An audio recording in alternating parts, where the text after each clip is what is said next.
This guy is our protagonist. He possesses an absolutely overpowered master-disciple rebate system. Whenever he gifts anything to his disciples, or whenever his disciples achieve any accomplishment, he receives a 10,000-fold return. Gift a disciple a trash pill. He receives an immeasurable golden pill in return. Gift a disciple a few trinkets. He receives a mountain of supreme treasure immediately, making him the richest man in the entire cultivation world. Transfer cultivation base to a disciple. He receives 5 times the amount back. A disciple masters the Azure Wave Sword technique. He instantly receives the heaven-severing art and the dark phoenix strike. Enough exposition, let's begin. Opening scene in a dim room. A crowd of people surrounds an old man on the verge of death. A scroll hangs on the wall, bearing the words, "To our revered master, may you enjoy boundless longevity. From your devoted disciple." Jainu wipes away her tears and calls out through her sobs, "Elder Zio." Beside her, the eldest disciple Q-Han asks impatiently, "Senior brother, master is about to kick the bucket. What do we do now?" "What do we do?" The 5th disciple Li Shan replies coldly. "Obviously we go find another elder to take us in. Or are we supposed to stand here and keep watch over a corpse?" The 2nd disciple Wu Feng shakes his head in contempt. "Useless trash, going out on a simple mission and getting wrecked this badly. What a waste of my time." The 3rd disciple Hao Ran, meanwhile, calculates viciously unless I get my hands on his cultivation technique manual. How can this old fool just die so easily? The 4th disciple Wang Zheng sneers with disdain. "Him dying is actually a good thing. I've been wanting to leave for ages. Whoever wants to stay at this rundown temple can have it.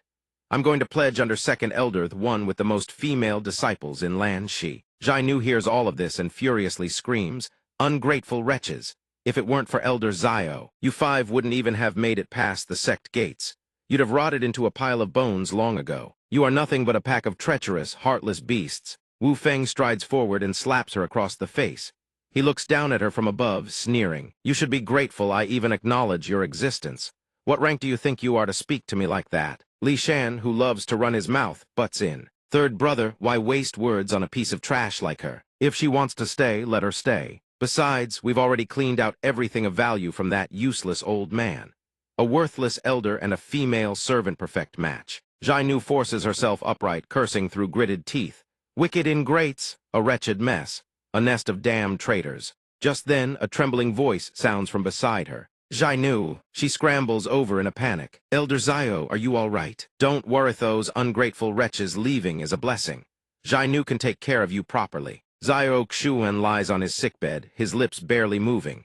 "Ever since I brought you up the mountain, I never took you as a formal disciple. Never taught you to cultivate. Do you resent me for that?" Her eyes well up with tears as she quickly shakes her head. Jainu always knew her spiritual roots were lacking. She has no aptitude for cultivation. Back when the elder rescued Jainu from those slave traders, Jainu was already overwhelmed with gratitude. She has never harbored a single word of complaint. Jainu only hates that the heavens are unjust, that villains run rampant, while good people cannot live. Zio Xuan's hand trembles as he strains to whisper, "If only I had accepted you as my disciple back then." Seeing him struggle to sit up in agony, she cries out in alarm. "Elder," Zio Xuan coughs up a mouthful of blackened blood, his voice thin as silk. "Why, I'm already as good as dead." Jainu hears this and drops to her knees in desperation. She kowtows earnestly, pleading, "If the elder doesn't find me unworthy, please accept Jainu as your disciple. From this day forward, Jainu will personally hunt down every last one of those traitors and avenge the elder. Elder, if you refuse, Jainu will not stand up." Zio Xuan stares at her, stunned, but all he can do is let out a helpless sigh. Zio Xuan touches his wound and shakes his head. "Jainu, I may be dying, but I'm not stupid. If I agree, wouldn't that be sending you straight to your death?" She rushes forward to support him. "Elder, please don't move." He produces a jade green bottle and places it in Jainu's hands. "There's still 1 bottle of Spirit Origin Mountain pills here. It's nothing special, but it's the last thing I can give you." She pleads with a breaking voice. "Stop worrying about me, please lie down." But he stubbornly refuses to listen. "Don't worry, I won't go that fast." The moment the words leave his mouth, he coughs up a mouthful of fresh blood. Jainu lets out a wail of anguish. "Elder," the bottle of Spirit Origin Mountain pills slips from her fingers. It hits the ground and shatters into pieces. Zio Xuan's fading vision fills with the image of Jainu's tear-streaked face. "Elder, don't exert yourself. It's all my fault. I won't ask to be your disciple anymore. Please wake up." His eyelids grow impossibly heavy and drift shut. So this is what dying feels like. Jainu, your crying is so loud it's actually hurting my ears. So frustrating. What am I even frustrated about? If only I had accepted you as my disciple sooner. Just when he thought death had claimed him, Zyok Shuan suddenly sees a system interface. It speaks in a cold, mechanical tone system, authentic master-disciple bond detected between host and candidate. Verification complete. System disciple acceptance protocol initiated. Notification disciple acceptance protocol has been officially activated. This utterly foreign presence leaves him bewildered. The system, Zyok Shuan stares at the pill the system has materialized, eyes wide with disbelief. He touches it and gasps. It's real, an actual immeasurable golden pill. A single immeasurable golden pill contains spiritual energy, equivalent to nearly 10,000 spirit origin pills. After consumption, it would not only allow him to break through his cultivation realm, but also fully heal his injuries. Zyok Shuan immediately cradles it like a newborn child, overjoyed. 20 years on this earth. The golden finger has finally arrived, more precious than any treasure in the world. 20 years ago, I got caught in an explosion and woke up in this world. I thought I'd gotten the protagonist script elite family background, exceptional talent, built my own foundation before I even turned 10. Who would have guessed that after 15 years in the Hungmeng sect, my cultivation wouldn't just stagnate, actually regress. I became the laughingstock of the entire sect. But it seems heaven hasn't abandoned mates giving me one more chance. Zyok Shuan asks the system, what exactly does this program do? It responds affirmative. System as the name implicitly item, resource, or cultivation the host bestows upon a disciple in the capacity of master will trigger a multiplied rebate reward. He asks in shock, so even the ultimate technique transmission to a disciple counts? The system responds firmly affirmative. System under the host's guidance.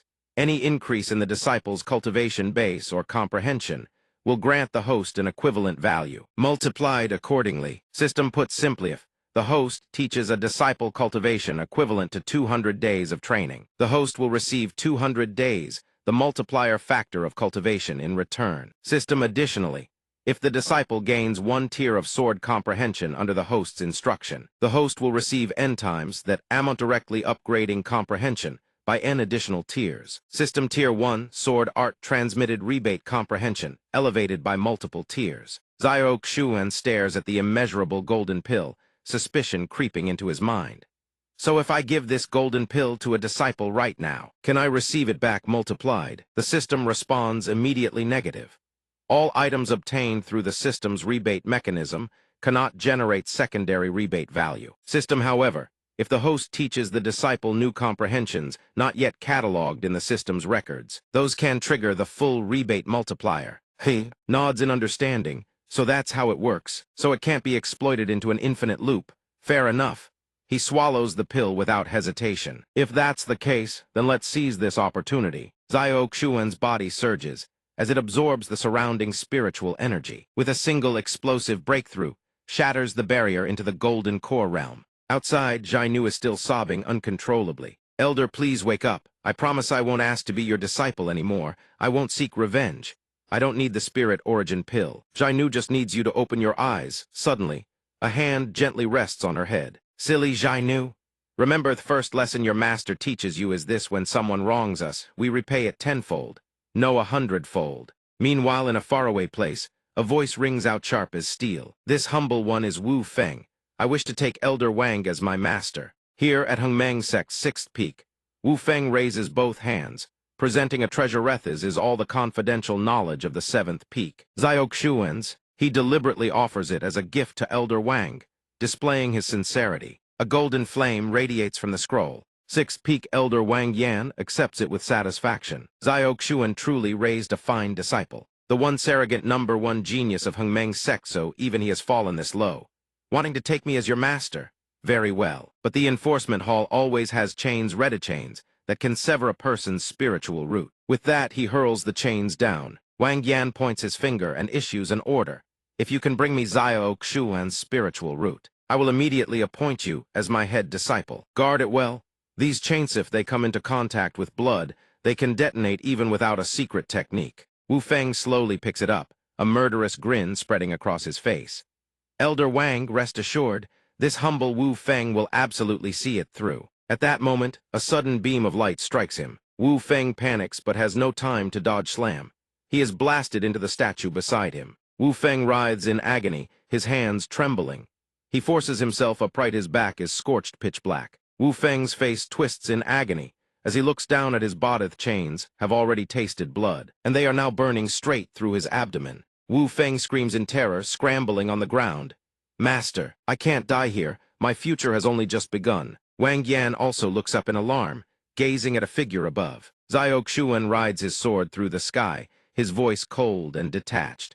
Elder Wang, if you want my spiritual root, why not come take it yourself? Wang Yan immediately shrinks back, forcing an awkward smile to smooth things over. Elder Xiao, you exaggerate. I was merely joking with your disciple just now. But in his heart he mutters, wasn't this trash supposed to be on death's door? Why does his aura feel this powerful? It's as if he just broke through to the golden core realm. Xiao Xuan speaks icily, is that so? It's just that I don't joke the way Elder Wang does. Wang Yan's eyes widen in terror at the incoming Techniqueth Azure Wave Sword technique. Back when he and Xiao Xuan first joined Hengmeng sect together, it was precisely because Xiao Xuan created the Azure Wave Sword technique that the sect master favored him, granting him endless cultivation resources. Luckily, Wang Yan broke through to Golden Core first, but Xiao Xuan ended up becoming a cripple. He hurriedly erects a barrier to protect himself, screaming in panic, Elder Xiao, don't I've only just reached Golden Core second layer. If we fight and you can't even stand your ground, I'm afraid the Azure Wave Sword technique will shatter my barrier easily. Wang Yan's face goes pale. What? Xiao Xuan smirks at him with contempt. Elder Wang, Golden Core second layer, is that really all you've got? Wang Yan barely dodges the blade. His heart pounding this power is at least third layer, maybe even higher. The sword pierces straight into his hand. My hand. Wang Yan scrambles backward in retreat. Damn you, Xiao Xuan. If you dare kill me, the sect will never forgive you. Xiao Xuan smirks coldly and continues his assault. Is that so? I'd like to see if I deliberately kill you. What will the sect do to me? Golden Sword Chi rockets toward him once more. Wang Yan pulls out a spiritual artifact, cursing under his breath, damn you. Xiao Xuan, I have no choice but to use this. The artifact instantly expands to colossal size, blocking every single one of Xiao Xuan's attacks. Wang Yan hides behind it, seething with rage.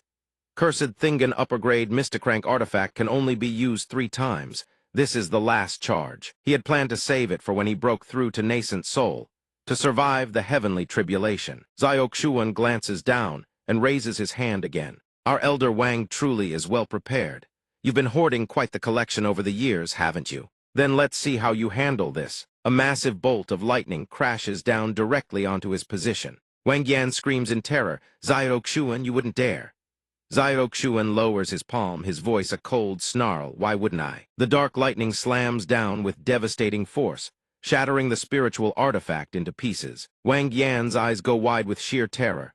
Master! A thunderous explosion erupts, shaking the heavens. When the dust settles, an enormous crater gapes in the earth. Wang Yan, tattered beyond recognition, lies in nothing but his shredded undergarments. Seeing Xiao Xuan approaching, he immediately trembles and raises his hands to stop him. Don't come any closer. Xiao Xuan merely asks, that barrier at least upper-grade Mystacrank, correct? In this world, spiritual artifacts are ranked from low to high into 5 tiers: mortal, mystic, earth, heaven, and immortal. Each tier is further divided into 4 grades: lower, middle, upper, and supreme. An upper-grade Mystacrank artifact, placed in any ordinary sect, would qualify as a guardian treasure. Who would have guessed Wang Yan had been hiding such a treasure? But Xiao Xuan raises his hand once more. He draws his weapon, bringing it down in a decisive slash. This ends now. Suddenly, a protective barrier materializes around Wang Yan, accompanied by a calm, dignified voice. Elder Xiao, please hold back. Xiao Xuan's expression darkens.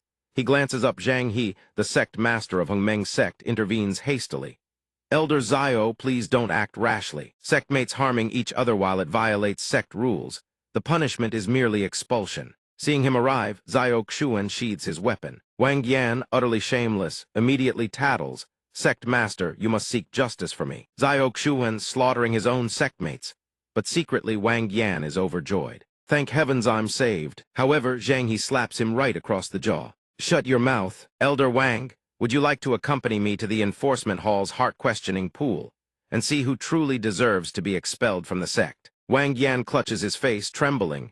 And no. Zhang He turns to Xiao Xuan with a congratulatory smile. Congratulations, junior brother.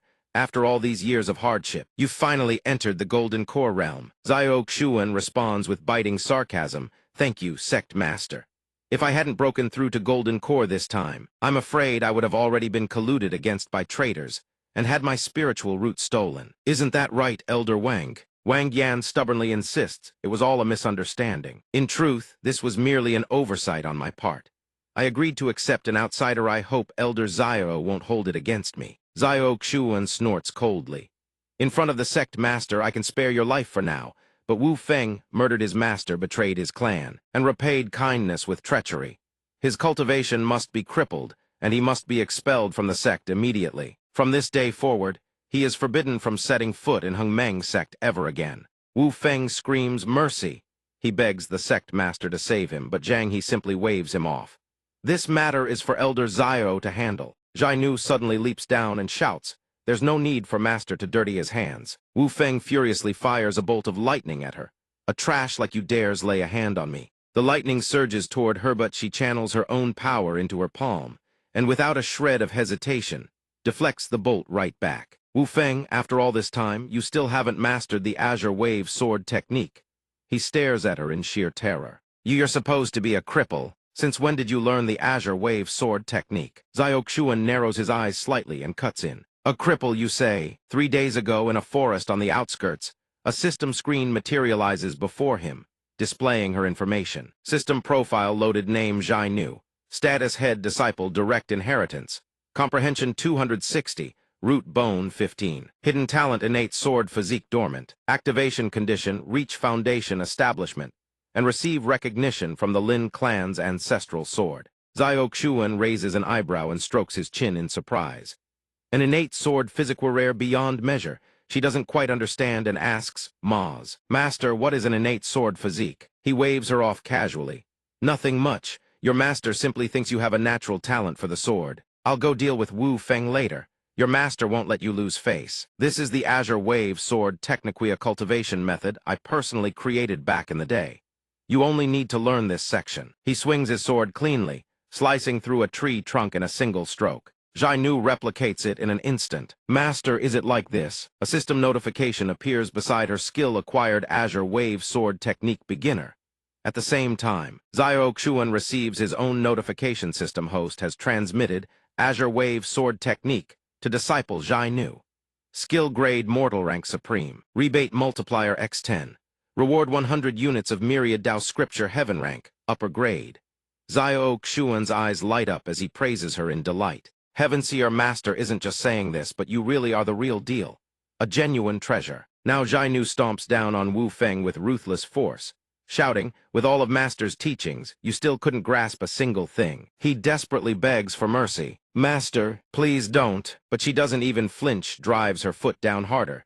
Let's see who the real cripple is now. The traitor's spiritual root has been destroyed by your disciple. I present it for Master's inspection. Xiao Xuan nods with satisfaction. Well done. Zhang He finally dares to interject. Since Elder Xiao has already meted out both the beating and the punishment, I'll take Elder Wang here back with me for further handling. But he doesn't agree. When did I ever say this was over? He's taken aback. Didn't you just agree to spare his life? Wang Yan, barely clinging to half a life, still manages to sit up and curse. So what else could you possibly want? Xiao Xuan smirks coldly. I said I'd spare his life. I never said I'd just let it go. As for what it would take to satisfy me, that depends entirely on Elder Wang's sincerity. Hearing this, Wang Yan has no choice but to reluctantly agree through gritted teeth. Fine. Everything I own is in this storage ring. I only hope Elder Xiao won't find it lacking. Xiao Xuan immediately takes it. Elder Wang is a smart man, truly understands the way of things. Then I thank Elder Wang for his generosity. No need to see us off. Elder Wang, Zhai Nu, let's go. Zhai Nu chirps excitedly behind him, showering him with praise. Master, you're amazing, he instructs her seriously. Go rest for a day. Tomorrow, I'll officially begin teaching you how to cultivate. Only Wang Yan is left pitifully plundered, nursing his grief. Even Zhang He abandons him and walks away. I'll take my leave as well. Elder Wang, do take care of yourself. Wang Yan is so furious that every vein on his forehead bulges like a jackfruit as he hisses through clenched teeth. Xiao Xuan, you just wait. The scene shifts to a desolate place, lined with stone pillars, the seventh peak. Xiao happily reaches out and touches the pile of treasures. He examines the storage ring, eyes gleaming with appreciation. Wang Yan sure hoarded quite the stash. These are all golden core stage materials for pill refinement, but the quality is mediocre at best. Let's see. Mortal grade, mystic grade, mortal grade, mystic grade. The innate art at earth grade happens to be a perfect fit for Xiainu. And if we're talking about the best item in Wang Yan's entire haul, it's this a 5 elements chain, mid-grade earth tier. But I have no use for this myself, better to give it to Xiainu. As for the real treasures, I'll need to wait for the system's rebate. What else is there? All spirit stones, a mere elder with over 100 high-grade spirit stones. That brat Wang Yan must have been skimming plenty during his tenure. This is a fortune. Might as well build myself a villa someday. Just then, Xiainu starts knocking from outside. Master, you told me to come find you for training in 2 hours. May I come in now? He nods in permission. Come in. Xiainu sits down, obediently following his instructions. Yes, master. This world has its own power system. A cultivator's realms from lowest to highest are divided into 10 stages postnatal. Innate, Chi refinement, foundation establishment, golden core, nascent soul, soul diversion, body integration, Mahayana, and tribulation transcendence. Each realm is further divided into 10 minor sublevels. The postnatal realm stimulates the power of Chi and blood, tempering muscles, bones, and skin to enhance physical strength and constitution. At the innate realm, Chi and blood transform into internal energy, amplifying the body's offensive power and defensive capability. Only upon surviving the heavenly tribulation and reaching the absolute peak can one become an immortal, but those are nothing more than unattainable legends. Xiao begins channeling internal energy into his disciple. Master will teach you the innate art first. Focus and comprehend it with all your heart. She closes her eyes and answers, yes. He guides her gently. Try circulating a few cycles and get a feel for it. The system panel materializes in mid-air system. Display name, Xiainu identity, direct disciple, true legacy, comprehension. 260 constitution, 15 talent. Innate sword physique, locked activation condition, reach foundation establishment, and gain the recognition of the ancestral sword spirit. Xiao strokes his chin, mulling it over. Constitution at only 15. System, what are the highest constitution and comprehension values for an average person? System average baseline values range from 50 to 60. He nods in realization. No wonder Xiainu picks up cultivation techniques so slowly. But relying on this alone makes cultivation practically impossible. Looks like I'll have to resort to marrow cleansing. His hand descends, and he begins channeling power directly into the crown of her head. Then Xiao sweeps his hand outward, drawing in the surrounding spiritual energy. After a while, Xiainu slowly opens her eyes. Her body has been fundamentally transformed postnatal realm, 10th sublevel. Xiainu asks with concern, Master, how could you channel your cultivation directly into me? I've heard the price for doing that is enormous. Not only does your cultivation suffer, but your realm could even regress, and your very constitution could be damaged. Xiao gently pats her head. Don't worry, Master is fine. System host has transmitted 100 days of cultivation to disciple. 5x multiplier triggered, reward 500 days of cultivation received. He smirks faintly. Even better than expected. Then Xiao begins distributing the plundered items to her. There are some things I have no intention of keeping. Your master was poor before, with nothing worthy to give you. Consider this your belated initiation gift. For accepting you as my disciple. Xiaonu's eyes light up with joy. Master, all of this is for me. System host has gifted disciple 1x 3 realm minor restoration pill, 10x 2 realm spirit origin pills, 15x multiplier triggered, reward 1x 4 realm major restoration pill received. She clasps her hands together and bows solemnly.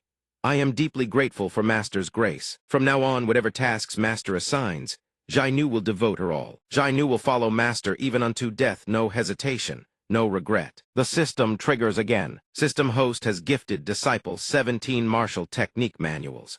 20x multiplier triggered, reward myriad mile sword soaring art heaven grade. Supreme quality received. Xiao grins warmly. No need to be so formal with your master. Go practice and raise your comprehension. Once your meridians flow smoothly, I'll channel more cultivation into you. Xiainu looks at him with lingering worry. There will be a next time. System host has gifted disciple 1x 5 elements chain earth grade mid quality. 20x multiplier triggered, reward silk winding soft sword earth grade. Supreme quality received. Zhai Nu lowers her eyes, still worried. Master, channeling cultivation into me like this, are you truly all right? He pats her shoulder reassuringly.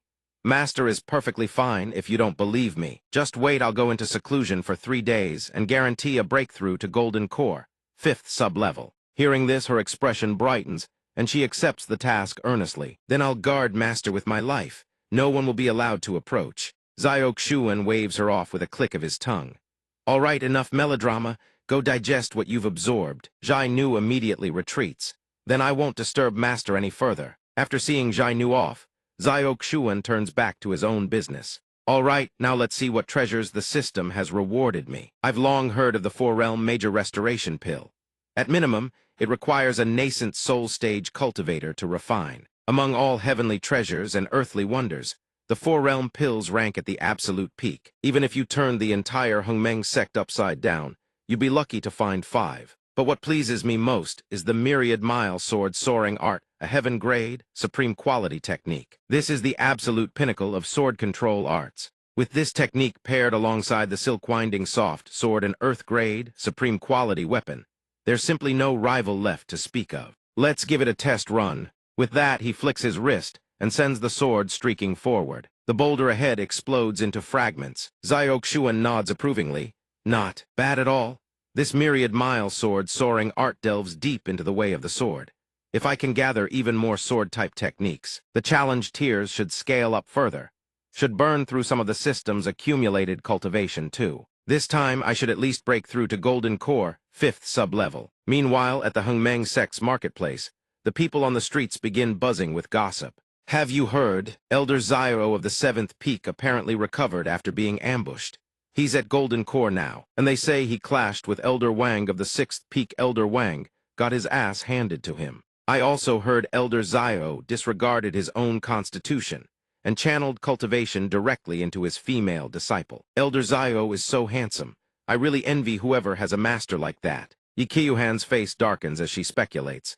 Zyro Xuan channeled cultivation into a female disciple. Who could it be? Zhai Nu. The 2 girls dear to Wang Zheng suddenly speak up. We're junior brother Wang and junior brother Li, originally from the 7th Peak. Why did they leave? He smirks and lies through his teeth, sist. Don't believe the rumors, senior sister. That old man Zyro Xuan is brutal to his disciples. We just couldn't take it and left. Right, Li Shan. He chimes in right. The girls seem unconvinced and press further. Is what junior brother Wang said really true? How Ran crushes a medicine vial in fury. That old man Xiao Xuan broke through to Golden Core. Even Elder Wang can't beat him now. Whether this cultivation transfer business is real or fake, I need to go check for myself. With that thought, he draws his sword and flies off. At the 7th Peak's mountain gate, Hao Ran hides in the bushes, eavesdropping as someone on the other side pays respects to Elder Xiao. Zhang He's first disciple, Yi Chen, delivers the message respectfully. Elder Xiao, I come on behalf of the sect master. In 100 days, the sect tournament begins. The sect master sent me to remind you to prepare well, but forgive my bluntness, you haven't chosen your disciple carefully. This junior sister's aptitude. If she enters the tournament, she'll get beaten to tears. Zhai Nu boils with rage, but Zyro Xuan holds her back and calmly fires back at Yi Chen. Brother Yi, I'm afraid you might want to get your eyes checked. Yi Chen flinches, looking up in shock. What? Zyro Xuan smirks, barely containing his smugness. My female disciple's cultivation 3 days ago wasn't even on par with an ordinary person. Now she's already reached post-heaven 10th layer. With this kind of progress, tell me, Brother Yi, can you beat her? Yi Chen freezes, unable to process it. A moment later, his eyes snap wide in disbelief. 3 days post-heaven 10th layer? You've got to be kidding me. Xiao Xuan fans himself smugly, not convinced. Good disciples show him. Zhai Nu erupts with power in an instant, flames coiling around her body. All thanks to Master. Yi Chen's face drains of color. She really is post-heaven 10th layer, but how? Behind the bushes, Hao Ran's eyes nearly pop out of his skull. Xiao Xuan just drops a single line and turns to leave. Anything is possible. Zhai Nu sticks her tongue out at Yi Chen, grinning mischievously. Behind the bushes, Hao Ran gnaws his nails in jealous fury. That waste suddenly reached post-heaven 10th layer. With her talent, if she cultivated on her own, she'd never reach that level even on her deathbed. Looks like Xiao Xuan really did transfer his cultivation to her. Never thought this old man would suddenly change his ways. They say cultivation transfer drains your power massively. Might as well seize this chance to take him down. In the Third Peak Summit Council Hall, Hao Ran stands ramrod straight, facing the figure before him. Meng Yu, elder of the Third Peak, crosses his legs and eyes him lazily. So you're saying Xiao Xuan seized all of Wang Yan's possessions and is now bestowing cultivation upon his disciple. At his weakest we can strike while the iron is hot. Hao Ran smiles obsequiously. Elder Meng, wise and mighty, you already command the most cultivation resources of any peak. Xiao Xuan is nothing but a wastrel blessed by heaven. The old man's interest is piqued. He agrees to go. If that's the case, I'll take a trip with you. If we succeed this time, I'll take you as my direct disciple. Thank you, Elder. Meanwhile, in the cultivation chamber of another tranquil thatched cottage, Xiao Xuan sits cross-legged and asks, ready. Today, your master will help you break through to innate and cleanse your marrow. If it goes smoothly, your future cultivation will be much easier. No more pain. Zhai Nu shouts with fierce determination. I'm ready. That damn Yi Chen dared to look down on me. Once I master my techniques, I'll show him. He smiles with satisfaction at her fighting spirit. Although that brat Yi Chen betrayed the sect master, seeing Zhai Nu's burning resolve, this doesn't feel like a bad thing at all. The timing is perfect. Zhai Nu's breakthrough to the Grand Realm will be the ideal moment for marrow cleansing. Last time they seized quite a fortune from Wang Yan's side. Enough to buy some tier 4 marrow cleansing pills. Now's the time to use them. Then let your master begin. He presses a finger to the center of her brow. Zhai Nu grits her teeth, enduring. Her body trembles in agony. It hurts worse than last time. But once she pushes through, her entire body feels lighter than air. System host transferred 200 days of cultivation to disciple. 70 bone root. Multiplier reward 400 days cultivation flowing water sword technique earth grade. Lower rank. He smirks. Success. Leveling up this fast feels incredible. Golden core 6th layer. Zhai Nu gradually calms down, sensing her newfound power. She stares in amazement at the chi swirling around her body. Is this marrow cleansing? Am I at the innate realm now? Can I fight Yi Chen? Innate 1st layer. System character update name. Zhai Nu identity direct disciple comprehension. 260 bone root 85 talent. Innate sword physique locked activation condition. Reach foundation establishment recognition. From Lin ancestral sword treasure received. Xiao Xuan pats her shoulder encouragingly. Chin up.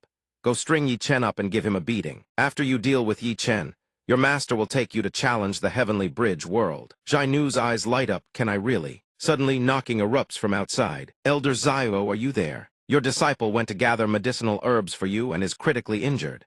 Hurry, come see. Xiao Xuan eyes the door suspiciously. As he moves to open it, Zhai Nu behind him grows even more bewildered. Master's disciple. Besides me, does Master have another disciple? His hand rests on the door, pushing it open slowly. The people outside leave her stunned, eyes wide. Zhai Nu shouts, Lin Haoran, why is it you? Hao Ran plays up his injuries, lying on a stretcher, trembling. Master. I only pretended to turn my back on you. I never truly betrayed you. It was all a ruse to show my filial piety. Master, your disciple is worthless. I could only gather 1 stalk of dragon blood grass. Please take it. Zhai Nu's eyes burn with fury. You shameless traitor. Didn't you already join the Third Peak? What are you doing back here? He strains to sit up, deploying his bitterflesh ploy. And it works. I joined the Third Peak to seek their help to gather a stalk of dragon blood grass and save Master's life. The lackeys beside him chime in, backing him up. Junior brother Lin nearly died obtaining this dragon blood grass. How can you treat him like this? Exactly. Forget about gratitude, or he must you spit such bitter words. Even Elder Meng puts on a show of indignation. Indeed, Elder Xiao, your disciple knelt at my doorstep for 3 days, begging me to lend a hand. Even I was moved. Zhai Nu is livid. Shut up. He's clearly a sect traitor. Now he's trying to twist black into white. But Xiao Xuan calmly stops her. Leave this to your master. Since you've already joined the Third Peak, why come back today? Don't tell me you want to return to me. He smirks coldly, eyes blazing a terrifying crimson. Hao Ran drops to his knees, wailing pitifully. I, Lin Haoran, know my sins are grave. I betrayed the sect and am unworthy of being Master's disciple. I only beg Master to accept this dragon blood grass. The 2 lackeys tag team their moral coercion. But Elder Xiao looks brimming with vitality, nothing like someone gravely ill. Surely he doesn't need this dragon blood grass. What a shame about junior brother Lin. His bone root is damaged. Without a tier 4 pill, his cultivation may be permanently crippled. Elder Xiao, surely you wouldn't refuse to bring out such a pill. Junior brother Lin was injured because of you. Hao Ran turns to them with a pitiful look. You two are too harsh. But alas, Zio Xuan is a man utterly devoid of morals. He merely chuckles and immediately pretends to collapse weakly into Zhai Nu. Who says your master doesn't need it? Your master is feeling rather frail today. I happen to need dragon blood grass to nourish my body. Isn't that right, Zhai Nu? She plays along with a straight face. Yes, master has been very weak lately. Those people are speechless at your thick-skinned shamelessness. Haoran curses internally. How did this old thing become so utterly devoid of shame? Forget it, this spirit dragon grass isn't worth much anyway. If I can truly trade it for fourth-grade medicinal pills, it won't be a loss. Since that is the case, master, please keep this spirit dragon grass for your own use. My humble life is of no consequence. Hearing this, Zio Xuan moves with lightning speed to snatch the item. Many thanks, that was fast. He looks joyfully at Zhai Nu. Take this quickly, we shall stew it with chicken tonight. Zhai Nu stands stunned, stewing the spirit dragon grass with chicken. The system immediately manifests, announcing that the host has gifted the mortal-grade spirit dragon grass to his disciple. Received fivefold reward, earth-grade spirit dragon grass. Though fuming with rage, Haoran puts on a facade. Being able to help master is my honor. The two men beside him immediately chime in with exaggerated sighs. Junior brother Lin was willing to injure himself just to save master. Elder Zio, are you truly going to stand by and watch a man die? Elder Meng, you must seek justice for junior brother Lin. Now it is Elder Meng's turn to take the stage. Elder Zio, human life is at stake.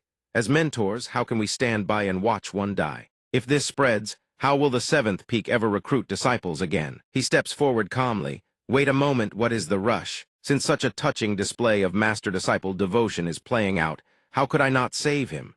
Is it not just a fourth-grade medicinal pill? However, he is heavily wounded and might not be able to absorb the medicinal power. Perhaps I should first channel my energy to clear his meridians. Elder Meng says with a satisfied smile. Elder Zio is truly kind-hearted. Yet inwardly, he thinks it seems Zio Xuan is really channeling energy for his disciple. He dares to initiate it. He must have a secret technique that doesn't deplete his own strength. I shall observe and see. Zio Xuan immediately casts a spell on Haoran. Since you are willing to risk your life for me, how could I not fulfill such a small request for a silent spell? Haoran feels the agony and screams until he begins to foam at the mouth. The two men look at each other, suspicious. Is this really energy channeling? Why is junior brother Lin screaming so horribly? Elder Meng feigns composure. Do not panic. Direct infusion is inherently painful.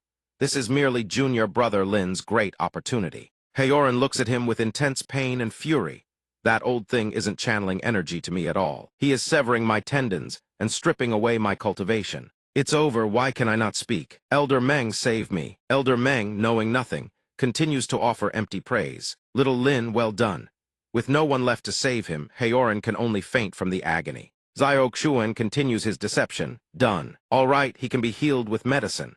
I was a bit heavy-handed just now. His cultivation base is too low to bear it. You should take him back to rest. Wasting half my power, I also need to rest for a while.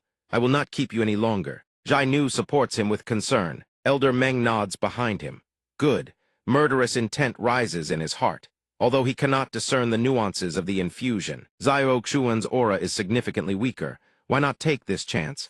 Elder Zio, do take care of yourself. Shouting, he lunges toward Zio Xuan. As if expecting this, Zio Xuan sneers, turns sharply, and raises his hand to intercept the blow. Zio Xuan sneers with contempt.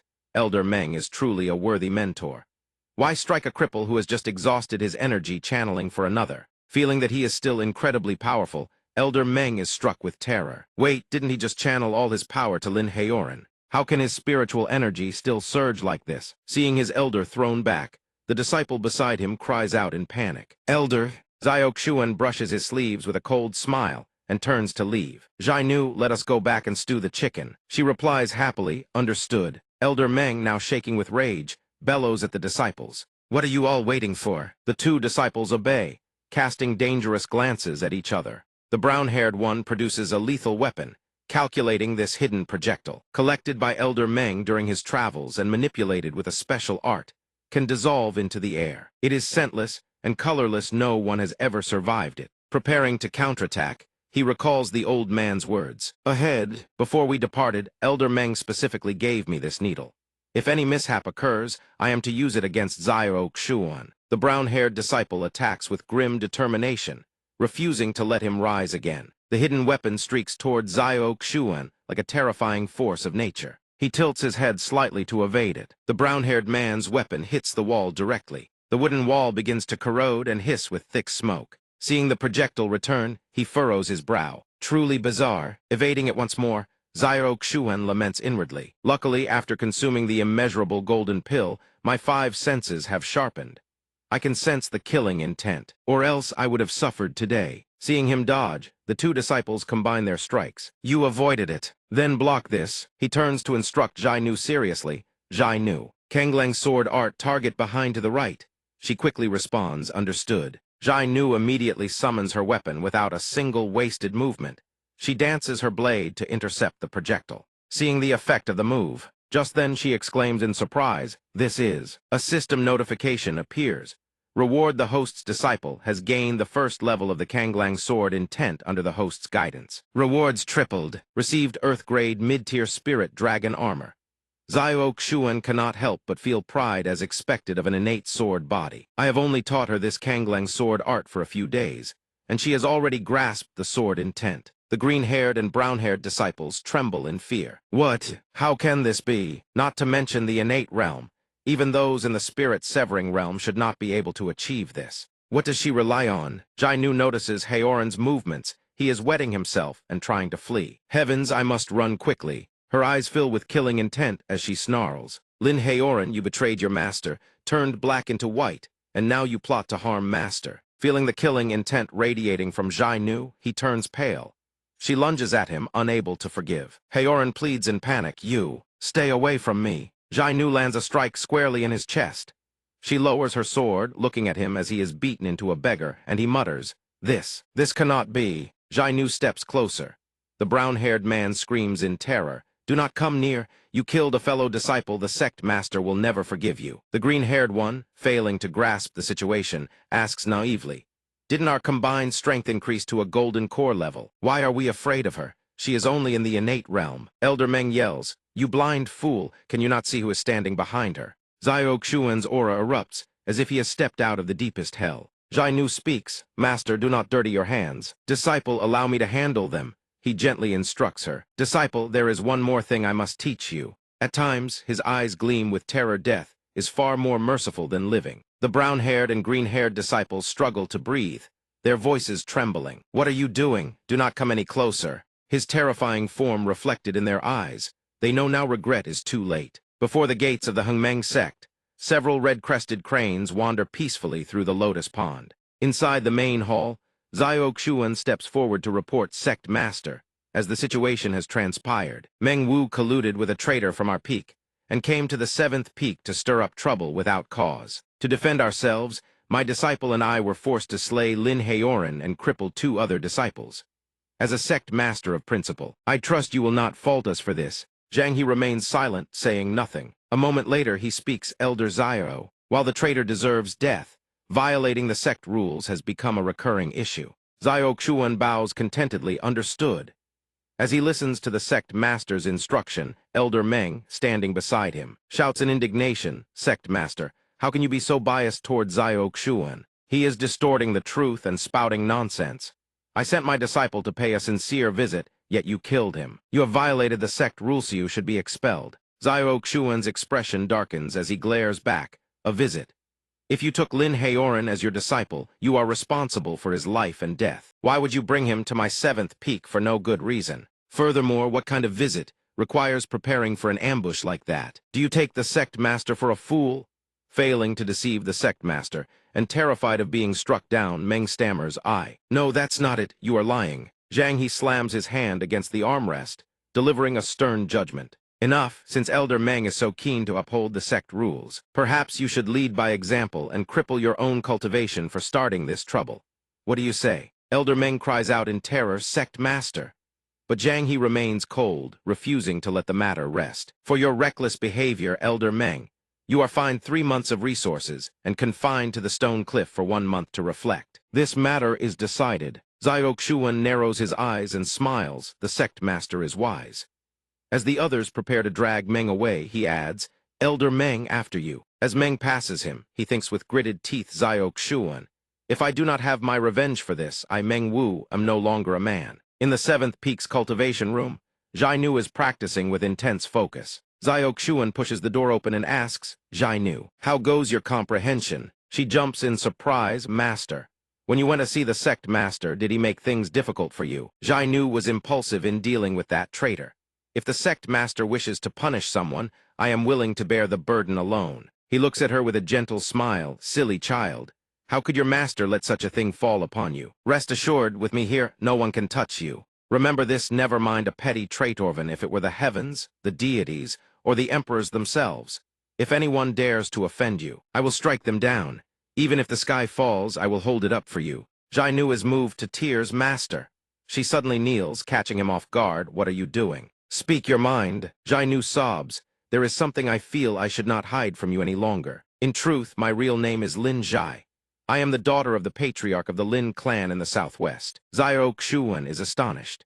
He knows the Lin clan was a famous martial lineage in the southwest, but 10 years ago, they were wiped out overnight in a mysterious tragedy. Zhai Nu bows her head, sorrowfully recounting the events of 10 years ago. 10 years ago, a massive spirit stone vein was discovered on our territory. We struck gold. The resources were vast enough to create a power like the Hengmeng sect overnight. My father, the clan head, ordered total secrecy, fearing it would bring disaster upon us. But my own uncle, a beast in human skin, was dissatisfied with my father's distribution of power and sold the news to the Luo Yun sect. If I cannot be the clan head, he thought, then let everyone die. The Luo Yun sect slaughtered my entire family to seize the vein. Only I survived, thanks to my father's desperate protection. Later, while fleeing, I fell into the hands of bandits. My wealth was stolen, and I was sold as a cheap slave. That was when you found me and saved me, Master. I am lucky to have met you, otherwise I would be drifting in the abyss even now. Xiao Xuan is deeply moved. He never expected his disciple to have suffered such a tragic past. Why didn't you tell me sooner? No wonder you hate betrayal so deeply. Lin Zhai speaks up quickly. It is not as grave as all that, Master. He takes her by the wrist, ready to leave. Come, disciple. Your master is taking you down the mountain, he says, leaving her bewildered. Down the mountain, where to? Xiao Xuan turns back naturally.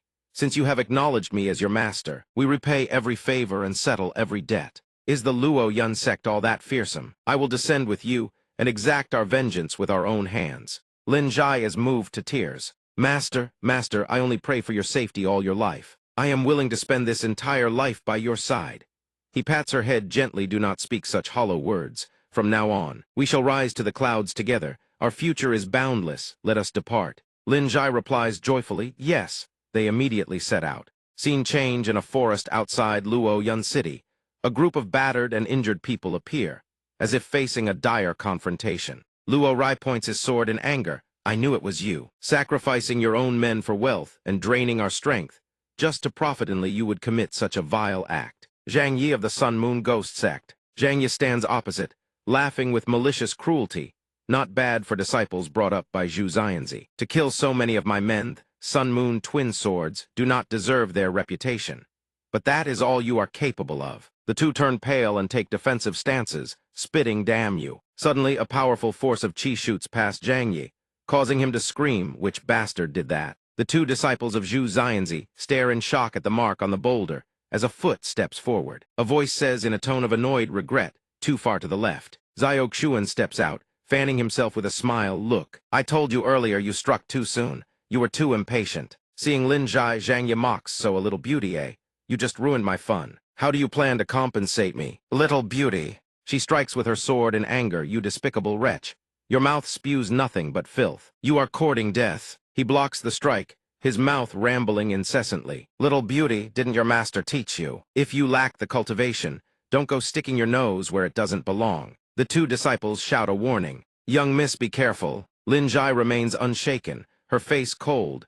Master taught me exactly how to deal with scum like you. Behind her, blinding flashes of purple light erupt. Blades fly forward with lethal speed. She screams, never show mercy. A moment later, the surroundings return to peace, filled only with the sound of birds. Lin Zhai presents Zhang Yi's severed head. Master, this is his storage bag. I checked. It contains only some spirit stones and pilsnothing of high quality. He waves his hand dismissively. You keep it. The two disciples bow in gratitude. Many thanks for your assistance, seniors. We are disciples of Elder Zhu Xuan of the Hengmeng sect. May we ask your names? Zio Xuan replies warmly, so you are disciples of the second peak's Elder Zhu. I am Zio Xuan of the seventh peak, and this is my disciple. Lin Zhai and the others bow respectfully. It is Elder Zio. Greetings, Elder. He waves them off. Let's skip the formalities. I am curious, though, why are you in such a desolate place, entangled with the Sun-Moon Ghost sect? Luo, Rai answers carefully. The Sun-Moon Ghost sect has always been our enemy. They take pleasure in tormenting Hengmeng disciples. This crisis arose because of this thousand-year heartless grass, a precious great earth herb used for foundation establishment. Luo Rai continues with a dark expression. For 100 years, though heartless grass is just a primary ingredient for foundation establishment pills, its value is immense.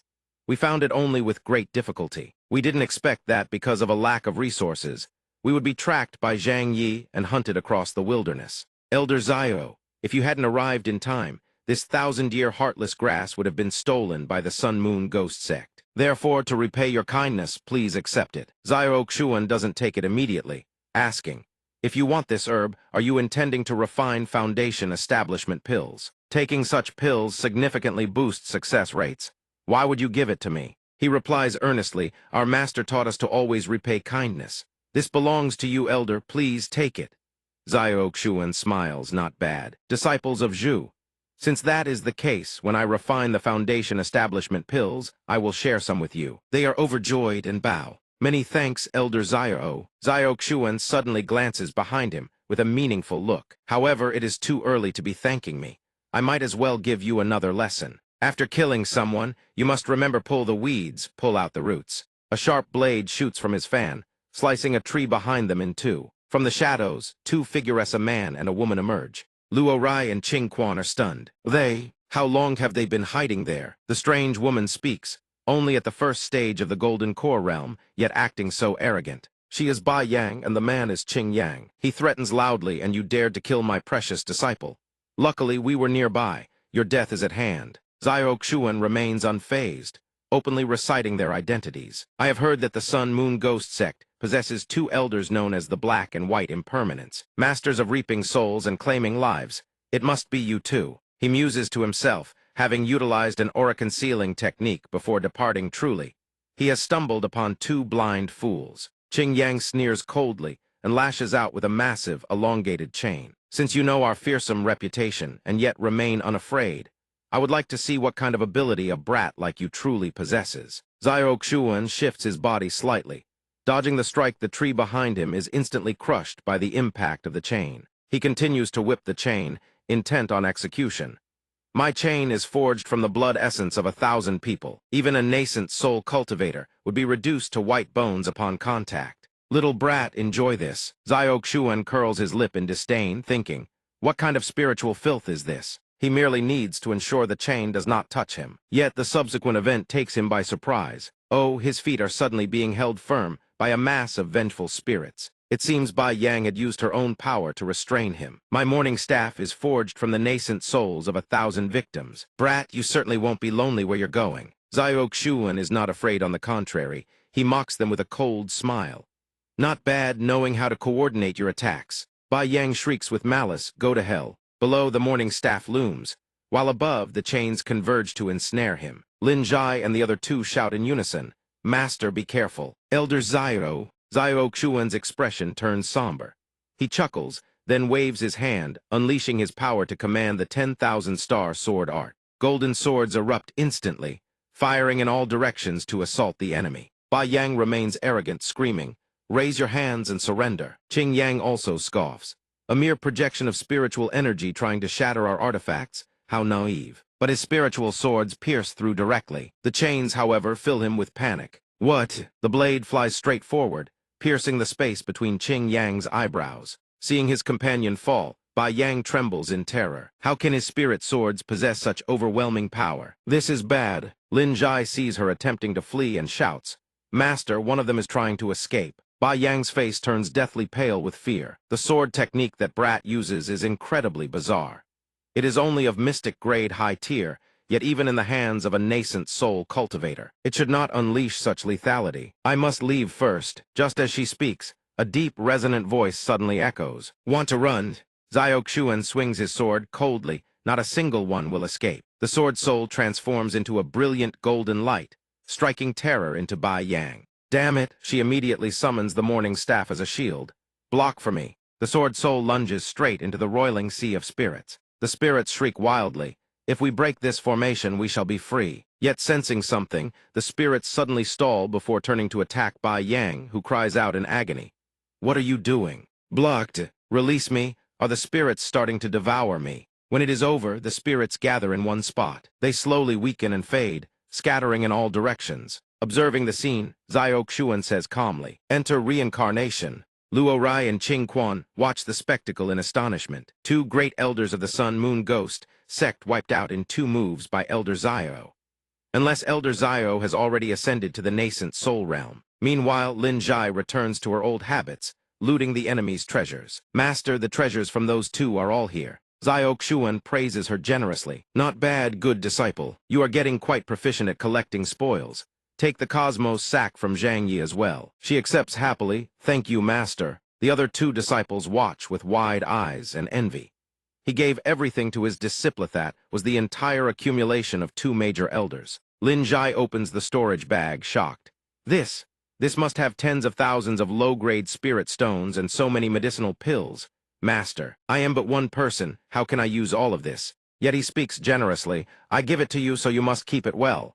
Inwardly, he prompts the system. Let us see what treasures have been obtained. The system announces the inventory: 68,720 low-grade spirit stones, 46 mid-grade spirit stones, 36 second-grade Ningyuan pills, 16 third-grade Fei Wang pills, 1 10,000-year-old heartless herb, a 100 cubic meter cosmos ring, and 2 50 cubic meter cosmos sacks. The additional system rewards are 1 4th-grade Danshan pill, a 1,500 cubic meter cosmos ring, 1 500-year-old heartless herb, and 2 0 top-grade spirit stones. Those resources make Xiaoxuan's eyes sparkle like stars. 2,000 top-grade spirit stones. Spirit stones are graded as low, mid, high, and top. The exchange rate between grades is roughly 1 to 1,000. Does this not mean I possess 20 billion low-grade spirit stones? Wealth accumulated in a single night. Such is the Tao. Lin Zhai approaches him with the 2 storage bags. Master, I already have a better cosmos ring. May I give these 2 bags, and the one from Elder Wang, to my senior brothers and sister? The 2 of them were too poor, unable to afford even daily necessities, yet they shyly declined. No, junior sister, this makes us feel embarrassed. Xiaoxuan indulgently allows her to decide. Since I gave them to you, they are yours. Handle them as you see fit. With his permission, she tosses the 2 bags to them and smiles generously. Everyone take them.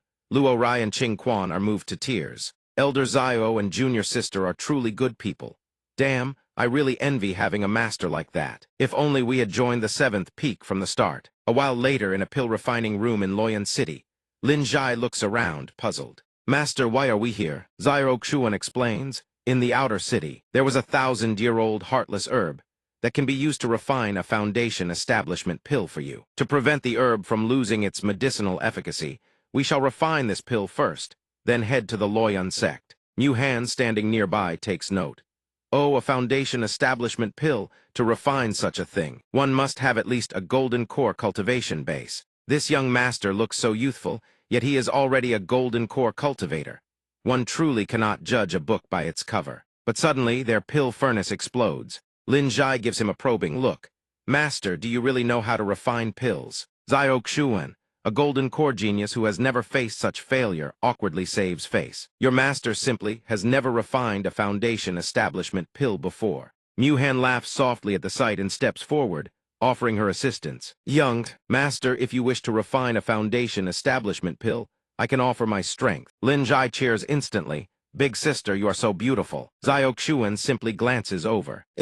She continues. However, the foundation establishment pill requires a massive amount of spiritual energy.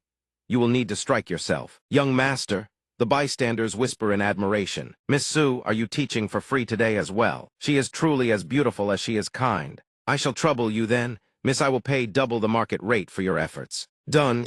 Xiaoxuan says gratefully. Thank you, miss. Consider this your payment for today. But Mohan smiles and declines. No need. It was just a small favor. At that moment, the crowd around them bursts into excited shouts. The auction's starting. Hurry, get to the second floor. I heard there's an Earth-grade sword on the block this time.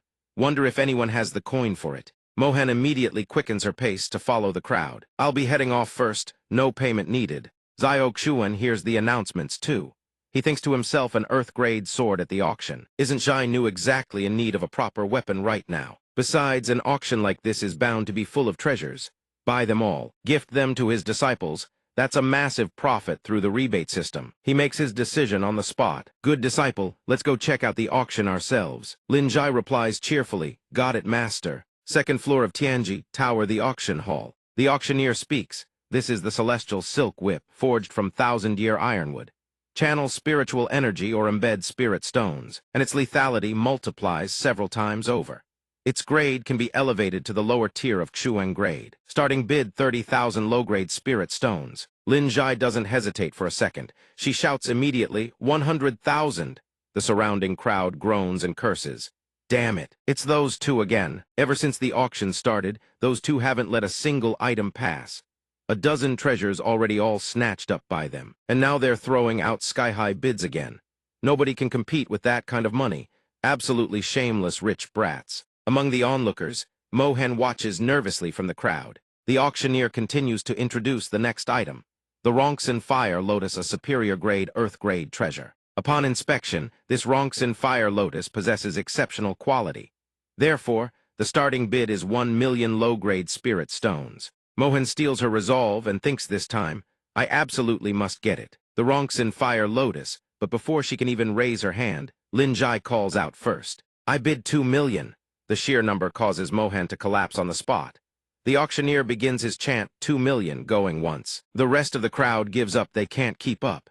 This is a playground for the ultra-wealthy. The auctioneer slams his gavel down. Sold, 2 million low-grade spirit stones. Xiao strokes his chin with a satisfied smile. Ah, this feeling of having nothing but money. It really is something. The auctioneer immediately delivers the treasure to the two of them. Esteemed guests, congratulations on winning the Ronxin Fire Lotus. Lin Zhai exclaims in delight, it's so beautiful. Mohan glances over and realizes it's the master-disciple pair from earlier. Are they really going to bid on every single treasure? If she goes over and asks them to sell her the Ronxin Fire Lotus, would they agree? She steals her nerves and approaches. Young master, Lin Zhai immediately recognizes her. Aren't you the pill-refining sister from earlier? Mohan wastes no time, she drops to her knees directly. Young master, my name is Su Mohan. My father's cultivation technique backfired, and he desperately needs a fire lotus to save his life. I beg you to sell me this fire lotus.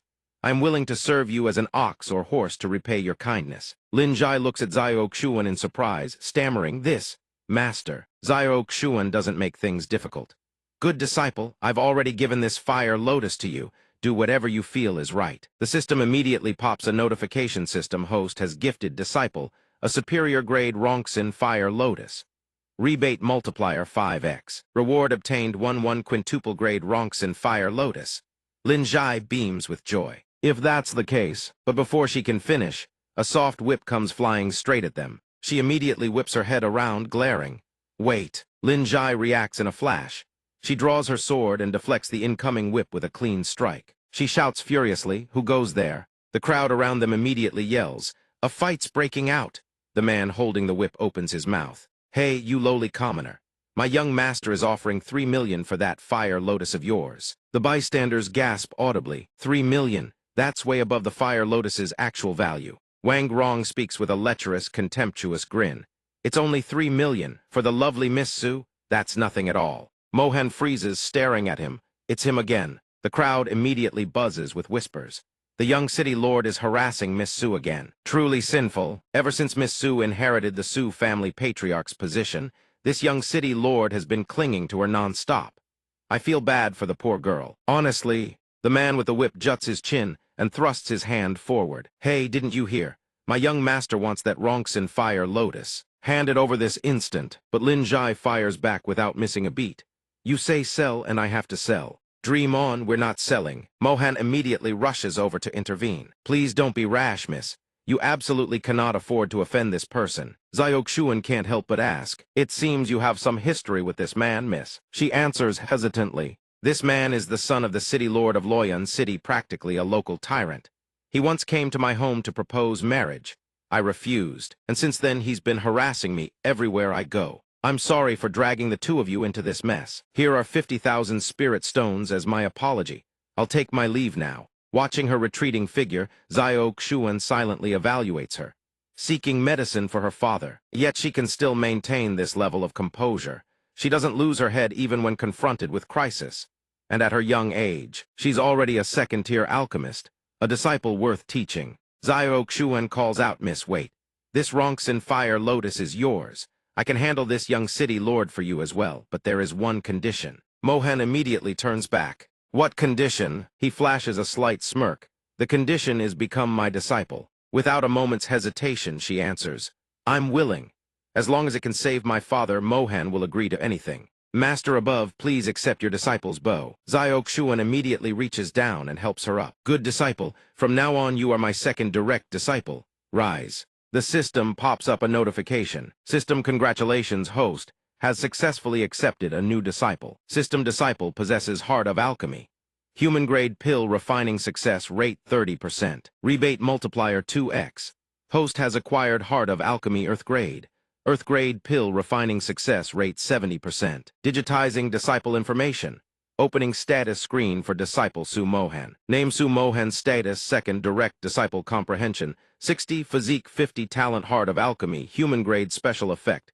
Can refine and enhance. Tier 3 medicinal pills. Zio Xuan is slightly surprised. Heart of Alchemy impressive, but her physique and comprehension are both average. Looks like she'll have to go down the path of direct power infusion as well. Since that's settled, he glances at Lin Zhai. "Little Zhai Nu." She immediately steps forward. "Yes, master." He gives the order. "For your master, eliminate these lackeys." Lin Zhai charges in without hesitation. The whip-wielding lackey swings his weapon in a wild arc, barking threats only to eat a flying kick from Lin Zhai that sends his teeth scattering. The kick sends him crashing into the wall. Lin Zhai sneers coldly, "Disgusting. Especially you dogs who strut around bullying people with your master's name." Wang Rong stumbles back in terror, stammering, You dare lay a hand on my people. Do you even know who my father is?" Lin Zhai raises her sword with an icy expression. "I don't give a damn who your father is. I'll beat you so badly even he won't recognize you." He screams, snot and tears streaming down his face. "Nameless, nameless. Get out here right now. If anything happens to me, my father won't let you off." A figure materializes out of thin air in front of him, blocking Lin Zhai's incoming strike. Lin Zhai startles and leaps backward. Zio Xuan opens his eyes slightly, his expression cold and assessing.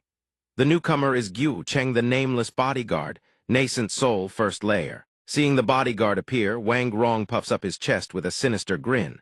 "Weren't you so tough just now? Keep going, nameless, beat her down for me. And that brat behind her too. Don't let a single one of them off." But the bodyguard responds with cold indifference.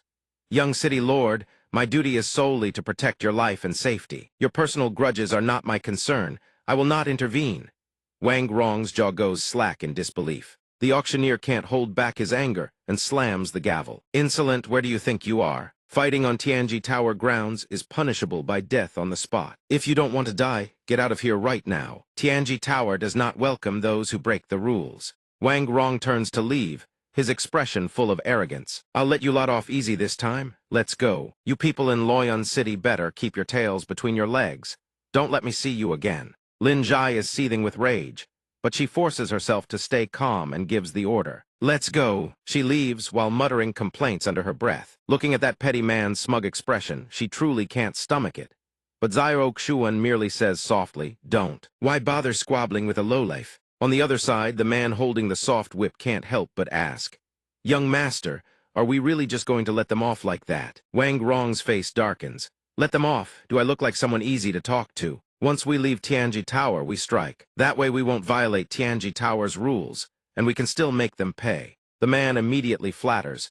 Young master truly has outstanding wisdom. They step outside one by one. Wang Rong is already daydreaming first. Kill that blind fool, then hang his corpse at the city gates. As for the two women, meanwhile, the soft whip man starts getting anxious. Strange you are they? Why haven't they come out yet? What they don't know is that Zio Xuan, concealed by invisibility, stands right nearby. He silently launches a volley of hidden weapons. Gu Cheng notices immediately. He tightens his grip on his sword and rushes forward to intercept the projectiles. Watch out! But the sword shatters instantly, and Wang Rong is struck square by the hidden weapon, screaming in agony. The soft-whip man panics and rushes over. "Young master," he roars in fury, how dare you kill someone on Tianji Tower's grounds?" Zhao Xuan merely smirks coldly. "Stop spouting nonsense. I clearly waited until this man left Tianji Tower before I struck. Not a single one of Tianji Tower's rules has been violated." The man is left seething, utterly speechless. With his sword broken, Gu Cheng immediately discards it. He steps forward slowly and speaks. "This young sir, although this man's tyrannical nature disgusts everyone around him, I have already accepted payment. As a bodyguard, I must be loyal to my employer. You killed the man I was hired to protect, so I can only bring your head back as proof otherwise. The Wang family will hunt me to the ends of the earth." Zhao Xuan lets out a soft chuckle. Spiritual energy swirls around him as he raises a hand and asks, "Your blade is already shattered. You still want to fight me?" Scales suddenly erupt across Guo Cheng's hands and neck. His body begins to transform as he growls in response. "My body carries the bloodline of a demonic beast. My flesh is harder than any blade or sword. Using a weapon was merely out of habit." Zhao Xuan looks down at him with interest. "Is that so? Then I'd very much like to see for myself." Sword spirits fly in, but Guo Cheng catches every single one with his bare hands. He crushes them coldly. "No effect." Zhao Xuan doesn't falter. Instead, he asks leisurely, "7 swords, not a single one worked." Another sword spirit materializes behind Gu Cheng without warning, catching him off guard. "What?" He catches it barehanded once more. "But this sword is far harder to snap than the previous ones." Zhao Xuan casually retracts the sword and taunts. Even if you can block my swords, it seems your hands aren't completely useless. So how will you block the next one?" Gu Cheng immediately channels power into his palms, gritting his teeth and shouting, "Nice sword technique, but my demonic beast bloodline lets me recover at incredible speed." Zhao Xuan's smile vanishes. His expression turns cold and dark. Yet once again, Gu Cheng manages to block the sword. The young man sneers, "If all you've got are these swords, you can't kill me." But inwardly, he's deeply worried this man's sword techniques carry inexplicable, terrifying power. Just blocking a single sword has nearly drained all his strength. "If there's one more," Gu Cheng starts taunting, "seems like you're nothing but a weakling after all." Though displeased, Zhao Xuan has to admit the man has a point. Relying solely on these floating swords probably won't be enough to take him down. Besides, the spiritual power behind ordinary flying swords is far too weak against someone like this. The Fire Lotus Heart. This Fire Lotus was refined from the purest fire element essence in Heaven and Earth Perfect for upgrading weapons. Why not take this opportunity to enhance his gear? Truly a domineering, extraordinary sword. It's quite pleasing to the eye. Why not call you Flame of Delight? Go, Flame of Delight. Go join the fun with your brothers over there. This strike carries blazing flames, startling Gu Cheng. What is this? What kind of refined fire element power is this? This is bad. With no other choice, he clasps his hands together to form a hovering ring of energy that instantly transforms into a protective barrier. However, he knows full well this shield won't hold for long. This man is absolutely not someone he can fight. Zhao Xuan simultaneously channels power into his fingertips. This isn't over yet. The sword Gu Cheng had been desperately holding begins to tremble, then it instantly shatters the barrier. Terror grips him. It's over. Swords wreathed in blazing flames descend like meteors. Gu Cheng surrenders, no longer struggling. "I've lost, kill me or spare Mito as you wish." But Zhao Xuan merely chuckles and retracts his power. The flaming swords instantly dissipate, leaving Gu Cheng stunned. "Oh," he clasps his hands behind his back. "Your concession was rather refreshing. Fine, I'll spare your life." Inwardly, he can't help but appreciate the opponent's backbone. A man of steel with a bit of spine. Not bad. "I am Zhao Xuan. If you want revenge, you're welcome anytime. But since you failed your bodyguard contract, the Wang family will come for you. Stay alive if that's an order." Only now does Gu Cheng realize the full implications. His face turns ashen with fear, while Zhao Xuan casually moves on to the next matter. "Well, since we've already shown ourselves, let's go save Mohan's father. That should earn me some gratitude." "Thank you, Master," Lin Jai exclaims in admiration. "Master, you are so cool." Watching their retreating figures, Gu Cheng thinks to himself, "So young, yet with such terrifying skill. Truly extraordinary. If I can survive the Wang family's hunt, I'll definitely seek him out again someday." The scene shifts to the Su estate. Lin Zhai gazes at the lavish surroundings, unable to hold back her amazement. Looks like junior sister is quite the wealthy one, but Mohan replies sadly, "In my father's time, the Su estate was indeed prosperous.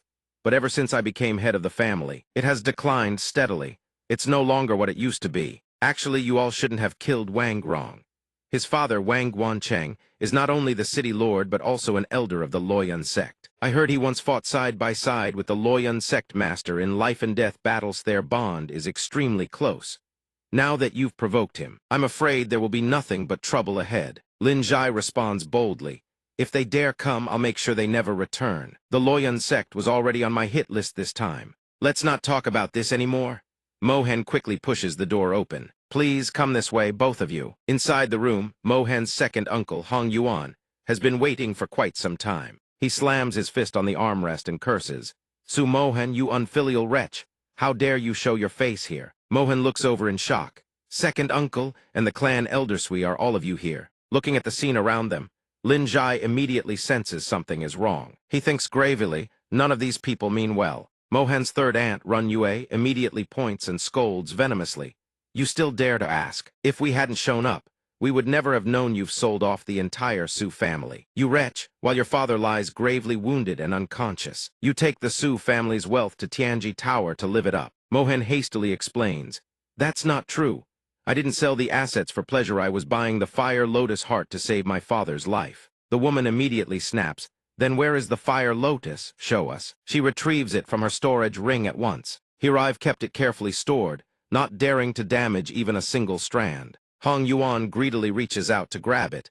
"Hand it over to me." Mohan stumbles back in a panic, dodging second uncle. At that moment, a figure darts forward to shield her. Xiao Xuan flicks his fingers, commanding his sword spirits, sweeping a threatening gaze over every single one of them. Let's see who dares lay a finger on Mohan. Heng Yuan freezes on the spot, feet rooted to the ground. This isn't good. He can't afford to make an enemy of this man. Running is the wisest move, but it's too late. The sword spirits have already shot forward, embedding into the wall right beside his head, through his sleeve, pinning near his ankles. Every blade pins him flat against the wall, leaving him utterly unable to move even an inch. Run Yue is about to step forward when second brother Heng Yuan shouts a warning, "Third sister, watch out for that sword." She glares furiously at Mohan and screams, "Su Mohan, what is the meaning of this? Bringing in outsiders to turn against your own family now, are you?" She stammers out an explanation. No." Lin Zhai immediately cuts her off. "Junior sister, don't waste your breath on them." Run Yue's shrewish voice rings out, deafening everyone. "Well, still want to throw hands? Come on, then beat me to death if you dare." Xiao Xuan doesn't bother with courtesy. He instantly launches his spirit sword at her, scaring the living daylights out of her. A threatening smirk curls at his lips. "Who dares take one step forward? My spirit swords don't have eyes." The surrounding elders immediately switch to honeyed, fawning words. Mohan, Heng Yuan, and Run Yue were only acting on impulse. But we're still family. Blood is thicker than water. Siding with an outsider against your own kin, that won't end well. Mohan's face darkens. She mutters under her breath, "Your family." Run Yue seizes the opportunity to spew more venom. "Exactly. The Su family raised you for 20 years, and this is how you repay them. Ungrateful little wretch." Tears brim in her eyes. Her face twists with grief and fury as she accuses them one by one. "You heartless Lotho, do you still have the nerve to come here and lecture me? When my father suffered chi deviation, did any of you ever once ask how he was? All you did was rush over while he was unconscious to squabble over and divide his assets. Honestly, I think you can't wait for my father to die." Even Lin Zhai, standing beside her, can't hold back any longer and chimes in with a scathing rebuke. "What kind of flesh and blood brothers are these? Just a pack of shameless, brazen scum not even fit to be called beasts." Xiao Xuan gently pats her shoulder, his voice reassuring. "Mohan, since you've entered my tutelage, today your master will teach you your first lesson. When dealing with these fair-weather parasites, the only language they understand is power. Mohando, you want them suppressed or exterminated." The moment those words leave his mouth, the rest of them drop to their knees in sheer terror. Suppress or exterminate. Mohan clenches her jaw. "I could never decide something like that. I ask Master to suppress the Su family, cripple their cultivation but spare their lives." Xiao Xuan slowly unfurls his fan and nods with calm composure. "Very well, Mohan, go tend to your father first. Leave this place to me." Moved with gratitude, she kneels to thank him. "Thank you, Master."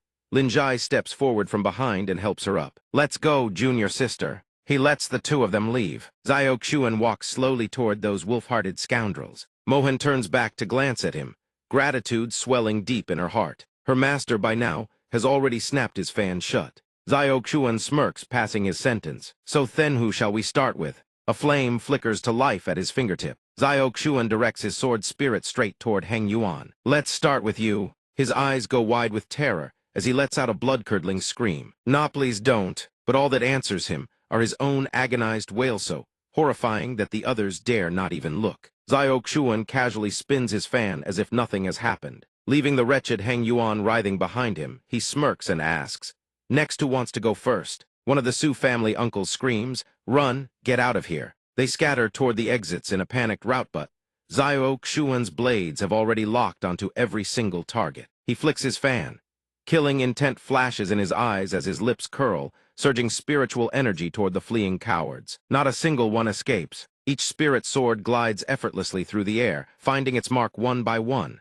None evade. A single movie-very rebel of the Su family is suppressed. The sight is so overwhelming that Mohen's heart trembles with awe. Never in her life has anyone helped her without expecting something in return. She has to try harder will save her father. A sudden hand clasps hers, startling Jai Nu into a soft gasp. Junior sister. 1 hour later. Inside Su Jiyuan's chamber, Mohen kneels beside her father's bed. Seeing her father's gaunt, withered face, a daughter's worry overwhelms Hera, creeping dread and gnawing unease settling deep within. Right at that moment, Jai Nu and Xiao Xuan stride in at an unhurried pace. Junior sister, Master has already crippled the cultivation of everyone from the Su family. They're being held in the underground dungeon now. Mohen turns around, worry still etched across her face. That's more than enough, thank you all. Sensing something is wrong, Jai Nu steps closer, gently placing a hand on her shoulder and asks with concern, "How is your father doing?" Mohen replies sorrowfully, "After taking the dissolving heart fire lotus, father still hasn't regained consciousness." Xiao Xuan says nothing from behind, only watches with focused isoveral suspicions already forming in his mind. He steps forward, meeting Mohan's gaze with a reassuring smile. "Let me take a look." Xiao Xuan sits at the bedside and presses his fingers against Su Jiyuan's wrist to take his pulse. As he channels spiritual energy to examine him, a flicker of surprise crosses his otherwise calm expression. "Your father's injury, judging by his pulse, it doesn't resemble chi deviation. Someone must have sabotaged him. His meridians were deliberately severed. Furthermore, the attacker was ruthless. If not for the deep reserves of medicinal energy in your father's body, any ordinary person who'd consumed that many healing pills would have been beyond saving, barely clinging to their last breath." Mohen gasps in shock. "How could this be?" Xiao Xuan rises to his feet, his voice soft and steady.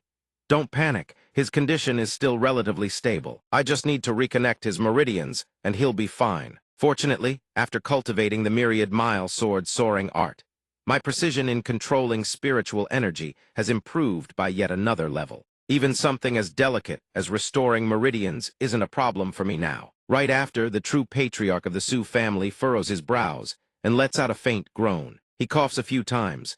Mohen sees him stirring awake and cries out joyfully, "Father!" Jai Nu, standing behind, is startled by the incredible speed of his recovery. He's awake. Jiyuan weakly turns his stiff neck, eyes half open, gazing at the blurry figure before him. He calls out Mohan's name. Overjoyed yet still worried, Mohan asks, "Father, how do you feel?" Jiyuan sits up, rubbing his throbbing head. "I'm fine, just a bit dizzy, that's all." Then, as if a sudden memory strikes him, Jiyuan's body seizes up in shock. He suddenly turns, his face stricken with worry, words tumbling out in a rush. "Mohan, where is your second uncle? He didn't do anything to you, did he?" Seeing her father's erratic behavior, Mohan feels a chill run through her, the worst-case scenario flashing through her mind. "I'm fine. Why are you bringing up second uncle? Could it be?" Jiyuan's face drains of color, his gaunt features sinking into the weight of memory. "All these years, I've been pouring my efforts into improving the mind-restoring pill formula. Just a few days ago, I finally made a breakthrough. My new formula drastically lowers the quality requirements for the ingredients, but demands far higher cultivation from the alchemist. My own cultivation wasn't enough, so I sought out Su Hongshuan for help. Little did I expect that Hongshuan's words would still echo in his mind like a death knell. Drop dead, backstabbed by his own flesh, and Blood Jiyuan's voice turns bitter as venom. He struck while I was mid-refinement, poisoned me from behind. We had no grudge before, no enmity between us, none whatsoever. Yet he hates me this much. It must be because he never forgave father for choosing me as the Sioux family patriarch instead of him. Mohan slams her fist against the edge of the bed. She whispers through clenched teeth, so it was him. Unlike the others, Zyro Xuan's attention locks onto a single detail. The mind-restoring pill. That's a three-realm recipe, isn't it? Isn't this exactly what Mohan needs to upgrade her heart of alchemy? Zyro Xuan allows a small smile to cross his lips before finally speaking. Elder Su, this formula you mentioned, Ed, may I have a look at it? The unfamiliar face gives Jiyuan a moment's pause. And you are? Mohan quickly rises to make introductions. Father, this is Elder Zyro Xuan of the Hengmeng sect.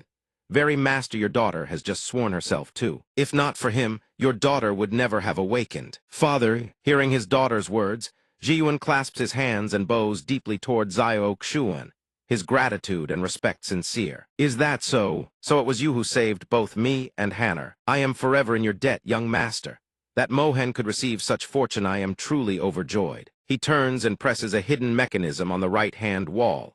To Mohan's astonishment, a concealed compartment swings open. Father, when did you install this in your room? Jiyuan grins mischievously. That's where I stash my secret savings. Mohan can only stare in speechless exasperation. He picks up a scroll from inside and presents it to Zyro Xuan. You've saved my life. Any formula belonging to the Sioux family, consider it yours for the taking, young master. Zyro Xuan unfurls the scroll and reads. His brow furrows slightly. This formula, you haven't finished refining it yet. Jiyuan lets out a heavy sigh. You have a sharp eye, benefactor. I was just one step away from completing it, but that beast Su Hongshuan destroyed everything. Seeing the man's dejection, Zyro Xuan offers a word of comfort. No matter. There's nothing fundamentally wrong with this formula. All it's missing is one ingredient, Tianhuang grass. The moment she hears the missing ingredient, Mohan's eyes widen a sudden flash of enlightenment. Tianhuang grass. Oh heavens, how did I not think of that? System notification under the host's guidance. Your disciple has successfully comprehended the improved mind-restoring pill 3-realm formula. The disciple's heart of alchemy has been upgraded. Talent upgrade heart of alchemy mystic grade, reward multiplier x5. Host talent upgrade heart of alchemy heavenly grade. Heavenly grade pill refinement success rate 99%. Seeing the boosted odds, Zyro Xuan smiles with satisfaction.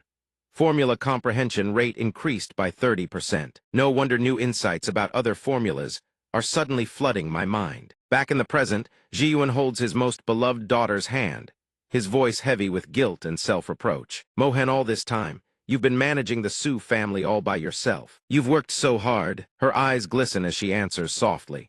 It was only my duty, but I was unfilial father to pay for your treatment. I mortgaged all the family's apothecaries. I'm afraid the Sioux family may never recover. Zyro Xuan's voice cuts through, pulling both father and daughter's attention back to him. I have a rather bold idea. You could reclaim every single apothecary, then recruit a new batch of alchemy apprentices them with lifetime contracts. The catch, they must never disclose our pill formulas to outsiders. And should they wish to leave midway, we'll have them sign a non-compete agreement on top of that. After departure, they are forbidden from using our formulas. Violations will be met with consequences. The three listeners hear bits and pieces, their expressions ranging from confused to dazed, completely lost. Only Mohan seems to still have a functioning brain. A wicked grin spreads across Zyro Xuan's face, pure villain energy. They'll learn very soon just how fearsome we can be. We can't afford to delay. Mohan, you stay here and focus on refining pills.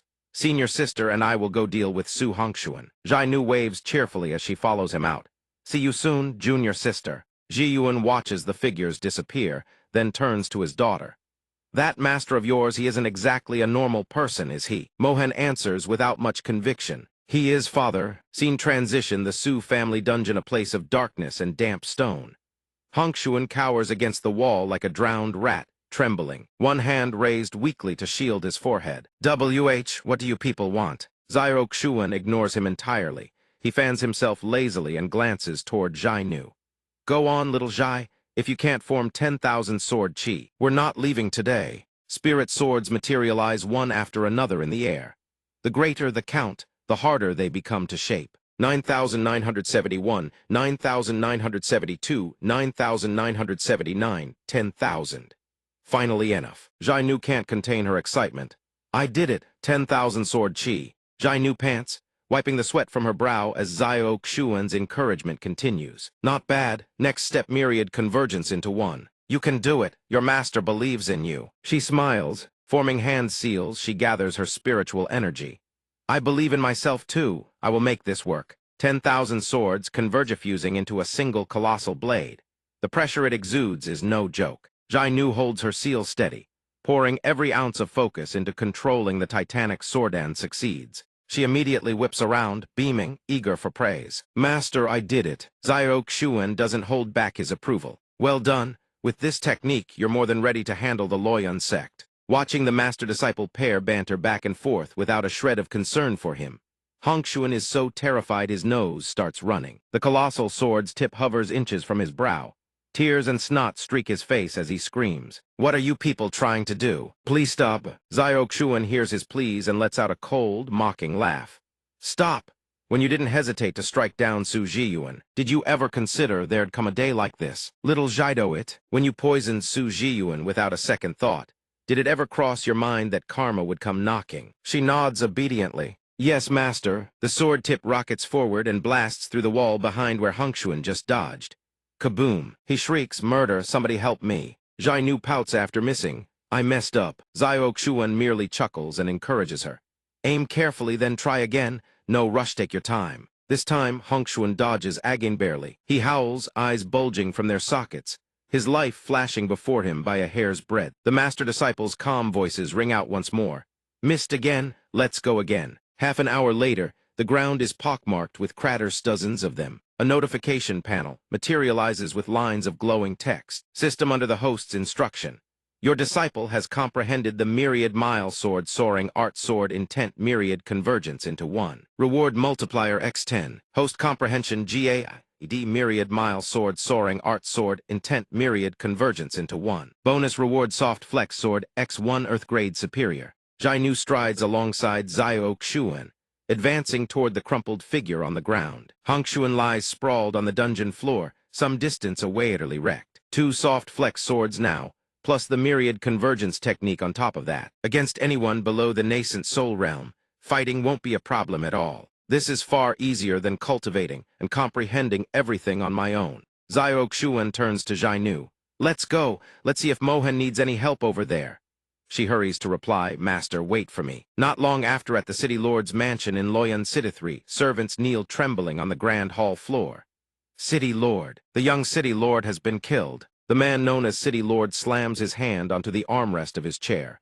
Bastards, did I hire you to freeload? That man is the City Lord of Loyun City, Wang Rong's father, Wang Guancheng. Killing intent radiates from him.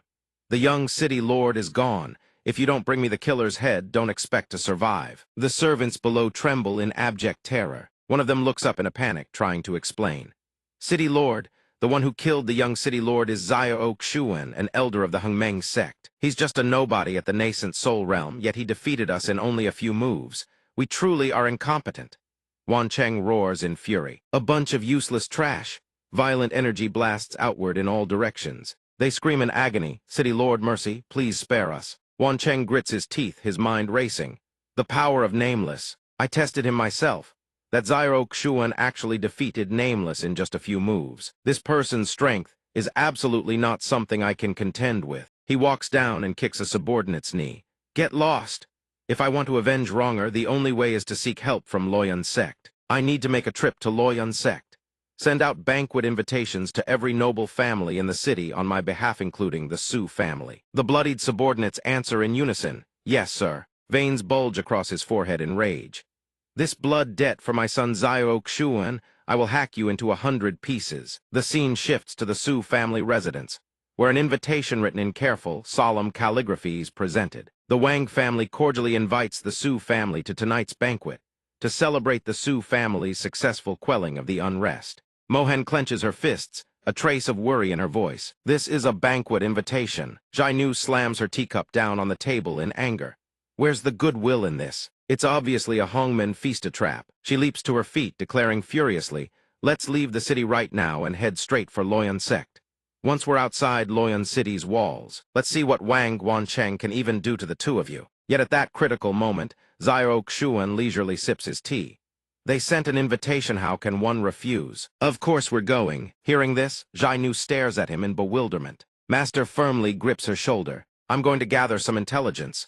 Lin Yuncheng will definitely be at this banquet. Good disciplito, you want revenge. The moment Jianu hears that name, her expression twists with fury. Lin Yuncheng, that damn traitor, is here too. The exchange leaves Mohan confused. Senior sister. Suddenly, Xiaoxuan snaps his fan open. He speaks, his tone calm and measured. I hear he's now sheltering under Loyun sect's banner. We can't paint everyone with the same brush. If it were any other time, catching him would be nearly impossible. So, good disciple, do you want to come with your master and crash this Hongmen feast? She answers immediately. This disciple obeys master's command. Watching this unfold, Mohan feels a chill run down her spine. Why does it feel like someone's about to have a very bad night? At that moment, Xiaoxuan turns to Mohan. Oh right, how's the pill prescription business coming along? She startles, then replies. We've already recovered all 17 pharmacies that the Su family had previously pawned. Alchemists are still being recruited. This afternoon we ran a trial sale of the mind-restoring pill, sold 50 bottles in total, earning 5,000 low-grade spirit stones. Xiaoxuan strokes his chin in thought. 50 bottles is a bit low. Have you identified the reason? She answers obediently. Yes, master. The main function of the mind-restoring pill is to calm the mind, focus the spirit, and regulate internal breath. Its applications are somewhat limited. Plus, this being the first day of trial sales, Xiaoxuan suddenly pulls a stack of papers from his robe and hands them directly to Mohan. Here, this is a revised 3-realm pill prescription. Study it thoroughly, then report the trial sale results to me. Mohan's eyes immediately light up. All of this is for me. This is the improved minor golden pill. Its recovery effect is at least 10 times what it was before, more than enough to meet the survival needs of ordinary cultivators. I'm certain it will sell. Money loves me, and I love money. Money pours in from all directions, flowing endlessly. Unbeknownst to Mohan, Xiaoxuan is grinning from ear to earth. Joy of earning money, without lifting a finger, is almost here. The scene shifts to nighttime at the city lord's mansion. Wancheng clasps his hands and bows respectfully to the guests before him. Brother Su, honored guest, I heard you fell ill some time ago. I was terribly worried. Who would have thought that after your recovery, the Su family's pills would reach yet another level? Truly fortunate indeed. Xiaoxuan catches the sarcasm laced throughout those words, yet he responds coolly. Thank you for your concern, city lord. And this must be the person who helped the Su family rise. Agin took Mohan as his disciple and helped her break through to 3-realm alchemist. Young Master Xiao, correct? He smiles faintly. City Lord Wang flatters me. Jianu's uncle, standing behind Wancheng, can't help but furrow his brow. Xiaoxuan, this is the main target the City Lord has specially arranged for tonight's banquet. City Lord Wang has specially invited 30 Golden Core elders from Loyun sect to assist. All of our men have changed into guest attire and are already lying in wait throughout the banquet hall. The moment City Lord gives the word, they strike to kill. Suddenly, he notices the woman standing behind Xiaoxuan Jianu, a young woman whose appearance bears a striking 70 to 80% resemblance to his young miss's face. Why does she look like the young miss from back then? How is that possible? I saw it with my own eyes. Lin Gu's men threw that girl Lin Zhai into the abyss. At that moment, Wancheng's voice cuts through his thoughts. Come, brother Su, young Master Xiao. Everyone is waiting for the banquet to begin. The man quickly replies, yes, of course. Once everyone is seated at the table, a voice rings out. I hear young Master Xiao is remarkably young, yet already a 5th-layer golden core cultivator. Wancheng and Jianu's uncle raise their cups high. And he's brought along 2 such outstanding disciples. The future is truly boundless. He quickly picks up the thread. Indeed, for Miss Su to be able to study under such a worthy master. Truly the Su family's great fortune. The other guests chime in, praising young Master Xiao as a genuine prodigy. Yet Xiaoxuan not only fails to detect the sarcasm, bursts into hearty laughter. City Lord Wang flatters me far too much. He downs a cup of wine in a single gulp. Xiaoxuan slams the cup firmly onto the table. He lets out a long breath. Actually, everyone has been overestimating my strength. I'm merely at the 3rd-layer golden core. The only reason I possess the power of a 9th-layer golden core is all thanks to... Jianu calls out in alarm. Master, Xiaoxuan seems to have drunk himself completely senseless. He shows off his treasure. It's all thanks to this sword. I stumbled upon it by chance. Its power is extraordinary. Without this sword, with my strength alone, How would I dare descend the mountain? Zhai Nu grows even more panicked. Master, never reveal your treasures in public. What are you thinking? After hearing exactly the information he wanted, Wan Cheng swiftly signals the subordinate behind him. My lady, isn't it about time we stepped out for a moment? Where are the men? He gloats internally. He thought probing this man would require some effort, yet he spilled everything on his own.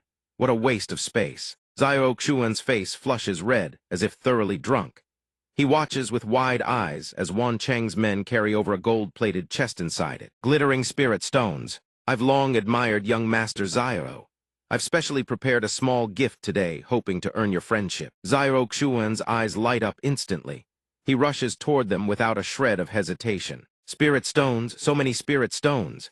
The sight makes Zhai Nu turn around and call out. He excitedly fondles the spirit stones. Originally, this trip was meant to buy supplies for the sect down the mountain, conveniently skimming a little off the top for himself.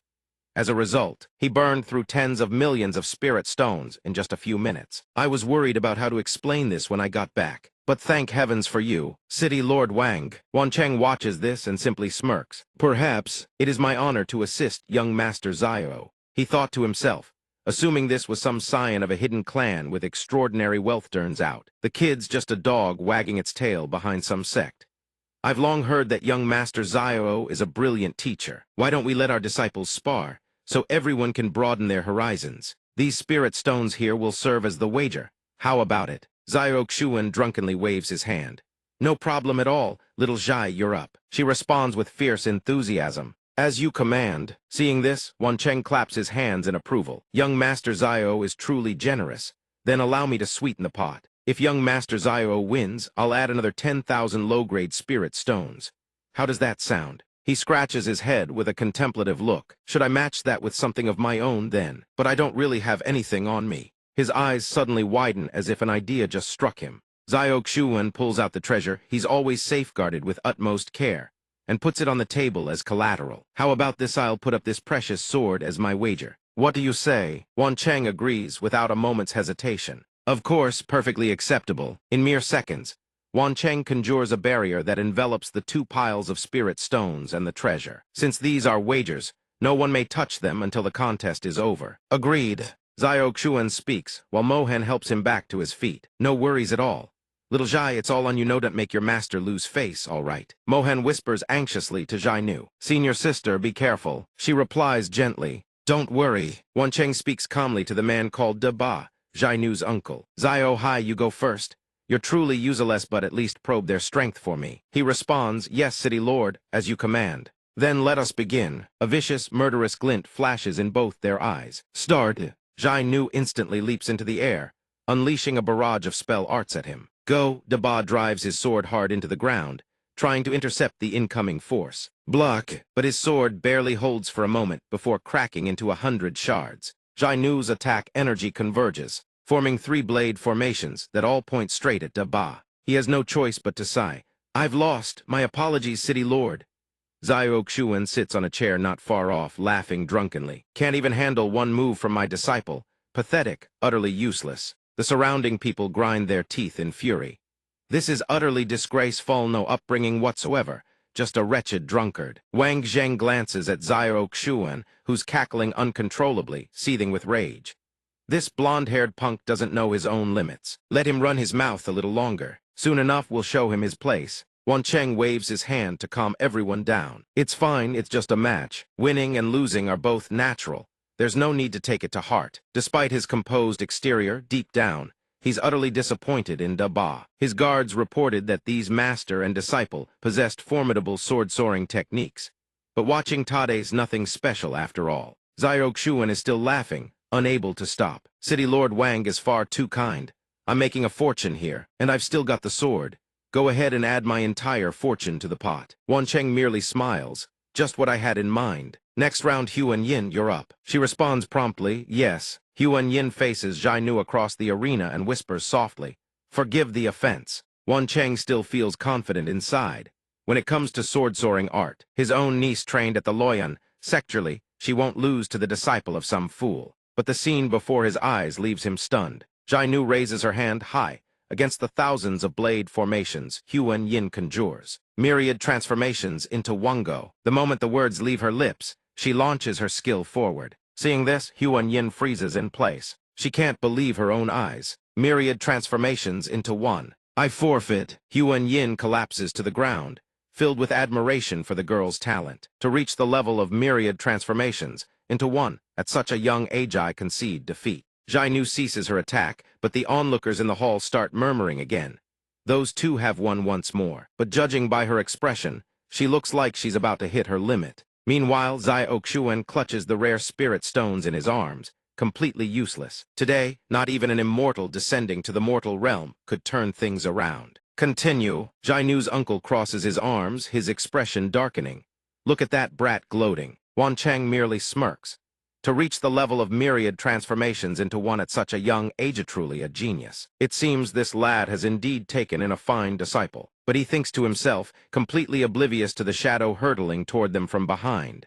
Still, that's about as far as he goes. The shadow lunges in front of Jainu. Without a single word, the attacker drives a devastating palm strike into her lower body. Zai Oxuan, who had been dead drunk this entire time, is suddenly completely calm. He drops the act and thinks, isn't this the Loyan elder of the Loyan sect? In an instant, he kicks off and launches himself forward. Jainu is sent flying out of the arena as Zai Oxuan's eyes widen in shock. He rushes over and catches her before she hits the ground. She leans her head weakly against his shoulder. I'm sorry, master, your disciple has failed. Zai Oxuan speaks softly. It's all right. He turns his head and looks back. Time to pull out the trump card. Meanwhile, Mohan calls out in worry, senior sister. The Loyan sect elder steps into the center of everyone's gaze and speaks lightly. You have lost. Zai Oxuan watches the spirit stones being carried away, his heart aching so badly that tears stream down like rivers. That was my entire fortune. No, you can't just leave. You've won everything I have. How am I supposed to face the sect when I go back? I want a rematch. Wan Cheng clearly has no reason to refuse. Another round is no problem at all. It's just that young Master Zio has just lost his entire fortune. Who does he have left to wager? Zai Oxuan points at himself. My life. Everyone else who hears this can't help but gasp in shock. My God, the man's truly lost his mind. Can you even bet something like that? But Wan Cheng isn't foolish enough to refuse. This is young Master Zio's own words. Better not sober up and go back on them, he thinks smugly. Without that precious sword of his, let's see what kind of storm he can still stir up. What waves can you possibly make now? Zai Oxuan immediately channels his full cultivation. Rest assured I won't go back on my word. I'm only worried that you lot won't keep yours. But if I win, City Lord, you won't just hand over your entire fortune to me. How does myriad transformations into one wielded by Himkari such extraordinary power? Damn it, thy sword is a spiritual artifact passed down by the sect master himself, capable of blocking a strike from a nascent soul cultivator. Yet this man just cleaved it in two with a single slash. Who the hell is this person? Zai Oxuan's strike continues to swing toward them. Wan Cheng, watching from outside, can't help but fear for his own cousin. Junior sister, the Loyan sect elder is hurled violently toward him. He catches her frail, battered body in his arms. Junior sister, are you all right, junior sister? Zai Oxuan steps toward them. It seems City Lord Wang is also a disciple of the Loyan sect that must have learned the Loyan sword technique from them. Your status is certainly not low. Killing you today, there's no injustice in that at all. Wen Cheng grits his teeth and shouts toward the rear. What are you all still standing around for? The rough-faced thugs behind him immediately charge forward with bloodthirsty grins. Finally, it's our turn. Rest assured, Elder Wang, we'll make sure this brat gets what he deserves. Prepare to die. Mohan quickly supports Lin Zhai and pulls her away. Senior sister, this way. Jiyuan watches the scene unfolding before him and breaks into a cold sweat. Such a massive battle. Zai Oxuan smiles, clapping his hands with delight as if utterly fearless. Every one of these attackers possesses golden core level strength. It seems City Lord Wang came fully prepared today. Looks like I'll have to solo slaughter 30 golden cores all by myself today. With that, he stomps his foot hard against the ground. A formation circle instantly materializes beneath him, and sword spirits surge forth like a torrential storm. Wen Cheng's expression darkens with cold fury. One man against 30 golden cores? That's truly the height of arrogance. Conveniently enough, before I descended the mountain, I specifically requested a phantom image of the Loyan sword from the sect master. Lin Zhai stares in shock at the familiar technique. That sword, he draws the blade and bellows. This lower-grade divine weapon of the heavenly realm was painstakingly refined by the sect master using his own vital blood essence over many years. Its spiritual power is no longer comparable to ordinary dark iron. Even a single phantom of this great blade is enough to kill a nascent soul cultivator. Yet she continues to stare blankly, murmuring, "That sword. It was clearly stolen from the Lin family, by the Loyun sect years Agath ancestral sword embryo of the Lin family. The very day the Loyun sect massacred the Lin family, they used countless members as blood sacrifices to forge this sword, refining it to the extreme and transforming it into a divine weapon. May they all burn in hell. Only today can I finally sense the blood resonance, resonating within my own body. They named it the Loyun sword back then, truly shameless." Mohan looks at her with sympathy. "Senior sister, are you all right?" Xiaoxuan asks in surprise, the ancestral sword embryo of the Lin family. Only now does he understand one of the conditions. The system displayed for awakening the innate sword physique was referring to this very thing. On the other side, Wen Cheng continues his arrogant assault with the sword strike.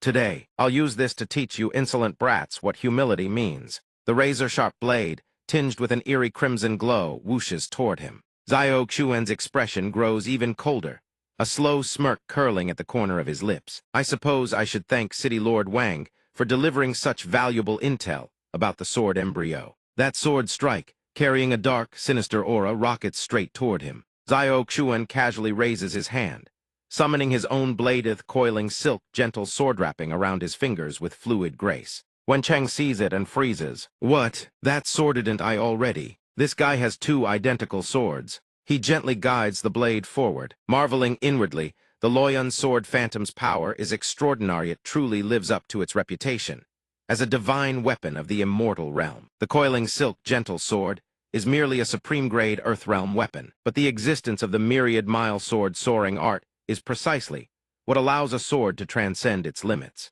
Let's test the true power of the myriad mile sword soaring art. The coiling silk gentle sword darts forward like a gust of wind, swish. The two blades collide in a cataclysmic clash. Neither side yields, each unleashing waves of raw force that send shock rippling through the surroundings. A thunderous kaboom tears across the sky, overwhelming everyone nearby. From within the blast, the coiling silk gentle sword glides back to Xiaoxuan, as if nothing happened at all. Xiaoxuan fans himself lightly, speaking with calm amusement. "Is that all you've got? I haven't even used my full strength yet." Wen Cheng panics, stumbling through the smoke in a desperate attempt to flee. "How is this possible? Run, we need to run." But Xiaoxuan saw it coming. He stares back coldly. "Running? You think you can actually escape?" With that, he launches his blade straight toward the man. Wen Cheng watches the sword closing in on him. He screams in terror, "No!" But there is no miraculously the spray of fresh blood accompanied by a piercing shriek. The red-haired uncle finally recovers from his daze and scrambles to his feet, but upon seeing the carnage before him, he trembles and stammers, "See City Lord Wang, D don't come any closer, D don't kill me." Xiaoxuan coldly plants his foot on the man's back. "The one who should kill you isn't me." The words make the man scream even louder in terror. Lin Zhai has already drawn her sword. With a terrifying expression, she asks, "Uncle, do you remember me?" The man looks up in panic, recognition slowly dawning. "Why, you're Lin Zhai, how is this?" But before he can utter another word, he is cleaved in two. Lin Zhai brings her sword down in one decisive stroke, then speaks coldly, "Correct.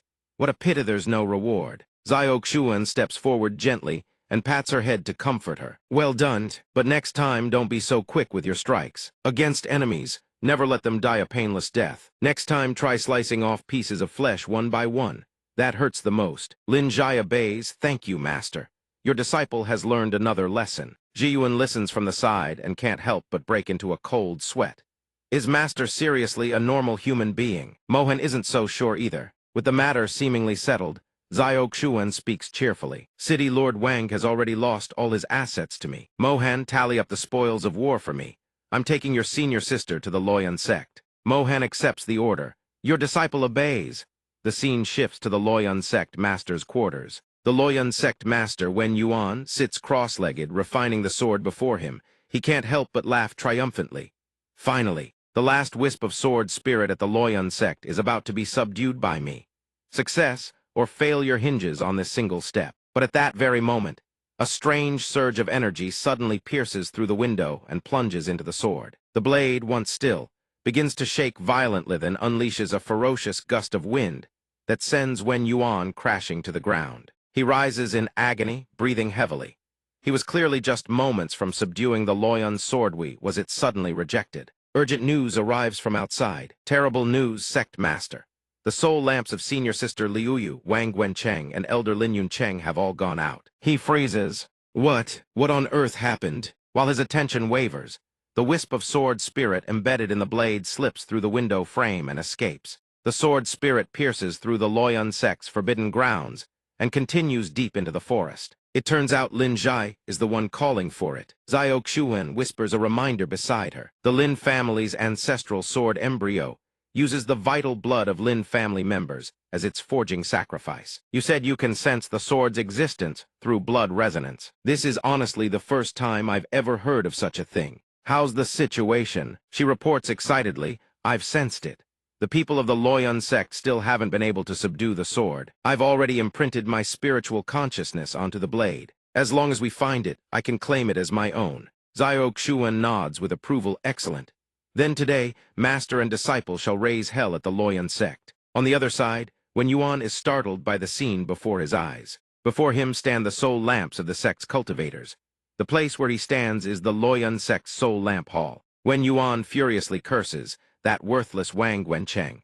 Last time he told me his son was killed by a wandering nascent soul cultivator, asked to borrow a phantom of the Loyun sword to deal with it, and even brought 30 golden core elders alonganly to produce this result. Wen Yuan, seething with frustration, presses for answers. What exactly happened? Have you confirmed the investigation? The subordinate stammers a reply. Not yet. All we know so far is that Elder Wang invited 3 golden core cultivators down the mountain to deal with the enemy. But it appears they were all slaughtered. Hearing this only fuels his rage, slams his fist into the spirit lamp shelf. Wen Yuan's expression turns grim as he unleashes a torrent of abuse.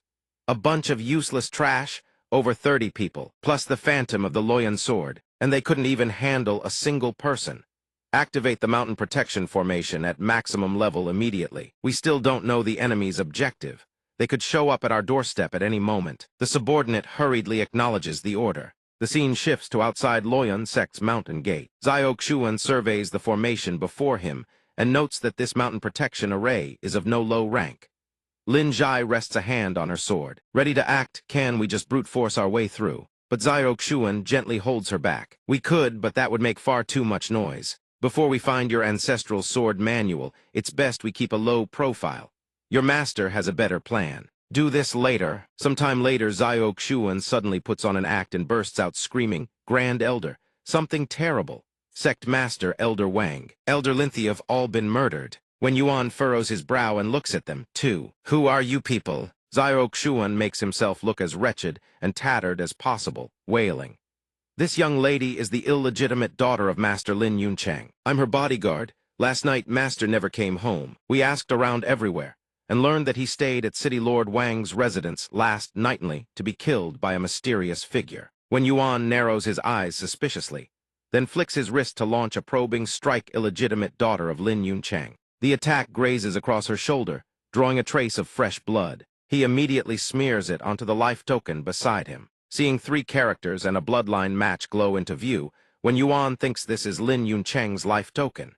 If they share the same bloodline, it will display the confirmation, so these people really do have a connection to Lin Yuncheng. He then looks at them and demands, You too. Why have you come up the mountain? Xiao Xuan puts on a terrified expression, clasps his hands, and hurriedly explains. We heard that a mysterious figure single-handedly slaughtered 30 golden core cultivators and annihilated the city lord's mansion. We feared it might be Master's enemy, so we deliberately climbed the mountain to seek Loyun sect's aid. Lin Zhai plays along. She slices open another cut on her hand and says, Sect Master Yi, I learned from my father that you are currently refining the Lin family's sword manual but suffered backlash, and have been searching for a way to resolve it. I'm not sure if my father has mentioned it to you, but the Lin family actually possesses an ancestral sword refinement method. The Lin family has practiced the sword for generations. The blood of a Lin family member is naturally sufficient to refine the sword manual, and it also has restorative effects on injuries caused by the sword manual's backlash. Wen Yuan's conviction deepens even knows about the Lin family's sword manual. Unless, he speaks up and demands, This method of dispelling backlash you mentioned, can you demonstrate it for me right now? I advise you not to deceive me. The consequences are beyond anything you can bear. She extends her bloodied arm forward. Of course you can test it first. The blood flows at an unhurried pace, coiling around his body. When Yuan lowers his eyes in thought, I can feel it. The internal injuries left by the Loyun sword's backlash are being healed. There's definitely some effect. He turns his back and grants them passage. Go on in, but he fails to notice the gleaming, venomous eyes of the two serpents behind his back. It worked. When Yuan begins speaking in a low voice to his subordinate once more. I'm heading down the mountain today to personally investigate the incident involving Elder Wang and the others. While I am away, no one is to activate the mountain protection formation under any circumstances. Also make arrangements for those two. The man hurriedly acknowledges the order. Xiao Xuan catches every last word. A smirk tugs at his lips. A heaven-sent opportunity. Night descends swiftly, and the surrounding air grows even more tranquil. Inside the room, the master-disciple duo, Xiao Xuan and Lin Zhi, have already begun exchanging cultivation, transmitting internal energy to one another. Jainu's strength has now increased to Foundation Establishment, first layer. System host has imparted 200 days of cultivation to disciple. Reward 3x multiplier activated 600 days of cultivation received. He nods and looks at her. Good. You now have Foundation Establishment first layer cultivation. Once we obtain the Lin family's sword manual, you'll be able to awaken the innate sword physique. Xiao Xuan Golden Core, 6th layer. Lin Zhi can't contain her curiosity and asks, the innate sword physique again, what exactly is that? But he simply ignores the question. Never mind that, let's move out now. Standing on elevated ground, eyes fixed on the compound shrouded in layered barriers, Xiao Xuan asks, are you certain you can locate the sword manual? Lin Zhi answers with confidence, rest assured, master. He nods provisionally. Fine, you take the lead then. Without another word, the two shoot off like birds, swift and silent. But a half-asleep guard looms directly in their path. Lin Zhi whispers softly, a guard. He replies calmly, it's fine. Master can mask both our auras. Anyone below nascent soul won't be able to detect us. The door to the secret chamber eases open. The moment she spots the Loyun sword radiating overwhelming oppressive force ahead, she exclaims with delight, found it. Xiao Xuan immediately assigns the task focus on refining it. I'll stand guard for you. Lin Zhi nods in agreement. Yes, master. She sits down and channels every ounce of her power to connect with the last trace of sword soul. Lin Zhi pours all her spiritual energy into a direct assault on the Loyun sword. The sword seems to sense it responding with a faint ripple of power. Then, without warning, it unleashes a vicious backlash that sweeps toward her. Lin Zhi can't dodge in time. A mouthful of blood bursts from her lips as she thinks, this sword still harbors the spiritual consciousness of the Loyun sect master. The commotion inside finally alerts the guard. Who goes there, you there? He doesn't hesitate, snaps the object in his hand. It transforms into a streak of light that rockets into the sky, firing an emergency signal flare. Seeing their cover blown, Xiao Xuan's expression darkens into a smirk. Looks like there's no hiding it anymore. Since things have come to this, let's make some noise. At the same moment, Wen Yuan riding his sword in the skies, Bayan receives the signal. He erupts in shock. Someone has touched my Loyun sword. It's an ambush. Immediately, the other peak masters of Loyun sect converge from all directions. Who dares act so insolently at our Loyun sect? State your name, you're completely surrounded. Surrender now and it'll hurt less. Xiao Xuan steps forward calmly, facing them head-on. Toddy, without my permission, not a single one of you gets past me, and through that door. He raises his hand and unleashes his sword intent. A tidal wave of sword intent surges forward, crashing into the crowd all at once. They immediately weave hand seals and conjure a barrier. Boasting, a mere sword-controlling techniqueen, you dare showboat before golden core cultivators like us. But reality slaps them across the face. Almost instantly they shriek in agony. What? My protective artifact destroyed in a single blow. How does this flying sword have such devastating power? Xiao Xuan watches the scene unfold and lets out a laugh. Last time I killed 3 golden core cultivators in a single round, I figured maybe they'd had too much to drink and weren't at their best. But now, Loyun sect really is just this weak. It finally dawns on them dimly, belatedly just who he is. One man who slaughtered 30 golden core cultivators. You are. He stands as bold and unyielding as ever, declaring at full volume, I walk without changing my name, I sit without changing my surname. Xuan Xiao of Nam Li sect. If Loyun sect still has the strength to come after me after Tanite remember this name well. The crowd takes his words at face value, their expressions darkening. Nam Lee sect it figures, within a 10-mile radius. The only sect that can rival Loyun sect is Nam Lee sect. Everyone follow me, seize this Nam Lee sect thief. Yes, facing them all down. Xiao Xuan remains utterly fearless and roars, wonderful. Now we're talking, finally something that can make me happy. The sword intent streak forward like lightning, piercing clean through their bodies. Screams tear across the sky. Help, stay back, don't come any closer. He surveys their wretched state and asks with undisguised contempt, is this really all you've got? I haven't even gone all out yet. That peak masterwounds riddling his entire body still talks tough, jabbing a trembling finger. You brat from Nam Lee sect. Our sect master is on his way back right now. When he arrives, he'll chop you into 1,000 pieces. Xiao Xuan flashes a harmless smile. Oh, I'm right here waiting. Speak of Cao Cao and Cao Cao arrives. When Yuan appears out of nowhere and plummets from the sky. Despicable dog stunt, you dare get arrogant. Xiao Xuan swiftly raises his fan into a defensive stance. Oh, that was fast. He swings the fan in a wide arc, conjuring a sword shadow, reinforced with a devastating palm strike that rockets forward to intercept the blow. Xiao Xuan's sword intent even manages to slice clean through Wen Yuan's physical sword. After a single exchange, Wen Yuan is already forced to retreat at a disadvantage. He roars with fury, you, Nam Lee sect scum. You've got some nerve daring to run wild on Loyun sect's home ground. He sneers coldly and summons 2 twisted, supple swords. What is the Loyun sect anyway? Even your elder was beaten to the point of collapse by my hand. Xiao Xuan forms a seal before his chest, strange runes flickering into existence, before he strikes out toward the old man. Try this on for size, you old geezer. This technique is called the Special Edition, Boundless World-Traversing Sword Art. The 2 blades, wreathed in mysterious runes, howl like a gale as they tear toward the old man. When Yuan raises his sword, his eyes burning with rage. You villain, you dare to look down on my Loyun sect. You are celebrating too early. Xiao Xuan dodges the attacks with ease, coolly appraising his opponent. His sword stance is extraordinary. His cultivation base must be at the peak of nascent soul. He has likely spent years damaging his own foundation by refining the sword's essence, which is why he hasn't broken through yet. His actual combat power, however, is already at the nascent soul level. The 2 twisted swords pinned into the ground are suddenly controlled to fly upward. The situation takes an unstable turn, and he begins to feel a hint of anxiety. This is troublesome. I hope little Zhai Nu can subdue that sword soon. Under the influence of the runes, the sword begins to duplicate itself. This formidable technique is known as 10,000 sword chi. When Yuan, despite his hatred, is forced to admit his awe, he can use the 10,000 sword chi technique on physical blades. His sword already possesses incredible power, at least a mystic grade high tier. With thousands of mystic grade swords descending at once, can this even be called a sword technique? It is hardly an exaggeration to call this a supreme divine ability.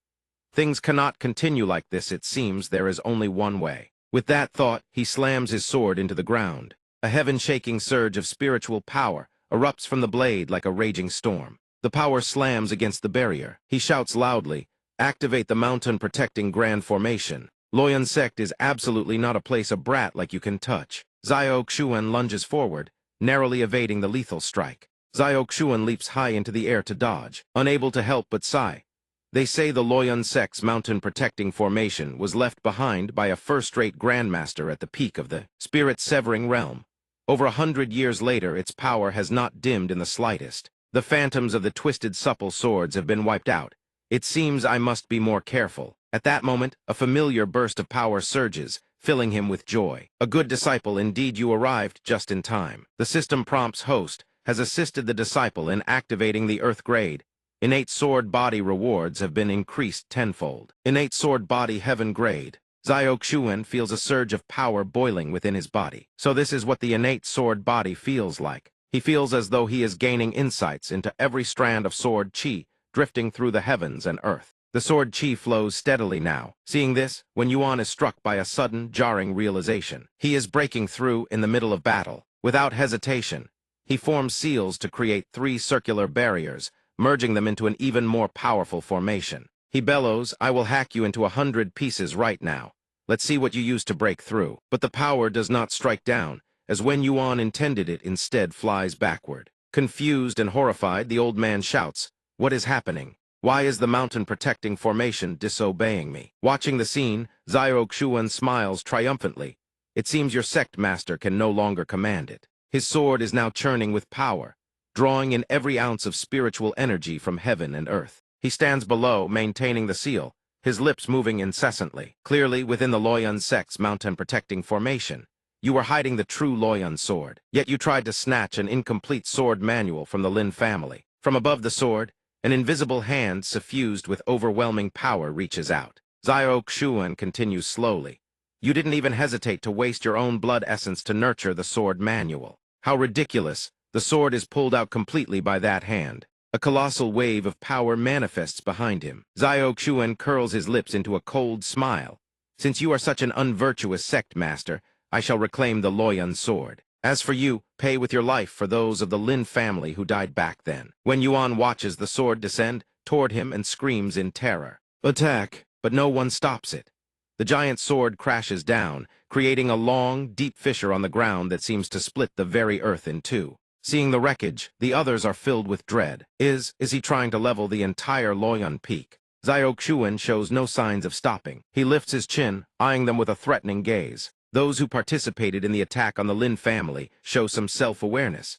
Cut off one of your own arms and get lost. Do not wait for me to take action, for if I do, the entire Loyun sect will die. They scramble to admit their mistakes and retreat. My son is still in the sect, he did nothing. It was all my fault. Then they begin to sever their own arms. Please spare my son. I am willing to pay any price. I have family members still inside the sect. Please spare them. Watching the crowd clutching their arms as they fled, Xiao Xuan's heart remains cold. They only understood the meaning of pain when a blade was at their own throats. Why was no mercy shown when they were slaughtering the families of others? At this moment, Lin Zhai appears, joyfully holding the sword. Master, look, I have successfully subdued the sword manual. I have decided to name it the World Sword. Furthermore, after subduing the sword, I feel that cultivation has become much easier. Before, I wasn't used to the 10,000 sword chi, but now I have finally grasped it. He smiles at her with praise. Well done, he thinks to himself. This must be the effect of successfully awakening the innate sword body. Looking at the devastated landscape, Lin Zhai curiously asks, was there a great battle earlier? He nods and replies, indeed. The Loyun sect master has been eliminated. What do you say if we take over the Loyun sect? She asks in astonishment. Take over the Loyun sect? Master, you aren't planning to be an elder of the Hengmeng sect anymore. Xiao Xuan slowly raises a hand to gesture for her to quiet down. I will have the Su family send people to take over. I only want to be the one collecting the profits. Very well, let's go.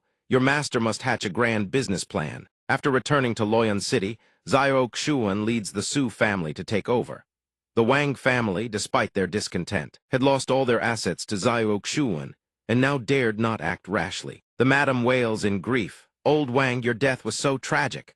With the resources of the Loyun sect as support, the Su family takes control of Loyun City. Simultaneously, under Xiao Xuan's guidance, a series of establishments like tourist coaches for city tour were launched, causing Loyun City's economy to skyrocket. Carriage drivers also began to have a steady income, 2 coins per trip. Tour the whole city, hop off whenever you like. After entering secluded cultivation, Xiao Xuan also helps Lin Zhai and Su Muhan with a cultivation transfer. Both of them have now reached the foundation establishment realm. Lin Zhai is now at the second stage of foundation establishment. Muhan is not far behind, having attained the first stage of foundation establishment. Unlike his 2 hardworking disciples, Xiao Xuan lounges about eating fruit. Muhan approaches to read the business ledger for the week. The small golden core has been sought after by countless cultivators since it went on sale every day. It is sold out as soon as it hits the shelves, and future sales are expected to be stable. Just the income from the small golden core alone reaches 1 million low-grade spirit stones per day, not to mention the other benefits it brings. Reading the reports fills Muhan with joy. Spirit stones raining from the sky. Xiao Xuan enjoys it even more, inwardly chuckling as he kicks his feet up. That's it. Reaching the peak of life means being able to lay back and enjoy the beautiful life. Suddenly, someone calls out loudly from outside, Elder Xiao. It is Yi Chen, who is approaching on his flying sword. Seeing it is him, Xiao Xuan doesn't even bother to change his posture to greet him. Disciple Yi, what brings you here today? Is your master doing well lately? Come have some fruit. He lands on the ground and replies solemnly, No need, Elder Xiao. The sect master asked me to pass along a message. Yi Chen clears his throat twice. Finding his voice, he immediately mimics the sect master's tone to relay the message. I hear Elder Zio has recently seized control of the Loyun sect unless, of course, he has other plans. The impersonation nearly makes Zio Xuan choke and spit out his tea. Zio Xuan straightens up hastily and replies, Sect Master Senior Brother is still as sharp as ever with his intelligence. Go back and tell him for me I've always been loyal to the Hengmeng sect. The Loyun sect was just free real estate, nothing more. He clasps his fists to show understanding, then continues. Yi Chen understands. Also, the Inner Peak tournament begins in 3 days. The sect master asked me to remind you if you wish to remain in the Hengmeng sect. Make sure you arrive on time. He replies without a trace of urgency. Relax, I'll be there on time, guaranteed. Very well, go make your preparations. It's time to head back for the tournament. Yes, sir. Lin Zhai suddenly recalls the trouble awaiting them back at the sect, a headache already forming. She turns to remind her junior sister. When we return to the sect, there are certain people you must be careful around if you encounter them. Su Mohen looks puzzled. Who? Her expression grows grave as she recounts. They were originally Master's own disciples, but they later betrayed the sect and conspired to harm him. I'll explain the details on the way. Su Mohen nods. All right. The scene shifts to the 6th peak of the Hengmeng sect. Wang Yan's expression turns somber as he delivers urgent news. Word is that Zio Xuan is about to return. Are the 2 of you ready? Wang Zheng doesn't hold back, speaking bluntly. Master, forgive me for saying this, but the techniques you taught us require spirit beast essence blood to cultivate. Why do I get the feeling these methods look a lot like demonic cultivation arts? The words barely leave his mouth before Wang Yan lashes out in fury. The strike sends him flying backward. Wang Yan hasn't even withdrawn his hand, his tone dripping with anger as he scolds. Ignorant child, what could you possibly know? How many techniques have you even seen in the Hengmeng sect? And yet you dare doubt the methods I've imparted to you. Wang Zheng flinches from the pain and immediately bows in apology. This disciple knows he was wrong, but inwardly he curses without end. This twisted crap, I want nothing to do with it. Wang Yan then turns to Qiu Han. Qiu Han, what about you? He clasps his fists and replies, I've followed Master's instructions to the letter. I've cultivated to the 3rd layer of the technique, and my cultivation has reached foundation establishment, 5th layer. Wang Yan bursts into delighted laughter. Excellent, cultivated to the 3rd layer. Among the younger generation of the Hengmeng sect, securing 1st place shouldn't be difficult at all. In the Hengmeng tournament, nothing else matters as much as the prize Hengmeng Violet Qi. That is the supreme treasure. Legend has it that the founding ancestor of the Hengmeng sect once gave rise to a human immortal. This Hengmeng Violet Qi is the grand fortune that the human immortal left behind upon passing into ascension. Every year, the Hengmeng sect holds a tournament, and each victorious peak receives a set portion of Hengmeng Violet Qi. Wang Yan speaks with deadly seriousness. Remember this, both of you, every participant in a match receives some Hengmeng Violet Qi, but the final champion earns the purest, top-grade Violet Qi. Under no circumstances are you allowed to lose. If either of you loses, your fate will be the same as this table. Qiu Han immediately clasps his fists in acknowledgement. Yes, sir, but deep inside, he already regrets everything to his core. If I'd known the 6th peak was this twisted, I would have stayed at the 7th peak and enjoyed a carefree life. What a terrible miscalculation. Satisfied with their answers, he waves them off. Dismissed, the 2 of you may leave. They respond at once. Yes, sir. A mysterious black-clothed figure suddenly materializes in the room. Even your own subordinates are starting to get suspicious. Looks like you need to pick up the pace. Wang Yan shoots him a razor-sharp glare. I didn't go through the trouble of breaching the mountain protection array to sneak you into the Hengmeng sect, just so you could provoke people. How are the preparations coming along? The black-clothed figure and none other than Chang Fing lets out a cold snort.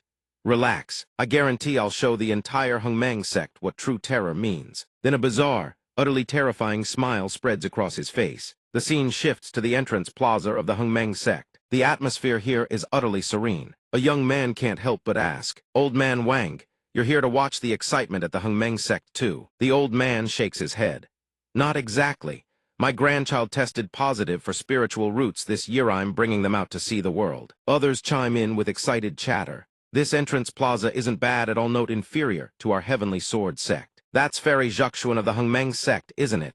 She's grown much more beautiful compared to previous years. The once-in-5 years tournament has finally begun. This year, it seems spectators from other sects are not. Few at all. I wonder which peak will win this time. It's bound to be the first peak again. They've won every single time in recent years. Elder Chi Feng of the first peak is a high-ranking elder of the Hongmeng sect, a true veteran. He's known as the foremost peak elder. Chi Feng arrived well in advance, his expression unchanging as he listens to the chatter. He is already at Golden Core, 4th layer. The rest of his disciples are all geniuses who have achieved foundation establishment. His forces are formidable. Someone then gestures toward the beauty who is the second peak's elder, Zhu Xuan. Have you forgotten about Fairy Zhuxuan of the second peak? Not long ago, she also broke through to Golden Core, 4th layer. Her disciples are exceptional wielders of the Azure Violet twin swords. Their strength is not to be underestimated, let alone sect master Zhang He of the main peak. They lower their voices in unison to whisper. Speaking of which, are these the only elders who showed up today? Where's Zhao Xuan of the 7th peak? He's probably too afraid of losing face to show up. The disciples under him train, all through direct energy transfer, a bunch of trash. The gong ringer steps forward to make the announcement. We now announce the rules for the first round of the tournament. The tournament will proceed in a wheel battle format. Each match will draw 2 peaks against each other. The loser is eliminated and receives 1 loss recorded. 2 peaks drawn, the loser returns to the lineup and waits for their next turn. The winner advances to the next round. The winner remains on the arena floor for the next bout. Accumulate 3 wins to advance. Accumulate 3 losses and you are eliminated. Cultivation resources will be distributed based on the rankings determined through the tournament matches. Furthermore, the champion may also receive a supreme-grade Earthrealm magical artifact. The crowd gasps in shock, repeating the words, "A Rui Azure Wind Sword." The first gong sounds. First round of the tournament, 6th peak versus 1st peak. Wang Zheng steps onto the arena first with his chi refining, 7th layer cultivation, sparking excited chatter among the crowd. Wang Zheng wasn't he a disciple of the 1st peak? Why is he representing the 6th peak? You haven't heard. Wang Zheng already betrayed his master ages ago. He's joined the 6th peak now. Isn't this going to be one hell of a show? Zhang He can't help but inquire. Zhao Xuan still hasn't arrived. Yi Chen answers cautiously from behind, reporting to master there's no sign of him yet. He strokes his beard, his deep-set eyes distant, and murmurs, "Zhao Xuan." The spectators, eager for drama, already begin mocking and gossiping. If the 1st peak has no one, doesn't that mean an automatic forfeit? Even if they had someone, so what? Who could step onto the arena against Wang Zheng? Zhao Xuan himself. The gong ringer raises his hand, about to announce the matches, and 1st peak has no challenger. This match is forfeited when a familiar voice suddenly rings out. Wait! Zhao Xuan appears at a leisurely pace, accompanied by 2 of his disciples. My apologies, I overslept this morning and arrived late. Sorry to have kept you all waiting. The moment Wang Zheng spots him, he opens his mouth to sneer. This old fool still hasn't kicked that waste Lin Zhai out of the sect, and now he's taken in yet another female disciple, gorgeous, no less. A vile thought coils in his mind. What a knockout. In a bit, I'll crush that pretty little junior sister right underfoot in front of the old man. His expression is going to be priceless. Zhao Xuan glances at his opponent on the stage, then without a shred of hesitation turns his gaze to his second disciple. Mohen, you're up. Good chance to stretch your legs. She answers obediently, "Yes, master." But then Lin Zhai grabs her wrist, stopping her cold. Mohen turns in surprise. "Senior sister," Lin Zhai whispers in a low, urgent voice. "Junior sister, that guy? You don't know him yet, but he's the one who betrayed master. Nearly crippled him for life. Don't show him an ounce of mercy." The instant she hears that, Mohen's eyes harden, her gaze shifting to the man on stage like a blade unsheathed. I've already heard stories about master from senior sister. I never imagined the very first thing I'd see upon returning to the sect would be a pack of traitors who turned against him. If that's the case, then she needs to put on a show worthy of her master's name. Zhang He peers at Mohen's cultivation, and his eyes darken. At her age foundation establishment, 1st stage, it seems Elder Zairo's trip this time has landed him yet another exceptional disciple. Wang Zheng sees her stepping forward and immediately needles her, "Junior sister. Studying under Elder Zhao Xuan, you've probably learned nothing of value, right? Your senior brother here, out of chivalrous concern, will let you strike first." But Mohen's tongue is razor-sharp, and she fires back without missing a beat. "My master's lineage has never harbored traitors. What kind of dog are you, a disciple, who betrays his own master and destroys his own rootstock, presume to call yourself my senior brother?" Those words send Wang Zheng into a white-hot rage. Fine, since you can't tell good from bad, don't blame me for not holding back. Do be careful, junior sister. My spring rain sword techniqueave in your precious Zio Kshuan once praised it as not bad. Mohan shows not a flicker of fear. Two slender fingers catch the blade mid-swing with effortless precision. Wang Zheng freezes. What? She gives a light squeeze. The blade shatters like glass. Her voice cuts through the air, cold and measured. The sword technique isn't half bad, I'll give you that. But the way you wield it is atrocious. You couldn't even break through my basic spiritual chi barrier. What kind of swordsman are you supposed to be? Wang Zheng stares at his disintegrated sword, stunned beyond belief. A swordsman who's lost his blade. Humiliation claws at him as he forces the words out, I admit defeat. But the moment he turns to leave, Mohan's voice rings out again. Hold it, the sect tournament rules say we fight to the end. I can't kill you here, consider yourself lucky. Take one palm strike from me, then get lost. Wang Zheng swings his palm to counter, fury blazing in his eyes. Don't push your luck. Two palms collide. Kaboom, a shockwave tears across the arena. The only one sent reeling is Wang Zheng, his hand a mess of bloody wounds. Mohan stands tall and untouched, not a single scratch on her. He stares at his limp, trembling arm. Yao, you are at Foundation establishment? How is that possible? With that level of power, why would you even need to bow to Zio Kshuan as your master? Mohan raises her hand, a faint, composed smile on her lips. Half a month ago, I was still at Chi Refining first stage. Now, Foundation establishment. First stage. All thanks to Master Zio Kshuan's cultivation techniquest bone marrow cleansing. A complete transformation. Twice the results in half the effort. Something a few traitors like you couldn't dream of achieving even in your wildest fantasies. Those words drive Wang Zheng into a seething fury. That old fox Zio Kshuan actually used chi transference to empower his disciplisan bone marrow cleansing to boot. Damn him. The gong striker steps forward and announces, first match, first peak wins. The matches press onward. Then interrupting the flow, a single strike descends like thunder. Wait, a man drops from seemingly nowhere, landing directly before them. Yi Qiuhan tilts his head up, his face darkening as he declares, I challenge the seventh peak. The crowd erupts. Heavens, Yi Qiuhan is issuing a direct challenge. There's a rule for this, isn't there? If someone issues a direct challenge, the challenged side cannot refuse it, but the peak elders have free reign to choose who fights. Does the seventh peak even have anyone capable? No way. Yi Qiuhan was once called Little Zio Kshuan within the sect.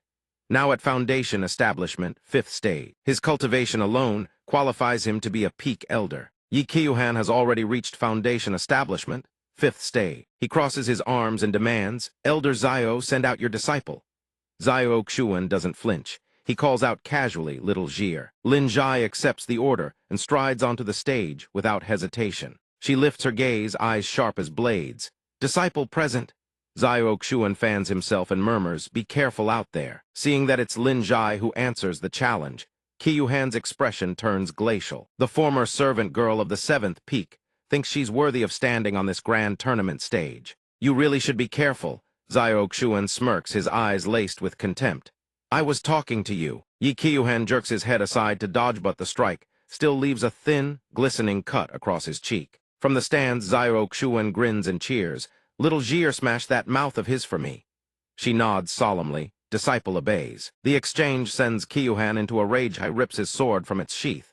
You have a death wish. Behind him, a blazing fire phoenix materializes, radiating overwhelming majesty. Wang Yan watches from the side, his chest puffing up with pride. Yi Qiuhan is deploying the flying swallow sword techniqueth, very one Zio Kshuan, personally designed for him based on his sword habits back in the day. Elder Meng beside him adds with a sycophantic grin. Exactly using the sword technique his own master taught him to crush his master's disciple. Zio Kshuan's face is going to be absolutely spectacular to watch. But Lin Zhai merely parts her lips in a cold, dismissive hiss. Then she raises her arm and slashes upward. A torrent of sword chi rockets forward like a loosed arrow, barreling straight at him. Yi Qiuhan raises his hand to block. Commendable courage. His smirk barely lasts a heartbeat. His sword splits clean in two. Yi Qiuhan's face drains of color, horror and disbelief washing over him as he stares at the impossible sight. What is this? How is this possible? Lin Zhai calmly sheathes her sword,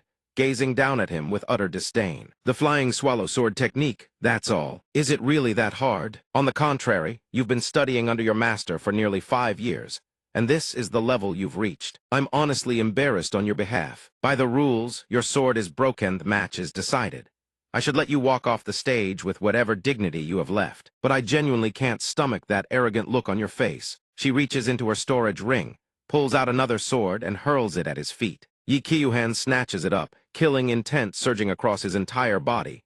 What a joke. Who do you think you are? How dare you speak to me like that? Lin Jai sidesteps with fluid ease. Then she swings her blade, bites deep into his arm. Yi Kyuhan watches in horror as blood erupts from his arm.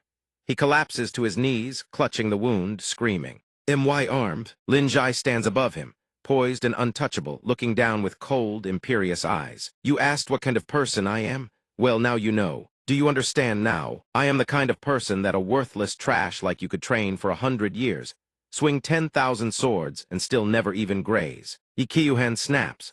Bloodshot veins crawl across his eyes, rage warping his features into something monstrous. Damn it! Unfazed by his fury, Lin Jai tosses a few more swords at his feet.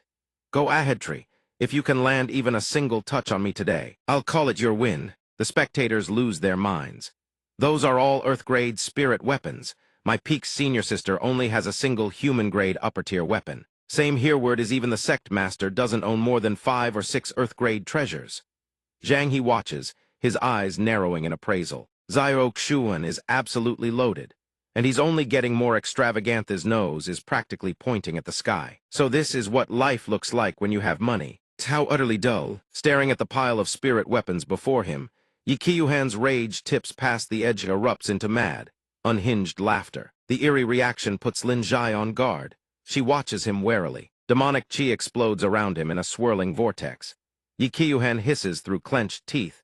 I heard Xiao Xuan use chi transference to empower you. I didn't believe it before, but now I see it's true. And these spirit weapons, he gave them all to you too, didn't he? His deteriorating state shocks everyone present into a stunned silence. Xiao Xuan's brow furrows as he assesses the situation. Yi Kyuhan's spiritual energy is destabilizing. He on the verge of chi deviation. Yi Kyuhan has descended into something feral, snarling his words. He forced a worthless trash like you up to the level of a genius. Really gave everything for that. Does he really think the only thing he taught me was the flying swallow sword technique? The one he taught, this sword technique is a low-grade heaven-tier art, personally sourced for me by Elder Wang of the 6th Peak. You and Xiao Xuan have probably never even seen a sword technique above Earth tier, have you? Faced with that confidence, Lin Jai merely lets out a cold laugh. She summons her sword with a flick. Don't talk about a heaven-tier sword technique, even a heaven-tier treasure sword. I have one. I originally felt that dealing with trash like you didn't warrant a treasure sword. But since you're so pitiful that obtaining a single heaven-tier sword technique makes you this smug, I'll let you have a taste of what real power looks like. As for that so-called heaven-tier sword technique of yours, you think that's impressive. I'd say it's mediocre at best. Even if you used it, you'd get nowhere. Besides, when the user is a waste, don't blame the sword technique for being useless. It's only at this point that Kyuhan finally collapses to his knees in utter defeat. He stares at himself in disbelief. I lost again to Lin Jai, that foot-washing servant. She doesn't even bother getting angry at the insult. She merely reminds him in a cold voice, we are fellow disciples, so don't say I didn't warn you. If you surrender now, you still have time to go down and regulate your chi. Otherwise, if you suffer chi deviation, I'll be doing the sect a favor by eliminating a liability. But he seems trapped in his own world, muttering under his breath, I lost again. Xiao Xuan actually gave her a heaven-tier treasure sword too, which means I lost to a foot-washing servant. That's impossible. How could I possibly lose? Zhang He observes him and can't help but be reminded of an old acquaintance. This scene is a mirror image of that person's chi deviation all those years ago. He immediately raises his voice. Yi Kyuhan is on the verge of chi deviation. Halt the tournament at once. The gong-bearer accepts his fate and strikes the gong loudly, sounding the announcement. The grand tournament is paused. Disciples from both sides rush off the arena. Lin Jai complies, hearing the order. She turns to leave. Consider yourself lucky, trash. But Kyuhan doesn't give her that chance. Want to leave? I won't allow it. Attacked while trying to walk away, Lin Jai can't suppress the grin of delight spreading across her lips. As it happens, that suits me just fine. I want you to see it's not just the flying swallow sword technique or any ordinary sword art. Even sword-riding arts won't save you. Swords controlled by the art streak toward her trailing immense power. She immediately channels her strength into her own blades and deflects them. I was personally taught by my master, something a waste like you could never hope to attain. Q Han's face drains of all color, pale with terror. Zhang He, watching from above, leaps to his feet in alarm. Lin Zhai Jr. niece. Only Zyro Xuan remains calm, eyes gently closed in meditation. He offers a quiet reminder, little Zhai, don't be too hasty. Lin Zhai smiles, her entire being radiating confidence as she nods. Master, rest assured, I know exactly what I'm doing. The sword streaked past his body, yet only leave a few cuts across his face. Q Han, his hair hacked into a ragged chicken feather mess, still doesn't realize what happened and wonders aloud, I'm not dead. Only the people in the audience stands can't hold back anymore and burst out laughing. That hairstyle, senior brother, ye really can't pull it off. I shouldn't laugh. I can't hold it. I'm laughing first. He looks over, completely bewildered. What are you all laughing at? Are you laughing at me? Lin Zhai, ever considerate, pulls out a hand mirror and holds it out to him. I'd be a little disappointed if I didn't let you appreciate my masterpiece. Here you go, she says cheerfully, presenting it before Q Han's face. Seeing his new chicken-like appearance in the mirror, his face immediately turns green. Then she adds, oh, and by the way, my spiritual energy is still lingering on those swords. Until you defeat me, neither your hair nor those scars on your face will recover. You'd better start praying that you'll someday have the chance to surpass me. I hope that every time you pick up a sword from now on, you remember today. Don't think so highly of yourself. Yi Kyuhan, you are fundamentally nothing. Kyuhan can only collapse onto the ground, accepting his defeat, not daring to utter a single word. The audience immediately erupts in murmurs. The seventh peak's strength is truly terrifying. Those heaven-tier artifacts, are they real? Sumohen clicks her tongue in admiration. Senior sister is really terrifyingly thorough. Only Zio Xuan strokes his chin in satisfaction. As expected of my little Zhai, truly my direct disciple. Zhang He, sitting above, suddenly turns to speak with his own disciple. Chenner, do you still remember many years ago, I personally expelled a traitor from the sect? He ponders for a moment before replying. If I recall correctly, that was the elder brother of Elder Wang and of the sixth peak. I heard that after betraying the sect, he joined the Sun Moon Demon sect. Master, could it be that you suspect the sixth peak is colluding with the demonic path? The old man nods, then adds, I hope it's all just my suspicion. Go and investigate Wangan for me. Understood, Yi Chen responds at once, clasping his fists in acknowledgement. Yes, master. The gong sounds once more. The gong bearer announces at full volume. The next match has been drawn, the seventh peak versus the main peak. The moment they hear this, the master-disciple pair of the main peak's expressions darken instantly. Yi Chen scratches his head and speaks up. Master, then I'll. Zhang He immediately gives the order. Go and take the challenge. Lin Zhai today, in terms of swordsmanship, can likely rival quite a few elders in the sect. Fighting her will benefit you greatly. Hearing this, he nods without hesitation. Yes, master. The two stand side by side on the arena, waiting only for the gong-bearer's call. The match begins. Lin Zhai stands with hands on her hips, eyeing him. I didn't expect to draw senior brother Yi in the very first round. Yi Chen wastes no time. He draws his sword immediately. Show me everything you've got, junior sister, I'm ready. She flashes a sly, wicked grin. Oh, is that so? Then Lin Zhai whips out her storage ring. A diabolically devious smile spreading across her face that defies description. Every type of artifact imaginable, swords, spears, shields, even bombardment arrays, all materialize at once. She giggles triumphantly. Well then, since senior brother is being so generous, I won't hold back. He stares at the spectacle before him, his composure utterly shattered. That many artifacts? The people in the audience stands gawk, wide-eyed, faces drained of color. Is this even allowed? Meanwhile, Lin Zhai stands happily surrounded by her arsenal of artifacts. I'm all ready. Come at me, senior brother, let's begin. As for Yi Chen, his only possession is a single low-grade human-tier sword, gifted by his master upon taking him as a disciple. His entire net worth. Dirt poor beyond measure. He hurls his sword down in exasperation and flails in frustration. Against dozens of artifacts, I might as well not even fight. Master, are you going to do something? This is way too unfair. Zhang He can only clear his throat awkwardly, trying to defend his disciple. The sect has never prohibited the use of artifacts in tournament matches. After all, when sword cultivators spar, they naturally need to bring their swords. However, junior niece Lin, this is rather excessive. Lin Zhai agrees to put them all away, on the condition that she's allowed to use just one. Fine, that works. Let's get this over with so we can grab lunch. Yi Chen's face instantly brightens with delight upon hearing this. Really? Then senior brother won't hold back. In his mind, Yi Chen thinks smugly if it's just one treasure sword. Even a heaven-tier artifact won't faze me. Finish this quick, there's still that task Master gave me to complete. Lin Zhai raises her hand with a grin. Of course I'm telling the truth. This shield can withstand the full force strike of a 10th layer innate realm cultivator. Seems perfect for senior brother. Go ahead, senior brother, give it everything you've got. Yi Chen charges forward with full momentum, only to slam to a dead stop against it. She continues taunting. Senior brother, can you even do it? Can't even break through a 10th layer innate shield. At this rate, you probably won't even be able to touch me, will you? Yi Chen's blood boils. You a man can't be called not enough. It's just a 10th layer innate full force strike, right? Watch me break it right now. Brace yourself, junior sister. But then another sturdy shield barrier materializes right in front of her. Yi Chen can't react in time and slams his head straight into it. He clutches his swollen head and groans in despair. There's another one. Damn it, so not just 2 full force strikes. Not 3. Lin Zhai has 3x stacked shields. By the 4th strike, she still has a 4x shield barrier protecting her. A while later, Yi Chen is propped up by his sword on the arena floor, panting like a dog, but the wall of shields still stands thick and unbroken. Finally, he can't take it anymore. He shakes all over and surrenders. Ugh, I can't do this anymore. The gong-bearer immediately steps forward to announce. I hereby declare that the first advancement spot of this round belongs to the 7th peak.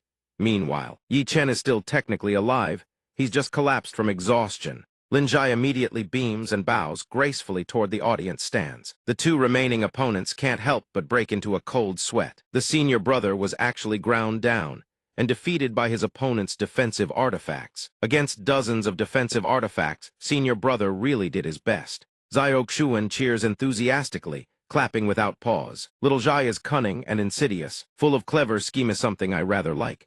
The onlookers outside shiver down their spines.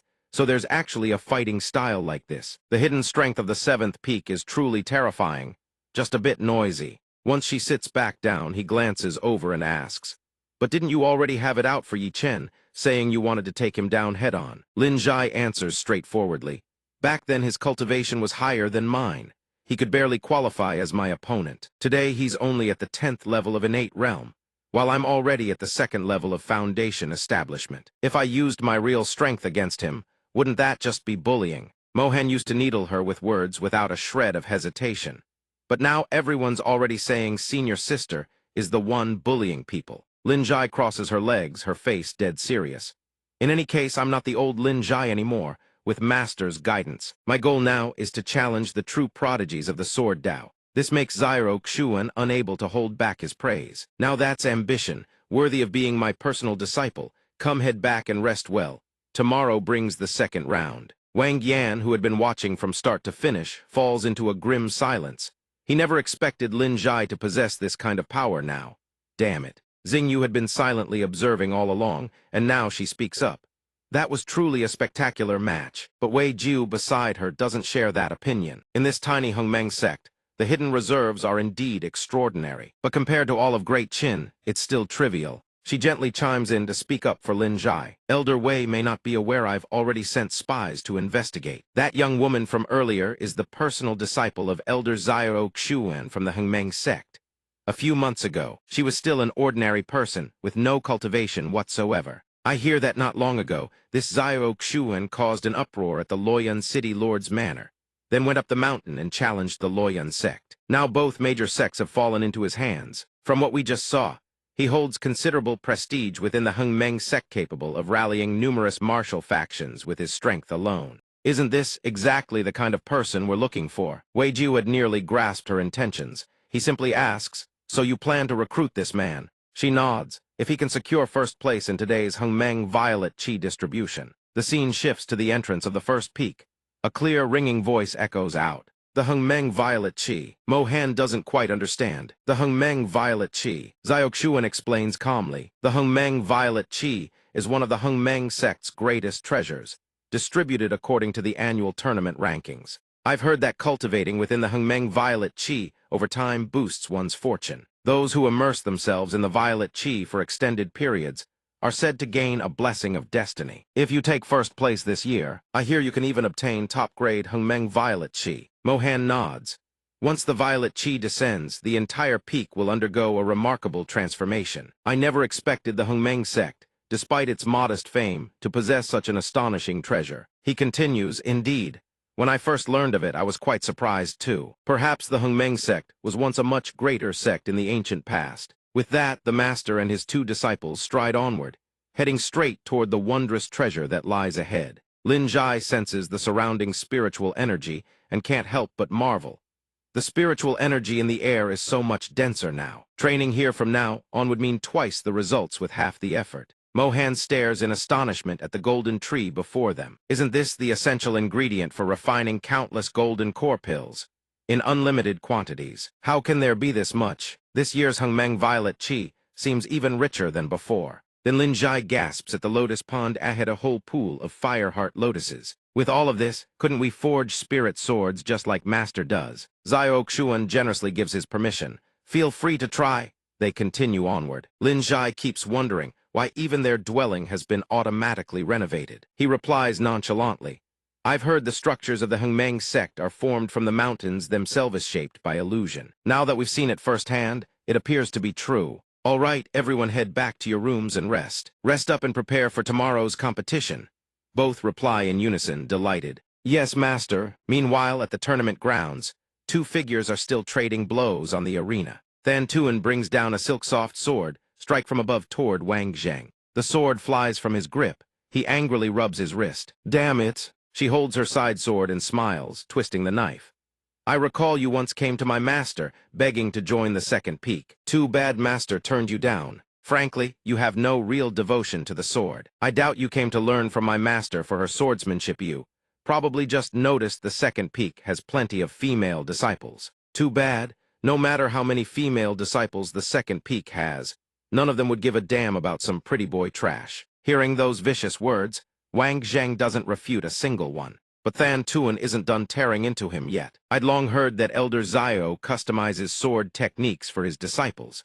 I was really looking forward to testing one out. But it seems no matter how good the sword technique, if the swordsman is garbage, the technique is garbage. What a pity. If only Lin Shaimai were my opponent this round instead. He trembles with rage, his nails scraping the ground in bitter frustration, yet he silently endures it all. A familiar gong rings out. The announcer declares the 6th peak has lost 3 matches and forfeited advancement eligibility. Wang Yan, seated on the high platform, goes livid. A bunch of useless trash. Go find Wang Changfeng Shixing and tell him the 6th peak's advancement is hopeless. Prepare everything once the tournament results are announced. We attack and seize the Hungmeng Violet Qi. The man beside him answers yes. The second day arrives swiftly. Lin Zhai takes the stage once more. Her opponent is Luo Rai. He asks playfully, I genuinely wish to experience Shaimai's swordsmanship. You won't just smash me to death with a treasure weapon, will you? She smiles back in return. Hard to say. Hearing that, Luo Rai wastes no more words and charges in immediately. Then show me your true skill. Lin Zhai raises her sword before her, thinking to Hersil fever since obtaining that sword. Her understanding of the sword Dao has been completely transformed. Her innate sword physique, paired with an enlightened sword heart, lets her perceive her opponent's weaknesses at will. Defeated in a single strike before he even gets started, Luo Rai furrows his brow in dissatisfaction. But he has no choice but to accept it. Cupping his fists and stepping back, Shaimai's swordsmanship is unparalleled. I willingly concede defeat. The gong bearer immediately announces, 2nd peak loses. The final victor of the day 7th peak. Several girls in the stands instantly switch into fangirl mode. Who would have thought Elder Xiao, silent all these years, would make such a comeback today? I wonder what kind of person could catch Elder Xiao's eye. Lin Zhai returns to her spot and hears her master's praise. That last sword strike was beautiful. Just then, a gentle breeze sweeps through, accompanied by a soft, elegant voice. Xiao Shidi, it's been so long. You look much healthier than before. Xiao Xuan smiles at her, instantly noticing that Shiji also looks well, her aura significantly stronger than before. It seems her travels abroad during this period have yielded no small gains. Back when he and Shiji Zhuxuan joined the Hungmeng sect one after another, his cultivation had advanced at breakneck speed. Shiji was always competing with him, used to find it so annoying. Back then, she would only glance at him coldly and say, next time I will surpass you. He never expected his cultivation to plateau later on. Among all his sect peers, only Shiji continued to treat him the same. Zhuxuan was the one who grabbed him by the collar and yelled, look at what you've become. If you don't want to be laughed at, train with me. Xiao Xuan still remembers that debt of gratitude and speaks warmly. Thank you for looking after me, Shiji. Recently, I've taken on 2 excellent disciples. Everyone's in high spirits. How long do you plan to stay in the sect this time, Shiji? Zhuxuan answers casually. I plan to stay a few days this time. Last time you saved both of my disciples. I brought them here to thank you. He chuckles and asks, Shiji, are we strangers to each other? She doesn't dwell on the topic and changes the subject. This year, Shiji has secured first place. With this top-grade Hongmeng Violet Qi, you'll surely be able to elevate your cultivation to an even higher level. Xiao Xuan replies modestly, Shiji did quite well herself. Then they both burst out laughing. What is this, a business exchange? In stark contrast to that harmonious atmosphere, Wang Yan's expression only grows darker. Enough, the time is nearly upon us. Destroy the Hongmeng, seize the Violet Qi. Instantly, the assassins surrounding him leap down. Meanwhile, elsewhere in the sect, 2 guards yawn and grumble.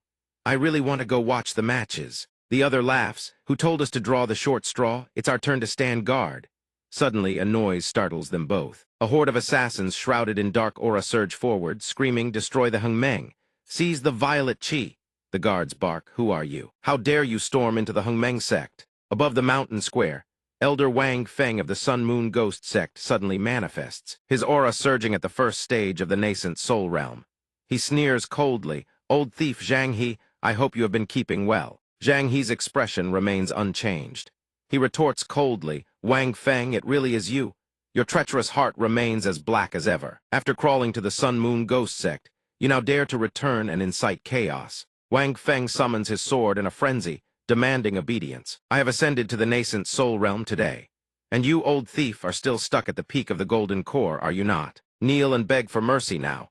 And if you hand over Zhu Xuan to me, I will spare the Hongmeng sect. What do you say? What sect master would ever agree to this? He coldly waves his hand to strike. The Hongmeng sect is not a place you can enter and leave as you please. The sect protection array has long been prepared for the likes of you. The sect protection array activates. Instantly, the power of the barrier erupts, blasting away many of the assassins.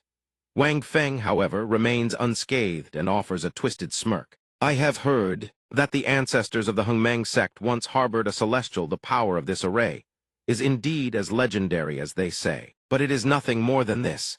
Immediately, a bizarre circle appears upon the protective barrier. Before long, the entire barrier begins to fracture and crack. The others witness this, unable to hide their anxiety. The sect protection array is broken. What is happening? What is this situation? Zhang He quickly realizes the gravity of the situation. This is dire. Demonic energy is infiltrating the first peak. The array core is located there. It has surely been corrupted by the demonic miasma. The Sun Moon Ghost sect has planned this well. Elders, I will head to the first peak to purge the demonic path and restart the array. Hold your positions here.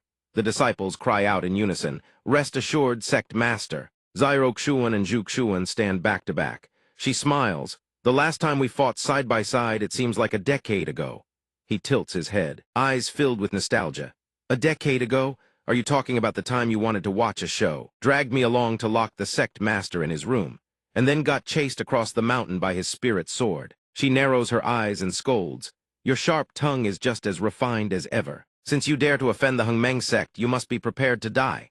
Zhu Xuan points forward. 2 waves of power surge forth, sweeping away all those caught in the impact. Xiao Xuan maintains his hand sealed to command the sword spirit, shouting with interest. Since Senior Sister's azure-purple twin swords have reached great completion, I cannot fall behind.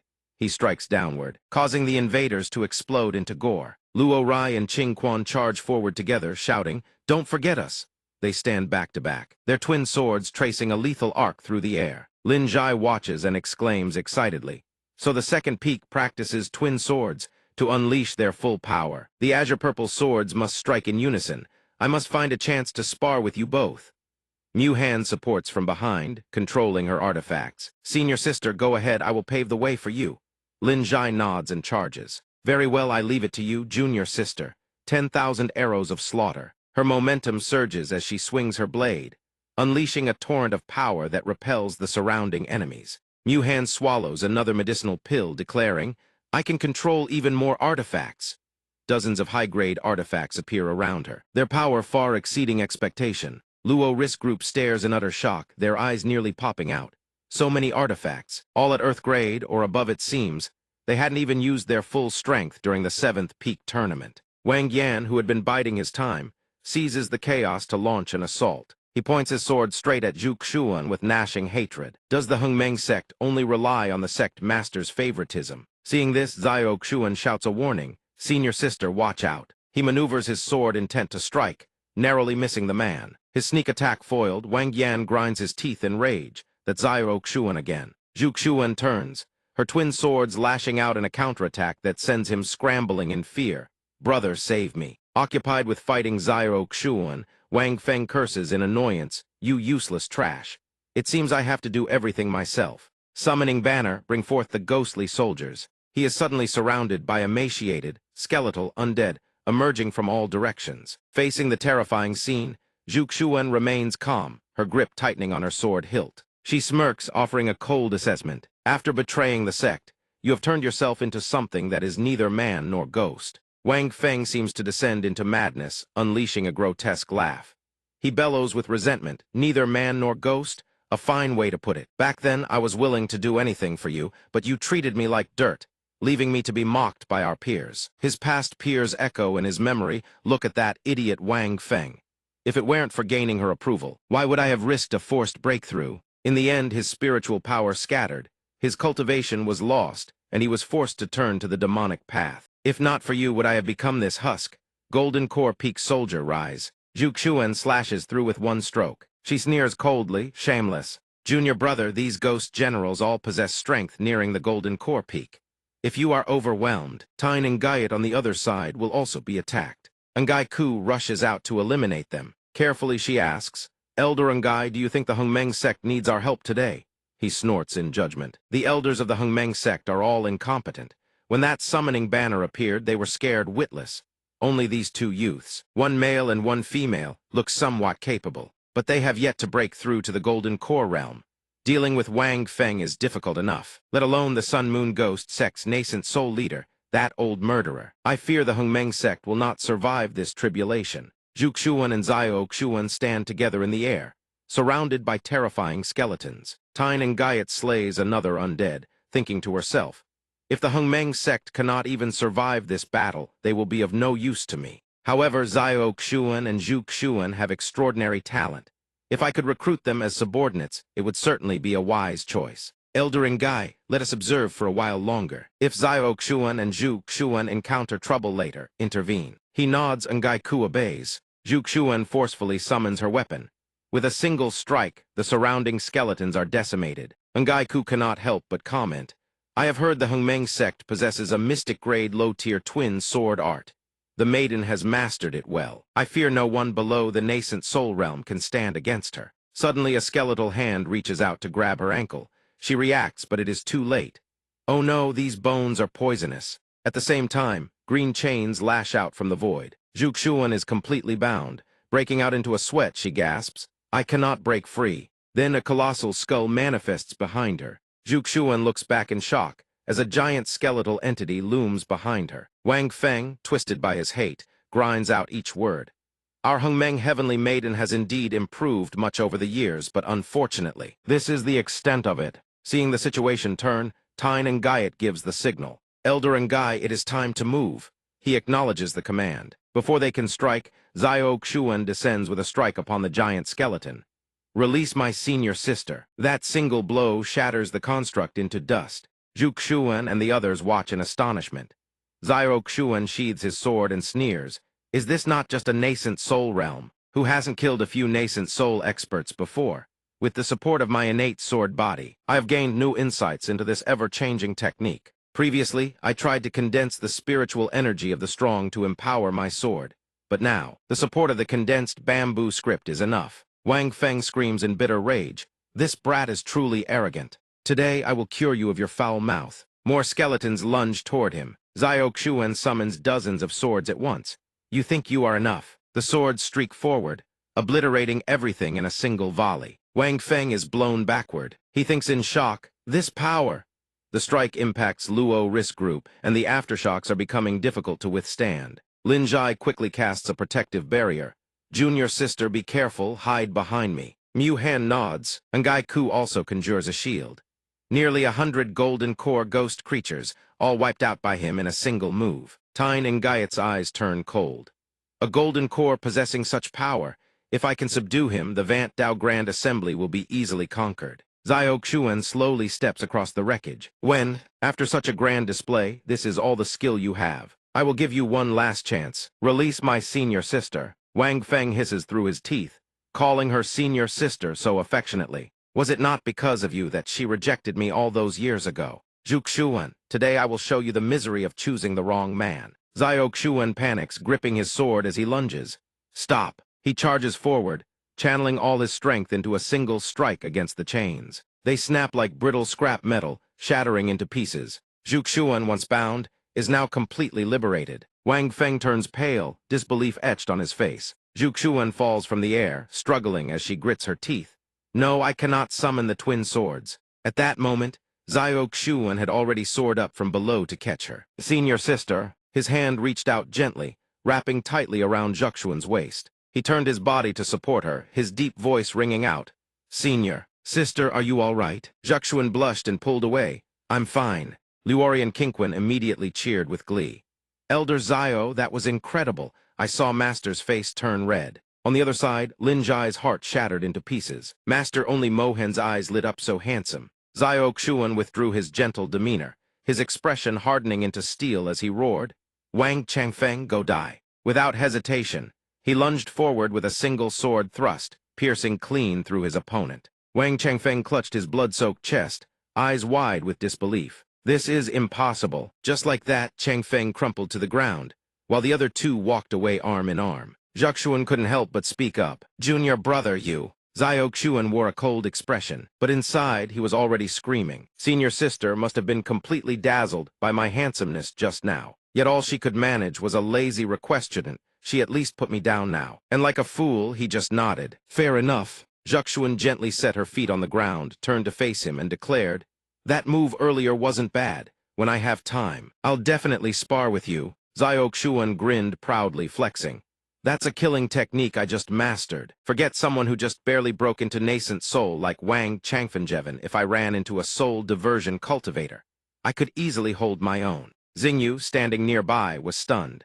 He could hold his own against a soul diversion cultivator. Elder Wei, how much of his claim do you think is credible? Wei Jiu answered uncertainly. The technique he used just now appears to be the myriad transformations sword form that sword cultivators commonly practice. But the way he channeled spiritual energy into that blade, I simply couldn't see through it. Xingyu was shocked. Even Elder Wei couldn't see through it. The old man nodded and spoke candidly without hiding anything. I am at peak nascent soul, but if I had to face that move head-on, honestly, I wouldn't know what to do. Hearing this, she opened her eyes wide in astonishment. Xingyu curled her lips into a smile, her heart swelling with joy. A prodigy like this was hiding within Great Qin. The assassins saw this and froze in terror, stopping their attacks. Elder Wang was taken down just like that. What are we supposed to do now? Do we keep fighting? I say we run for it. But Xiao Xuan had already strode toward them with measured steps. Run. You think Hengmeng sect is some place you can waltz into and stroll out of at will. They immediately dropped to their knees, begging for mercy. Please spare us. We were only following the Elder's orders. That's right, I've never harmed anyone in my life. I was tricked into joining the Sun Moon Demon sect. Please spare our lives. Right then, a thunderous explosion echoed through the air, startling everyone. Lin Jai and Mohen jolted, whipping their heads around. What happened? That sound was enormous. A massive explosion erupted ahead. Zhu Xuan glanced over and immediately recognized its first peak. The sect master is in danger. I need to go check. Wait. Xiao Xuan, worried for her, quickly held her back. Senior sister, there's no need to go over there. They are already coming to us. As if on cue, a crimson streak shot toward them, accompanied by a sinister cackle. Hengmeng scum, prepare to be captured. Two figures descended with it. The newcomer was the sect master of the Sun Moon Demon sect, a cultivator at the 5th layer of nascent soul. He dangled Zhang He by the collar and bellowed. Your sect master is already in my grasp. Your mountain guarding formation has been shattered. Stop resisting and surrender as prisoners of the Sun Moon Demon sect. That way you'll suffer less. Otherwise, you'll end up just like your sect master. My blade's wraith souls? The disciples panicked and rushed forward. Sect master. The others also turned grim, their faces twisted with anguish. The demon sect members who had just been begging for their lives suddenly flipped their attitude. "The sect master is here, we're saved." He paid them no mind and asked flatly, "Where is Elder Wang?" A demon sect lackey immediately dropped to his knees and tattled. Elder Wang was killed by that Hengmeng sect fiend. The Sun Moon sect master was stunned. "What? Wang Changfeng is dead." The lackey nodded frantically. "I saw it with my own eyes." Kicked the elder away, then burst into maniacal laughter. "Wang Changfeng was killed by someone from the Hengmeng sect." "Who? How could the Hengmeng sect have a nascent soul expert I didn't know about?" The lackey immediately pointed at Xiao Xuan and accused him. "It was him." Xiao Xuan stood tall and fired back. "So what if it was me?" The Sun Moon sect master glanced at him, curling his lip into a cold smirk. "A seventh-layer golden core insect dares to act this recklessly? If you really had the skill to kill Wang Changfeng, then I'll kneel down and lick your feet." Xiao Xuan sneered. "Oh, really?" The man arched his brow at him.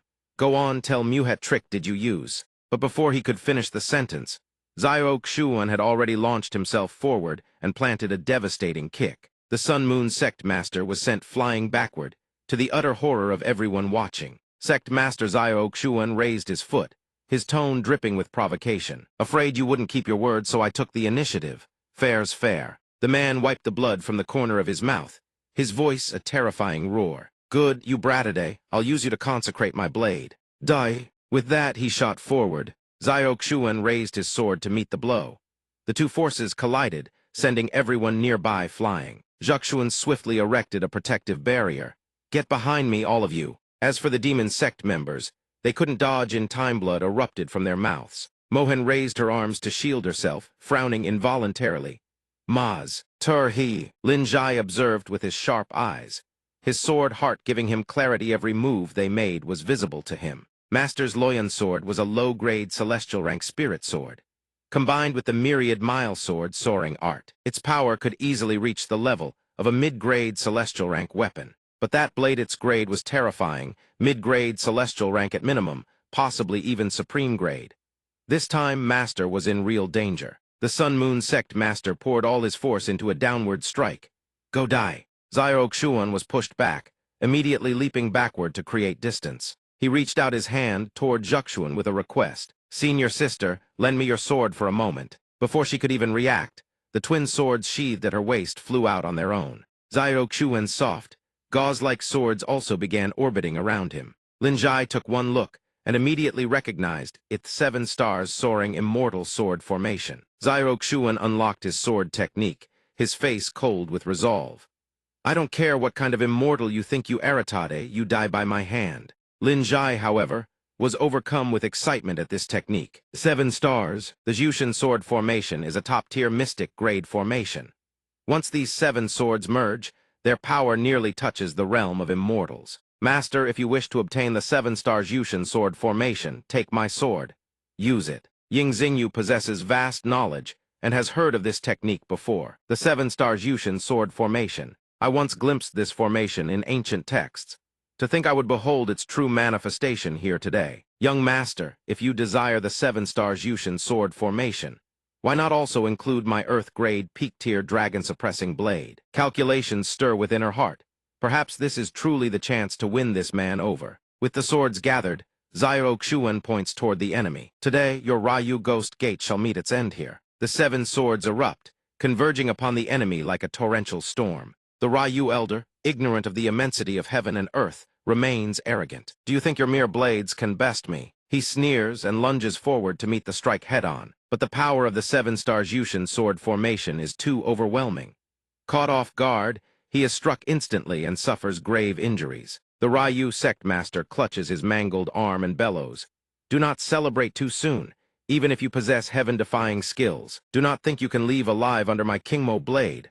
Lacking sufficient strength, he raises a hand and strikes a palm toward his own men. His cold, reptilian voice echoes, "A bunch of trash, it is time for you to be of use." The disciples of the Ghost Gate collapse to the ground, crying out in indignation, "Sect Master, why?" The Ryu Sect Master absorbs their flesh and blood, laughing maniacally. "Come, offer your blood essence to me." Xiao Xuan can bear it no longer.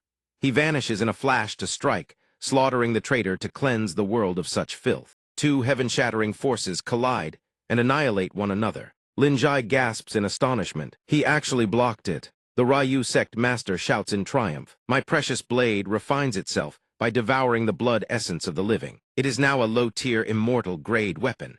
As long as there are mortals left to kill, I will only grow stronger. Facing him, Zio Xuan merely smirks.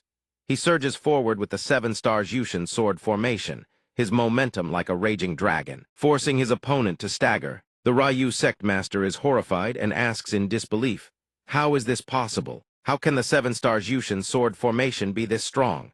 Zio Xuan muses internally. A standard formation could never achieve such a crushing victory. But a formation bolstered by an innate sword body is different.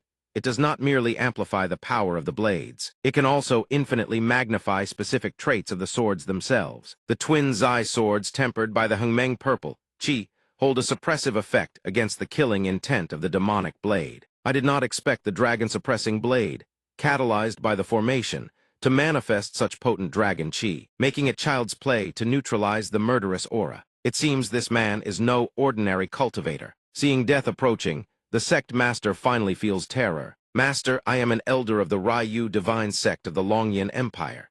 If you kill me, my master will never forgive you. Zio Xuan does not heed a single word. Instead, he sneers. And so what? Without the slightest hesitation, he plunges forward to deliver a lethal blow. Wang Yan, hiding behind a jagged rock, watches in utter shock. Zio Xuan suddenly turns his head, and Wang Yan cowers instantly, clutching his head in trembling fear. Zio Xuan has actually killed the old demon of slaughter. The Ryu divine sect that is a sect with a nascent soul expert sitting in charge.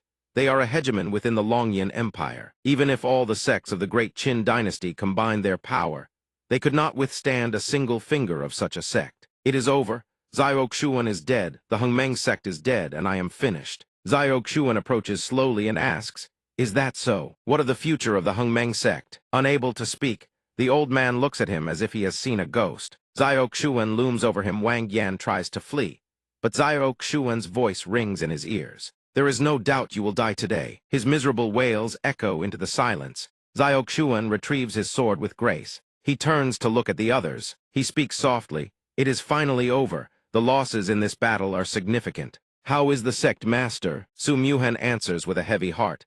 Her heart meridians are damaged. Her life is preserved, but she will need years of quiet recovery. Luo Rai and Qing Quan think painfully. Does this mean the sect master can no longer look after us? Zhu Xuan speaks with cold reason. The situation is dire. The Hengmeng sect cannot remain leaderless. We must elect an acting sect master immediately. Ying Xingyu, an outsider, suddenly interjects. I nominate Elder Zio. She offers a courteous bow. May I ask, fellow Taoist? This one is Ying Xingyu. Greetings to the members of the Hengmeng sect. This one is my bodyguard. Old Wei. Su Muhan is stunned, finally recognizing who Ying Xingyu is, while Lin Jai remains completely lost. What? Zio Xuan reacts instantly, bowing deeply. Greetings, Your Highness, the third princess. Luo Rai and Qing Quan are struck dumb. The third princess, Ying Xingyu, smiles faintly. Elder Zio seems to have known my identity long ago. He clasps his hands formally. This one merely deduced it from the dragon Qi on your blade, and only confirmed it upon hearing your name, Ying Xingyu. Ying Xingyu laughs heartily. Elder Zio is indeed a sharp-witted man. Since that is the case, I will be blunt. I am here to invite the Hengmeng sect to participate in the Vant Dao Grand Assembly, which will be held in the capital in half a year. The others are collectively startled. The Vant Dao Grand Assembly, she explains gently. The Vant Dao Grand Assembly is hosted by the great Qin royal family. It gathers the strongest forces from all corners of the land to compete and crown the most powerful sect. Unlike previous iterations, this one is not limited to rogue cultivation forces. It includes the great clans of the great Qin. It is the grandest assembly since our dynasty's founding. If the Hengmeng sect agrees to participate and Elder Zio leads the team, I will provide an untapped spirit stone mine, along with ample artifacts and cultivation resources. The winner of this assembly shall be crowned the imperial sect, serving the emperor directly. Furthermore, the resources of the entire great Qin empire will be funneled toward that sect. If the Hengmeng sect triumphs, all of this shall be yours. Imperial sect. Silence descends. Only Zio Xuan speaks with suspicion. Even the great clans are participating. When I realized the city lord of Loyan City was an elder of the Loyan sect, I felt it strange that secular officials would have such deep ties to cultivation powers. Ying Xingyu smiles. It seems Elder Zyro understands the core point of this assembly. Speak freely. He bows, his tone humble yet cutting. Zyro's humble opinion is the Emperor hosting this to strike at the great clans. Everyone gasps in sudden realization. Zyro Xuan continues. The great Qin dynasty was founded upon the support and protection of these great clans, which allowed them to barely maintain rule. Hundreds of thousands of years have passed, turning this arrangement into a stifling tradition. The court's decision-making process for important matters has become entirely dependent on the backing of these clans. Now, has the power and greed of these clans reached a point where the imperial family feels threatened? Establishing an imperial sect to siphon away the clan's resources is a move to weaken their strength, is it not? Seeing her thoughts laid bare, Ying Xingyu offers a sad, faint smile. Elder Zyro is truly a political mastermind. After seeing Elder Zyro single-handedly slay two nascent soul experts, I am in absolute awe. I truly hope Elder Zyro will grace the Vant Dao Grand Assembly with his presence. This upcoming assembly, Lin Jai and Su Muhen are stunned. The third princess of Great Qin is actually so respectful to our master. Zyro Xuan remains uncommitted, simply asking for the princess to speak so frankly. Are you not afraid that a sect might secretly collude with the clans and leak this intelligence? What secret is there to speak of? After I discussed this with the Emperor and received his blessing, we sent word to the clans. I suspect they have already heard, yet they have not stopped us. Perhaps they also intend to use this opportunity to completely suppress the royal family and push the influence of the great clans to a new height. Hearing this, Zyro Xuan cannot help but praise her inwardly. That move was seriously 666. The third princess of Great Qin is truly someone capable of great things. If you want Zyro to lead the team, this compensation still isn't enough. Wei Jiu hears this and storms forward in fury. You brat, don't be so greedy. But she firmly holds him back. Elder Wei, leave this to me. Elder Zyro, please don't hesitate to name your conditions. He speaks his desire at a leisurely pace. My conditions. You must take me as your master. Xingyu repeats in shock. Take you as my master. At the same time, the system springs to life with new information. System target scan, complete name, Ying Xingyu identity, third, princess of Great Qin comprehension. 100 foundation, shattering talent overlord sovereign. Physique not activated activation condition, ascend to the imperial throne, and absorb the nation's dragon chi. Zyro Xuan skims through the details and evaluates silently. The overlord sovereign physique vaguely recalls reading about it in ancient texts. Whoever awakens it can channel the world's fortune into a single body, achieving massive gains with minimal effort. It even comes with innate dragon chi protection, allowing any technique to unleash extraordinary effects. Wei Jiu can't hold back any longer. He launches a palm strike straight at Zyro Xuan. You insolent wretch! But Xingyu raises her hand to stop him. Wait, please allow me to ask one more question. What reason does Senior have for wanting to take me as a disciple? Zyro Xuan answers without a change in expression. Naturally, it's because I see your extraordinary skeletal structure and keen spiritual root. You clearly possess great talent. She murmurs in disbelief. You see talent in me. Ever since she was young, she possessed the highest comprehension of cultivation techniques among all her siblings. Her poetry, calligraphy, and etiquette were also the finest. But in actual cultivation, she fell behind her brothers and sister San. Because of that, she never gained the Emperor's favor. This is the first time anyone has ever told her they valued her talent. It leaves Xingyu stunned, unable to believe her own ears. As if sensing her hesitation, Zyro Xuan flicks his fingers and speaks up. Third princess, do what? Would you like to hear about the benefits of our seventh peak? Little Jir, Lin Jai calls out cheerfully. Yes, master. He orders her to introduce the third princess to the seventh peak's perks. Lin Jai rattles it off in one breath. Joining our seventh peak comes with personalized cultivation guidance.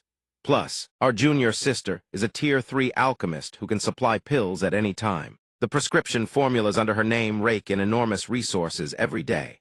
And most importantly, you'll receive the honor of Master personally channeling power into your body through direct transmission. No matter what your talent level, join the seventh peak, and we guarantee you boundless prospects on the path to immortality. Zyro Xuan nods along in approval. That's right, Xingyu asks cautiously. No matter what my talent level, Lin Jai nods enthusiastically. Absolutely. Of course, before I joined the seventh peak, I was just a servant. Everyone said I had zero cultivation talent. But after joining the seventh peak, in less than half a year, I reached foundation establishment, second layer. The surrounding onlookers nod in agreement. Indeed, they had never heard of anyone named Lin Zhai before today. Yet at today's tournament, she utterly dominated all the intersect prodigies. They had all looked down on her before. Xingyu is astonished. She was just a menial servant of the seventh peak before this. Xingyu then asks, "May I ask Elder Zio if this young lady was originally just a servant of the seventh peak? Then what exactly did you see in her when you first took her as a disciple?" Zhai Nu lowers her head with a tinge of sadness. "Back then, all the disciples around Master had left. I was the only one who stayed. I imagine Master simply had no other choice. But Master would never put it that way. He would say he valued my character." As if sensing her emotions, Zio Xuan gently pats her shoulder. He smiles and praises her in front of everyone.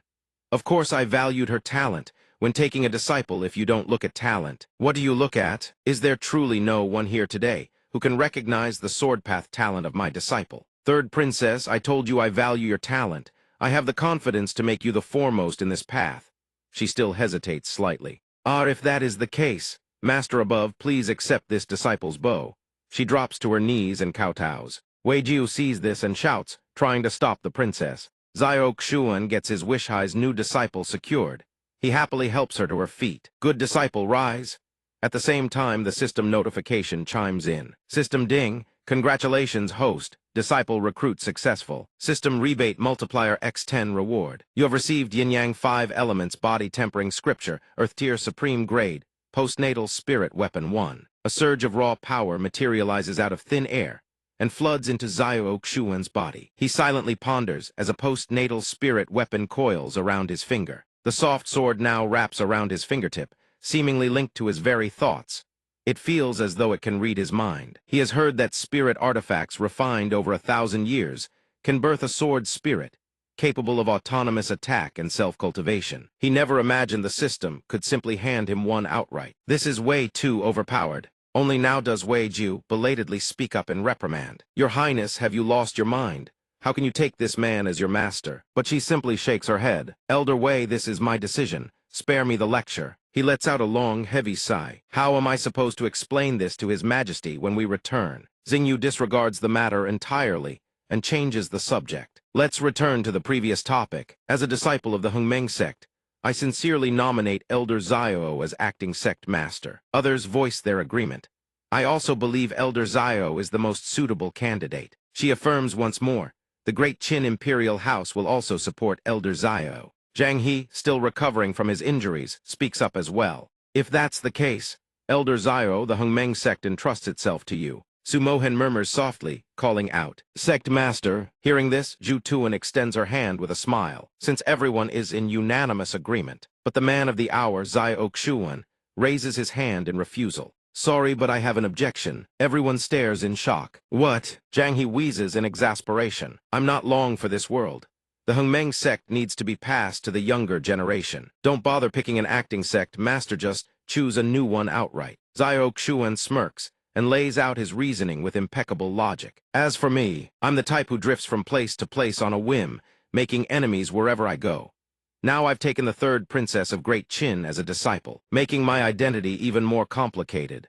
Whether it's acting sect master or permanent sect master, neither suits me. So I believe Celestial Maiden Zhu Tuan should assume the role of leader instead." Zhu Tuan blinks in surprise. "Have Master lead." Chi Feng steps forward slowly from within the crowd and speaks. "I've heard everything everyone said just now. I agree with Elder Zio's proposal. Master of the Third Princess of Great Qin. That title is bound to invite controversy over his identity.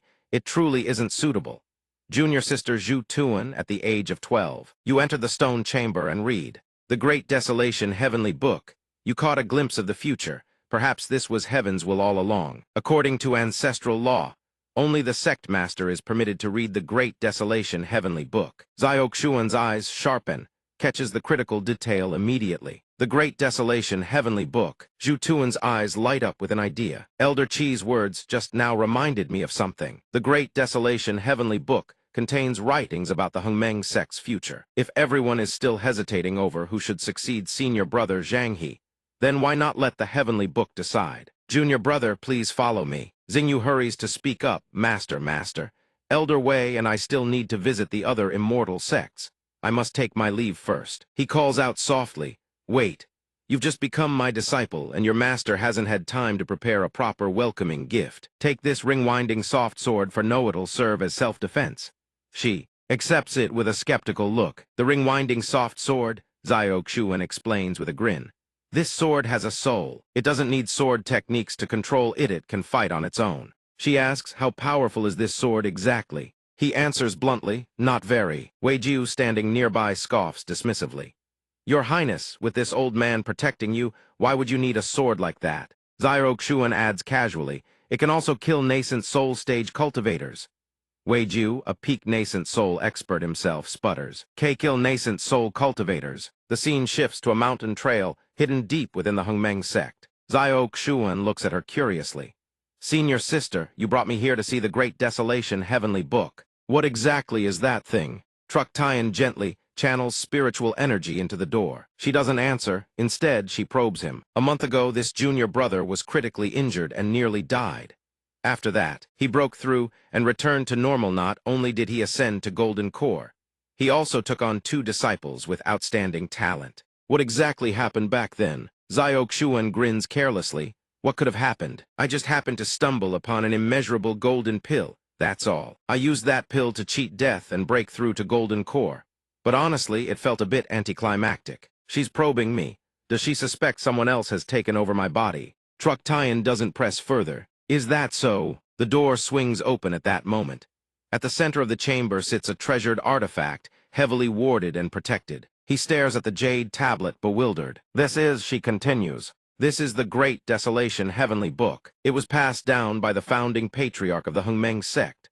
Only someone worthy of succeeding as sect master can awaken it. Once awakened, it reveals the fate of the Hongmeng sect for the next 100 years. Zio Xuan's eyes widen in amazement. Such a rare artifact actually exists. She nods and elaborates. Simply channel your spiritual energy into it. The Great Desolation Heavenly Book will render its own judgment. If you possess the qualification to lead the Hongmeng sect, the Heavenly Book will respond to you. The moment Zio Xuan's hand touches it, the Great Desolation Heavenly Book reacts immediately. Truck Tyan smiles, just as she expected. He truly is the one most suited to inherit the sect master position. But then the Great Desolation Heavenly Book suddenly dims and falls flat. Zio Xuan chuckles bitterly, turning to Truck Tyan. See, I told you this role doesn't suit me. The Hongmeng Heavenly Book knows me best. She falls silent for a moment, thinking. But as far as I know, if someone truly lacks the qualification to lead the Hongmeng sect, the Heavenly Book wouldn't react at all. Could it be that the Hongmeng Heavenly Book also considers the person's own wishes? Suddenly, the Hongmeng Heavenly Book flashes with brilliant light. It shoots into the air, stunning them both. Truck Tyan freezes, utterly disbelief. The Hongmeng Heavenly Book has chosen me as its master. I only wanted to see the sect's future. Truck Tyan receives the treasure into her hands. Zio Xuan speaks up beside her with congratulations. Congratulations, senior sister. You've earned the recognition of the Hongmeng Heavenly Book. Truck Tyan hesitates, thinking. Back when they were children, the Hongmeng Heavenly Book only revealed a fragment of the future rate, never pierced through the barrier. Now what should she do? Accepting the Heavenly Book means accepting the role of sect master. She accepts it. Forget it. Since it's come to this, let's see what the Hongmeng Heavenly Book has recorded first. She waves her hand. The moment the artifact's restriction is lifted, its power erupts violently. Golden glowing characters gradually materialize. I observed the celestial phenomena of the night to divine the fate of future generations, and calculated that when the Hongmeng sect earns the title of national sect under the Great Qin dynasty, it will be the day the Hongmeng sect rises to glory. At that time, the sect's fortune will surge with full force. The sect will flourish magnificently. Zio Xuan falls into deep thought. It can even calculate matters of national sect status.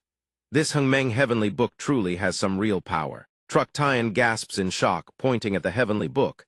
The words are changing again. Zio Xuan, in the 1165th year of the Great Qin calendar, joined the Hongmeng sect and apprenticed under the second peak. This individual possesses extraordinary talent, most gifted disciple in the entire history of the Hongmeng sect, from ancient times to the present. At the age of 19, he broke through to foundation establishment. By 20, he became an elder of the 7th peak. At 25, he stagnated at foundation establishment stage 10, unable to break through. He ventured out for tempering, was ambushed by treacherous enemies, and returned to the sect, gravely wounded, forced to start from scratch. Zio Xuan ponders. It recorded the first half of my life with perfect accuracy.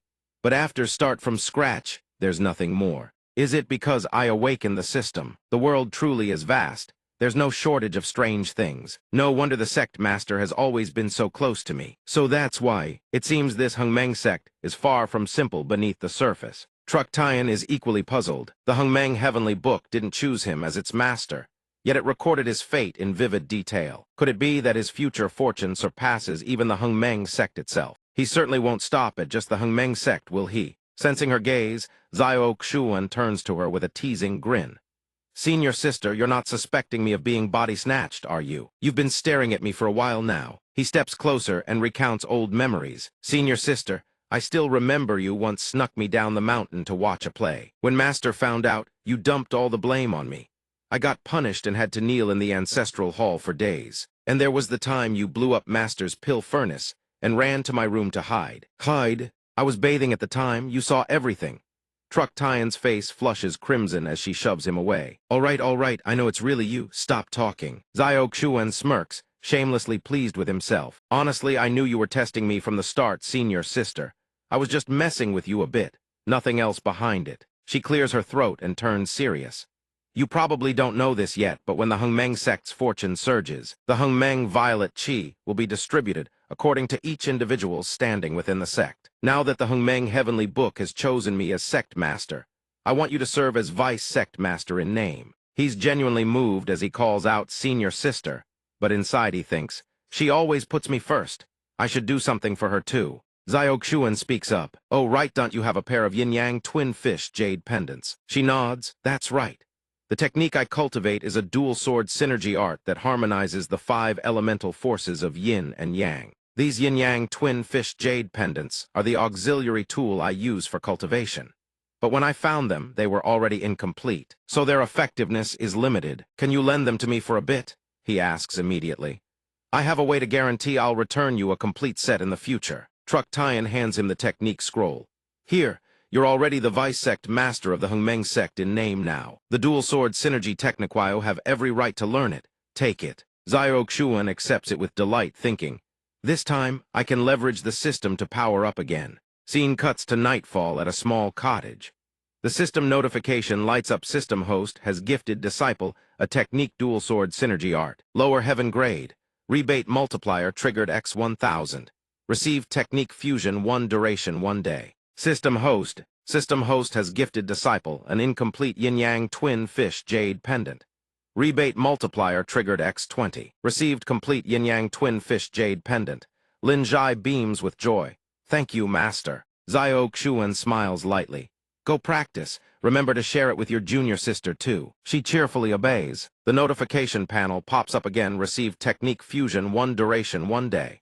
He's secretly amazed. Technique fusion? What kind of function is that? The system, ever considerate, explains in detail. System technique fusion allows the host to merge multiple compatible techniques currently cultivated into a single unified art. System after fusion.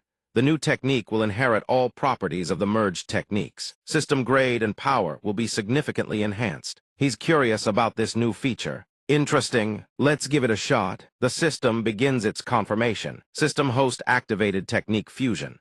Scanning complete host has cultivated a total of 57 sword path techniques, 32 human grade, 20 mystic grade, 3 earth grade, 1 heaven grade. System additionally, 1 soul type earth grade technique detected 9 stage. Divine sense eligible for fusion. Xiao Xuan furrows his brow, recalling. 9 stage divine sense. Think I obtained that back in Loyan City, when I guided little Zhai Nu through her training. He crosses his legs and begins circulating his energy, preparing to fuse. A system notification chimes in. System technique fusion successful. Transmitting an enormous surge of power floods into him. He clenches his teeth and roars as he absorbs it all. Scene cuts to several days later.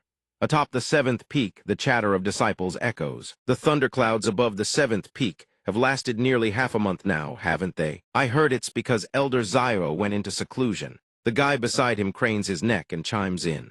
That's right. I've heard Elder Zyro has been in seclusion for a whole month already. Before he went in, the disciple with jet black hair standing nearby nods in agreement. Word is, the current sect master and Elder Zyro are childhood sweethearts.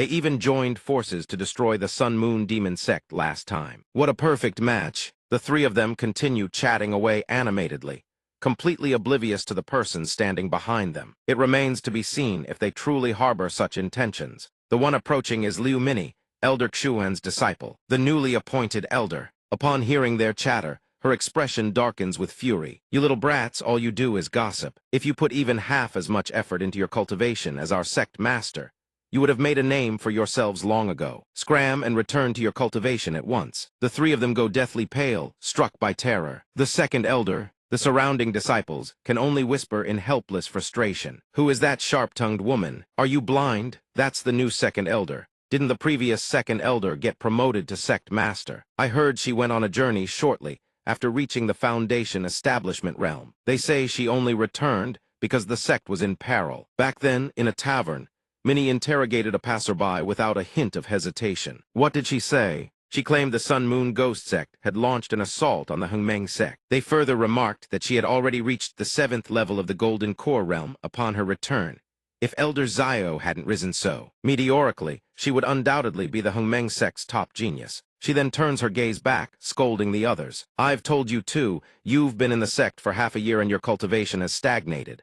Are you going to scram and cultivate or not? Otherwise, don't blame me for skinning you alive. Exposed in such a manner, they can only submit. Yes, second elder. Understood. With that, Minnie drives them away without a shred of mercy. These little brats do nothing but blabber. How irritating. She confidently believes that, although her master and Zio Xuan were childhood sweethearts, that man's cultivation speed is nowhere near her master's. How could her master fancy someone who hasn't advanced an inch in over a decade? In Minnie's eyes, Zhu Xuan is a peerless beauty, while Zio Xuan is nothing but a vulgar, perverse individual. Zhu Xuan quickly arrives to discipline Minnie.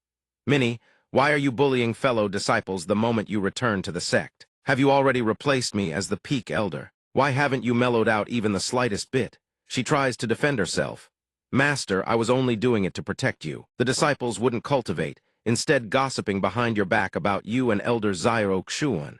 She feigns curiosity. Discussing me and the junior brother. Discussing what? Minnie recounts it plainly. Well, they said you two are carefree, a perfect match made in heaven at this. Zhu Xuan's face suddenly flushes red, leaving her startled. Master, why is your face red? Minnie is petrified, her world view collapsing. Master, you don't actually like that Zio Xuan fellow, do you? Yet Zhu Xuan stubbornly denies it. Cough, enough with the jokes. Suddenly, a massive pillar of lightning tears through the sky, and the heavens begin to shift color. The energy converges upon a mountain peak, and all who witness it gaze up in awe. What is that? Seeing this sight, it seems to mirror the heavenly tribulations recorded in ancient texts. At the peak of the 7th peak, Zhai Nu and Muhan witness everything. Is this truly a heavenly tribulation? Doesn't a heavenly tribulation only occur when a major realm is shattered? Or has some heaven-defying artifact been birthed? Zhai Nu cannot hide her astonishment. Could it be that Master is attempting to break through to the nascent soul realm? Above, the lightning pillar grows ever more violent, and she begins to panic. I have been at Hengmeng for so many years, and have never seen a breakthrough lightning tribulation of such power. Muhan also begins to pace restlessly. Senior sister, should we find a place to hide? But Zhai Nu reassures her, don't panic, Master will have a way to handle this. Just as she speaks, Zio Xuan appears. Master, you've come out of seclusion. He joyfully looks up at the sky. The technique fusion was a complete success, and he hadn't expected it to trigger a lightning tribulation. The system suddenly sends a notification, technique fusion successful, generating a new mystic grade high-tier technique. The technique is unnamed. Please, host, name the technique. Zio Xuan becomes even more excited. Is it truly mystic grade high tier? This time I've hit the jackpot. He raises his hand and decides, if so, this technique shall be named Sword Coming. The moment the words leave his lips, swords are ripped from the hands of his disciples. What's wrong with my sword? My sword refuses to obey my command. Even Minnie's sword begins to vibrate. What? To think that even my own sword wants to fly toward him. Zhu Xuan is no exception. I've refined my twin azure swords for over 10 years. They are an extension of my own arms. I tried to resist, but even with all my strength, it still. Before she can finish the thought, her two swords are snatched away. Minnie's sword shows the same signs. Minnie watches her sword being stolen and refuses to accept it. Stealing from the master is one thing, but now he wants to steal my sword. Not happening, but in the end her grip slips, and it flies off regardless. My sword, Minnie can only cry in silence. Zhuxuan, conversely, pays no mind to this. This is truly the 10,000 swords returning to the source. Thousands of blades are not, stopping their flight, quickly converging upon the mountain peak. That blinding radiance finally begins to dissipate. Zhuxuan sees his chance and decides to test it. Just in time. Let me test the power of this mystic-grade high-tier technique. He stands in the center, manipulating thousands of swords. The blades swiftly pierce through the dense clouds. They tear through the clouds and streak directly into the heavens. The sight leaves every disciple with their jaws dropped to the floor. The lightning cloud has been shattered. Elder Zio hasn't even broken through to nascent soul, yet he could provoke such a powerful tribulation. Could he have created his own heavenly grade technique? They cheer uncontrollably. Our sect master and elder are so strong.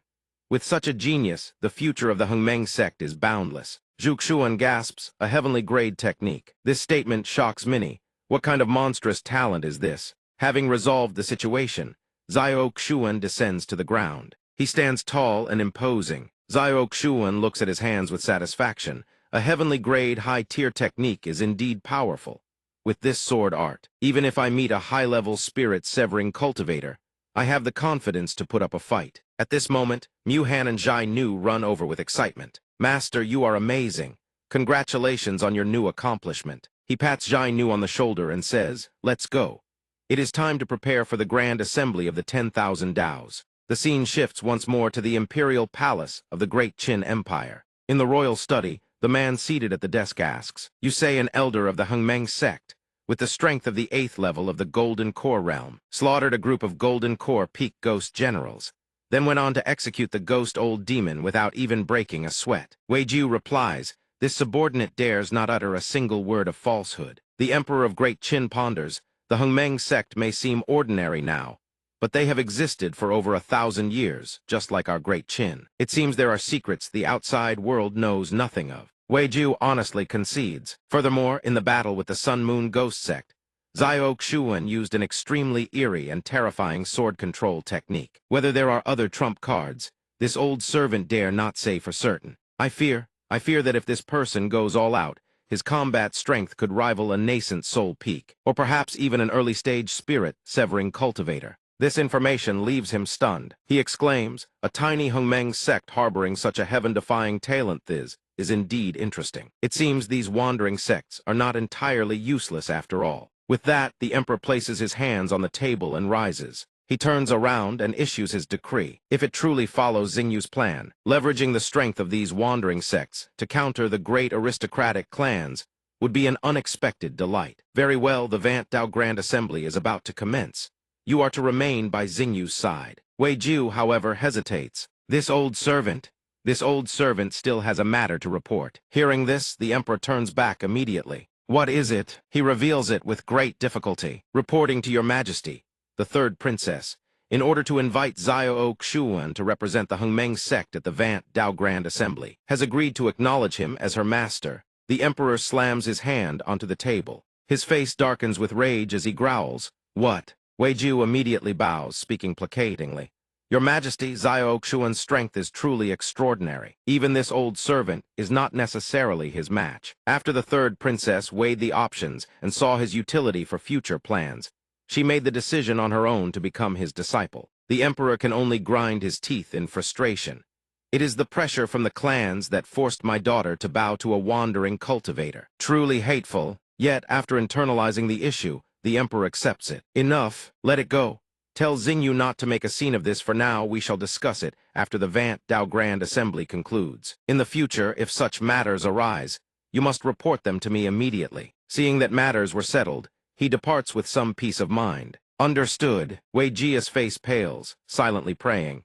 I hope this does not influence His Majesty's attitude towards Zhuxuan. If His Majesty develops hostility towards Zhuxuan and neglects the Hengmeng sect, only for that killing star to seek revenge, we would truly be unable to withstand it. The scene shifts to the Great Qin capital, at the Azure Dragon Gate. At this moment, the Great Qin gatekeeper and envoy, Zhao Huangda, a Golden Core 8th layer expert, appears. Zhuxuan's footsteps draw closer.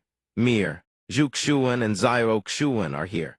This is the capital of Dragon Gate. Does not disappoint as a seat of power, truly imposing. Seeing them, Huenda immediately assumes a respectful stance, treating them as honored guests of the Hongmeng sect. Welcome to the capital. I am Zhao Huenda, the city gate envoy. I am under special orders to welcome you all. The crowd around them begins to stir. Isn't that General Zhao? General Zhao is here in person to welcome them. Could they be from the 10 great sects? Even the 10 great sects wouldn't command such respect, would they? Is that Master Wei? Isn't Master Wei the one by the Emperor's side? Hush, you dare speak the name of the Heavenly Emperor's Wei. Do you value your life? Just who is on that flying ship? Xiao Xuan observes his surroundings quietly. It seems this General Zhao was arranged by Xingyu to welcome them, but to avoid suspicion. He borrowed Wei Jia's name. As expected of the royal family, their thoughts are meticulous. Huenda continues, honored guests, please follow me. They quickly enter the royal compound. Huenda leads them deeper inside. He explains solemnly, during the Vant Dao Grand Assembly, you will reside here. If you need anything, just seek the Imperial Steward. Greetings, honored guests. Xiao Xuan observes and sighs. The capital is truly impressive. Even a steward has the cultivation base of a golden core. Mir curiously peeks out. A golden core cultivation base. Isn't he just an ordinary old man? But immediately after, she is rapped on the head by his fan. Xiao Xuan furrows his brow, scolding, none of your business, go play with the children. Mir is fuming. How hateful, why can't you tell me? Just say it. Zhu Xuan finally speaks up. Junior brother, regarding this Vant Dao Grand Assembly, I have gathered information on the participants. Let us go through it together. Mir immediately seizes the opportunity. Master, I am coming too. Zhu Xuan replies. Go play with Lin Zhai and the others, I will call you if needed. Mir is left speechless. Xiao Xuan smiles inwardly with satisfaction. Under Zhu Xuan's authority, she can only obey. While gnawing on a pig's trotter, Mir complains. Hateful. Master actually trusts that shrew, and he didn't even bring me along. Jainu, seeing her like this, asks in confusion. Second elder, have you never eaten a pig's trotter before? Why are you so moved, you're crying? But she bristles. Do I need you to care? Mir can't take it anymore and stands up. Forget it, you two. Come take a walk with me. Zhu Xuan, meanwhile, hands an object to Xiao Xuan. The sects of note in this Vant Dao Grand Assembly are only 3. Junior brother, take a look. He takes the object and senses it. Information begins to flow into Xiao Xuan's mind. Ranked first is the Tai Su sect. Like the Hongmeng sect, it has a 1,000-year history and several nascent soul experts. The current sect master is said to be one step away from the spirit-severing realm, with hundreds and thousands of golden core and foundation establishment disciples beneath him. Second and third are the everlasting sect, and the myriad peak gate. Both sect masters are nascent soul cultivators. Although they were established relatively recently, their internal foundations are deep. Zhu Xuan rests her chin on her hand, contemplative. The intelligence we could gather on the aristocratic clans is scarce. We only know the top 3 clans, Jin, Wang, and Lineage, have more than one nascent soul expert guarding them. As for the others, we don't know much. Xiao Xuan whispers, thank you for your hard work, senior sister. Outside the marketplace, Mir grumbles while eating. It's all that Xiao Xuan's fault. As she walks with Jainu and Muhan, she hears someone pleading. Young masters, please stop being so aggressive. A girl is standing firm, stating, if you truly want to buy this spirit tiger, it will be 1,000 low-grade spirit stones. If you aren't buying, don't waste my time. Mir's ears perk up at the gossip. Someone is causing trouble. Mir turns decisively. Let's go take a look. The man dressed in lavish robes bows, saying, Now, young lady, one must be reasonable. He licks his lips greedily. If you are willing to follow us back to the manor for a night, don't talk about 1,000 low-grade spirit stones. I'll pay you 1,000 mid-grade spirit stones. He is Dang Tu, the envoy of the Longyan Empire, a subordinate who, emboldened by his nation, tries to seize people. That's right, young lady. Just serve our young master well and your father won't have to go hunting anymore. How about it? The girl can only call out helplessly, you. What do you want to do? Help me. The thugs become even more arrogant. Don't waste your breath. Young lady in great chin, no one dares to meddle in the affairs of our Longyan Empire. If you don't believe me, look around and see who dares to interfere. The bystanders, hearing this, immediately turn and flee. It's people from the Longyan Empire. Run. Who's there? A whip is thrown. Remove your dirty hands. The whip strikes accurately across the face of Dang Tu's subordinate. Young master, watch out. Dang Tu, aggravated by the interference, curses. Who dares ruin this young master's good time? Mir holds her whip, her expression unchanging as she berates him. It is yours truly. Release that girl at once. Far from being afraid, he comes up with an even crazier idea. These three beauties are rare finds and Deethais is even better. If you three are willing to follow me back to the manor as concubines, I will let that little lass go. You, how about it? Jainu, hearing his words, is disgusted and prepares to strike. Damn it, as if Muhan had calmly intervened. Senior sister, do not act rashly. This person is an envoy of the Longyan Empire. We cannot afford to offend him. Someone in the crowd quickly recognized his cultivation level. An imperial envoy. Any prince of the empire is the equal of the Qin king. No wonder he dares to be so arrogant here in the great Qin kingdom. Muhan continued. Sects and clans of the nations are divided into ranks. The first rank is the most supreme. The gap between every level is vast. The Longyan Empire is a fifth-rank power. The 7 surrounding sixth-rank nations, including Great Qin, are all vassal states of the Longyan Empire, forced to pay tribute every year. If a conflict erupts with a Longyan envoy here, it would surely bring endless trouble to our sect and all of Great Qin. Mir let out an unhappy huff. Deng Zai appeared entirely satisfied with Muhan's words. Not bad, a beauty who knows her place. However, I have changed my mind. I want you three to be my slaves. If not, when I return, I shall report that the great Qin kingdom lacks proper hospitality. Heh, when that time comes, none of you will meet a good end. Suddenly, Xingyu stepped forward to intervene. Is that so? Then may I ask the envoy, in what way has Great Qin failed to show proper hospitality? In my view, everyone here has already yielded 3 parts to the envoy otherwise. Your insult to the people of Great Qin alone is enough to warrant your execution. Even upon seeing her, Deng Zai remained arrogant. HMPH, Ying Xingyu, you the princess of Great Qin, certainly act quite majestic. I have noted your words today.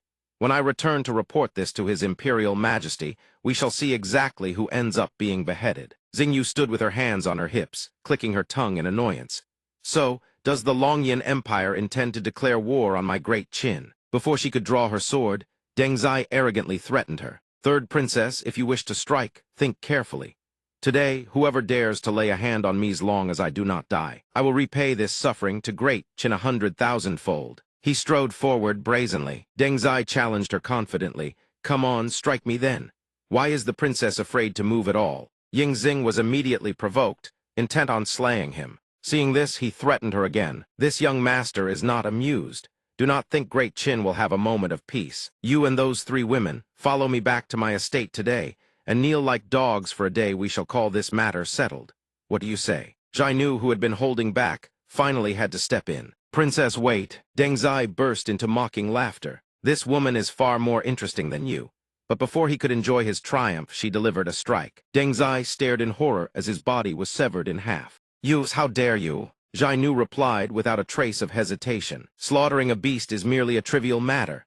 His corpse collapsed to the ground. Xingyu was struck with shock. Miss Lin, you are foolish. This will implicate your entire clan. But Jainu took full responsibility for her actions. It matters not. I have no parents. My clan consists only of myself. Regarding today's events, I shall bear the consequences alone. It has nothing to do with anyone else. If you wish to execute me, then come for me. No sooner had she killed him than a rift opened. A stranger rushed out from the portal and roared. Who dares kill a member of my Longyan Empire? He was Lu Sheng, a 7th-stage nascent soul expert of the Shadow Guard, and the pressure of his power surged incessantly. Hongda reacted swiftly, creating a barrier to protect Xingyu. Princess, be careful. On this side, Mir blocked the attack while muttering curses. Damned old ghost, I truly want to use one sword to eradicate this so-called Longyan Empire. From where did Hongda produce a medicinal pill? After consuming it, his power erupted, multiplying several times over, leaving Xingyu stunned. General Zhao, he cautioned the princess, stay within the barrier and protect yourself well. She frowned, watching Hongda as he distanced himself. General Zhao's aura surged from the peak of the Golden Core realm to the 7th stage of nascent soul. Using the pill to forcibly boost his cultivation, Hongda tensed his muscles so hard his clothing tore to shreds. His feet stomped hard into the earth. Hongda leaped, charging toward Lu Sheng. If you wish to touch Great Qin, you must first cross over my corpse. Seeing this, he raised his hand to counter. The attacks of the 2 men clashed instantly. Go to hell. Hongda fought with all his might, but was still overwhelmed. Lahi, Lu Sheng grew even more arrogant. The garrison general of Great Qin. He batted Hongda away with a flick. Is this all the ability you possess? You are not even worth the dust of my Longyan Empire. He swiftly slammed the general into the earth. Xingyu stood stunned, rooted to the spot. Even with the pill forcibly raising his realm, he could not defeat a genuine high-level cultivator. What should we do? A voice rang out from behind. A mere nascent soul dares to flaunt his power on the soil of Great Qin. Xiao Xuan and Mir had entered the fray. He raised his hand, intent on teaching Lu Sheng a lesson. How impudent. Even now the man sneered coldly. Just a single strand of sword chi. Lu Sheng quickly countered. To me, a practitioner of the 9-turn golden body tempering art, that is child's play. But he never expected to be completely suppressed. Lu Sheng was sent flying backward, slamming into the wall. Xingyu's jaw dropped. Even General Zhao could not defeat this man. Yet her master slew him in a single strike. It was a pity. Before the plan to strike at the clans succeeded, she would rather not reveal her master, even though she desperately wanted everyone to see that this was the master of Ying Xingyu. The crowd cheered. Amazing. Which immortal sect does he belong to? How have I never seen him before? I want to join his sect too. Lu Sheng struggled to lift his head, having taken a heavy blow. He practiced a high-tier Earth-grade body-tempering ability. Yet someone had breached his protective golden body with a mere strand of sword chi. Could he be a nascent soul expert serving Great Qin? But he is so young, how is this possible? Xingyu cupped her hands. Master Xiao Xuan? Xiao Xuan responded politely. Third princess, no need for such formalities, this is only natural. This envoy of the Longyan Empire relies on his strength to bully others. Not only did he harass my disciples of the Hengmeng sect, but he spoke insolently and threatened to extort us. Since that is the case, let us grant his wish, let him perish here in our Great Qin. Lu Sheng stood up and shrieked, impudent, to act so brazenly before the Longyan Empire. You are courting death. He launched another attack. Xiao Xuan raised his hand and easily deflected the blow. Xiao Xuan frowned in displeasure. You know nothing of the gap between us. Lu Sheng gritted his teeth in a panic. What is happening? His cultivation base is clearly lower than mine, yet the spiritual power in his blade is bone-chilling. My attacks do nothing. I cannot risk a contest of spiritual energy. I must use my physical arts to crush him. With that thought, Lu Sheng leaped away. He clenched his fists, invoking the 9-turn golden body tempering art. Xiao Xuan did not hold back, utilizing the yin-yang 5 elements body tempering art, ready to compare the strength of their physical forms. He charged to engage Lu Sheng in direct combat. You are far too lacking. Lu Sheng's arm twisted and deformed from the impact. Lu Sheng cradled his arm in agony and retreated. My arm, Xiao Xuan continued, drawing forth a formidable set of swords. The next move will not merely be physical. Driven into a corner, Lu Sheng has no choice but to reach for his medicinal pills. Desperate, he crushes the ceramic jar directly. This sight forces Xingyue to pause. Lu Sheng bellows, his spiritual power surging rapidly to parry the incoming blades. Channeling his strength, Lu Sheng sends the swords flying and sneers triumphantly. Lu Sheng challenges him fearlessly. Is that all the strength you possess? It is not even enough to tickle me. He quickly shifts to a different technique. Xingyue cries out in alarm. Watch out! Xiao Xuan's expression hardens as he grips his sword. His aura erupts, surging several times over yet, looking no more bothered than before. He swings his blade in a single, fluid motion. Lu Sheng suddenly realizes something is wrong. The sword chi is far more potent than before. A scream erupts from his throat, leaving Heng De, who stands guard in front of Xingyue, equally stunned. Xiao Xuan of the Hengmeng sect's person is unheard of, yet he slaughters a nascent soul expert without breaking a sweat. Truly terrifying. Fortunately, I did not neglect these guests when the third princess requested I receive them, to show such disrespect before her highness.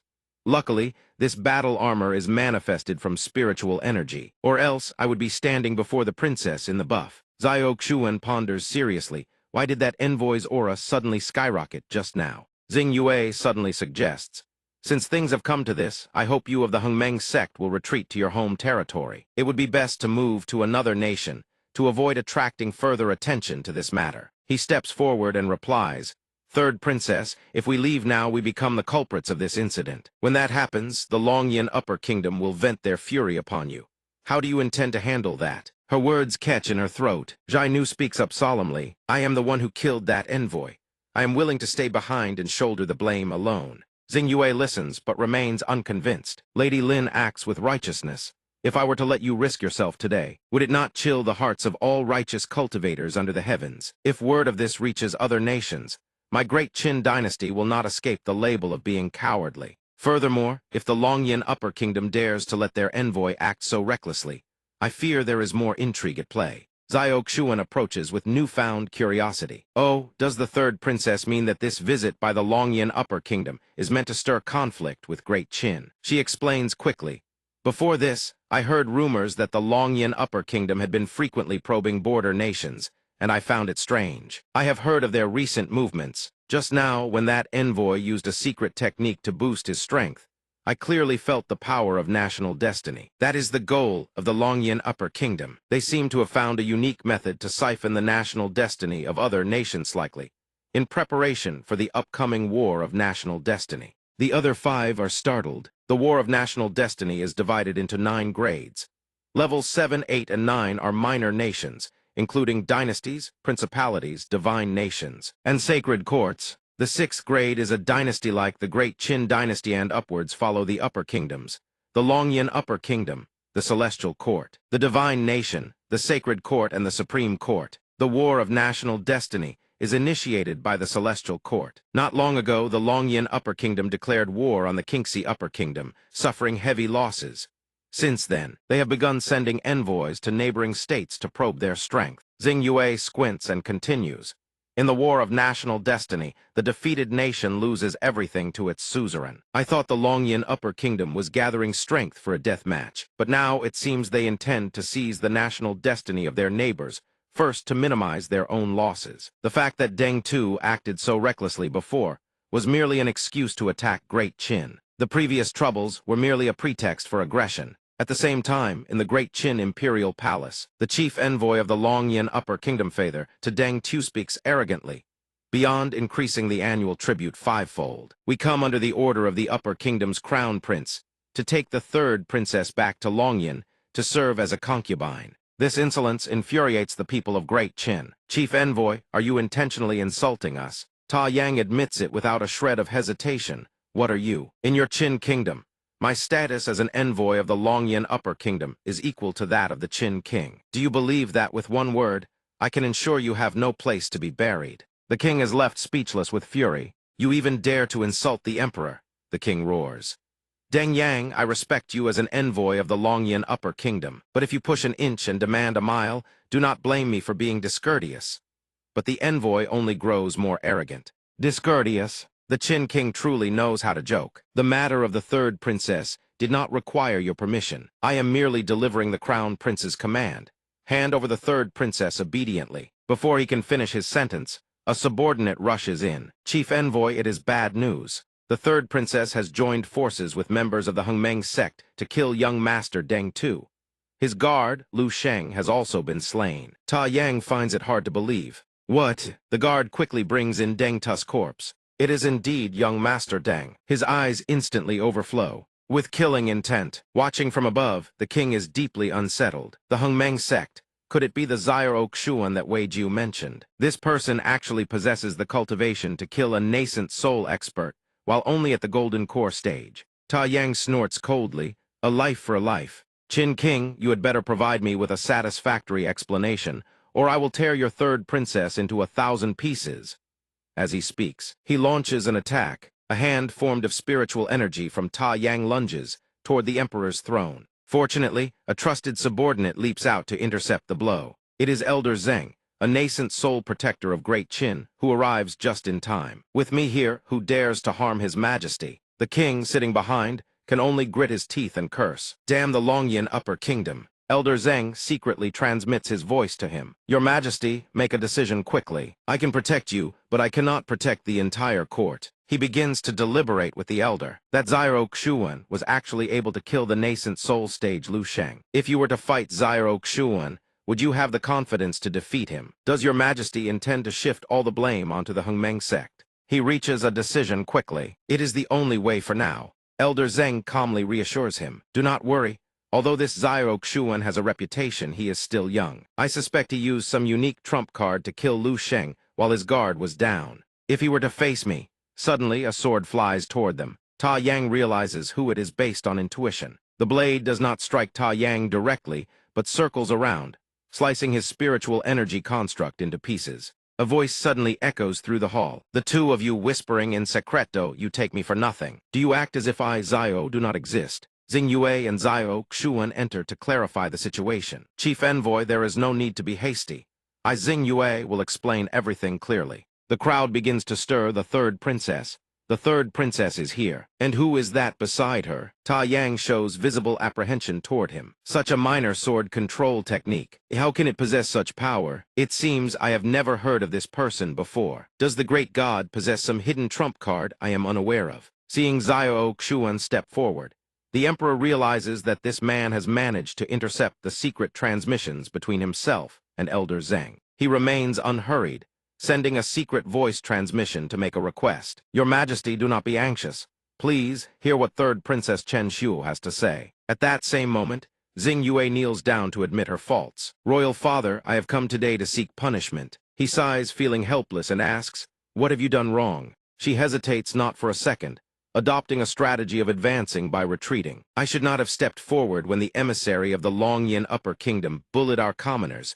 I should not have harbored resentment when he humiliated Great Qin, and I certainly should not have counterattacked when he made his move. How noble is the Longyin Upper Kingdom! How lowly is our Great Qin! Whenever an emissary from Longyin is present, one must never commit the crime of lese majesté, no matter the provocation. Xing Yue's words stir the officials to righteous fury. Yet in my muddle-headedness today, I forgot my place and accidentally slew the Upper Kingdom's emissary. My actions defy the heavens and incite the wrath of men.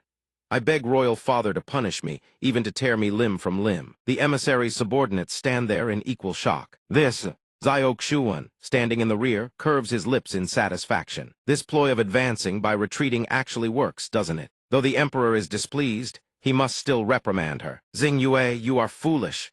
Yet within the emperor's heart, a decision has already been made. Among all my children, only Xing Yue possesses true imperial bearing. If only she were a man, I would protect her at all costs today. Alas, things have reached this point. It seems I can only push her out to bear the consequences. Before the emperor can deliver his verdict, Xiao Xuan swiftly initiates a secret transmission. Your Majesty, suppose that today, this Xiao can not only ensure Great Qin remains safe and sound, but also guarantee that Great Qin emerges victorious in the battle of destiny, and eventually surpasses the Longyin Upper Kingdom. Your Majesty, do you dare to bet with me? The emperor asks skeptically, his pride stung by the other's arrogance. How can you guarantee this? Xiao Xuan replies without a moment of hesitation. If this Xiao says, if your Majesty gives the order, I will eradicate the entire emissary delegation here and now. Hearing this, the emperor wavers. What are your conditions? Seeing the deal within reach, Xiao Xuan joyfully puts forward the demand to crown Xing Yue as heir. Not only can this Xiao resolve the emissary problem, I can ensure Great Qin prospers for eternity. The emperor falls into deep contemplation before deciding to pass the throne to Xing Yue. In other words, the Hongmeng sect agrees to offend the Longyin Upper Kingdom for Xing Yue's sake. Xing Yue speaks up at that moment. I pray your Majesty considers the decision. The emperor rushes to accept the proposal. I agree to your terms. Xiao Xuan begins to circulate his spiritual energy, refusing to let the emperor down. Rest assured, your Majesty, with this transaction, this Xiao will deliver the utmost value for you. Ta Yang stands by, still arrogant and oblivious to his impending demise. King of Qin, the third princess, has already confessed. What are you waiting for? Hurry up and issue the decree to convict her. Xiao Xuan points his sword at him, his voice cold and firm. Who dares to convict the third princess of my Great Qin? Ta Yang is shocked, yet he easily dodges the sword strike. You dare raise your hand against the chief emissary? Let me see what kind of ability you truly possess. He lunges forward, aiming to hack Xiao Xuan to death. But Xiao Xuan has already moved behind him. Xiao Xuan smirks and draws his blade. I fear the chief emissary is getting on in years. How can your frail body keep up with such movements? Xiao Xuan decisively slashes twice in Ta Yang's direction. Ta Yang turns his head in shock. Damn you. He creates a shield in haste to protect himself. Xiao Xuan's sword energy begins to fly wild. Whether by accident or design, it annihilates the emissary's guards. By the time he realizes what has happened, Ta Yang's eyes are wide with terror. You! Ta Yang gnashes his teeth in fury as he watches his subordinates fall. Very well, the Great Qin dynasty. How very well. He quickly draws his own sword. Great Qin, since you are courting death. Ta Yang raises his blade high. If you wish to throw your lives away, I shall grant your wish. Seeing someone who practices the sword Dao like himself, Xiao Xuan is delighted. So, the chief emissary is a sword cultivator as well. He waves his hand, channeling his magical power. That makes things much easier. The sword in Ta Yang's hand rebels against its master. It flies straight into Xiao Xuan's hand. Ta Yang stares, unable to believe his eyes. What? My connection to my precious sword has been severed. Xiao Xuan grips the sword, praising it with a touch of mockery. What a magnificent blade! It must be at least a mystic-grade high-tier treasure. Xiao Xuan takes it without a hint of politeness. Since the chief emissary is so generous, I will not refuse your gift. Ta Yang is hit by shock after shock, feeling as if he is on the verge of a collapse. How can this be?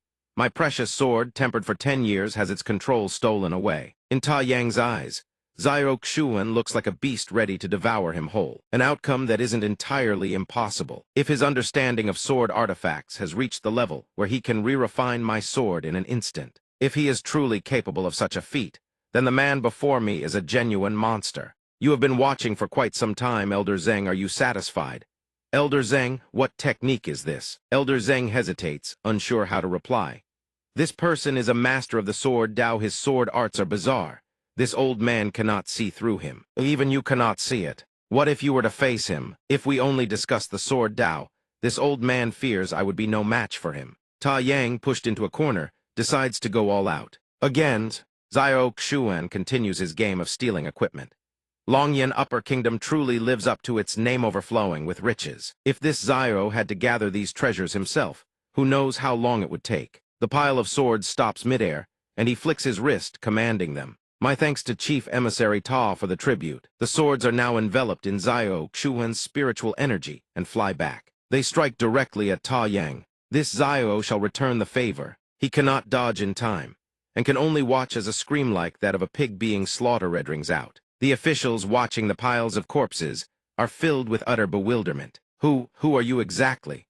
A man who alone wipes out the emissary delegation of the Upper Kingdom, yet our great Qin has no such hero. He slams his hand on the table and stands up. He bellows, no one is to speak a word of today's events, until the Vant Dao Grand Assembly concludes. Anyone who leaks it will be executed without mercy. The officials dare not disobey his order. We subordinates obey your majesty's decree. Before leaving, Xiao Xuan does not forget to add, I hope your majesty does not forget our agreement. Xing Yue looks at him, with a giant question mark hanging over her head. Agreement? The emperor frowns, whispering to himself, no wonder Xing Yue chose this man as her master.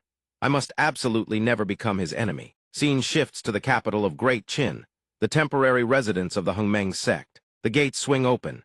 Xiao Xuan and Xingyu step inside, both in high spirits. We're back. Those inside greet them with eager excitement. Junior brother, master, you have returned. Zhu Xuan rushes over to check on them. Junior brother, are you all right? Xiao Xuan answers without missing a beat.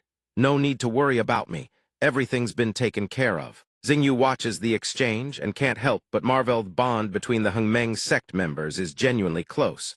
How wonderful. He reaches into his robe and adds, but clashes with the Longyan Great Kingdom will only escalate from here.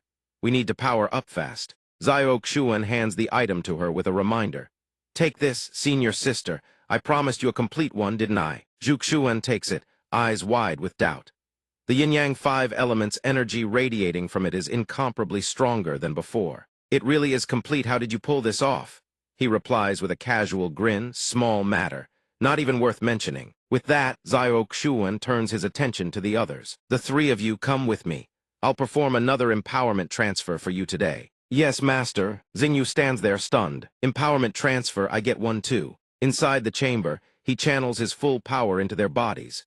It truly is an empowerment transfer, not some half measure. She watches the reactions of Su Muhen and Zhai Nu. They look completely used to this. Just what kind of terrifying sect is the Hongmeng sect? After a while, Zhai Nu breaks through to Foundation Establishment, 7th layer. Muhen, having just reached Foundation Establishment, 5th layer, obediently bows her head. Thank you, master. Xingyu's jaw tightens as shock washes over her. It's been 5 years. I thought I'd never reach Foundation Establishment in my entire life. And yet, just like Thatch is now at Foundation Establishment, 3rd layer. Xiao Xuan exhales heavily, drained. System host has transmitted 500 years of cultivation to disciples.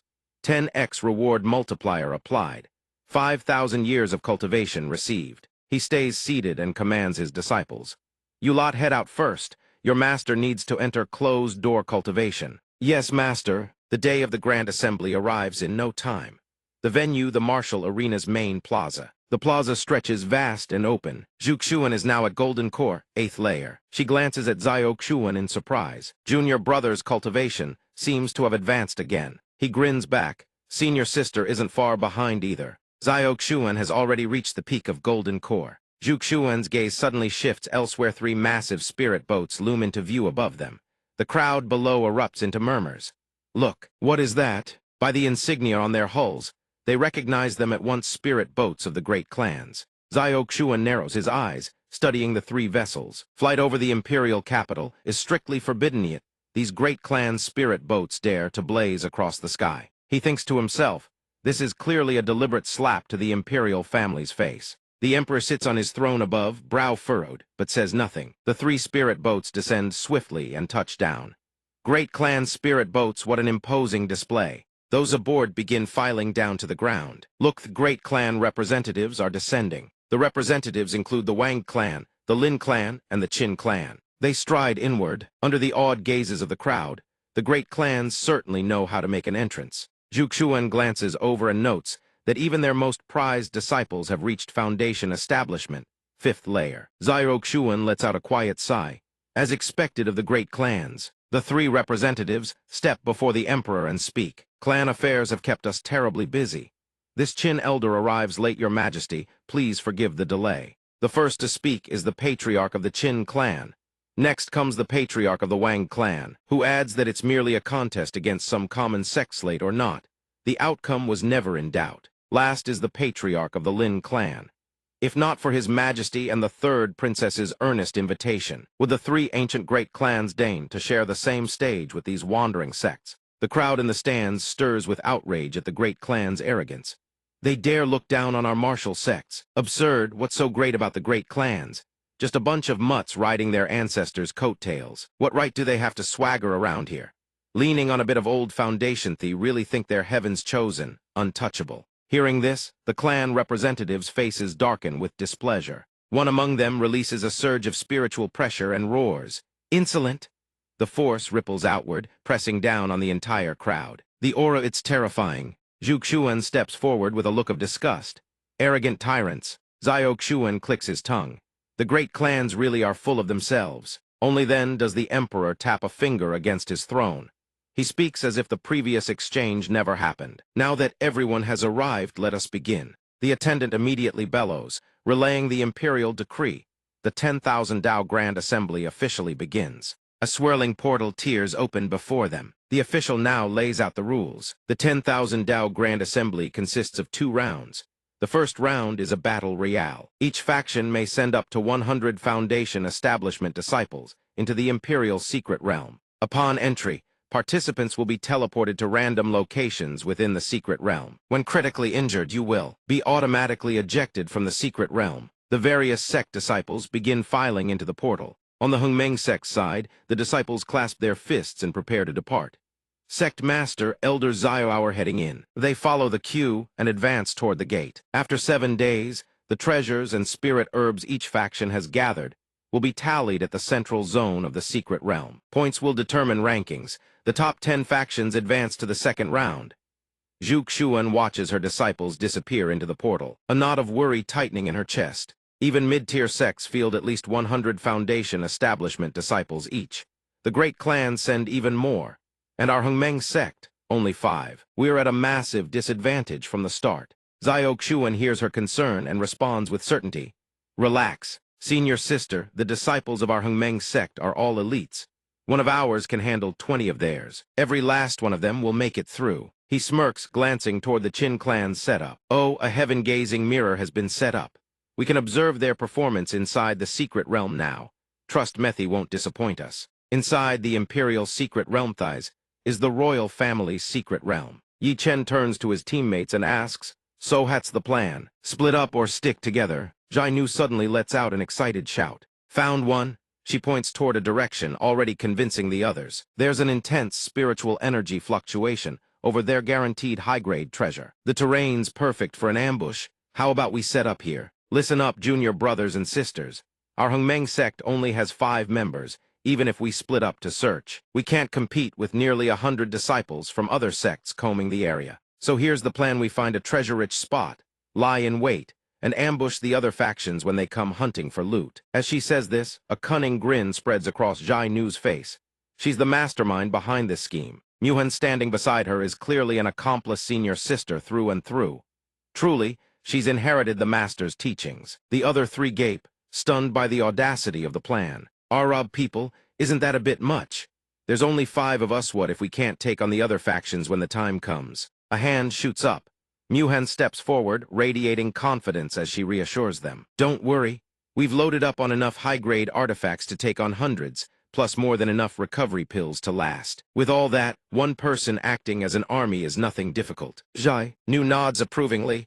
Mem. The other 3 exchange glances, each wearing a different expression somewhere between terror and reluctant excitement. So many magic treasures, and pill scan, I really use all of them. They're just 2 people. How are they this professional about it? Won't people think our Hengmeng sect is some kind of criminal organization that specializes in robbery? But Jai Nu quickly managed to calm down Luo Rai and Qing Quan. Just think about it: if we win first place, imagine how happy the sect master will be. Those words were enough to make them see reason. Makes sense. The 5 gradually began hunting their prey.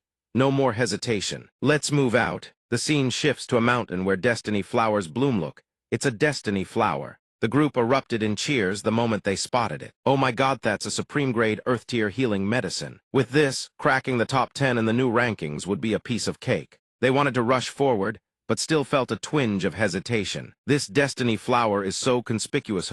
Has no one picked it after an entire day? Maybe a spirit beast is guarding it. The people who came before probably weren't strong enough to beat it, so they ran away. But for us at the Heavenly Sword sect, this is nothing. Jai Nu, hiding in a nearby bush, was grinning from ear to ear. Another group had taken the bait. Jai Nu quickly turned to her companions. Ready? They nodded. Yeah. Yi Chen was the first to take the field. Oh, this spirit-brightening treasure is already this dazzling in broad daylight. If we use it to light up the night, wouldn't it be bright as day? Su Muhan immediately mocked him. Is that really all you can think of, Yi Chen senpai? The light was so blinding it seared the eyes of the Heavenly Sword sect group. What is that? Qing Quan and Luo Rai quickly moved into position. It's our turn. Formation of immobilization. Activate. Their spiritual energy immediately locked the group in place. What's going on? Why can't I move? Only then did Jai Nu make her entrance. Sesh launched a flying sword straight at them. Go! Su Muhan wasn't about to be outdone either. Don't forget about me. A barrage of crossbow bolts rained down on the enemies. Caught completely off guard, the Heavenly Sword sect group could only howl in pain. After the dust settled, Jai Nu and Su Muhan turned to each other and high-fived in celebration. They laughed uncontrollably with joy. Another one down. Yi Chen, watching from the side, silently muttered a prayer to himself. He would never, ever get on those two's bad side. Qing Quan and Luo Rai excitedly suggested the 2 of them go help out too and collect some loot while they were at it. The scene was broadcast crystal clear on the heaven-watching mirror, igniting fury among the spectators. Look, the Heavenly Sword sect got knocked out. The Heavenly Sword sect has been eliminated. How utterly shameless.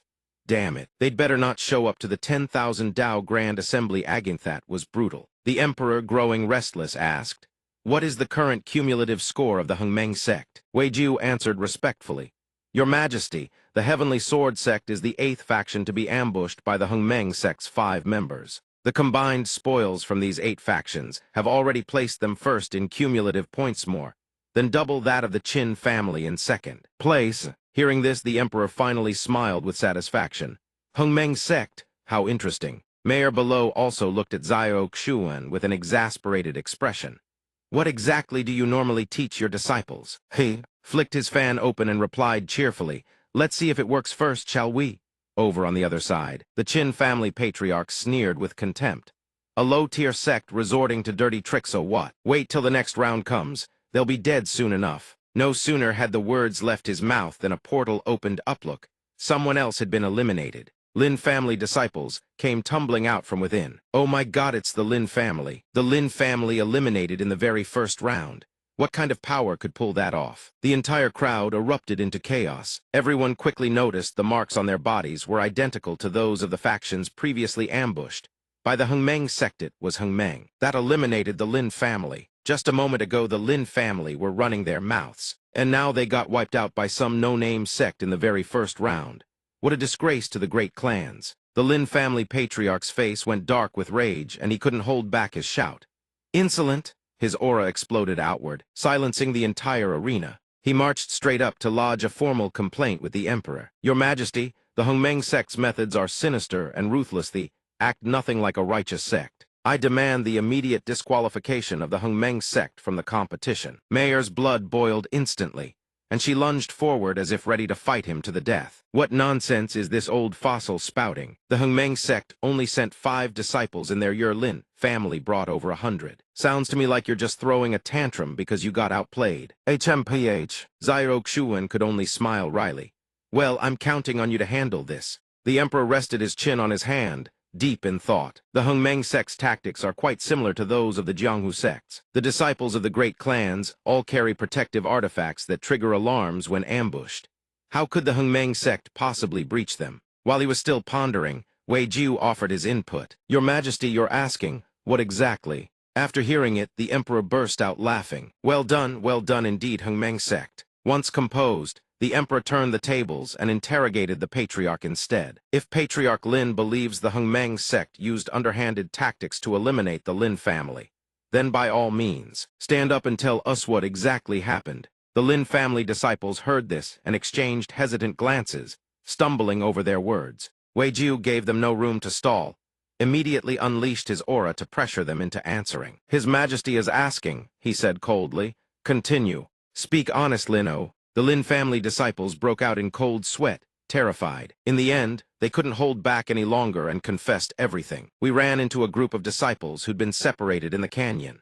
We wanted to ambush them and steal the heavenly brocade flower. But those 5 were far stronger than we expected, especially one female disciple who was riding a sword. She was a complete monster, an absolute monster. The emperor heard this and shot a sideways glance at the Lin family patriarch, mocking him. You hear that, Patriarch Lin? Your Lin family disciple supposedly from a prestigious orthodox sect get outmatched. And now you have the nerve to cause trouble for the Hongmeng sect. It hit him like a bucket of ice water poured over his head. Look at that, so much for being a great clan. Earlier their arrogance was pointed sky high, and now they got forced into a corner by a tiny 5-man sect. How embarrassing. The Lin family patriarch had finally lost every last shred of face, and couldn't bring himself to shout at anyone anymore. Seeing him humiliated, the Qin family patriarch and the Wang family patriarch openly sneered with contempt. Look at old Lin's expression, priceless, lost to a low-tier sect, and now he's dying of shame. But before long, another portal appeared. Look, someone else has been knocked out. Everyone quickly recognized them. These were Qin family members. Those flying swords are like arrows. Surely it's not the Hongmeng sect again, right? The Wang family patriarch immediately redirected his mockery to the side. Oh, brother Qin, did you really just say that? Don't get too cocky too soon now. The Qin family patriarch was so furious his face turned black. A bunch of useless trash. The emperor seized the moment to twist the knife.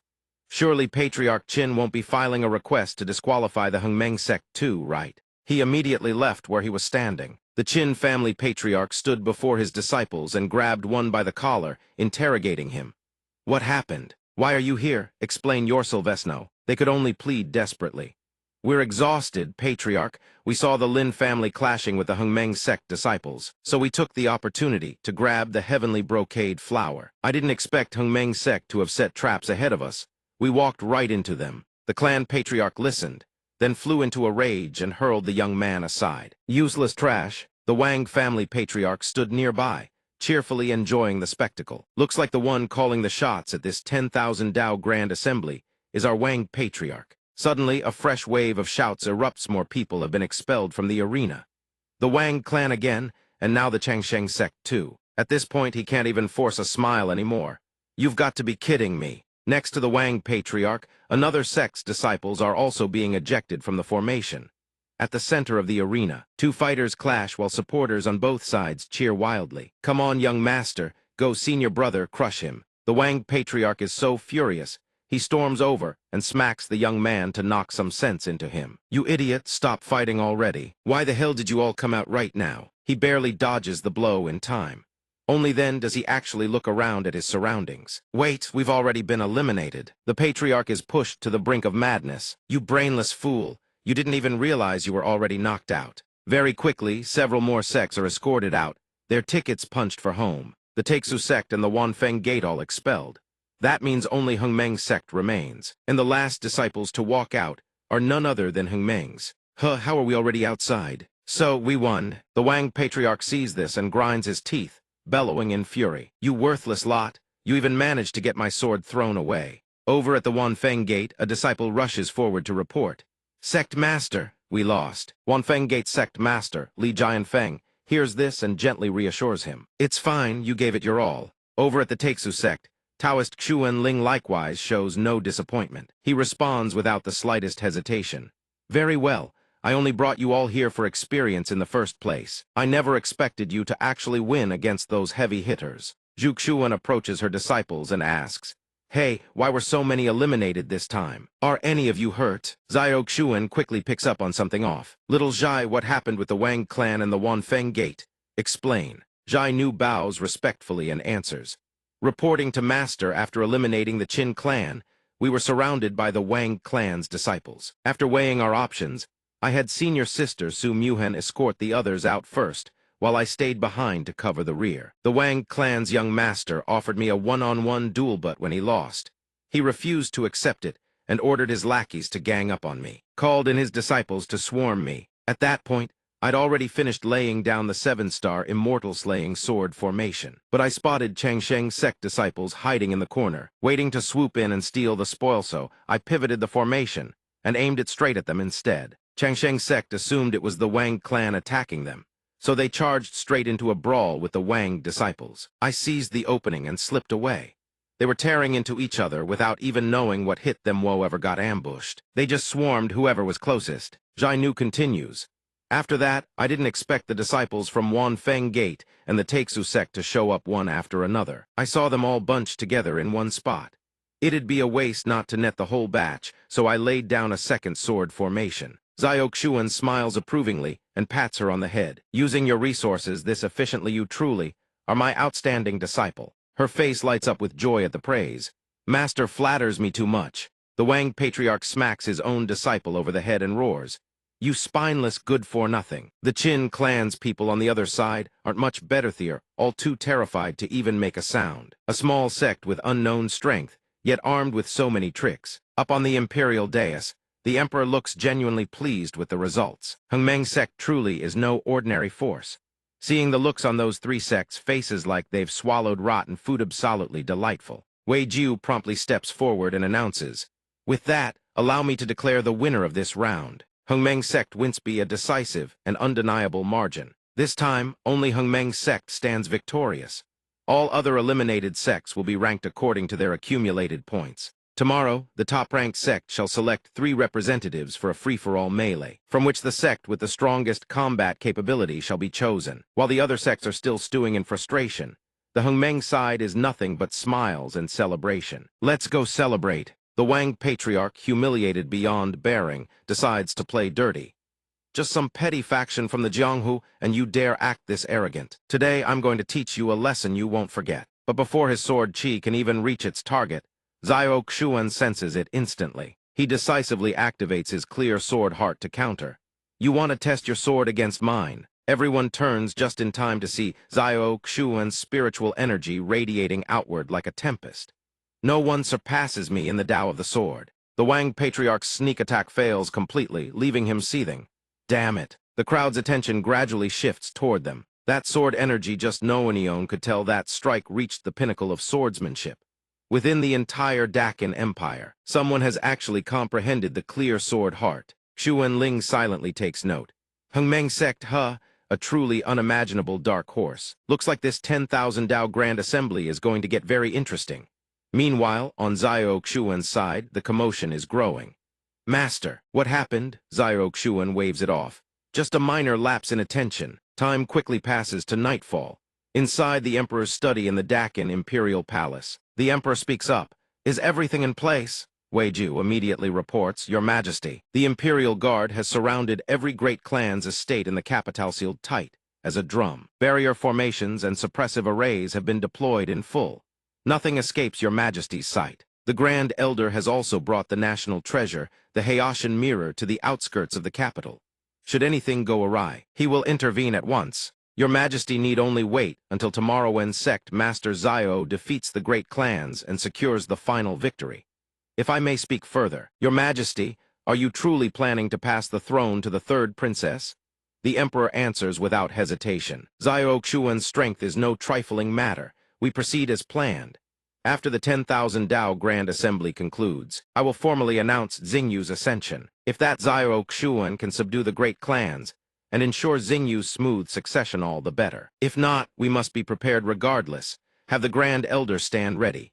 If anything goes wrong, move to suppress the great clans by force. Hearing this, Wei Jiu shifts to another matter. Your Majesty is wise. There is one additional matter this old servant wishes to bring to Your Majesty's attention. The Emperor asks, what is it? Wei Jiu answers honestly. The Grand Elder used the Hayashin mirror and detected a mysterious expert lurking near the capital. The news startles the Emperor. A mysterious expert, but he quickly brushes it aside. Forget it. The royal city has its own protective barrier, and with the Grand Elder stationed here, no one would dare cause trouble. We are tired, that will be all for now. As you command. The scene shifts once more to outside the barrier where, indeed, a lone figure is attempting to infiltrate. The Dakin royal city has a barrier. I remember that much. Just as I thought. His name is Yi Fan. Yi Fan extends his hand toward the barrier, preparing to breach it. Memories of a past life truly are the greatest cheat code there is. Long time no see, Dakin Empire. Yi Fan has returned.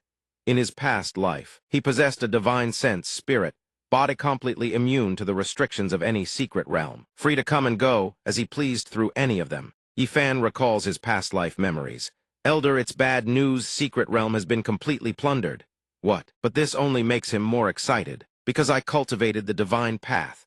I earned the favor of many noble ladies, including the Dakin Empire's own female emperor, Ying Xingyu. Unfortunately, by the time I was on the verge of ascending to immortal emperor, I realized that to achieve the perfect realm, cultivating only a single Dao was never enough. One had to cultivate multiple Daos simultaneously. I understood this far too late to change course. In the end, my lifespan burned out and I deconsumed by regret. But heaven favors me. It granted me a second chance at life. This time I will reach the pinnacle of immortal emperor. This time, I will step into the secret realm belonging to the Dakin imperial family. After 5 years, I can harvest an even greater share of national destiny power. If I can also win Xingyu's heart and have her channel the imperial family's power for my cultivation even better. The next day arrives. Wei Jiu once again takes the stage as host. Today marks the final battle of the 10,000 Dao Grand Assembly.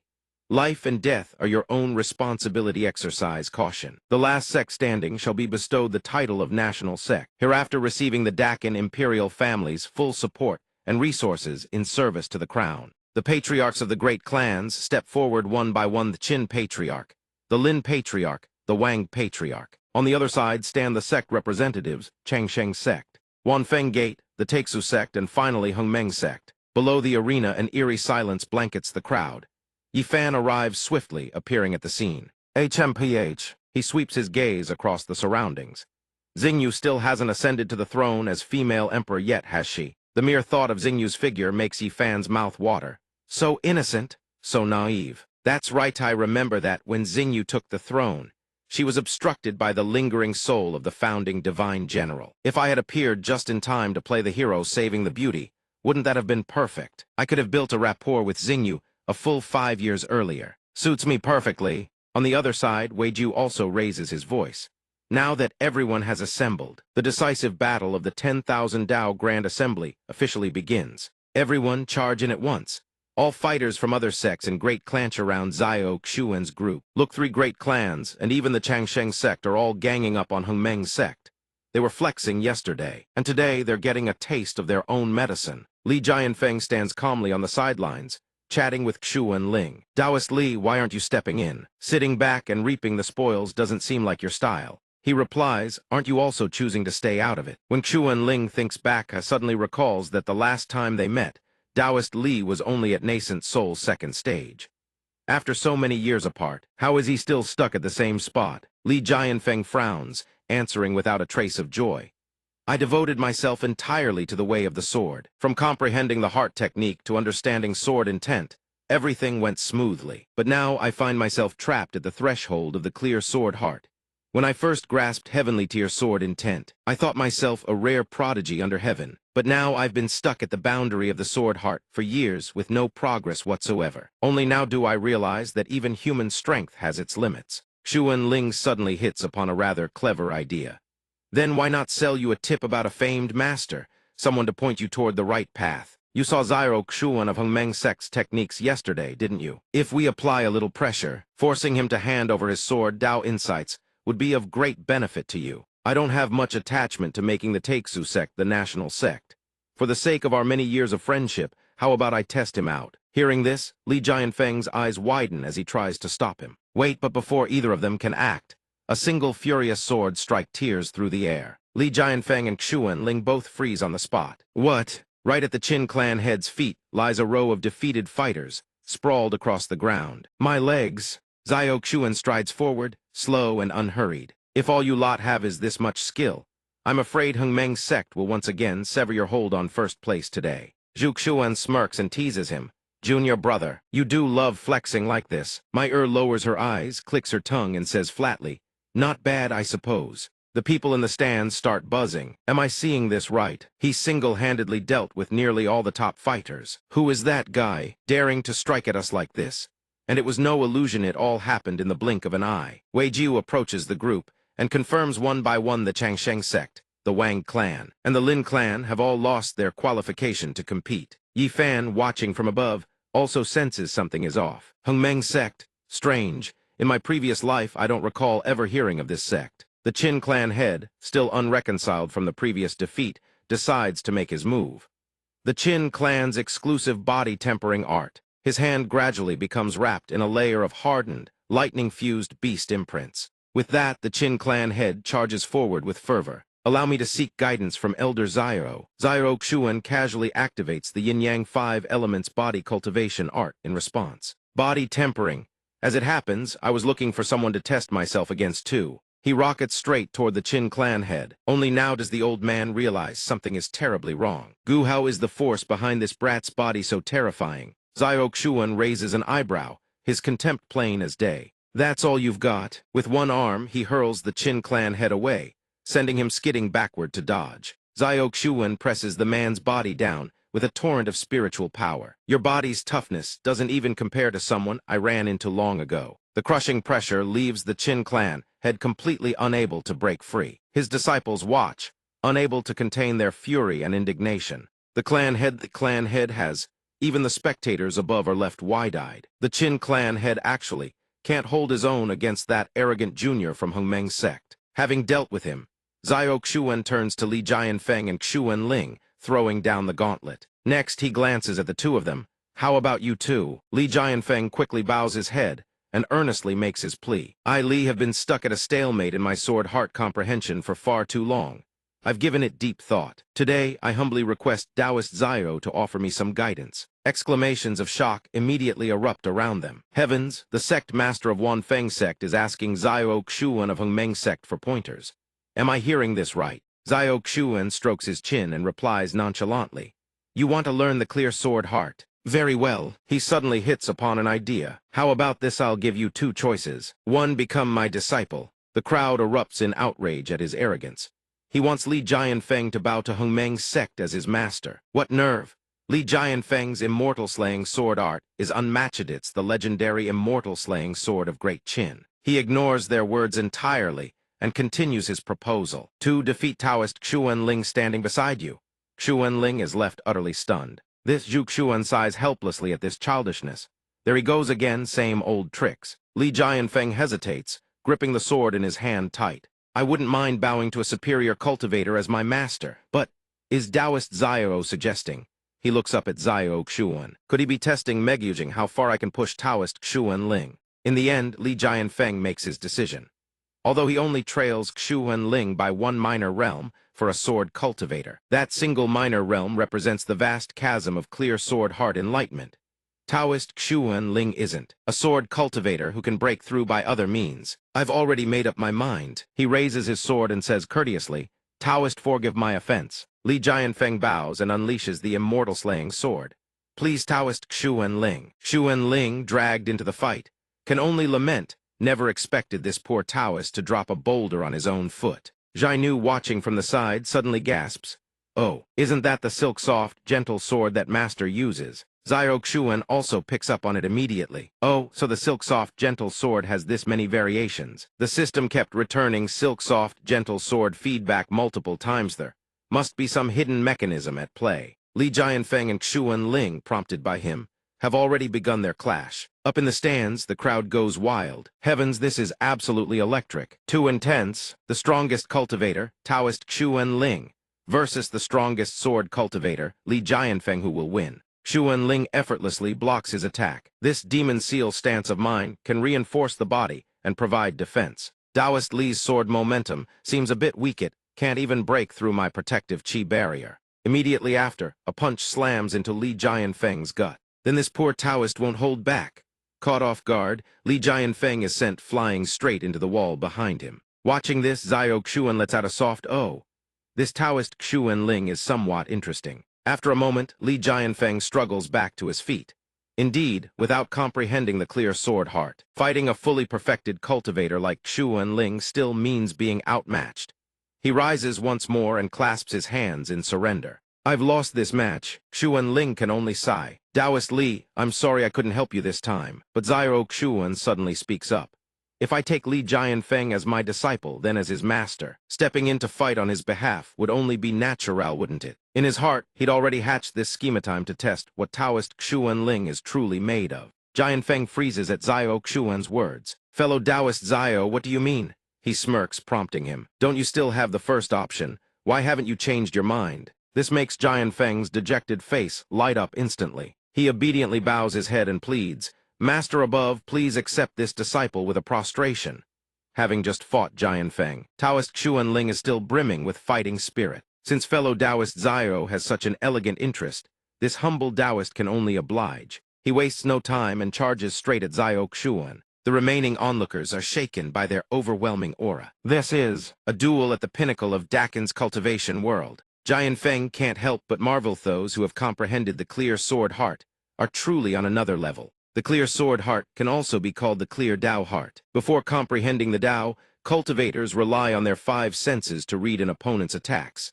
After comprehension, they employ the Tao itself, elevating combat to a higher plane. This subtle difference alone can often decide victory or defeat. Thinking this, he tells himself, "I really need to break through this bottleneck as soon as possible." Xuan Ling gradually manifests several spiritual energy orbs. He retreats a few steps, showering praise without reservation. "I never expected fellow Taoist Zio's physique to be this extraordinary. This demon seal of mine can strengthen the body." Xuan Ling clenches his fist and advances. "Try another move." But Zio Xuan catches his fist effortlessly. Refreshing. I rarely get the chance to test body tempering techniques like this today. I've had my fill. Seeing this, Xuan Ling's eyes widen in shock. He actually blocked my full-powered strike with such ease. Zio Xuan smirks, his hand clamping down hard on Xuan Ling's fist. "I must thank the Taoist for the lesson." Unable to break free, panic flashes across Xuan Ling's face. Not good, that fist can't be taken head-on. The power is inhuman. While Xuan Ling scrambles for a countermeasure, Zio Xuan's blow is already upon him. He maximizes his protective chi barrier to the fullest. "I must brace myself." Zio Xuan's fist tears his barrier to shreds. What? Not just Xuan Linjeven, the onlookers can't believe what they're seeing. The demon-subduing seal of the Taixing sect serves both offense and defense. Even Li Jianfeng at full power couldn't break through the protective chi barrier, yet Zio Xuan shattered it with a single punch. Zio Xuan winds up for another strike. If the Taoist has no other tricks, then this ends here.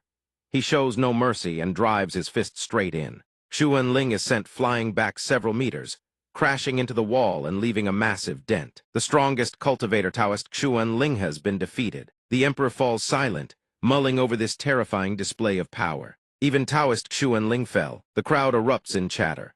Good heavens, Zio Xuan actually defeated Taoist Xuan Ling? At his age, with that kind of power, he's a true genius. Jianfeng stands to the side, pondering for a moment. To withstand Xuan Ling's punch proves his physical and spiritual fortitude rivals the Taoists'. Moreover, the level of his clear Tao heart must surpass Xuan Ling's. His reflexes are far faster. Xuan Ling's defeat in this bout is well-deserved. Only now does Xuan Ling begin to regain his composure. He quickly rises to his feet and steps forward. Xuan Ling concedes without a shred of hesitation. This old Taoist has lost this bout. Yi Fan, watching from above, is hit with a massive question mark. What the hell? If even Taoist Xuan Ling is no match for Xiao Xuan, he and the immortal slaying sword god of the future would both be figures who reign supreme in their own right. This Xiao Xuan, why have I never heard this name in my previous life? Xiao Xuan responds politely, you were too kind to hold back. Only now does Xuan Ling feel at ease as he supports his aching back and turns to leave.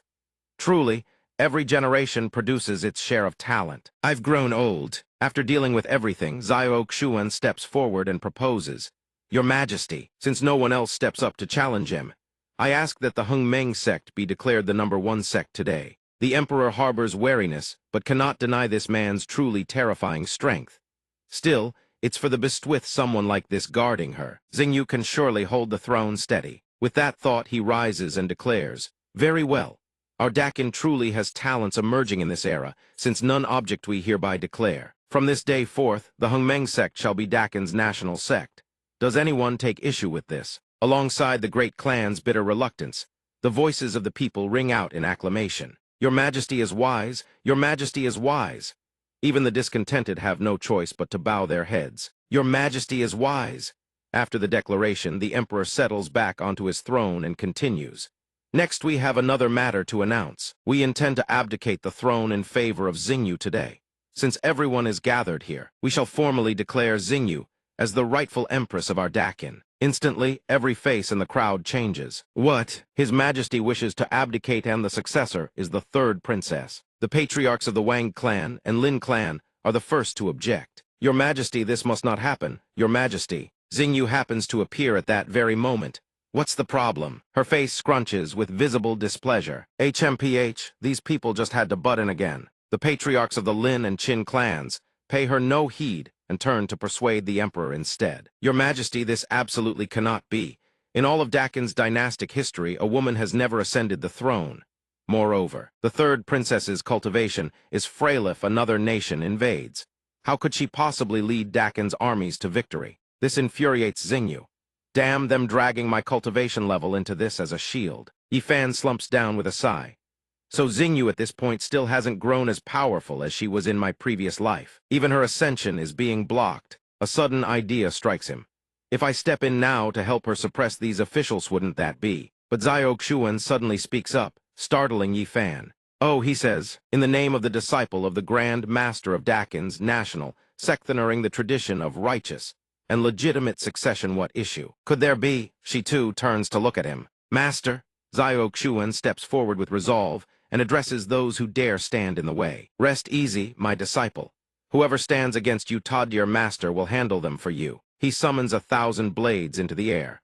Whoever doubts you, I shall discipline them in your stead. Xiao Xuan has now become Xingyu's shield. Whoever refuses to submit to your master will beat them into compliance. The crowd is instantly stunned. What? The third princess actually took Xiao Xuan of the Hongmeng sect as her master.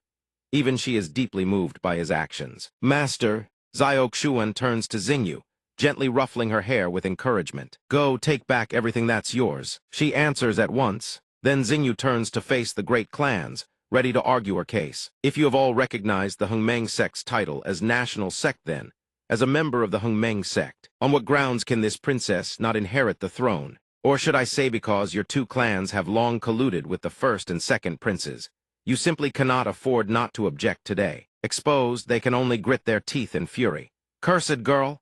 Yet the Lin clan patriarch stubbornly refuses to yield. Your Majesty, this matter must under no circumstances be treated as a game. The Hongmeng sect is the national sect, Tade, but can you be certain they won't breed ambition tomorrow? When that day comes, how will the third princess handle it herself? Xingyu is about to retort when the emperor's voice cuts through, ending the argument. Enough, we have already made our decision. But since you all stubbornly refuse to relent, let the Dakin imperial token decide. Instantly, pillars of light erupt skyward.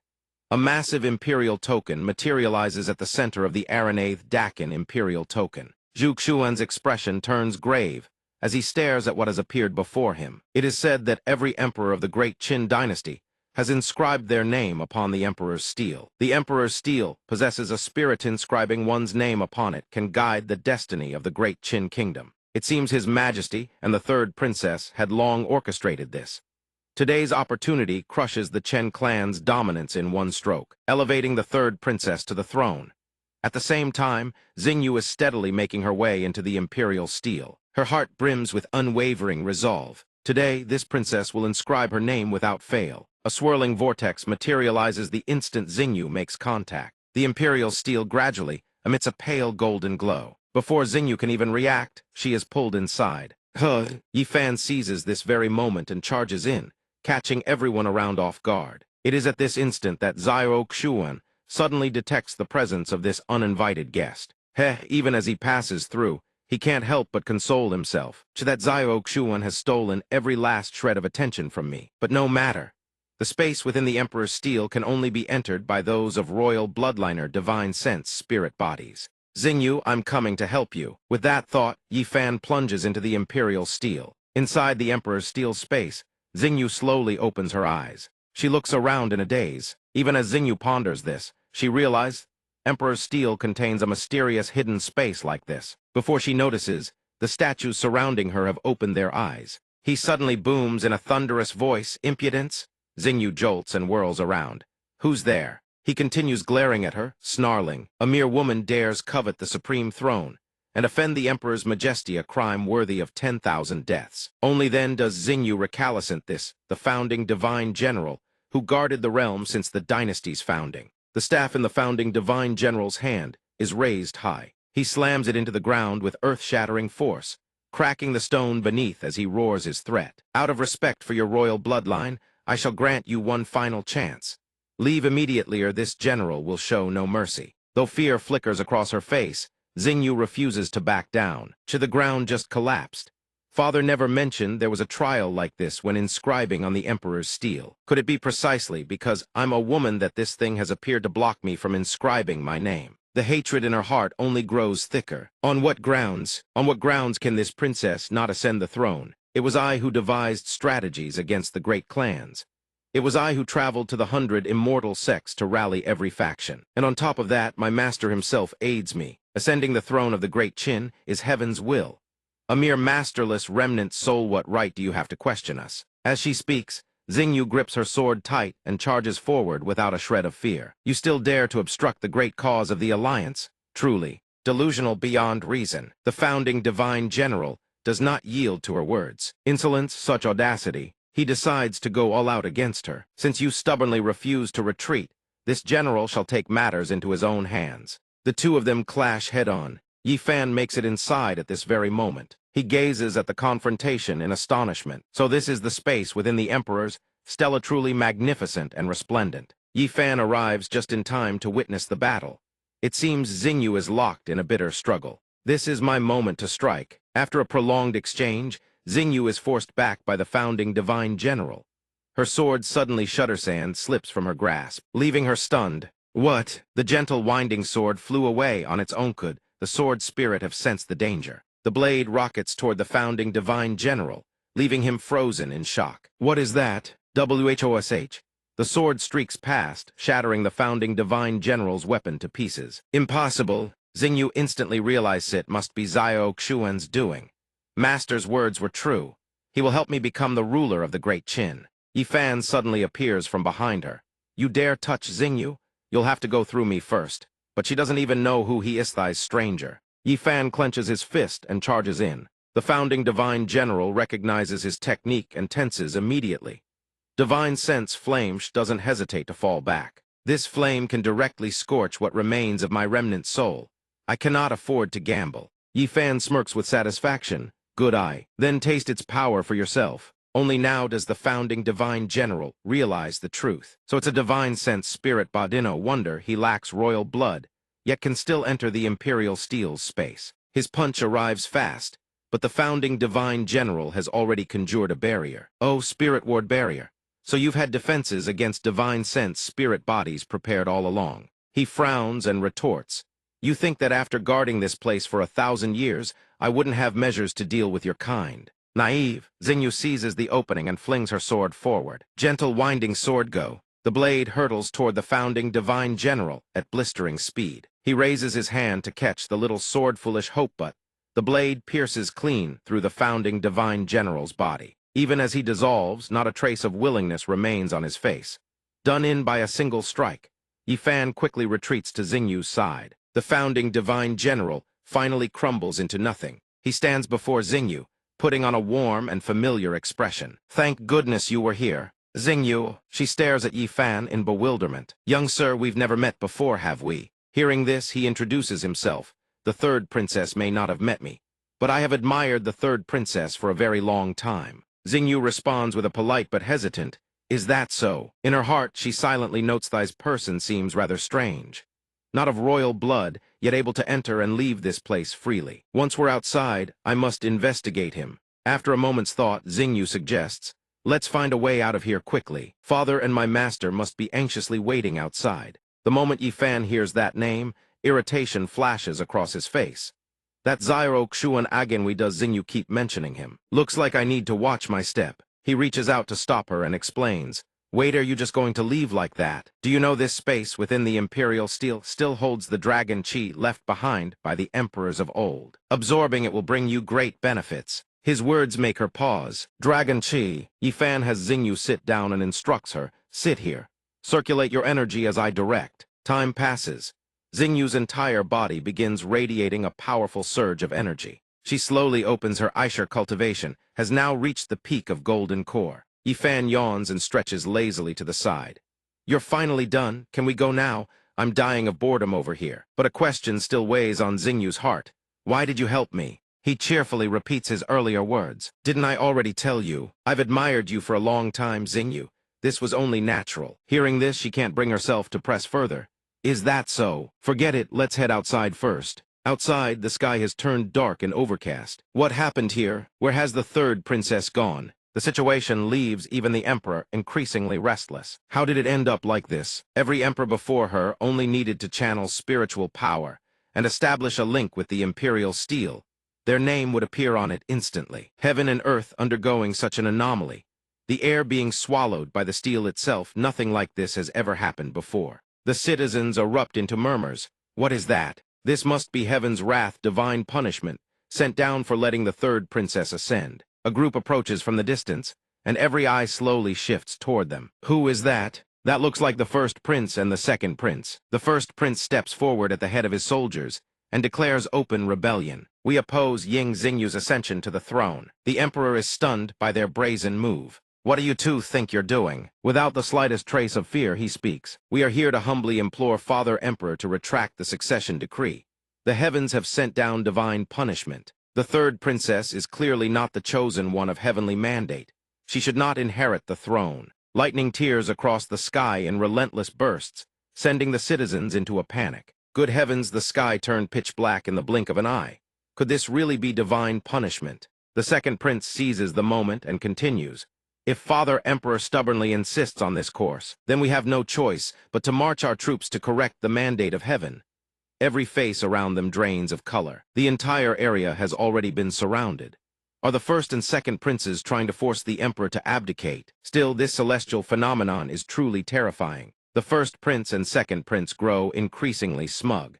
"Your humble sons kneel here to beseech Father Emperor retract the succession decree." As he speaks, he drops to his knees, and the soldiers behind him follow suit. They chant in unison, "The third princess's succession defies the will of heaven. Your Majesty, retract the decree." Zhuxuan can't hold back any longer.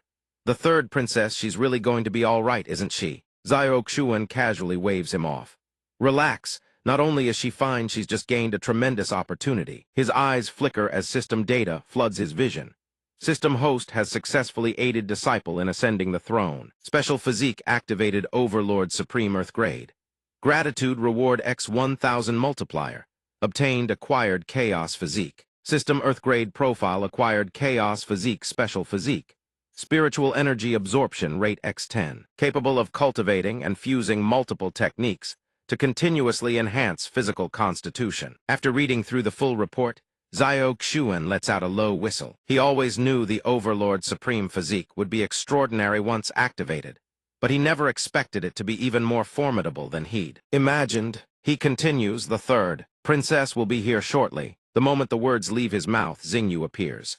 I have claimed the throne. The mandate of heaven is fulfilled. Who dares defy it? When she and Yi Fan emerge together, the crowd gasps as one.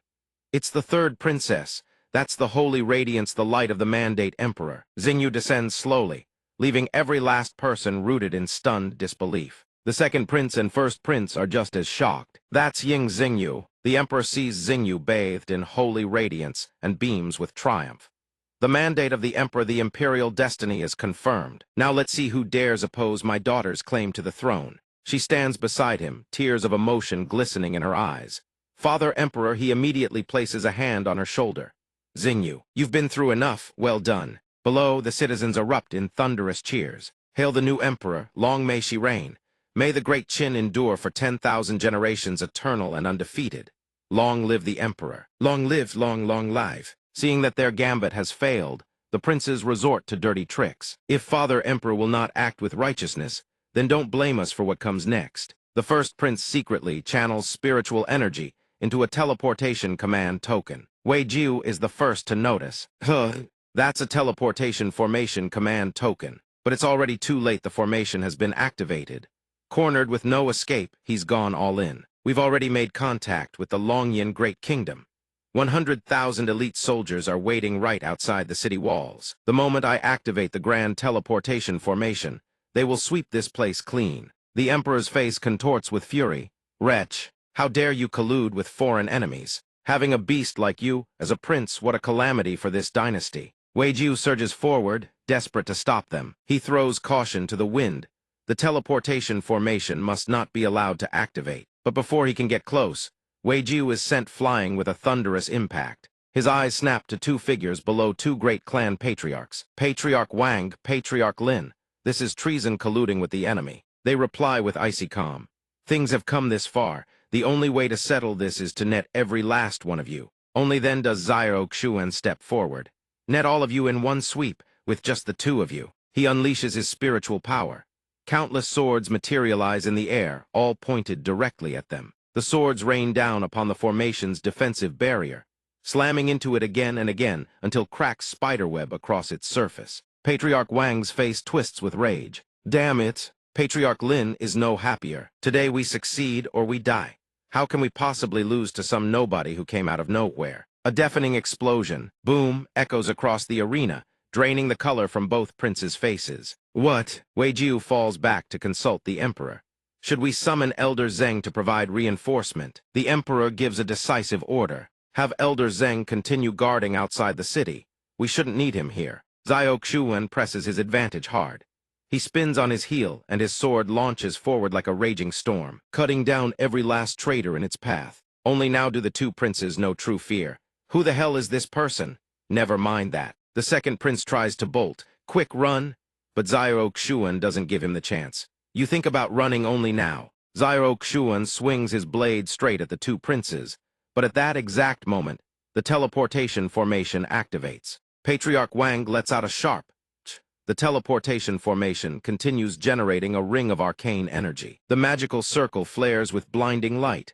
What is that? A smug grin spreads across his face. Good, the formation activated. The 100,000 elite soldiers are about to arrive. Pillars of light burst forth and crash down from above. Soldiers begin materializing one after another. They collapse in a heap right at the two patriarchs' feet.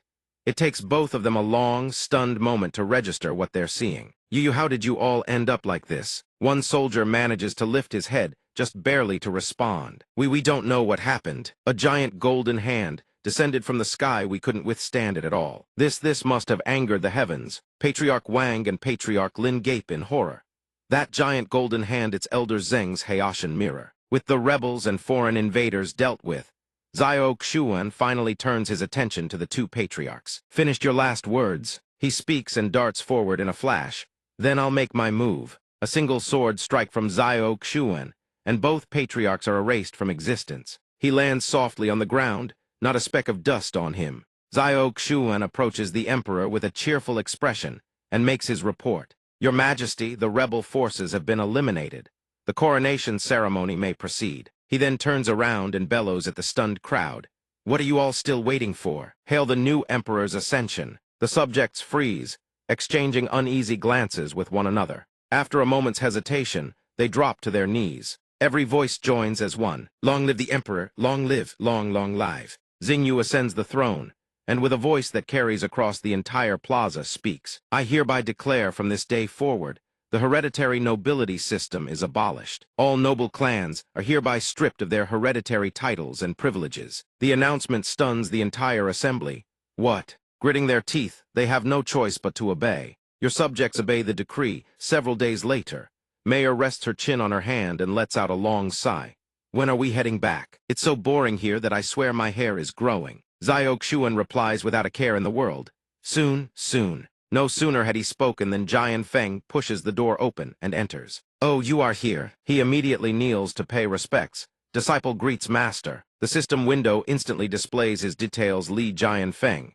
4th direct disciple. Combat power 300. Foundation 300. Talent none. Zhao Xuan sneers internally. It seems a disciple with unique potential is no fool, appearing everywhere, though one can never predict the whims of fate. He rises, adding, between master and disciple, there is no need for such excessive formality. Since this is your first time paying a visit, as your master, I cannot be stingy. Zhao Xuan reaches out and taps Jian Feng on the forehead. Here are a few cultivation techniques. Take them and study them. I will instruct you personally when I have more time. Jian Feng feels a deluge of information flooding into his mind. At least 50 techniques here, and every one of them is at least Earth-tier middle grade. These details surpass everything I have accumulated at the Wanfeng sect over all these years. The system pulses detected 57 technique manuals gifted to disciple. Loyalty bonus triggered, rewards doubled. Cultivation technique fusion granted. Jian Feng remains in a state of shock. What kind of monster have I chosen as my master? He says softly. Coincidentally, your third senior sister has also arrived. Another fusion technique. I must contemplate how to use it most effectively. From the gate, a procession led by Wei Jiu enters. His Majesty has arrived. Xing Yue descends from the palanquin. Accompanied by Wei Jiu and Chang Ling, they stand before Zhao Xuan to offer their respects. Xing Yue bows respectfully. As she greets him, Zhao Xuan waves his hand dismissively. Enough, no need for formalities. Speak your business. She does not mince words. Does Master recall our previous discussion regarding the National Destiny Assembly? The Longyan Higher Nation is plundering the destiny of its vassal states and seeks to force a fight to the death at the Assembly. Although they were exposed this time, the Da Qin is weakening daily. It is difficult to avoid the fate laid out for us. Our best hope is to enter the Assembly, build our reputation, and force the Longyan Higher Nation to treat us with caution. Zhao Xuan becomes intrigued. What are the specific rules of this assembly? Xing Yue quickly clarifies the higher nation usually sends representatives, and each vassal state must dispatch 5 participants with a cultivation base of at least nascent soul. Zhao Xuan asks, how many have been selected so far? Chang Ling responds awkwardly. This humble Taoist counts as one. Conveniently, I also invited junior brother Li. Jian Feng shoots him a judgmental look. No wonder you were staring at me since the Vant Dao Assembly. He just smiles brightly in return. Junior brother Li is truly sharp. Jian Feng does not decide immediately, but turns to Zhao Xuan.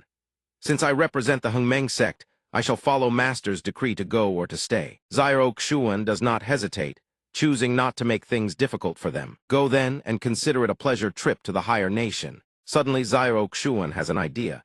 Xing Yue, do you wish to become the Empress of the higher nation? Chang Ling stands dumbfounded. Empress of the higher nation. Master previously told us to strive, but he didn't mention trampling the higher nation itself. Xing Yue decides without hesitation.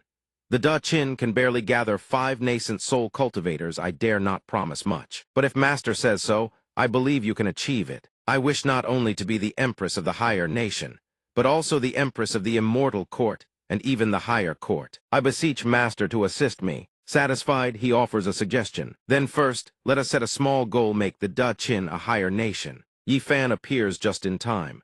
Is the Hengmeng sect having such a lively gathering? I wonder if he might be permitted to join. Xing Yue is startled to see him. Yi Fan, why are you here? Yi Fan replies with arrogant confidence. I calculated that you are in need of me, so I rode here without a moment's rest. If my calculations are correct, you require a nascent soul powerhouse to participate in the National Destiny Assembly. What do you think of me? He unleashes his nascent soul fifth-layer pressure. Wei Jiu freezes at this intensity. He steps closer to Xing Yue to report. Your Majesty, this is the mysterious powerhouse seen in the sky mirror several days ago. She looks at Yi Fan with grave intent. This man is certainly not simple. Xing Yue coughs twice and introduces him.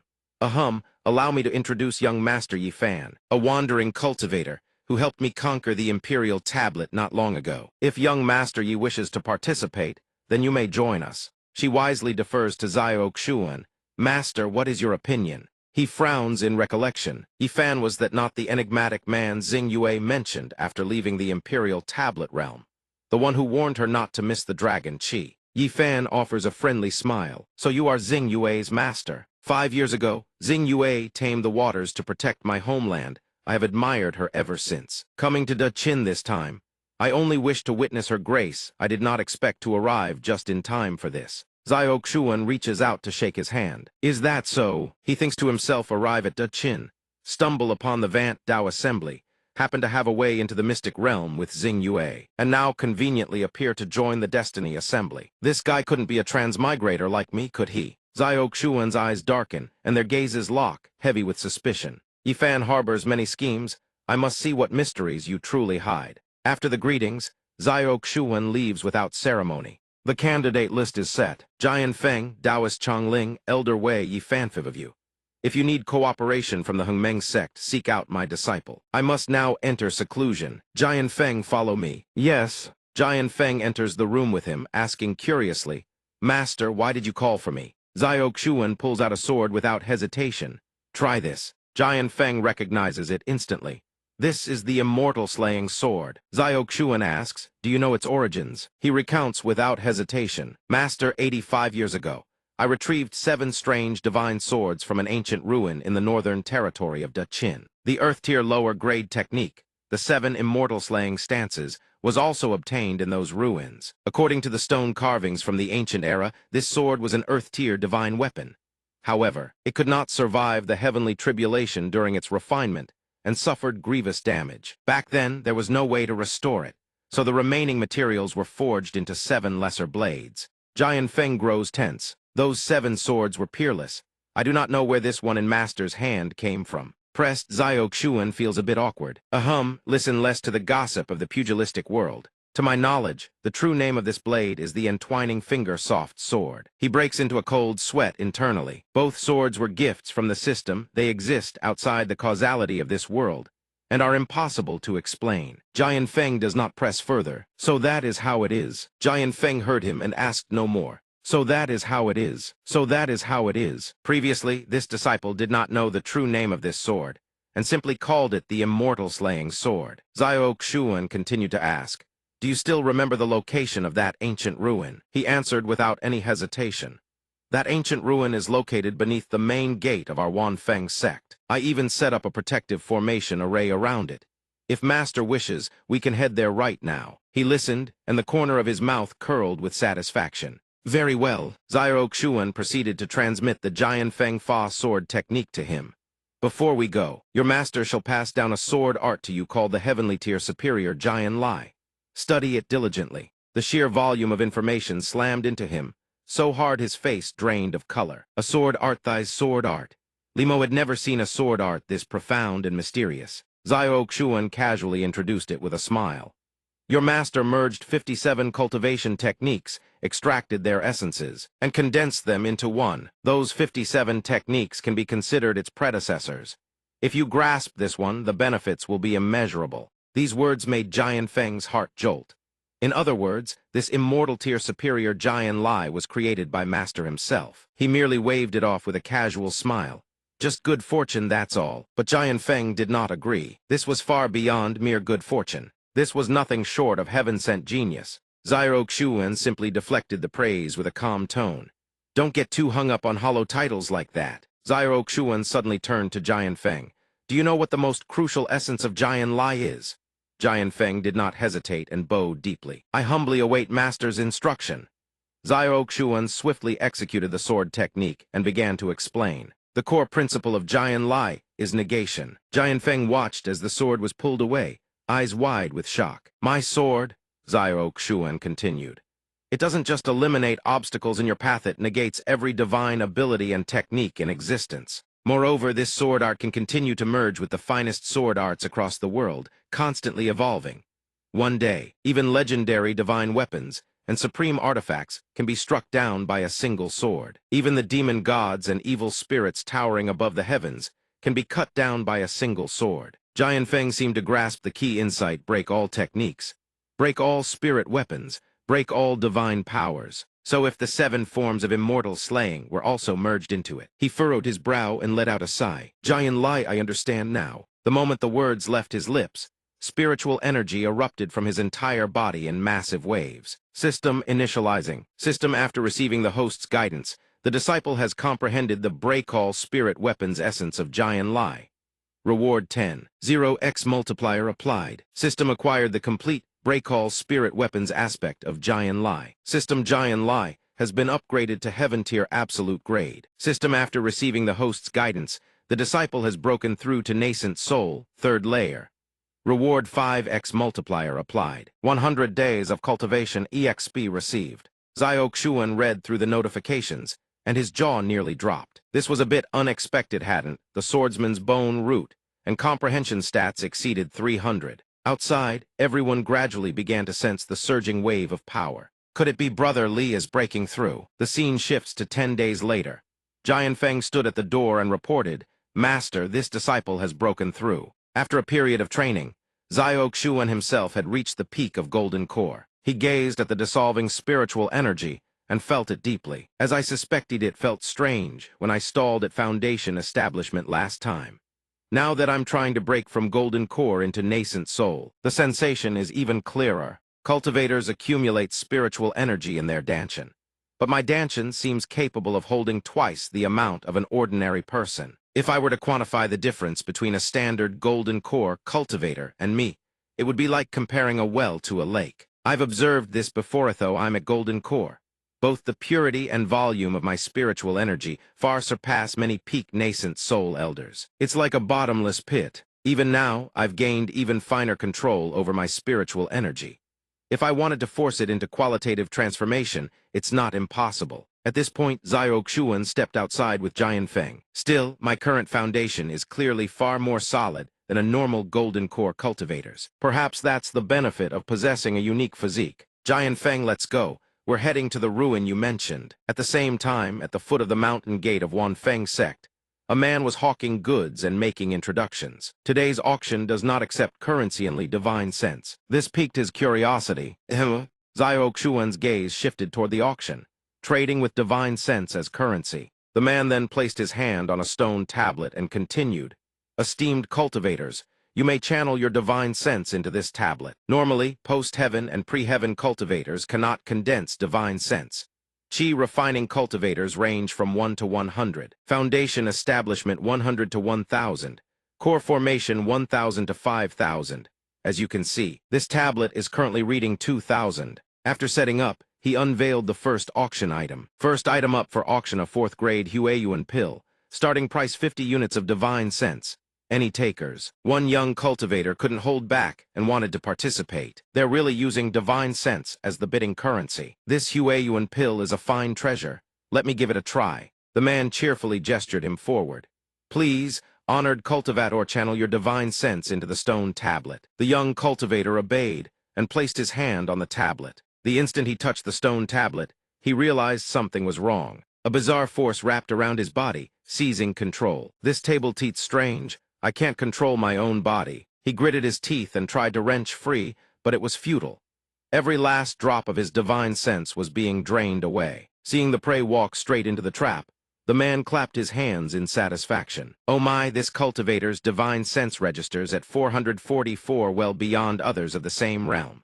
So, what price will you bid for this Huayuan pill? The young cultivator's eyes were glassy and unfocused as he answered in a daze. I am willing to pay all of my divine sense, the man smoothly continued. Then this cultivator bids 444, going Ancinion higher, the crowd murmured below. 444 for a golden core cultivator is top tier. We likely can't put up more than that. Looks like divine sense really does work as currency here. Jian Feng immediately spotted the anomaly. That stone tablet is suspicious. That cultivator's divine sense has been completely drained. Zyok Shuan sensed it too, and more than that. There was a presence resembling demonic energy, worming its way into the cultivator's sea of consciousness. That cultivator is almost certainly under someone's control now. Once his suspicions were confirmed, Jian Feng drew his sword, ready to deal with the culprit. Insolent, to pull such tricks on Wan Feng Sec's doorstep, I will not let this stand. But Zyok Shuan quickly stopped him. Jian Feng, you're this old already, do you still act so recklessly? He forced himself to calm down. Please instruct me, master. Zyok Shuan laid out his analysis. These people clearly know the 10,000 Dao Grand Assembly has ended, yet they dare cause trouble on your territory. That means they aren't afraid of being discovered by you at all. Don't be surprised if the source of this rot comes from within your own sect. Among the techniques your master transmitted to you earlier, there was a special divine sense, Techniqueth 9 interpretation, divine thought. It can shield your consciousness from demonic intrusion.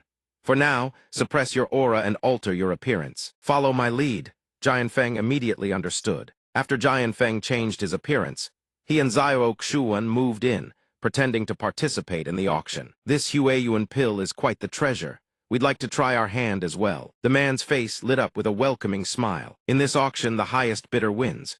If this cultivator has interest, then by all means step forward. Both quickly placed their hands on the stone tablet. This Jian Feng fellow looks plain and honest, with modest talent, not bad though. The moment the numbers appeared, the man's eyes went wide and he shouted, "The divine sense of these two cultivators is above 4,500. Is there anyone else who wishes to bid?" The others, emboldened by this, rushed forward to try as well. In the end, a whole crowd had been lured right in front of Wan Feng Sec's mountain gate. After finishing his work, the man approached and brandished a token. "I'm acting on behalf of the Grand Elder. Let me through quickly." Jian Feng was stunned by what he witnessed. They just let them in that easily, so the source of this disaster really is from within the sect. The direction they headed was toward the ruins behind the mountain, where a group of people stood with heads bowed in ritual. The one at the center was named Kui Waju. The man entered and immediately bowed with reverence. "Grand Elder, I've brought them all this time." Jian Feng's eyes narrowed as the truth behind the scheme was laid bare. "Kui Waju, so it really was you." The very next instant, Kui Waju seized him by the collar. The old man fixed him with a murderous glare. "What took you so long? Didn't I tell you already? Any later, and your lives would have been forfeit." He struggled to explain. "There were so many cultivators this time. I thought bringing more people would surely please you, so I..." "Lahi." Wu Zhu's expression twisted into a sinister smile. "Pleasing me? Then why not offer up all your spiritual energy, qi and blood, and divine sense to me instead?" In an instant, his spiritual energy was drained completely. In the end, all that remained was a lifeless husk. Wu Zhu smacked his lips, hungry for more. This little bit, far from enough. Saying that, he extended a hand of spiritual energy, reaching for the next victim. Conveniently, Zyok Shuan stumbled forward at just the right moment, becoming the next target. "Oof, twisted my ankle." Wu Zhu's hands seized him and hoisted him into the air. He furrowed his brow, staring at Zyok Shuan with an expression of utter disbelief. "You weren't controlled by the stone tablet." Zyok Shuan stood calmly before him and unleashed his 9-stage divine sense. Instantly, Wu Zhu's mind fell under Zyok Shuan's control. Wu Zhu's face contorted as he fought desperately to reclaim control. "You, daring to pit your spiritual consciousness against mine. This young man is quite the arrogant one." He slowly descended to the ground. Zyok Shuan fanned himself lazily with one hand. "Still got the nerve to talk big. You've already lost." Wu Zhu couldn't believe it and screamed, "How is this possible? I can't control my own body. What have you done to me?" Zyok Shuan replied flatly, raising a hand to display his spell power. "Merely using your own methods against you. You exploited the stone tablet to absorb cultivators' divine sense. Used that opportunity to infiltrate their consciousness, seize control of their minds, and drain their qi, blood, and spiritual energy from everyone you captured. I simply applied a few techniques of my own. Consider it a gesture of fairness. Your own spiritual consciousness can resist me at any time." Wu Zhu's entire body had completely lost all control. "What a pity, Grand Elder. It seems I've moved one step ahead of you." Zyok Shuan finally had time to survey the surroundings. "If I'm not mistaken, this is the Renxia 7 Stars dragon-locking formation, isn't it? It requires massive amounts of qi and blood, spiritual energy, and divine sense to be sacrificed simultaneously. Moreover, a precise balance must be achieved before it can be activated. Then I shall thank the Grand Elder for his generous gift." Once the sacrificial altar activated, the ground began to shake non-stop. Li Jianfeng stared in shock as the ground beneath their feet gradually sank. Li Jianfeng panicked as the ground collapsed deeper and deeper. Dust and debris billowed up, obscuring his vision entirely. Only when the dust cleared, and he saw what lay before him, did Li Jianfeng gasp in astonishment. So this is the Renxia 7 Stars. This place has transformed into a space filled with ancient, cryptic characters. Xiao Xuan listened to him, looking puzzled. What is the Renxia 7 Stars? Li Jianfeng stepped forward and began to explain. Legend has it that in the primordial era, immortals and gods coexisted. Among them was a supreme overlord, a peerless genius named Zayuan. He ruled the Honghuang continent, commanded the myriad races of the heavens, and was the true immortal emperor who enforced the law across all realms. A great tribulation struck the celestial order, collapsed catastrophically.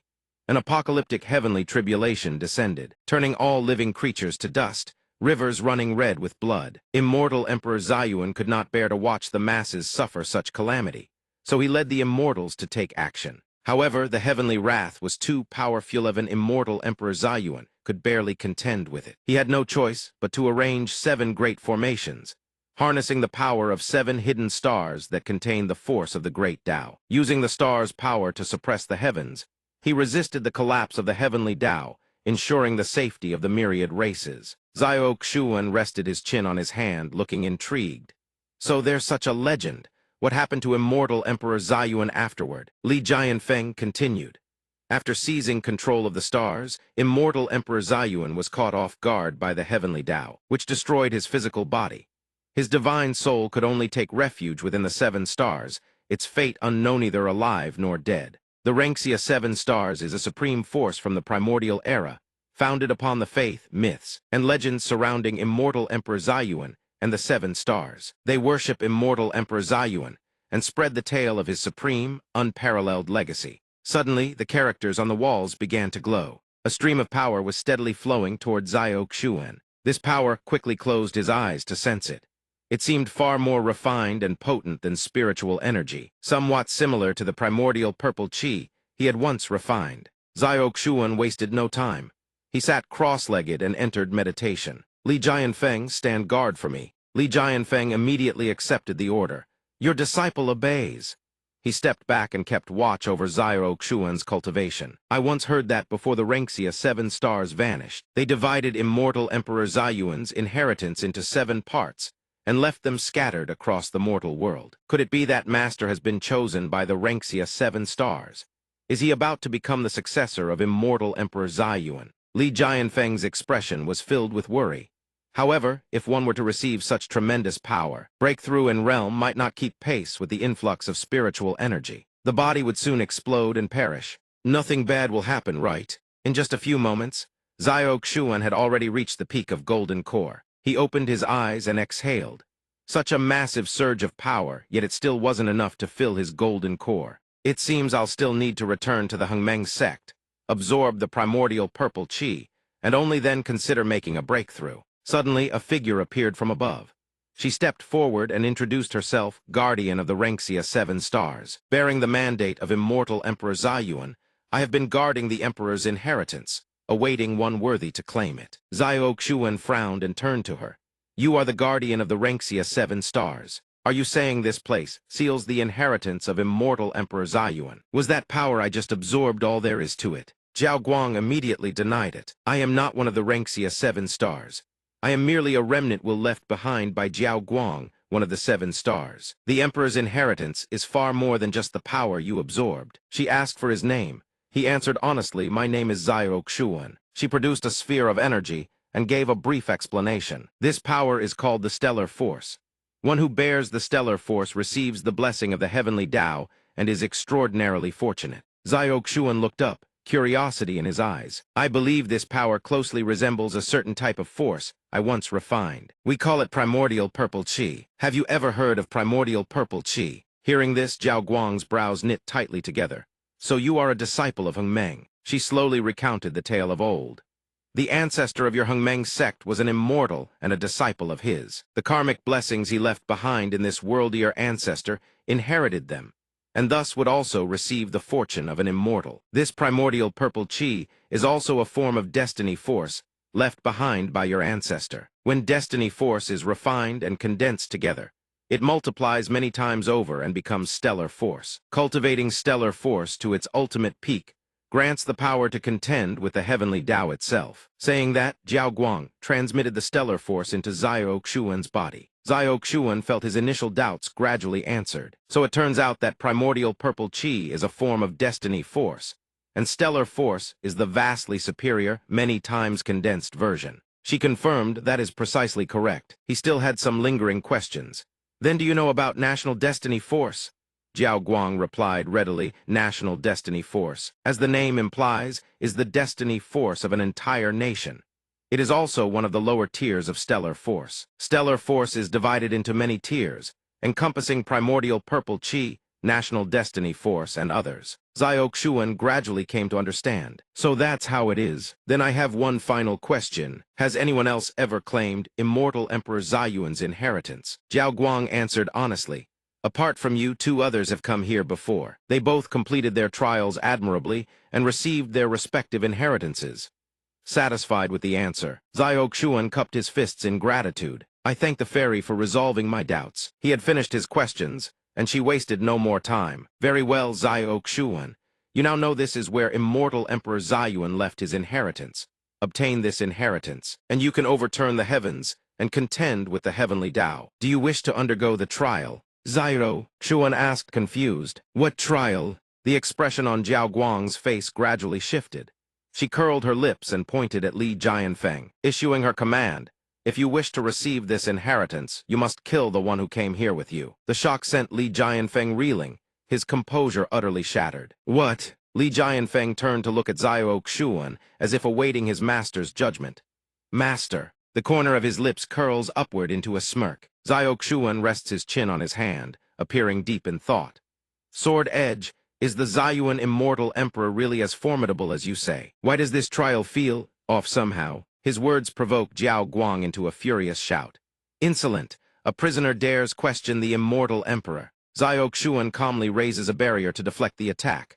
Oh, really? Then I understand now. Meanwhile, Jianfeng is still standing there in a daze. Master, he suddenly drops to his knees before Zhao Xuan. Master, confused, Zhao Xuan turns his head back. What are you doing? Jianfeng solemnly proposes to sacrifice himself. Master, this disciple's lifelong wish has been to pursue the ultimate limit of the sword Tao. But now I've experienced what it means when mortals cannot defy the heavens. Master is different. One day you will surely reach the absolute pinnacle of the sword Tao. This disciple only hopes Master can ascend to the immortal emperor's throne. Zhao Xuan listens and merely sighs. Jianfeng, what am I supposed to say to that? Meanwhile, Jiao Guang continues her relentless persuasion. This disciple of yours is far more sensible than you. What are you still waiting for? This time, you won't have to bear any infamy afterward. You can openly accept the inheritance. Now act already. He doesn't act immediately, just smirks slightly and mutters, inverting the heavenly pillars. Zhayuan immortal emperor. I understand everything now. Zhao Xuan turns around and makes a request. Jianfeng, lend me your sword. Sword, come. Jianfeng watches his sword being taken away. Looking utterly confused, he channels his spiritual power and fuses all the swords together. Come to think of it, I only managed to comprehend this technique thanks to you, Jianfeng. If the hilt and the Silkfinger soft sword's blade are truly one entity, then it should be possible to enhance it into the divine weapon sword come. Why shouldn't they merge? They rapidly fuse into a single sword in Zhao Xuan's hand. This is the true vanquisher of all arms. Jianfeng is stunned by the sight. The Silkfinger soft swords, they merged. Isn't this something even the ancient artifact refiners couldn't achieve? Zhao Xuan takes out yet another Silkfinger soft sword. We're not done yet. He swiftly fuses it with the sword in his hand. It can be even stronger. This time, it's Jiao Guang who is left gaping at Zhao Xuan's monstrous power. It actually enhanced further. The Silkfinger soft sword that the Heavenly Emperor gifted me. Modern cultivators already possess such power. Once everything is done, he charges straight at her. Let's use you as a test subject. Seeing that Zhao Xuan means business, Jiao Guang panics and retreats. What are you doing? Don't you want the immortal emperor's inheritance? But he coldly dismisses her words. The Ziyuan immortal emperor defied the heavenly Tao to protect all living beings across the myriad realms. How could he have set up a trial like this? The only explanation this Zio can think of. Zio Xuan's sword cleaves horizontally through Jiao Guang. It's nothing but your path of heartless destruction trick. Jiao Guang's entire body cracks apart. In the end, she is obliterated and dissolves into dust and smoke. If this Zio guessed wrong, then consider it. Eradicating this false immortal emperor's inheritance as a public service. Jian Feng finally snaps awake upon hearing this. Master, before them, a cultivation scripture gradually materializes. He takes one look and recognizes it, legendary scripture, that the Ziyuan immortal emperor himself cultivated. The scripture shoots straight into Zio Xuan's forehead. He closes his eyes and senses the knowledge pouring in from within. Unfortunately, this 7 stars ancient emperor scripture has a total of 7 volumes. This is the first volume, Jiao Guang. It can only help me cultivate up to spirit severing first level. To cultivate it to great perfection, I'll need to find a way to obtain the remaining 6 volumes. However, this Jiao Guang volume does contain the location of the Kaiyang volume, and right after it lies the Longyan Great Kingdom convenient enough to track down. Zio Xuan silently pieces it together. The Jiao Guang volume also records that anyone who chooses to slaughter their companions in the ruins can obtain a portion of the inheritance, but will never find the locations of the other ruins. Until the true inheritor appears, the ruins will remain sealed. It seems the two before us both chose to kill their companions, leaving behind this kind of inheritance. I wonder what the Ziyuan immortal emperor's true intention was. Jian Feng speaks up with elation. Congratulations, Master, on obtaining the immortal emperor's inheritance and the Silk Finger soft sword. Now Master has another divine weapon. Zio Xuan doesn't respond and simply makes a request. Come, Jian Feng, give me your hand. He places the newly fused sword into Jian Feng's hands. Zio Xuan hands it over without a second thought. What nonsense are you spouting? Isn't this your sword? Does your master even covet something like this? System host has transmitted the 7 stars ancient emperor scripture, Jiao Guang volume, to disciple. Gratitude reward X2. System host has obtained the 7 stars ancient emperor scripture Kaiyang volume. Meanwhile, Jian Feng is moved to tears by Zio Xuan's gesture. He respectfully bows deeply. This disciple, thanks Master. Zio Xuan continues to transmit the cultivation method into Jian Feng. Accept this 7 stars scripture as well. Jian Feng can hardly believe it. Master, you want to transfer the Ziyuan immortal emperor's inheritance to me. While waiting for Jian Feng to finish cultivating, he turns around and checks the system. System disciple has obtained the Silk Finger soft sword 8 sword fusion, upper tier heavenly grade. Gratitude reward X5. System obtained enhanced Silk Finger soft sword, supreme tier heavenly grade. Zio Xuan reads the notifications and breaks into a Grinanother Kaiyang volume unlocked. This time I've struck gold.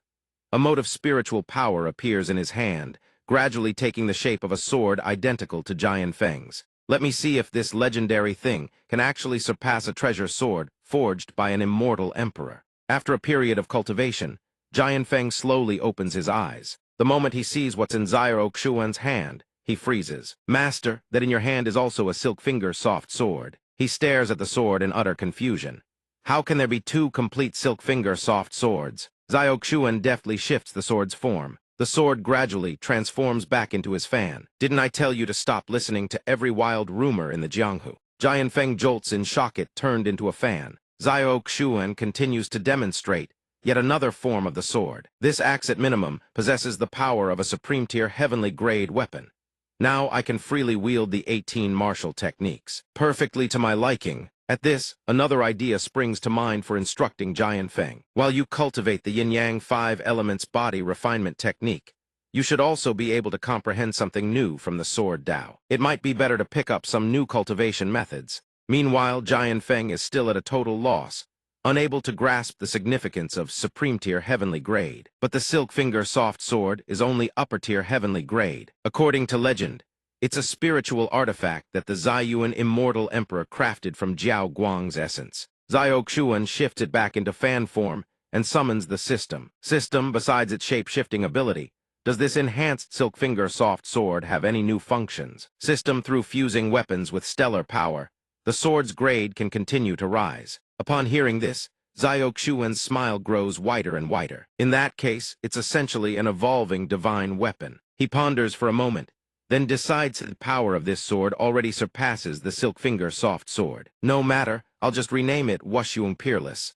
All right, first, let's get your disciples and grand disciples out of here. With that, Zio Xuan waves his hand, channeling spiritual power. The spiritual energy gradually coalesces into spectral forms and guides the Wanfeng sect disciples outside. Seeing it work smoothly, he nods in satisfaction. Now is also the perfect time to test the puppet technique recorded in the Jiao Guang volume. Everyone quickly moves outside to the Wanfeng sect's main plaza. Beneath their feet now lies an entire crowd of people sprawled across the ground. Jian Feng turns to discuss the situation with him. Master, after these people's divine sense was absorbed, their chi-Cs all suffered significant damage. If left untreated, they could end up crippled for life. Zio Xuan quickly had a plan. Your master just estimated the spiritual energy circulation routes. What do you think? He immediately formed hand seals. As his disciple watched, Jian Feng's entire body radiated spiritual energy. He seemed to sense something was off. Wait, this is Kui Wuju's heaven-devouring dark art, isn't it? Why would master have deduced a technique like this? Next to Zio Xuan, the system info panel hovered in view. As guided by the host, the disciple had learned an incomplete version of the heaven-devouring dark art. System Gratitude Reward X7. Acquired Venerate Heaven Slaughter Dao Art Complete. He simply replied calmly, naturally, it's to heal your disciple's injuries. Zio Xuan offered no further explanation and focused on the task at hand. He pointed toward the people lying on the ground and channeled his spiritual energy. This dark art could actually absorb others' spiritual energy and even control their minds. Quite practical. After being treated, all of them gradually regained consciousness. Only when their minds cleared did they look around in bewilderment. Where is this? Why am I here? My cultivation, it broke through. My chi-Si feels more solid than before. Even Jian Feng was taken aback by what had happened. Master, what did you do to these disciples? Zio Xuan explained calmly. When returning their divine sense, I took the liberty of refining it a bit. Their foundations weren't exactly solid, so I adjusted things while I was at it. His words left Jian Feng in shocked disbelief. It had only been a moment. Suddenly, the disciples turned to look at Jian Feng with joyful expressions. Was it the sect master who saved us? Thank you, sect master. I think I broke through. Thank you, sect master. Seeing this, Zio Xuan quietly slipped away. I'll leave the rest to you. Once everything's settled, we head back to the manor. Meanwhile, Jian Feng was still being swarmed by the disciplous sect master. Sect master, master. Watching his master's retreating figure, Jian Feng sighed in admiration. Master left just like that? So that's the composure of a true expert. A short while later, Jian Feng was in for yet another surprise from Zio Xuan. Master, why is the Hengmeng sect so luxurious now? Compared to the Hengmeng sect, our Wanfeng gate looks like a backwater mountain village. He replied modestly, before, it wasn't like this. Jian Feng, your timing is perfect. They've been waiting for us. As he spoke, Zio Xuan descended to the ground. Zhai Nu was the most excited of them all, shouting at the top of her lungs, Master, you're finally back. Su Muhan then stepped forward and greeted him politely. Su Muhan pays respects to Master. He didn't respond, going straight to the point. You've been helping your senior sister with sect affairs these past few days. How did it go? Zhu Xuan happily reported. They've done wonderfully, actually. I was just about to discuss something with Yuleding Lin Zhai serve as the 7th elder of the Peak Master Hall. Su Muhan established an alchemy peak on her own, taking in several promising disciples and guiding their Danshan formation. Zio Xuan suddenly leaned closer to her, his tone warm and considerate. Is that so? It seems I've burdened senior sister with looking after them these past few days. Mayor immediately picked up on the romantic undertone and cut in. Master, I have something to discuss with you. Zhu Xuan could only turn to leave. Before going, she reminded him, Junior brother, go check the ancestral hall. Zio Xuan swallowed his frustration and replied, Fine, Liu Mayor, I'll be there in a moment. But Mayor kept pushing Master, hurry up. He watched Zhu Xuan's departing figure before turning to his disciples. Little Zhier, Muhan, take Jian Feng around and show him the new Hengmeng sect. When you return, I'll personally oversee both of your training. Yes, Master. It didn't take Zio Xuan long to reach the Hengmeng sect's ancestral hall. His expression darkened the moment he stood before it. This energy, the Hengmeng primordial qi, is even more concentrated than before. This must be what they call spiritual willpower. He gradually pieced together the events. He never expected that what the Hengmeng heavenly scripture claimed becoming the national founder would unlock all the destiny left behind by the Hengmeng patriarch was actually true. Moreover, this destiny was even more astounding than I imagined. It's already crystallized into spiritual willpower. Suddenly, something went wrong inside. A massive boom echoed out. It was Luo Rai, poking his head out from behind the door, coughing violently. Cough, cough. The moment Zyro Xuan saw him, he asked urgently, "Nephew Bai, what happened here?" He was startled. "Martial Uncle Zyro." Only after calming down did Luo Rai explain with a wry smile. The ancestral hall suddenly erupted with spiritual power. Several disciples who were nearby got injured. Master told me to stand guard here and figure out a way to fix it. I asked around and finally found an expert willing to help. Lucky Timming just arrived. He pointed behind him as he spoke. An old man leaning on a cane introduced himself slowly. "Xuan Zio of the Nanli sect at your service. You must be the ones who invited this old man to help." The moment Zio Xuan heard this, he sensed something was off. Xuan Zio of the Nanli sect.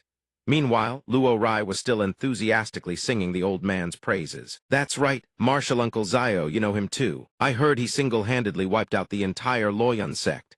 He's already a spirit-severing realm expert. I spent all my savings to bring him here." Zio Xuan didn't scold him. Instead, he reached out and ruffled the boy's hair. "Today's incident, and what happened when you ran into me in Loyun. Sita, did you tell senior sister everything?" The gesture left him dumbfounded, but Master said this was a training opportunity. "Why is Martial Uncle patting my head?" He replied cheerfully, "Nothing. I just think you're quite adorable." Zhang San, seeing them completely ignoring him, angrily slammed his cane on the ground. He scowled and barked, "Do you have any idea how precious this old man's time is? And yet you stand here chit-chatting." The naive Luo Rai was immediately frightened. Luo Rai stepped forward, trying to mediate. "Please forgive us, honored expert. This way, please." Zhang San immediately put on an arrogant air. "HMPH. The moment I stepped inside, the Hengmeng primordial chi latched onto me." Even Zhang San couldn't help but be shocked by what he sensed. The old man was so astonished, he couldn't close his mouth. Why is this spiritual energy so incredibly pure?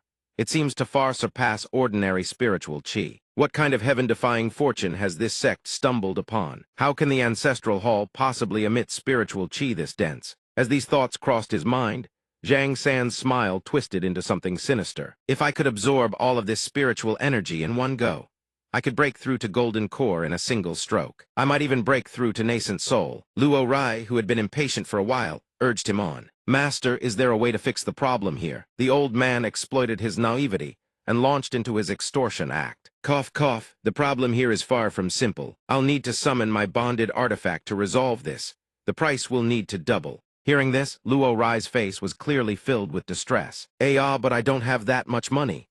Yet Zyro Xuan held back his frustration and agreed to the demand. "It's fine. I'm quite eager to learn a thing or two from the master's methods. If the master can resolve this successfully, I'll gladly pay whatever fee you name." Zhang San's expression doesn't change. "Since you're so generous, I won't make things difficult for you either." But inside, he's already laughing himself sick. Perfectum, fat lambs ready for the slaughter. He produces a spirit artifact designed to absorb spiritual energized spirit seal pouch. His spirit seal pouch begins steadily absorbing the primordial purple chi. As the chi floods in ever faster, Zhang San can barely contain his glee. "I've hit the jackpot. So much pure high-grade spiritual energy all mine. More. Give me more." The pouch swells larger with every passing moment. Right when it's drinking deep, the spirit seal pouch suddenly lets out a wail. Is Zhang San only just now realizing there's a problem? The spirit seal pouch detonates right in his hand. Kaboom! The spirit seal pouch just exploded. No choice. Zhang San is forced to absorb it all himself. No choice. I have to take in this spiritual energy myself. Before he can absorb even a fraction, his eyes go wide with horror. Zhang San realizes in shock Thai's energy is anything but normal. What the? This isn't spiritual energy. The moment this energy enters his danshan, it balloons to dozens of times its original size. A terrible premonition grips his heart. This is bad. At this rate, I'll explode and die. Luo Rai, still obliviously praising him, chirps. The chaotic spiritual energy has already started to calm down. Truly worthy of a master. But Zhang San has already reached his breaking point. "Help!" His entire body swells up like a balloon. "Somebody help!" Luo Rai finally panics. Help me!" "Master, are you crying for help?" Zio Xuan, standing nearby, smirks with satisfaction and bursts out laughing. Luo Rai stares at him in shock. Xiao Xuan merely replies calmly, "If I hadn't stepped in, your master here would have already burst into a pile of mush." He thinks to himself, lucky I picked up that heaven-devouring, earth-consuming art on my last outing. Git came in just handy. At the same time, Zhang San is saved. HURGH. His strength gives out, and he collapses to his knees. Zhang San doubles over, gasping with relief. Huff is saved. But before he can even celebrate, Xiao Xuan's foot slams him flat into the ground. Thud. "Oh, really?" Zhang San's eyes bulge as he screams in terror. What are you going to do?" Xiao Xuan replies without an ounce of courtesy. "What I do depends on how sincere your master here is." "What the hell are you? Sneaking into my Hengmeng sect? What exactly are you after?" Only now does Zhang San realize just how dire things are and spills everything. I'll talk. Please forgive me, I'm a wretch with eyes who couldn't see Mount Tai, tricking and swindling all of you. The truth is I'm not Xuan Xiao of the Nanli sect at all. My real name is Zhang San. I just borrowed his reputation to swindle people wherever I go." Luo Rai freezes on the spot, realizing he's been completely duped. "What?" Xiao Xuan channels spiritual energy into his fan, reshaping it into a razor-sharp blade, and points it straight at Zhang San. "Is this all the sincerity the master has to offer? This poor, broken heart of mine tricked and all can only be consoled by lopping off one of the master's legs as compensation." Zhang San hears this, and his terror immediately extends to his wallet. "I have sincerity. Hereth's is everything I own. Please, immortal master, accept it." Zhu Xuan appears just in time. "Junior brother," she gently reminds Xiao Xuan, "if you push too far and damage my disciple's mental state, what then?" But he doesn't see it that way. "Senior sister is wrong about that. I'm merely ridding the world of evil here. Besides, you're the one who told me to come, weren't you, asking me to set an example for your disciple?" Zhu Xuan sighs helplessly. "I asked you here so you could absorb the destiny Kinnot for whatever this is." He replies cheerfully, "Oh, is that so?" Zhu Xuan extends her hand and conjures a rope of spiritual light. "I'll take this one off your hands, junior brother." The rope wraps tight around Zhang San, sending him into a full-blown panic. "I was wrong, please spare me." Before leaving with Luo Rai, she doesn't forget to remind him, all of this is fortune that belongs to the Hengmeng sect after. "When the destiny chi erupted, I already absorbed my share. The rest is all yours, junior brother." Only then does Xiao Xuan sit down to begin his secluded cultivation, fully at ease. "Then I won't hold back." Outside, Luo Rai trails behind Zhu Xuan, whining nonstop. "Master, if you already knew it was a fortuitous opportunity, why didn't you absorb it yourself? And why did you send me to guard it?" Her footsteps come to a halt. The power of Destinitho, similar to spiritual energy, goes to waste if a cultivator lacks the capacity to digest it. Just guiding the primordial purple chi to temper the azure-violet twin swords cost me an entire year. But now that junior brother has called upon the great Qin nation's destiny map, he'll likely achieve yet another breakthrough. Earlier, when I saw him command the power of destiny, it was as effortless as putting brush to paper. What does he intend to do with all that power? Thinking of this, Zhu Xuan turns and gives Luo Rai a gentle smile. "Everyone has their own destiny. You must hold on to yours tightly." In her heart, she reminds herself, "If I don't, junior brother will leave me in the dust." Xiao Xuan quickly reaches the first peak, where a bolt of tribulation lightning strikes straight down toward him. The distance closes in on Xiao Xuan with every passing second. He sits inside, cultivating while counting the bolts. The tribulation bolt descends Xiao Xuan's face, is taut with strained restraint. The final tribulation of golden core, shattering nascent soul formation, is here at last. Filling this bottomless pit in my dantian hasn't been easy. Golden core shattering nascent soul formation. That is the process every cultivator must undergo before advancing to nascent soul. During this process, the transformation of the golden core triggers a heavenly tribulation. To form the nascent soul, one must absorb the power of the descending tribulation lightning. They say tribulation lightning is also a form of destiny power. The potency of the tribulation is generally proportional to the strength of one's golden core. The more tempered the golden core, the stronger the tribulation it draws during nascent soul formation. He swiftly forms hand seals. Taoist Chuan Ling, known as the strongest cultivator of his array, only withstood 5 bolts when forming his nascent soul. So calling myself the strongest nascent soul isn't too much of a stretch, right? Xiao Xuan mused to himself. That's the 10th tribulation bolt. History has never recorded anything like this. No sooner had he thought this than another tribulation bolt begins crackling into existence overhead. This makes his fragile heart skip a beat. It's still coming. Zio Xuan's lips curl into a sharp grin. Just the thought of forming his nascent soul atop 10 tribulation bolts. He faces the next tribulation bolt head-on. I really can't wait anymore. Outside, Li Jianfeng and Zhu Xuan stare in stunned silence. Rumor has it immortal Emperor Ziyuan himself only endured 10 tribulation bolts when forming his nascent soul. Could it be? A talent with the makings of an immortal emperor is about to be born in our Hengmeng sect. High above, numerous thunder tribulations still wait to strike down. He is stunned to realize it's already the 20th tribulation. This level of thunder has already far exceeded what a nascent soul tribulation should be, right? Is Master really about to form 100 thunder nascent soul? After striking endlessly without leaving even a scratch, the thunder tribulation finally gives up in frustrated rage. What the hell is this thing? Hacked at it for half a day and it won't die completely drain me dry. Time to bail, time to bail. Zio Xuan slowly pushes open the door, and the first thing that meets his eyes is Zhu Xuan and Jianfeng standing there, waiting. Congratulations, junior brother. Master has formed the 100 Thunder Nascent Soul. Zio Xuan is momentarily stunned to see them. You two have been standing guard for me. Don't tell me you've been here all night. Zhu Xuan replies solemnly, this is the moment our Hengmeng sect gives birth to 100 Thunder Nascent Soul. As sect master, how could I possibly be absent? She suddenly stops at that. Zhu Xuan hesitates, then says, actually, there's something I'd like to discuss with junior brother as well. The two of them quickly make their way into the nearby woods. He asks again, senior sister, aren't you from the Longyan Great Kingdom? And the daughter of the Zhu clan, patriarch, foremost great clan of the Longyan Great Kingdom at that. Zhu Xuan sighs and admits, that's right. The reason I came to Hengmeng sect is that senior brother Zhang rescued me after I was stranded in Great Qin. With nowhere else to go, I followed senior brother Zhang to Hengmeng sect. Zhang, he had told her back then, from now on, this is your home. Zio Xuan suddenly wonders, hasn't your family come looking for you all these years? Zhu Xuan's expression darkens. They will never find me. The reason I left the Zhu clan in the first place was because my second uncle tricked and lured me to the outskirts of the city. Without senior brother Zhang's help, I probably would have died in the belly of some beast. He is somewhat taken aback. Second uncle, Zio Xuan silently feels a pang of heartache for her. So senior sister has been through all that. Only now does Zhu Xuan reveal her true worry. Recently, the Zhu clan came to find me.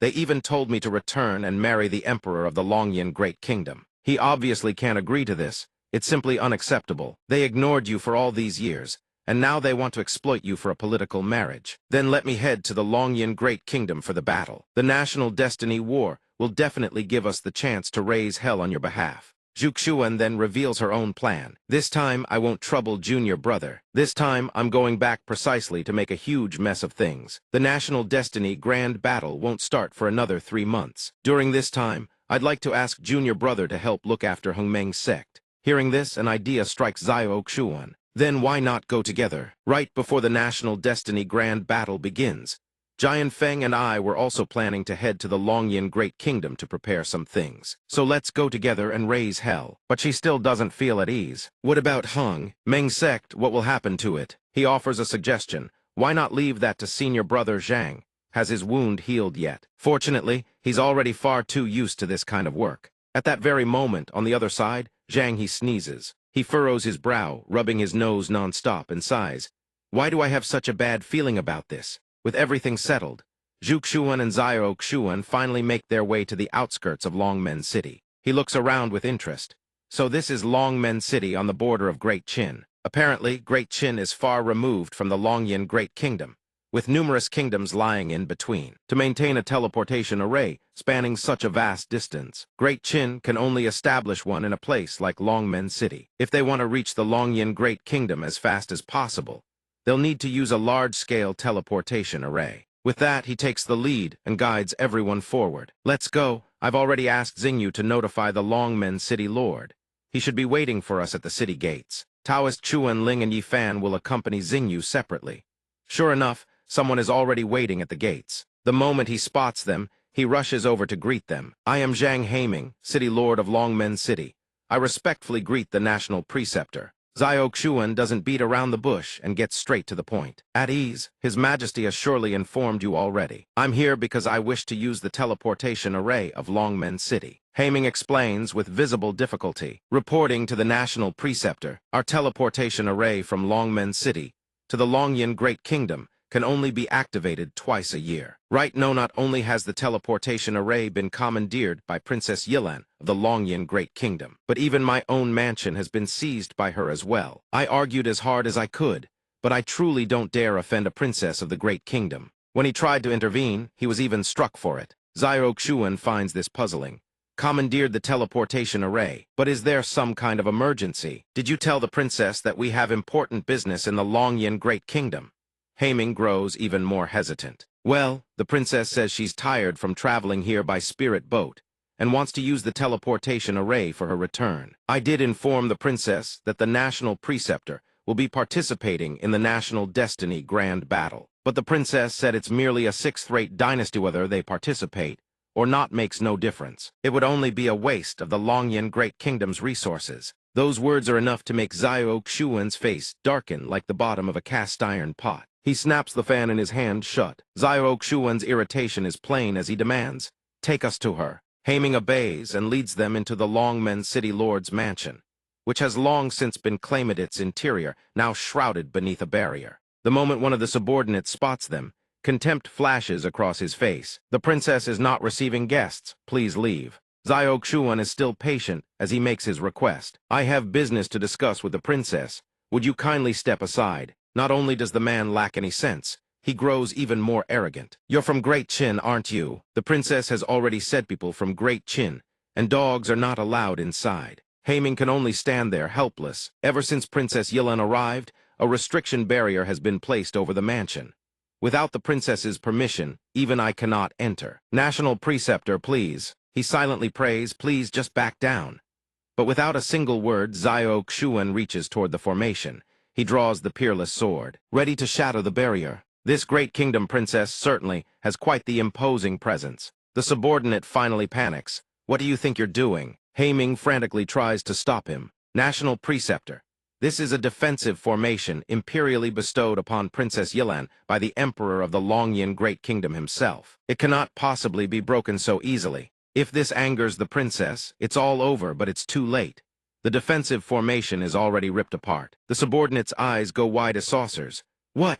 Even he is left doubting his own eyes. "Shatter. It's broken, just like that." The subordinate immediately bursts into tears, screaming as he dashes inside. "This is bad. I have to report to the princess at once." Xiao Xuan strolls in as if nothing happened. In broad daylight, Princess Yilan shuts herself away without coming out. "We were worried about the princess's Safet naturally. We had to come in and check." Inside, a whip lashes through the air. The red-haired girl before them is Wuxiang, who is bearing the full brunt of the whipping. The woman seated on a golden palanquin is relentlessly lashing Wuxiang. "Faster! Pick up the pace." The reason she can act so arrogantly is because she is Jai Yilan, princess of the Longyan Great Kingdom. "What good are you? You can't even pull a cart." The subordinate rushes in right after them. "Your Highness, this is dire. It is truly dire. He just arrived and was already lashed by Dai Lan. Who gave you permission to speak?" "Yes, Xiao Xuan's group has arrived." Jian Feng is speechless at the scene. This princess is being far too tyrannical. Meanwhile, Dai Lan continues to whip Wu Shuang mercilessly. "Hurry up." Xiao Xuan glances at the carriage and estimates the solid gold vessel weighs at least 10,000 catties. Even a golden core cultivator would struggle to pull such a weight. This girl appears to have no cultivation base, yet she manages it with pure physical strength and natural-born divine power. Dai Lan lashes out again, issuing her command. "Lowly wench, hurry up and kneel so I may use you as a footstool." Wu Shuang has no choice but to kneel, obeying. "This maid follows your command." Dai Lan looks smug. "That is better. Be obedient and know your place. That is the only attitude a commoner should have." She can only grit her teeth and endure the humiliation. "Yes." Dai Lan then points her finger toward Xiao Xuan and his retinue. "What are you all waiting for? These De Qin dogs have no eyes and have dared to trespass. Capture them at once." A group of guards swarms out, immediately surrounding them from all sides. Haiming is the first to panic. "That is not how it is. Your Highness, you have misunderstood. Our imperial preceptor truly has important matters to discuss." Seizing the opportunity, Dai Lan sneers. An imperial preceptor who is only at the mid-nascent soul stage. Has De Qin truly fallen this far? A stray dog. Anyone can be an imperial preceptor these days. Haiming turns, trembling in terror. It is over, it is over. What do we do? Imperial Preceptor, but Xiaoxuan remains completely unfazed. What do we do? Is it not already clear? The Wushwang blade manifests in his hand. Xiaoxuan does not waste breath, he charges forward, confronting them head-on. How can the noble Princess Dai Lan abuse her servants and speak so insolently toward Da Qin? Xiaoxuan slices through them, with speed invisible to the naked eye. All the guards collapse to the ground. The Wushwang blade comes to a halt right between Dai Lan's brows. She turns pale, waiting for someone to save her. What? Xiaoxuan growls coldly. You are courting death. Get away from the princess at once. Dai Lan, showing no fear, retorts, You dare point a sword at me. He smirks, I am protecting the state. The words sting like a slap to the face. What are you thinking? Xiaoxuan continues, I have just placed a seal within your dantian. If you cannot guess what I am thinking, then I shall let you taste the flavor of that seal. Dai Lan, though terrified, attempts to remain defiant. You are trying to scare me. Today I want to see if you, a cur of an imperial preceptor, dare to lay a hand on me. She turns to kick Wu Shuang, you lowly wench. Stand up and tell all these warriors. Dai Lan stands boldly before him, asserting her authority, intent on leaving no living soul in Longmen City. Xiaoxuan abandons his patience and circulates his spiritual power. A stubborn piece of filth. It seems I must use my heaven-devouring, earth-shattering art to purge the demon within you. Dai Lan's eyes widen as his energy surges into her mind, causing her to scream in agony. Unable to withstand the torment, she collapses to her knees. She trembles, clutching her head before Xiaoxuan. My head, it hurts so much. He threatens without mercy. If I wish, I can wipe the consciousness from this body right now. Xiaoxuan lifts her chin. Sadly, if he does so, not only will the demonic parasite be destroyed, but the princess will become a hollow shell. Now you know what to do, don't you? Dai Lan, left with no choice, bites her lip in compromise. I know, I will listen to you, fine, just stop. Hearing this, Xiaoxuan turns away, satisfied. Resolving things peacefully is best. After all, a man like me loves peace. She curses under her breath, damned a chin dog. Sooner or later I will hack you into pieces. Dai Lan turns around and bellows, Zai Wu Shuang, why are you standing there like a statue? Help me up. She is shocked to see no one is there. Where are they? Wu Shuang has already moved ahead, kneeling at Xiaoxuan's feet. Please, I beg you, take me as your disciple. Dai Lan freezes in disbelief. What? Zhuxuan and Jian Feng are equally stunned. Wu Shuang speaks with tears streaming down. I no longer wish to be humiliated. Please let me be your disciple. Xiaoxuan asks calmly, why should I take you as my disciple? She replies, Master, the heaviest weight I can lift is 10,000 caddies, and common savage beasts are no match for me. If you will not have me as a disciple, I am willing to be your servant. This declaration leaves Jian Feng wide-eyed. Wu Shuang continues to kneel, trembling as she awaits her fate. Xiaoxuan is satisfied. I see.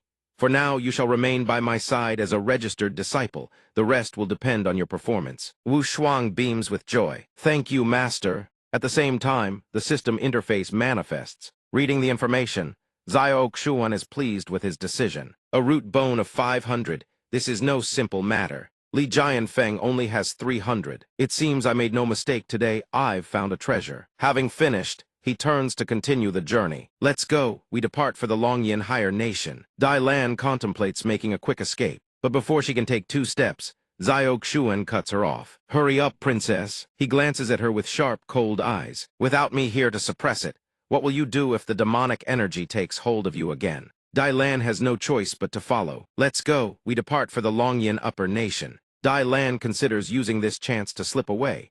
Should I run now? But before she can take 2 steps, Xiaoxuan issues a reminder. Hurry up, princess, isn't it? He glances at her with sharp, piercing eyes. If I am not here to suppress you, what will you do if the demon takes hold of you again? Dai Lan has no choice but to comply. I know now. They arrive at the teleportation point in no time, stepping into the center of the teleportation array. Meanwhile, in the Longyin Great Kingdom, the scene shifts to the Zhu family estate. A woman of the Zhu family steps forward to report. Grandfather, I've just received intelligence from the Dakin side. Elder sister has already gone to the Longyin Great Kingdom. As for Xiaoxuan, the one connected to her, recently broke through to nascent soul, but we couldn't confirm exactly how many lightning ying he formed. Zhu Hong, patriarch of the Zhu family, turns around with a warm expression upon hearing this. How many times have I told you, don't call me grandfather.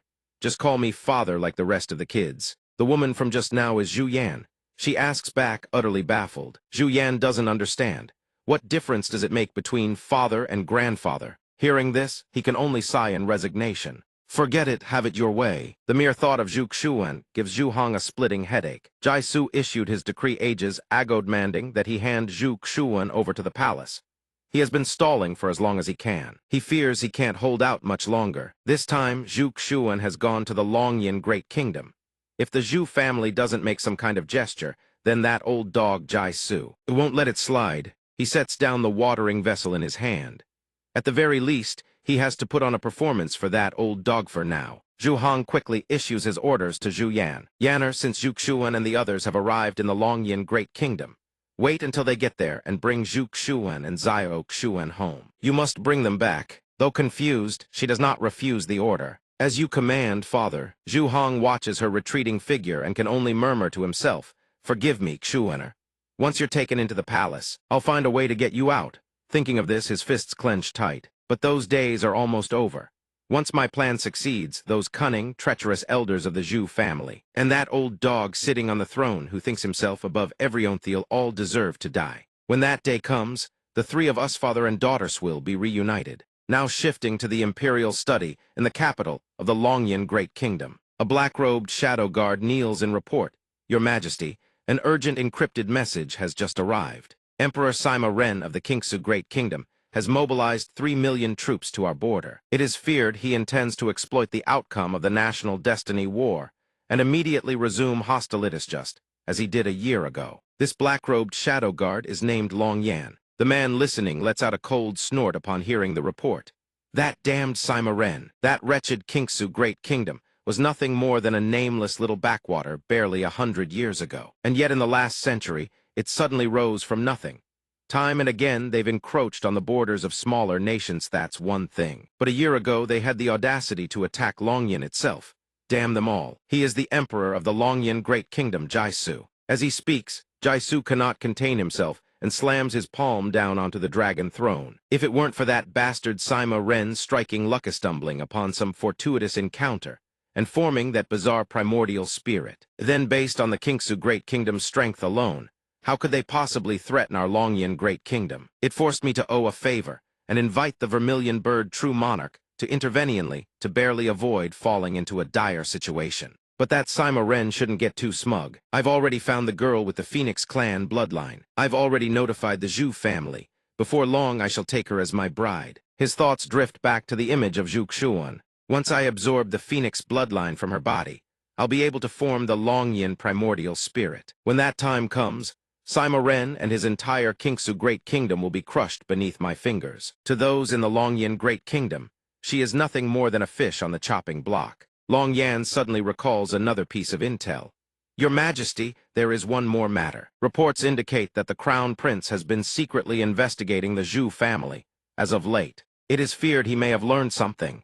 Jai Su, however, doesn't seem the least bit concerned. The Crown Prince? What can that rebellious brat possibly accomplish? If there's nothing else, you're dismissed. Above all, they will definitely keep their eyes on the Zhu Xuan crest. He issues the order, cold and detached. If there is any mishap, be careful with your heads. The Shadow Guard responds at once. Your subordinate obeys. They have barely taken a few steps when Jai Su calls them back. Wait, Long Yan is the first to turn around. Your Majesty. He rests his hand against his temple and issues another command. As a precaution, prepare a sufficient stockpile of essence-devouring pills. Even if something goes wrong with Zhu Xuan, as long as we have the essence-devouring pills, the Longyan Great Kingdom will not be defeated. Back with Zio Xuan's group at the capital of the Longyan Great Kingdom, inside the instant transmission hub. Having experienced the service firsthand, Zio Xuan nods in satisfaction. An instant transmission hub this efficient if the Hengmeng sect had one too. It would make things so much more convenient. Zhu Xuan chimes in indeed, but Yilan turns to sneer through gritted teeth.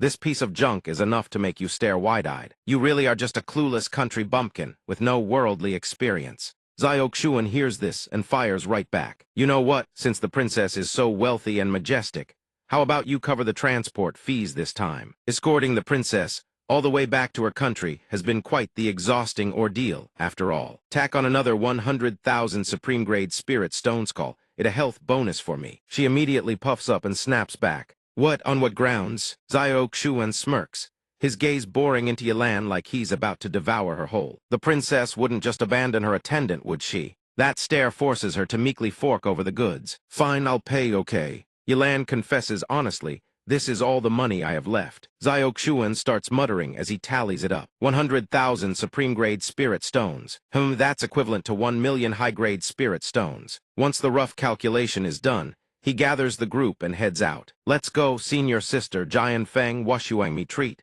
We're hitting the finest tavern in the city and eating until we burst. As for the princess, now that you've arrived in the capital, feel free to find your own way home. Left behind without warning, Yilan is practically fuming with rage. Hey! But before leaving, Xiaoxuan doesn't forget one last reminder. From now on, I won't be guarding the princess's side anymore. When you act, princess, be extremely careful. If another evil spirit possesses your body, that wouldn't be pretty. Yilan grits her teeth and swears under her breath, that wretched Dakin scum. Sooner or later, I will hack you to pieces. Xiaoxuan finally leads the group to a restaurant. Wow, the food here smells incredible. He's been gushing about it since they were at the transmission hub. I didn't expect the Longyan Great Kingdom to have a Tianji Tower, too. Their business really has expanded, not just auctions, but now inns and restaurants as well. Washuang explains the establishment to him. Master, didn't you know? Tianji Tower is a chain that runs taverns and inns. It's only going to grow more famous from here. Right now, they already dominate the industry, and they've just expanded into pharmacy operations as well. Auction-san rumor has it, they even trade in intelligence. They say as long as you have enough money, there's nothing Tianji Tower won't do. Xiaoxuan seems to have already formed a plan. Impressive energy indeed. Just then, the server brings out the final dish. Esteemed guests, all dishes have been served. Please enjoy your meal at your leisure. Xiaoxuan grins wide, wonderful, then let the feast begin.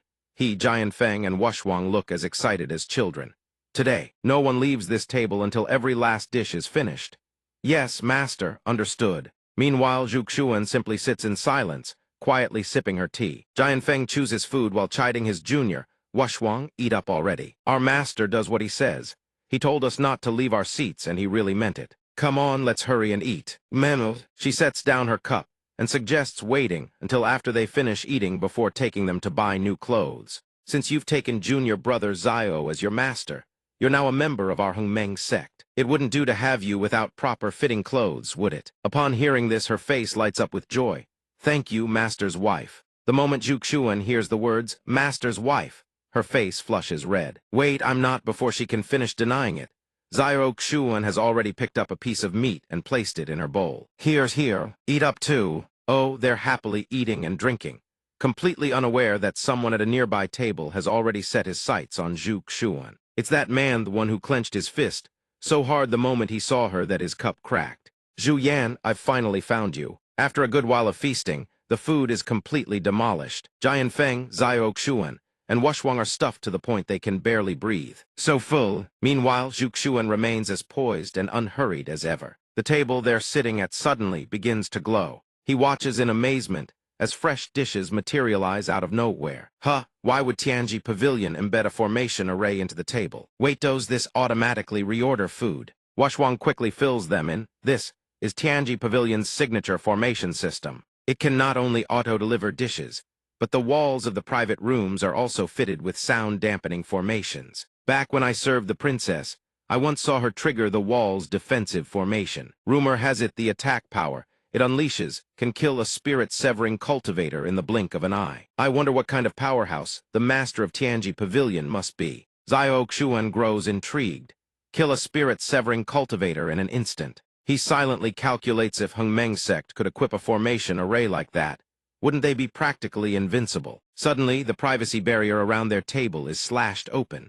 All four of them reflexively turn to look. HMPH. He storms up to their table and screams like a lunatic. Zhu Yan, you sure made it easy for me to find you. A sword gleams in his hand. Xiaoxuan asks with mild curiosity, Zhu Yan, who is that? Who is that? Zhuxuan's gaze turns distant when she hears that name. Zhu Yan, it's been so long since anyone called me that. I hear she's now the strongest among the young generation in the kingdom. The Longyan Great Kingdom. Sounds like she's been living quite comfortably. But the man can barely keep his composure. Pretending you don't know me. He roars and slashes down at the same time. You heartless woman, I pursued you for so long, and you wouldn't even spare me a single glance. And now here you are, sharing a meal with this pretty boy. With that, he lunges straight at Xiao Xuan. If I kill him right in front of you, maybe you'll finally look at me differently. Xiao Xuan catches the blade effortlessly. The man's eyes go wide. Xiao Xuan glances calmly at the surroundings before speaking. Everyone in Tianji Pavilion, you all saw what just happened, yes. He attacked me first. So if I happen to defend myself a little too hard, that's only natural, wouldn't you say? The man finally registers that someone else has appeared. When did you get here? A woman Zhu Lin steps forward and offers them a courteous bow. Honored guests, please. She politely asks for their opinion. If you'd rather not dirty your hands, you may leave the matter to me. Xiao Xuan replies, it's no trouble at all. He flicks his fan in a single sweep and the man is sent flying backward. Zhu Lin lowers her gaze, acting as though she saw nothing at all. Xiao Xuan looks at the man's crumpled form and politely asks, leaving him with a bit of life intact should count as not breaking Tianji Pavilion's rules, correct? Zhu Lin knows her place and moves to clean up the mess. My apologies for the inconvenience, honored guest. She channels spiritual energy and conjures two spectral attendants. They grab the man by each arm and drag him out. Zhu Lin wastes no time introducing herself. I am the person in charge of Tianji Pavilion. I am Zhu Lin. Today's lapse in security at our establishment has disturbed your meal. All expenses for today's dining shall be on us. Please enjoy the rest of your visit. Xiao Xuan suddenly recognizes the technique. She uses it disturbingly familiar. Isn't that divine sense? He quickly calls out to stop her in her tracks. Wait. Xiao Xuan produces an identical talisman technique and proposes. I'm quite interested in Tianji Pavilion's formation arrays. Would you be open to a deal? If the people of Tianji Pavilion don't know the spirit conjuring art recorded in the Guangjiao scripture, then surely you recognize this, don't you? Zhu Lin freezes on the spot. Kayong, could it be the same Kayong I'm thinking of? Unless he, too, is an inheritor of immortal Emperor Ziyuan's legacy. She clasps her hands together and bows deeply. Honored guest, please follow me. Xiao Xuan leisurely follows behind her. He doesn't forget to tell the others, wait here for me a moment. Once inside the reception room, Zhu Lin pours tea for Xiao Xuan and begins her inquiry. I haven't yet asked for your name, sir. May I know what you intend to offer in exchange for Tianji Pavilion's formation arrays? He replies, just call me Xiao Xuan. His finger dips into the spilled droplets of tea on the table. He writes the characters, Immortal Emperor Ziyuan Kayang Ruins, and asks her, earlier, I noticed that Manager Zhuge can wield divine sense with great proficiency. Surely you understand the meaning of these characters. Zhu Lin narrows her eyes in thought. If this really pertains to the Kayang Ruins, then this is far from ordinary. She asks cautiously, esteemed cultivator, how can we verify that the Kayang Ruins are genuine? Xiao Xuan, pleased by her reaction, continues. You do recognize it, don't you? The Guangjiao scripture alone can only take one's cultivation to the first level of spirit severing at most. Beyond that, one would need a proper inheritance. Zhu Lin nods in agreement. Indeed, that is the case. He presses on, I've heard there exists a spirit severing pill consume it, and one can break through to spirit severing. If Tianji Pavilion helps me reach spirit severing, wouldn't that serve as proof enough? She furrows her brow in contemplation. May I ask what is your current cultivation level, esteemed Xiao? He answers frankly, nascent soul, first level. Zhu Lin's hand on the table slowly clenches into a fist. Sir, you've come to the right place. The spirit-severing pill, a treasure priceless to the outside worldies. Something Tianji Pavilion can provide as easily as flipping a hand. However, Zhu Lin makes no effort to soften her warning. If anyone dares to deceive Tianji Pavilion, don't even talk about the second level of spirit severing. Even a half-step immortal would be hunted down by Tianji Pavilion to the ends of the earth. Xiao Xuan is not only unafraid, looks genuinely pleased. I'm well aware of Tianji Pavilion's capabilities. I come bearing sincerity. Rest assured, Manager Zhuge. At this point, she proposes that the matter still requires reporting to the branch pavilion master who is also her adoptive father. Zhuge Qingyun, I ask that you wait a moment, esteemed Xiao. As for your companions, I will arrange for someone to escort them to rest first. He simply replies, then I'll trouble you, Manager Zhuge. The scene shifts to inside Tianji Pavilion, within the Longyan Great Kingdom branch. In the pavilion master's chambers, the man seated before them is none other than Zhuge Qingyun. He asks again, his tone cold and detached. You're saying someone has found the exact location of the Kayang ruins? Zhu Lin answers respectfully, yes, I sent people to investigate his background.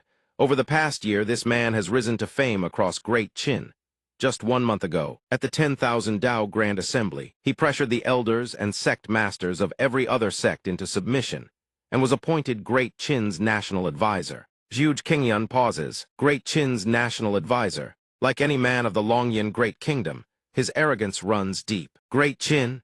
Even if their emperor himself showed up at my doorstep, crushing him would be no harder than squashing an ant so long as I wish it. Zhuge Lin looked somewhat puzzled by his words. The Tower Master's intention was for Lin not to answer, just issue orders.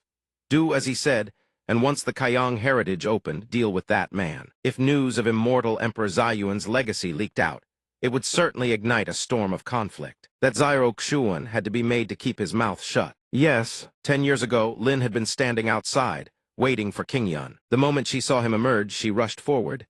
Godfa, where's big sister? Why didn't she come out with you? Qingyun answered flatly. She won't be coming back for a while. Those words sent a chill through her entire body, and she trembled. 10 years ago, she had watched with her own eyes as her sister followed Zhuge Qingyun, her own adoptive father Rinto, the Jiaoguang heritage. She never came back out. Back to the present, he made the same request of Lin. When we head to the Kaiyang heritage, come with me. Yes, the determination for revenge had taken root in her heart long ago. After that, she exhausted every scheme until finally, she seized the moment when her adoptive father was dead drunk. Only from his slurred lips did she learn the Jiaoguang heritage's trial was to kill one's own companions. And now, was it finally her turn? After finishing her conversation with Qingyun, Lin went back to speak with Zhao Xuan. I've reported to the Tower Master. Everything is settled. During this period, for immortal Master Zhao and his companions, our Tianji Tower has ordered spirit-severing pills to be prepared. Please, immortal Master Zhao, come with me now. He expressed his thanks politely. I appreciate the trouble. The attendant bowed and gestured for him to follow. Dear, honored guest, your room is ready. Please follow me. Lin lingered behind, a flicker of hesitation in her eyes. This man served as national preceptor of Great Qin. He had even helped an unknown female emperor ascend the throne. His true strength was likely far beyond mere nascent soul stage 1. If she could ally with him. After a moment's thought, she hurriedly called out, Immortal Master Zhao, could you wait a moment? Meanwhile, everyone else was still waiting for Zhao Xuan to return. Jian Feng was growing anxious. Master has been gone all afternoon. Wusheng said he'd go look for him. Why haven't either of them come back? Zhu Xuan could no longer wait either. She stood up, ready to go search herself. I'll go ask the people at Tianji Tower. Suddenly, another lunatic appeared on the scene. Zhu Yan, I know you're in there. Get the hell out here now. His voice alone made everything shudder. Jian Feng and Zhu Xuan took the brunt of it hard. She surveyed the surroundings and assessed the situation. With pressure this overwhelming, the intruder's cultivation was likely far beyond nascent soul. Zhu Xuan cut straight to the point. Who's making all this racket? Amid the excited shouts of onlookers, a man appeared carrying a comically massive sword slung over his shoulder. Look, isn't that ancestor myriad swords of the Qingxi Great Kingdom? That's a spirit-severing powerhouse, and they even dragged Wusheng into this. Mistress, Jian Feng barked, his temper already flaring hot. Who is that? The surrounding spectators buzzed with non-stop chatter, daring to square off against ancestor myriad swords. Isn't that the immortal slaying sword god, Li Jian Feng of Great Qin? You don't know her? Isn't that Zhu Yan of the Zhu clan? Why is she with people from Great Qin? How did these two groups end up clashing? The old man curled his lips into a smirk. Finally showed yourselves. He slammed his blade down into the earth with a thunderous crash. This was ancestor myriad swords of spirit severing stage 1 cultivator. He launched into his accusation. Zhu Yan, my disciple devoted his whole heart to you, if you didn't accept his feelings. Fine, but why did you beat him half to death? Zhu Xuan frowned and denied it. You've mistaken me for someone else. There's no Zhu Yan here, and I don't know your disciple. Seeing her refuse to admit it, myriad swords rudely cut her off. Lies. Someone saw him follow you into Tianji Tower, not long after you entered, and before long, he was carried out drenched in blood. And you still dare say it wasn't you. As he spoke, he unleashed his spiritual energy, projecting an overwhelming aura. Zhu Xuan considered for a moment, then vaguely conceded. Then you should ask him what he did that warranted getting beaten half to death. The great blade in myriad swords' hand was finally drawn. He scowled, stubborn to the bitter end. Looks like you won't be confessing today. In that case, I'll cripple your cultivation myself, and drag you back as a plaything for my disciple. With that, myriad swords charged straight at her. Zhu Xuan leaped backward, summoning twin swords to intercept. She attacked while demanding he release Wusheng. Myriad Sword's blade slammed deep into the ground once more. He used his great sword and spiritual energy to parry her twin blades. She froze. The King's twin swords couldn't even breach the spiritual barrier around his massive sword. Myriad Swords pressed the advantage, tightening his grip and surging forward. HMPH, the woman has some skill. Pity, he drove a devastating blow straight into Zhu Xuan's abdomen. The gap between spirit severing and golden core isn't something your unorthodox tricks can bridge. The impact forced a choked cough from her throat, blood spraying from her lips. Zhu Xuan was blasted straight into the wall behind her, leaving Giant Feng stunned in disbelief. Wushang went pale at the sight of his mistress. He immediately charged in to take over, but Myriad Swords blocked him barehanded. Giant Feng froze. "You." The old man appraised the sword and declared, "Not a bad blade. A pity your only nascent soul. How about you surrender this sword and become my slave instead?" Suddenly, someone intervened between them. The Crown Prince is present. Who dares cause such chaos? He planted himself between Giant Feng and Myriad Swords, blocking them both. Giant Feng stood in shock. Wushang was still dazed. Zhu Xuan hadn't even gathered herself before the newcomer issued his command without the slightest courtesy. "His Highness the Crown Prince arrives. Lay down your weapons and kneel." Myriad Swords' expression twisted with clear displeasure. "The Crown Prince." The crowd turned in unison toward the palanquin, stunned. "What?" "The Crown Prince." The man inside the palanquin spoke in a cold, commanding voice. "Go home, old man." At the same time, the surrounding people began kneeling one by one. "We greet your Highness the Crown Prince. We greet your Highness the Crown Prince." Giant Feng and Zhu Xuan cupped their fists in respectful salute. "Of the great Qin dynasty, Zhu Xuan, Duke of Hongmen, and Li Giant Feng, we thank your Highness for the rescue." Myriad Swords, unlike the others, showed the Crown Prince no respect whatsoever. "What brings the Longyan Crown Prince here? Forgive my harsh words. Today, no matter who shows Yup, if this old man doesn't get a satisfactory answer. These two don't even think about leaving this place." He listened without the slightest hint of urgency. "The Kingxi Great Kingdom is certainly bold and aggressive. What answer does Ancestor Myriad Sword seek?" He was none other than Jai Yixuan, Crown Prince of the Longyan Great Kingdom. Myriad Sword stated his demand without an ounce of courtesy. "I want her cultivation crippled, and from this day forth she'll be my disciple's slave." But Yixuan's expression shifted completely the moment he finished. "Then are you aware that this woman has been personally chosen by my imperial father? She is to become a consort of the Emperor of the Longyan Great Kingdom." Everyone around them is visibly shaken. "What? The Emperor of the Longyan Great Kingdom wants to take the eldest daughter of the Zhu clan as his secret consort? That's an earth-shattering revelation. An earth-shattering secret." He grins with utter satisfaction. Wanjian shows not the slightest trace of fear, if anything. He looks thoroughly entertained. "Isn't that even better? I can avenge my disciple and humiliate that old fossil Jai, who all at once truly killing two birds with one stone." The old farmer roars with fury. "Insolent!" But Dixon merely smirks. He cuts in with a cold, measured voice. "Watch your tongue. If you offend Senior Wanjian and damage relations between our Longyan Great Kingdom and the Kingxi Great Kingdom, 10 heads of yours won't be enough to pay for it." Having said that, Dixon turns toward Zhu Xuan. "Miss Zhu, the current situation puts me in a difficult position.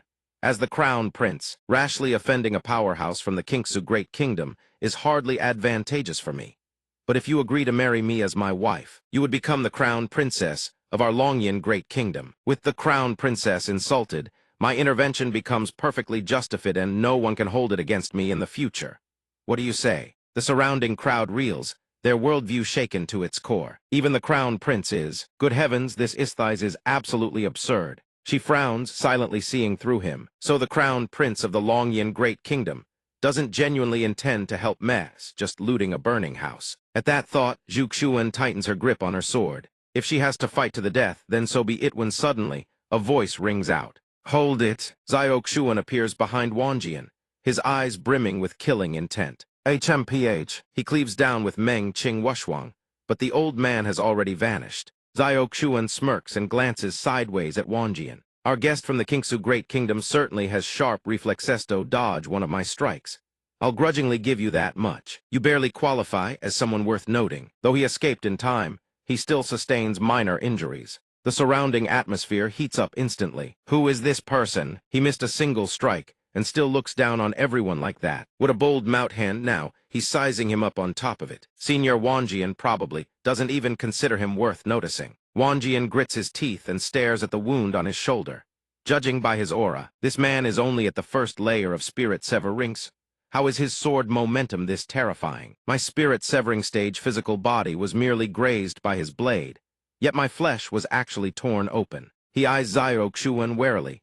He must handle this with extreme caution. Xiao Xuan immediately surges forward, pressing the threat. You've offended the sect master of our Hengmeng sect.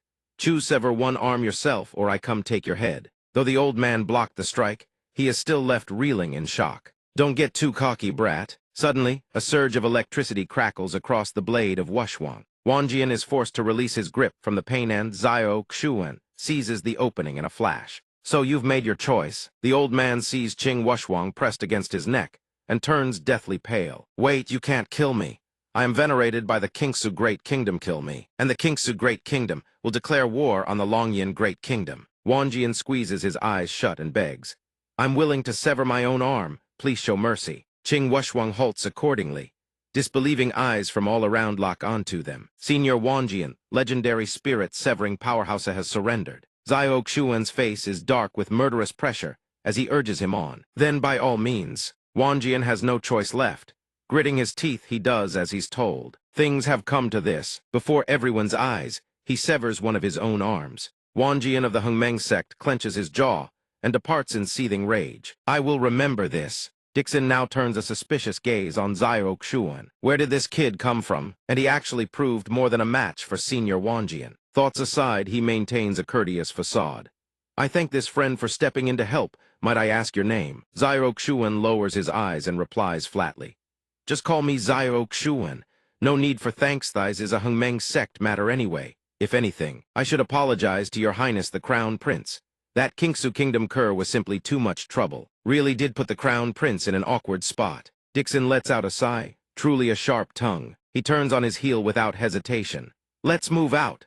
Xiao Xuan approaches Zhu Xuan first to check on her.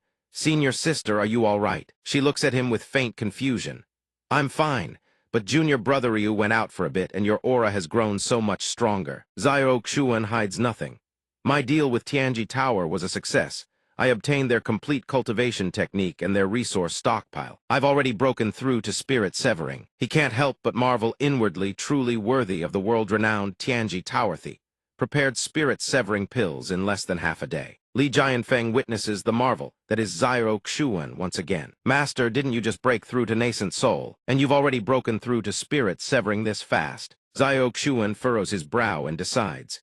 The Longyan Great Kingdom truly has powerhouses at that level. I hear many spirit-severing experts are among those participating in the National Destiny War.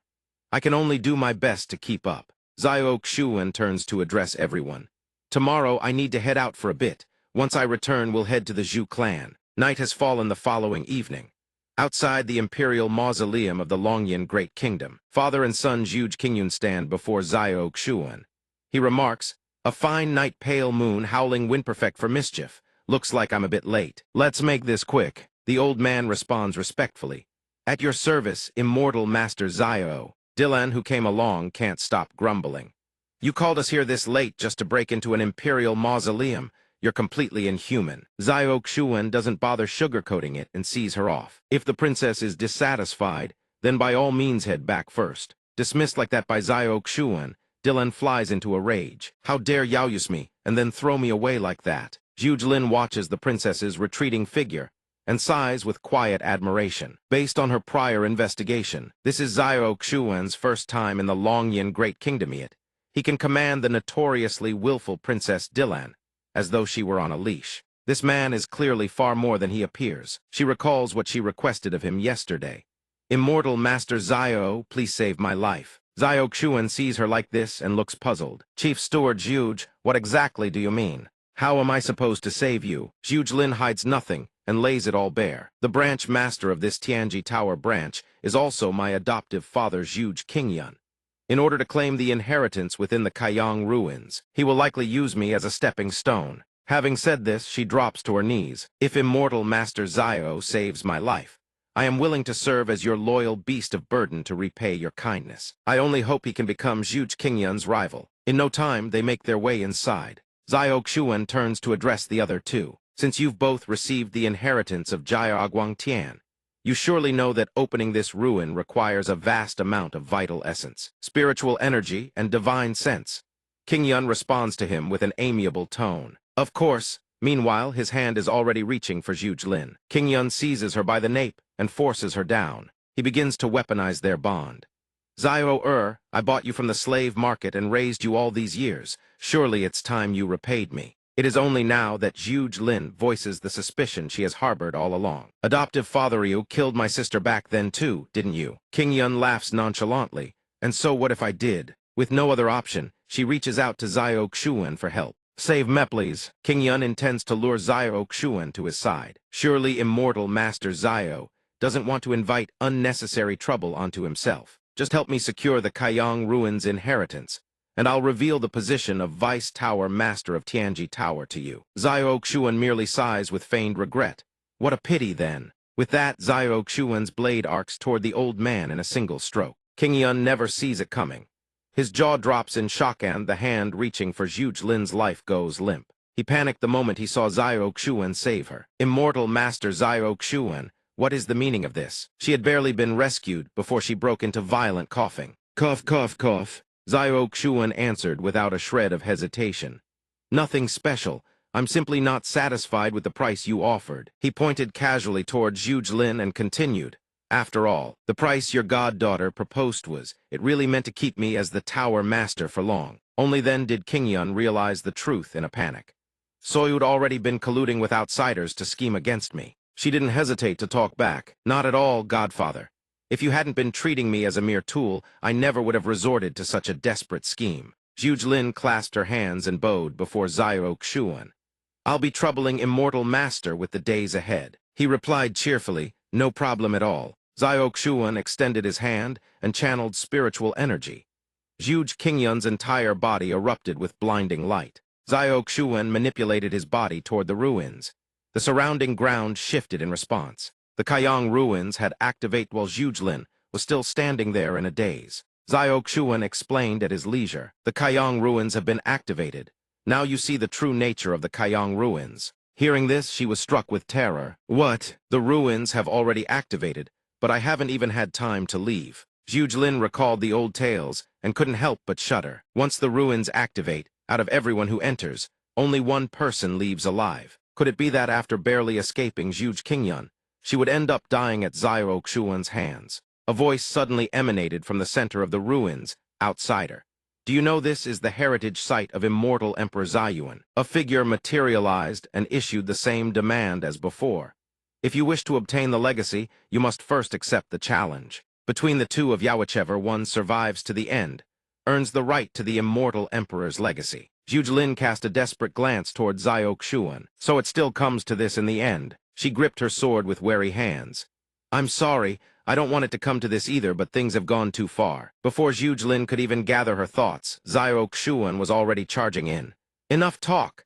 Zhuge Lin blinked in stunned confusion. What? Zio Xuan aimed Qing Wushwang straight at the figure's chest. The figure froze in shock. He didn't give the figure a chance to finish before his blade came crashing down. Cut the act, hand over the legacy. The figure dissipated into nothingness. A mere mortal with strength like this, how utterly infuriating. The remnant that lingered was seized by Zio Xuan, his eyes burning with anticipation. This must be it, second fragment of immortal Emperor Ziyuan's legacy. The Kaiyang Heaven legacy. Zhuge Lin was still standing there in a daze. It took her a long moment before the reality of what had just happened sank in. What? So this was how you obtain the true legacy? Then what? What was my sister all along? Once the truth fully hit her, Zhuge Lin collapsed to the ground, overcome with grief. Sister, back at the Heavenly Secrets Tower, Zhuge Lin finally spoke. The dead cannot be brought back to life. You have passed on. Those who remain must live well, so as not to fail the expectations of the departed. I thank immortal Master Zio Xuan for helping me avenge my sister.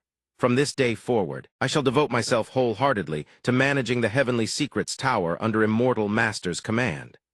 Zio Xuan answered simply, agreed. He watched her retreating figure, a look of hesitation crossing his face. If he were to leverage the Heavenly Secrets Tower's intelligence network, wouldn't gathering information on the ruins of other immortal emperors be too conspicuous? He had already obtained the Kaiyang Heaven legacy through the system's feedback. Yet now he had also retrieved the physical form of the Kaiyang Heaven legacy from within the ruins. He wondered at if he gifted this to a disciple, would he still be able to receive system feedback? It was all too complicated. Thinking it over, Xiao Xuan pulled out several items, each nested within the other, layer upon layer. He had overthought it to the point of giving up. The exact mechanism behind the system's feedback remained unclear, need more time to study it. On top of that, he'd have to find time to properly examine the Heavenly Secrets tower he'd acquired. Figure out how best to make use of it. Xiao Xuan sighed wearily as he walked. Never a moment's rest. The next morning, a crowd had gathered at a tea house. Look, isn't that Zhu Yan of the Zhu clan? A Zhu clan young lady, drinking tea at a place like this. I heard she arrived at first light. She must be waiting for someone. Whoever could make the Zhu clan's eldest daughter lower herself to come here, who on earth could it be? Their gazes all converged on Zhu Yan inside. At the same time, Xiao Xuan's group arrived. Quite the commotion today, they remarked with awkward smiles. It's nothing. Zhu Yan's gaze swept over and locked onto Xiao Xuan's group in an instant. She ordered them coldly halt, while Xiao Xuan was still thinking. This person looks a bit like senior sister. Zhu Xuan had already recognized Zhu Yan. Her hand had already tightened around her sword hilt. Who sent you? Zhu Yan wasted no words. Come with me. And naturally, Xiao Xuan stepped forward to shield Zhu Xuan. Now I know my senior sister is beautiful, but that doesn't mean you can just drag her away. Seeing this, displeasure surfaced plainly on Zhu Yan's face. You'd best not get in my way. She seized the sword from the table and pointed it at him without the slightest courtesy. Don't blame me for being discourteous. Xiao Xuan merely deflected the sword aside with a gentle push and asked calmly. A lady draws her sword over a disagreement. May I ask what this is about? He silently assessed Zhu Yan from head to toe. On closer inspection, she looked almost identical to senior sister. Senior sister called her Zhu Yan. Could it be that the man in black that day mistook senior sister for her? She glanced at Zhu Xuan and replied flatly, Father ordered me to bring you home. Zhu Xuan flew into a rage and let loose. Since you're here, then relay a message to the Zhu clan patriarch. From this day forward, I, Zhu Xuan, have no connection whatsoever to him or to the Zhu clan. The pact between the Zhu clan and the emperor of the Longyan Great Kingdom has nothing to do with me either. Seeing negotiations had failed, Zhu Yan attacked without hesitation. Then I'll just have to drag you back by force. Her sword was already blocked by Xiao Xuan. He stood before her, shielding Zhu Xuan. If you want to lay a hand on the sect master of our Hengmeng sect, you'll have to go through me first. Zhu Yan seethed with anger. You dare obstruct me? I had no desire to drag innocents into this. But the crowd outside wouldn't stop buzzing with gossip. Why does that woman look exactly like Zhu Yan? I've never heard of such a person in the Zhu clan. The situation bows taut and swords drawn looked like quite the show was about to unfold. All they saw was Zhu Yan spinning around and unleashing several spirals of spiritual energy. Xiao Xuan immediately frowned in confusion. From outside the crowd, someone called out, Look, Miss Zhu Yan is about to use her ultimate killing move. Ultimate killing move. According to the onlooker, rumor had it that Zhu Yan possessed the 9 Yang Supreme Body, which drew the attention of immortals from the celestial court. Those immortals crystallized years of sword Dao comprehension into a single technique and passed it down to Zhu Yan. As such, while Zhu Yan was not the strongest cultivator in the Longyan Great Kingdom, in actual combat, she was the undisputed number owner reputation matching reality. At the same time, the crowd watched as Zhu Yan charged forward. That young man also uses a sword, but I'm afraid he won't be able to withstand this strike. Xiao Xuan's eyes narrowed. He activated Clear Sword Heart to read through the killing move. This sword technique is no simple thing. Having read it completely, Xiao Xuan flicked Zhu Yan's sword away with ease. Her face drained of all color. Outside, the murmuring never ceased. Zhu Yan actually lost, and she was taken down in a single move, no less. Where did that young man come from? Does anyone recognize him? Only Xiao Xuan knew exactly why he had been able to defeat Zhu Yan. This celestial tier sword physique was truly something extraordinary. Once immersed in the Clear Sword Heart state, every movement of any sword technique became crystal clear to him. After her defeat, she crumpled to her knees. Zhu Yan sat on the floor, staring blankly into space. Have I really lost? Her expression shifts from astonishment to terror, and back to astonishment again. Why is my heart beating so fast? I have never felt such a sensation before. Could this be what the world calls fear? Is this man not the very reason why my sister refuses to return home? Xiao Xuan speaks slowly. I intended to have breakfast before visiting the Zhu family. But since you lot are so impatient, young Miss Zhu, will you walk back yourself? Or must I bind you? At that moment, Zhu Enhan flares with spiritual power. No one has ever made me feel fear. She decides to gamble it all, attacking him with her bare hands. I must see just how much skill you truly possess. Xiao Xuan merely pivots, dodging her strike with effortless grace. It seems you only excel at sword techniques. Compared to before, your current form is utterly pathetic. With a swift strike to the nape of her neck, he renders her unconscious. HMPH. Xiao Xuan catches her falling body with his other hand. He sets her down and turns toward Zhu Xuan. Senior sister, do you recognize this person? She looks just like you. She sighs and replies, this is my younger sister, Zhu Enhan. As for the man from yesterday, he must have mistaken me for her. Jian Feng is taken by surprise. Oh, so the sect master has another younger sister. Wu Shuang asks with concern, is your relationship with your family a good one? Zhu Xuan softens her voice. I have long since severed all ties with them. Xiao Xuan snaps open his fan, a calculated look in his eyes. Let us go. Since the Zhu family has been so hospitable in their invitations, we must pay them a visit in return. A moment later at the Zhu estate, a servant screams, Master, Master, it is a disaster. Zhu Hong, leisurely tending to his garden, asks, what is the matter? Why are you in such a panic? The servant's face is pale with terror. Someone has broken through the front gate. Hearing this, Zhu Hong is overcome with alarm. What? The servant stammers. A woman who looks exactly like the eldest miss, followed by 2 men and a young girl, has stormed into the estate. All our guards have moved to intercept them, but they are powerless to stop him. The eldest miss was struck unconscious and is being brought here now. Zhu Hong reels in shock. Enhan are defeated. How is she no match for Zhu Xuan? It seems that during her years at the Hongmeng sect, that girl Zhu Xuan has made significant progress. The servant continues to urge him in a panic. Master, please think of a solution immediately. They are about to break through to this courtyard. Zhu Hong snaps into action. Go and summon the Meng consultant. I will head out to meet them myself. Understood. The heavy wooden doors are kicked open. Xiao Xuan and his party step inside. He sneers, the Zhu family invited us, yet you keep your doors barred. How curious. They lock eyes with Zhu Hong. Zhu Hong is incensed by Xiao Xuan's audacity. My Zhu family invited you out of courtesy if you didn't wish to come. That was your choice. What is the meaning of this insolence? Xiao Xuan replies coldly. Your reinforcements haven't arrived yet, so you are trying to stall for time. Very well.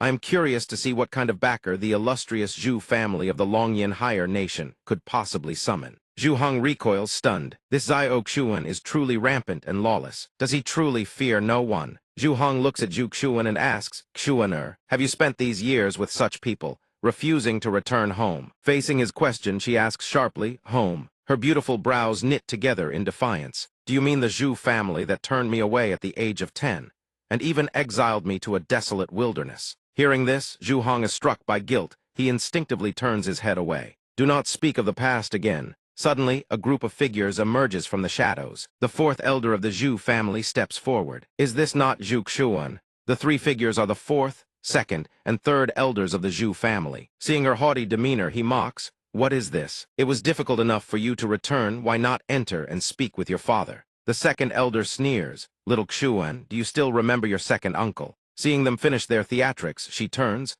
her eyes gleaming with cold intent. I could forget anyone, but I shall never forget how my 2nd uncle abandoned me in the wilderness. Zhu Hong, noticing her lack of respect, bellows in anger. Xuaner, do not be impudent. A scorching heat aura surrounds the 3rd elder. He glares at her, growling. You return after all this time only to create chaos. Have you no decorum? You have clearly regressed during your time outside. Return and learn your place again. Zhu Xuan does not yield an inch. She grips her sword tightly. What does the decorum of your Zhu family have to do with me? I came here today to make one thing clear. All ties between me and the Zhu family are severed.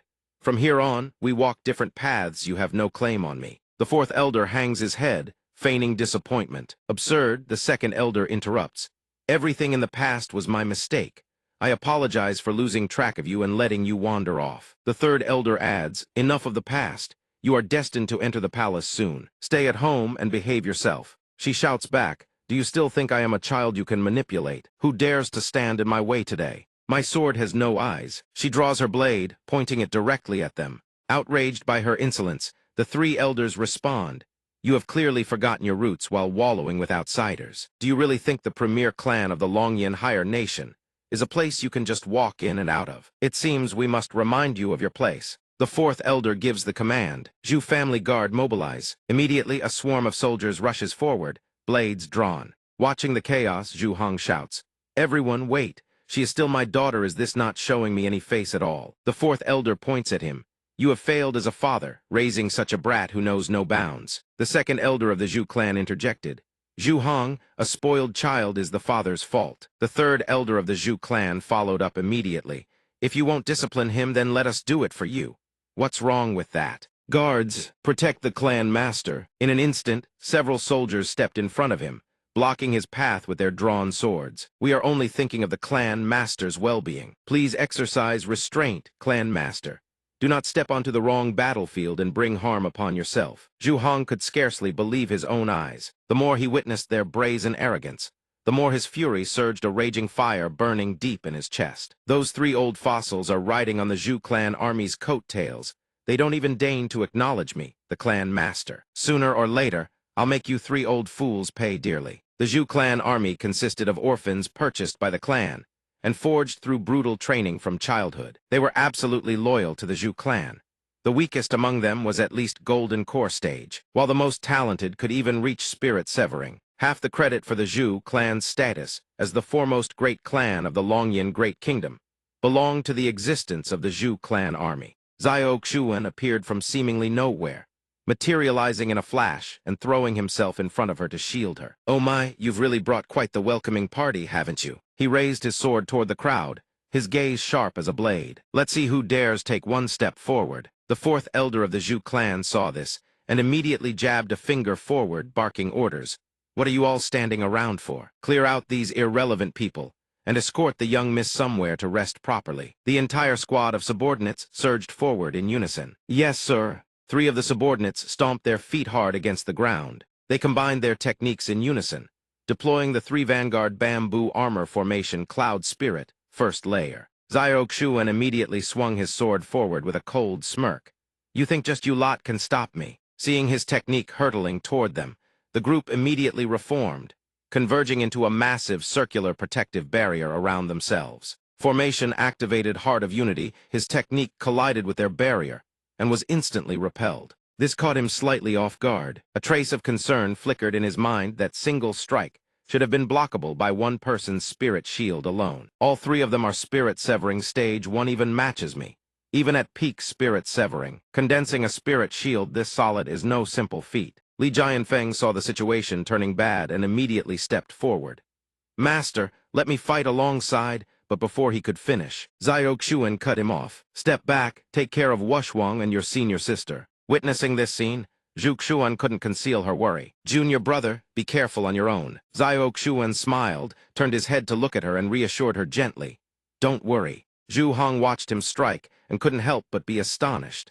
The Heart of Unity formation merges the cultivation of everyone within it. These three are the elite of the Zhu clan army, borrowing the formation's power to consolidate their strength. They should be able to withstand at minimum a full power strike from a peak spirit severing cultivator. Yet Xiao Xuan actually managed to shake that shield. The fourth elder of the Zhu clan saw his forces performing so poorly and flew into a rage, jabbing his finger forward. "A bunch of useless trash. If you can't take this guy down within 10 moves, I'll deal with you lot myself. Now move." Hearing his command, the subordinates immediately rallied their momentum and deployed the Heart of Unity formation once more. A torrent of raw energy erupted from their combined efforts, coalescing into a colossal sphere of power. The subordinates strained with everything they had, driving their swords into the ground and pouring every ounce of their strength into the formation. Xiao Xuan's expression shifted to one of genuine surprise. These three are growing stronger by the second.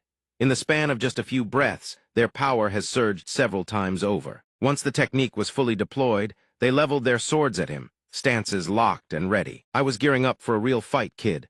I'd advise you to surrender while you still can." "Interesting." Xiao Xuan remained unfazed, his brow furrowed as he analyzed the situation. Even an empowerment transfer couldn't boost cultivation this drastically in such a short time. This isn't simple power transfer. They're using the formation array beneath their feet to temporarily channel the spiritual energy of every soldier present into those three. Seeing his distraction, they seized the moment and lunged at him. "How dare you look down on us?" Xiao Xuan launched himself skyward, evading their attack. He slid back across the ground, gazing upward with a glint of genuine interest in his eyes. This formation, it truly makes one envious. What a pity. With the clear sword heart in hand, reading the opponent's spiritual energy flow within the same realm was as effortless as flipping his palm. Without a moment's hesitation, he activated the clear sword heart. Fearing his comrade was at a disadvantage, another subordinate charged in with a wild gleam in his eyes. "Big brother, I'm coming to help." But before he could even close the distance, Xiao Xuan struck with blinding speed. A simple thrust was all it took to send the subordinate hurtling away. The man clutched his stomach, his body convulsing as he collapsed to his knees. The struck spot burned with an agony so intense he could barely believe it himself. What just happened? Where the sword light had struck, his body bore no external wounds, yet his spiritual energy circulation had been completely disrupted. Could it be?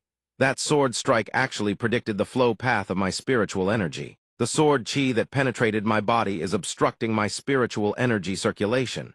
And it doesn't stop there. Xiao Xuan drew his blade and aimed it at the remaining subordinates. "We're not done yet." Another strike slammed directly into his shoulder. Same as before, he couldn't react in time. Same burning sensation. Just as I thought, he's deliberately severing my spiritual energy circulation. I absolutely cannot let him have his way. Seeing the dire situation, he tried to rush to his big brother's aid, but it was too late. "Big brother, watch out." The big brother took the hit and immediately clutched the struck area, collapsing to his knees with his body trembling violently. "My spiritual energy, I can't circulate it anymore either." At that moment, Xiao Xuan dove straight down from above. Fast reflexes. He wasn't entirely useless. He quickly raised his sword to his chest, desperately blocking Xiao Xuan's incoming attack. While he strained with every fiber of his being, Xiao Xuan simply smiled with utter nonchalance, as if this entire exchange was nothing more than a casual jest. Another subordinate in the distance screamed in horror, "Big brother! Second brother!" Xiao Xuan pulled back suddenly. The subordinate couldn't hold on any longer and let his arms drop, staring at his own hands, drained of all strength. Panic flooded his eyes. "My arm, I can't feel it anymore." Xiao Xuan cast a glacial glance at them, pointing his sword their way. "The spiritual energy of hundreds of soldiers, all channeled into just 3 of you. You lot are quite something." His expression hardened, and his voice carried an edge that made everyone shudder. "If this level of power were truly your own, it would be somewhat fearsome. But unfortunately," the words barely left his lips before he swung his sword downward, unleashing his technique. A single devastating strike sent every subordinate flying. None could react, only pained screams filled the air. Xiao Xuan stepped back slowly, a contemptuous smirk on his lips. "Massive spiritual energy, but no refined control to match it. Your energy circulation paths are as obvious as bonfires burning in the dead of night. It takes 0 effort to exploit." They felt it, their spiritual energy was being sealed. Panic erupted among them. "My spiritual energy, I can't circulate it anymore." "Same here." In that single instant just now, he sealed all of our spiritual energy at once. One of them thought in stunned disbelief, "Is this man a monster?" Seeing them so feeble, Xiao Xuan frowned. "Can't even take a single hit." Zhu Hong, watching from behind, couldn't hide his astonishment at Xiao Xuan's strength. Xiao Xuan actually possesses power of this magnitude. Xiao Xuan turned his gaze to the subordinates sprawled across the ground and bellowed, "Anyone else want a piece of me?" Having witnessed his power firsthand, every last one of them turned ghost pale with terror. The 4th elder of the Zhu clan appeared from behind him, smiling warmly. "To shatter the heart of unity formation of our Zhu clan army. With such ease, this old man must beg your pardon for his blindness before. You must be the legendary Elder Xiao Xuan, yes. Truly unexpected that Elder Xiao is so young, yet already commands such formidable power. I wonder, what might your current monthly stipend be?" Hearing the question, Xiao Xuan seemed to read his intent instantly. He turned and shot back, "What does my monthly stipend have to do with you?" The elder stared at him, his grin twisting into something unsavory, attempting to lure him with promises of wealth. "What I mean to say is Elder Xiao is young and exceptionally talented. Why suffer losses at a middling sect like Heng Meng? Why not pledge yourself to our Zhu clan instead? Gold by the tens of thousands, magical treasures, beautiful women, our Zhu clan has it all. Zhu Xuan is destined to become a princess consort. It's true, but our Zhu clan still has many lovely daughters to offer. Surely Elder Xiao won't even consider it." Zhu Xuan's face turned panicked the moment she heard those words, as if terrified he might actually be swayed. The 4th elder of the Zhu clan continued, Although our Zhu clan army suffered a defeat at your hands today, only a small fraction was deployed. The Zhu clan army, we have cultivated numbers in the tens of thousands. If you agree, you can become their leader. The third elder of the Zhu clan chimes in from the side. Countless people beg to serve as retainers for our Zhu clan, yet you remain blind. Xiaoxuan, you had better think carefully. Xiaoxuan hears this question. He glances at her instinctively and speaks. The Zhu clan is truly worthy of being the premier great clan of the Longyan Upper Nation. You have made me quite tempted. Xiaoxuan feels a wave of trepidation and whispers, "Junior brother." Xiaoxuan remains indifferent. He raises his sword, strokes the blade slowly, and states his price. If I join the Zhu clan, you must provide me with 100,000 supreme-grade spirit stones immediately. His demand leaves the entire crowd stunned. 100,000. Once Elder Zio joins the clan and makes sufficient contributions, such wealth will surely follow. Seeing their reaction, he remains unfazed and adds, "If you cannot even produce 100,000 supreme-grade spirit stones, then a fairy-grade artifact will suffice." The fourth elder's face turns deathly pale, cold sweat dripping down his brow. "A fairy-grade artifact? Elder Zio, your imagination is truly boundless. One moment they boast of their wealth, the next they admit they have nothing." Xiaoxuan looks at them with undisguised contempt. No fairy-grade artifact, not even a fairy-grade cultivation technique. Seeing his demands exceed their capabilities, the group shouts, "Do not push your luck." Xiaoxuan raises his sword, channeling his technique. He glares at them with chilling intent. "You cannot even satisfy this meager request. And yet you wish to recruit me." It is only now that the crowd senses something is amiss. Upon realizing it, they immediately command their subordinates, "What are you standing there for? Stop him." Xiaoxuan pays them no mind and charges forward with his sword. If that is the case, witness the power of a fairy-grade artifact. A single strike sends the entire group of subordinates flying. With the expression of a devil, he slowly stalks toward the trembling group, growling, "It is your turn now. What say you? Is there anyone else willing to raise the bid?" The Zhu clan members can no longer maintain their composure. They huddle together, shivering in sheer terror. What are you doing? Stay back. This is the premier great clan of the Longyan Upper Nation. If you strike us here, do you think you will meet a good end? Offending the Zhu clan will make it impossible for you to move freely within the Longyan Upper Nation. I advise you to reconsider. Xiaoxuan swings his sword down before them. A premier great clan that cannot even produce a single fairy-grade artifact. Seeing the blade descend, the elders shriek in terror. Zhu Hong, watching from behind, is astonished. Heavens truly have ice. If he can use Xiaoxuan to eliminate these three old fools, it would be ideal. Suddenly a saber flies from the distance, followed by a command, "Stop." Suddenly a saber flies from the distance, followed by a voice of intervention. "Stop." Xiaoxuan frowns and uses his technique to parry the incoming strike. His cold eyes lock onto the direction from which the weapon came. After deflecting the blow, he glides backward. Meng Liang catches her saber and scoffs. "For one so young, being able to take my blade means you possess some measure of strength." Xiaoxuan frowns, scrutinizing the one who stopped his strike. That strike was no trivial feat. This woman is likely above the spirit-severing realm. She is none other than Meng Liang, a high-level retainer of the Zhu clan. Meng Liang rests her saber on her shoulder, and arrogance drips from her voice as she commands him. "Brat, admit your defeat and get out of the Zhu clan. I can spare your life for the sake of the three old fossils who hired me, so do not be ungrateful." The elders, seeing her arrive, feel as if they have struck gold. They heave a sigh of relief and collapse onto the ground. "Meng, thank goodness the retainer has arrived. We are saved." Xiaoxuan furrows his brow, looking at the crowd with deep dissatisfaction. Xiaoxuan steps forward to explain. "This is Meng Liang, the top retainer of the Zhu clan. They say she is a powerful expert descended from the immortal court. We should not clash with her. Leaving is the better course of action." Seeing her counsel him, Meng Liang grows even more arrogant, laughing. "You are a sensible one. Rest assured. I am not fond of these old fools meddling in your affairs either. If you wish to leave, I will not stop you." Yet, Xiaoxuan shows no concern and retorts with a mocking laugh. "But as a retainer of the Zhu clan, I cannot simply take money and do nothing, can I? This brat has caused the Zhu clan great humiliation. I must take an arm from him as payment. If you want my arm, come take it yourself if you have the skill." He points his blade directly at her face in challenge. Xiaoxuan looks on with concern. Sensing her worry, Xiaoxuan reassures her, "Don't worry, senior sister. I have my own plans." Despite his words, she cannot mask her unease. "That is a void refinement stage expert. They say mortals cannot touch those at void refinement. Are you truly going to be okay? Meng Liang hears this, and immediately lunges toward him with her sword. Since you are in such a hurry to die, I will grant your wish. Xiao Xuan does not hesitate. He holds his sword before him in a ready stance. Then please, Senior, enlighten me. He unleashes his Techniqueth power of the soul.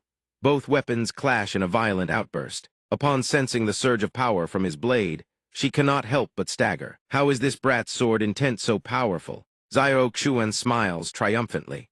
The power of the soul is indeed formidable with just a touch. He can contend with a void refinement cultivator. Suddenly her sword is knocked aside, and she cries out in shock. What? She tilts her body to dodge the incoming blade. The energy radiating from that single strike is that truly something a spirit-severing cultivator should possess. If it were merely abundant spiritual power, and a Danshan with greater capacity than the norm, that would be fine. I have seen many such geniuses, but the energy he uses is not basic spiritual power. It is something else entirely. She strikes back with a technique, but Xiao Xuan is no less prepared. The force of their techniques is evenly matched until his surges slightly, pushing her back with a shockwave. Xiao Xuan smiles smugly and retracts his technique. The immortal stage is nothing more than this. Everything my senior sister needed to say has been said today. Do not harass her again. He takes hold of Zhu Xuan's hand. Xiao Xuan walks away with an imposing stride, leading her behind him. Senior sister, let us depart. He does not forget to call his disciples. The two of you follow closely. Shi Wushwang reacts quickly. Master, wait for us. Zhu Hong watches from behind, unable to hide his astonishment. Retainer Meng, what was that? A brat at the spirit-severing stage actually pushed you back. Could it be that he is hiding his cultivation level? Meng Liang replies slowly. Old man, this Xiao Xuan is indeed at the spirit-severing stage. The reason he pushed me back is because of the technique he wields. She watches his retreating figure in silence. The fourth elder of the Zhu clan, seeing her let them leave so easily, flies into a rage. How can you just let them go like that? If we let them leave, how are we to answer to his majesty? Meng Liang remains unmoved and retorts. Then you go chase them yourselves. If you die, it is none of my concern. Hearing her words, the elders immediately change their tune. This perhaps we should plan for the long term. Yes, definitely the long-term plan. Zhu Hong, seeing that nothing else of importance remains, turns and leaves with a dark expression. I will report this to his majesty. I shall say Zhu Xuan was bewitched by the people of the Hengmeng sect or coerced by the threat of death. Surely his majesty will be lenient toward us, but inwardly he is secretly overjoyed. Xiao Xuan, you have actually done me a massive favor this time. By Xiao Xuan's side, Shi Wushwang looks at him with shining eyes. Master, that was so cool. When you are free, could you teach me? Li Jianfeng chimes in. Junior sister, your foundation is not yet stable. You cannot learn this simply because you want to. Only someone with cultivation as profound as Master could pull that off. Xiao Xuan suddenly lists to the side and collapses toward her, causing his disciples to panic. Master, blood appears on his hands from an unseen source. Zhu Xuan catches him, her eyes filled with concern. Junior brother, are you hurt? Despite his injuries, Xiao Xuan attempts to soothe her. It is just a small wound. Zhu Xuan quickly helps him to the bed, her expression remaining unsettled. Junior brother, you're far too reckless. Get on the bed and rest already. Isn't that the best we can do when there's no other option? But at least you managed to force Meng Liang to retreat. She reached the body integration stage over a decade ago. When I was little, I once saw her wave her hand and annihilate an entire dynasty's army. She's a true immortal. A glint of amusement flashes in his eyes at her words. That impressive, huh? When we get back, I'll have to flex in front of senior brother Zhang. Today, I actually made a real immortal take a loss. Hearing him say that, she can't help but feel annoyed, deliberately pressing down on his wound. You're lucky you even made it back alive. Tell me you nearly died out there today. The touch sends him yelping in pain. Ow. It hurts. Senior sister, go easy. Seeing that her anger has cooled, he glances at her and forces a sheepish grin. Relax, senior sister, I know my limits. Look, I'm perfectly fine, aren't I? Sure, I only had enough strength for a single strike. But I was confident that one strike would absolutely force her to retreat. Someone like her surely hasn't met a worthy opponent in years. When a lower realm cultivator suddenly forces her back with a single blow, her first instinct would be to observe and reassess. Xiao Xuan stares at his own hands, silently calculating in his mind. Granted, that strike burned through all the accumulated spiritual energy I'd been saving. But looking at the results, it was worth it. He turns to look at her, his voice carrying a hint of gentle reproach. It was still too reckless. Suddenly, a paper crane flies in through a small window from outside. Zhu Xuan's expression shifts to one of surprise the moment she spots it. Huh, isn't this senior brother, Zhang He's favorite communication talisman? She takes the paper crane and begins examining it. This must be something urgent. It's the sect's ancestral hall, there's trouble again. Senior brother Zhang is asking us to return immediately. He looks at her and speaks up. Senior sister, the sect's affairs come first. Go on ahead, I won't be joining you. I'll use this time to recover in seclusion and prepare for the National Destiny War. After giving him those final instructions, she immediately heads for the door, ready to depart. Very well, I'll be waiting for your return at Hengmeng sect. Zhao Xuan beams like a child who just received a gift, flashing her an ingratiating smile. Then I'm entrusting Hengmeng sect to you, senior sister. The moment her figure disappears, he wastes no time, he immediately begins cultivating. His realm has been rising too fast lately. It's time for proper self-discipline. He then instructs his disciples, you too, prepare yourselves. Tomorrow, follow me to the summit of the tallest peak here for training. No flying swords allowed. Carry 100,000 jin on your backs and walk up the mountain on foot. Shi Wushuang can barely contain his excitement. Awesome, we get to learn something new. Li Jianfeng, standing nearby, feels a wave of helplessness wash over him. He thinks, didn't Master just say he was going to discipline himself? 100,000 jin. Wasn't that supposed to be his own training? So how did it end up becoming our training instead? On the mountain, he and his disciples each carry massive boulders on their backs, trekking toward the summit on foot. System disciples under guidance, 200 days of cultivation progress rewarded. System arena dueling battle EXP up. Solo meditation realm progress up. System heavenly mechanism tower management ASSETS UP. Zhao Xuan examines the blade before him, a look of satisfaction crossing his face. Not bad, this blade is quite fine. The woman behind him immediately responds with a bow. I'll have it delivered to your quarters right away, my lord. At the Longyan Great Kingdom's gathering, he holds his fan, scans the surroundings, and asks, Taoist Xuan Ling, why haven't they arrived yet? Don't tell me they got the date wrong. But then someone arrives before them. A large ring of mysterious blue light suddenly materializes out of thin air. Ying Xingyu steps through.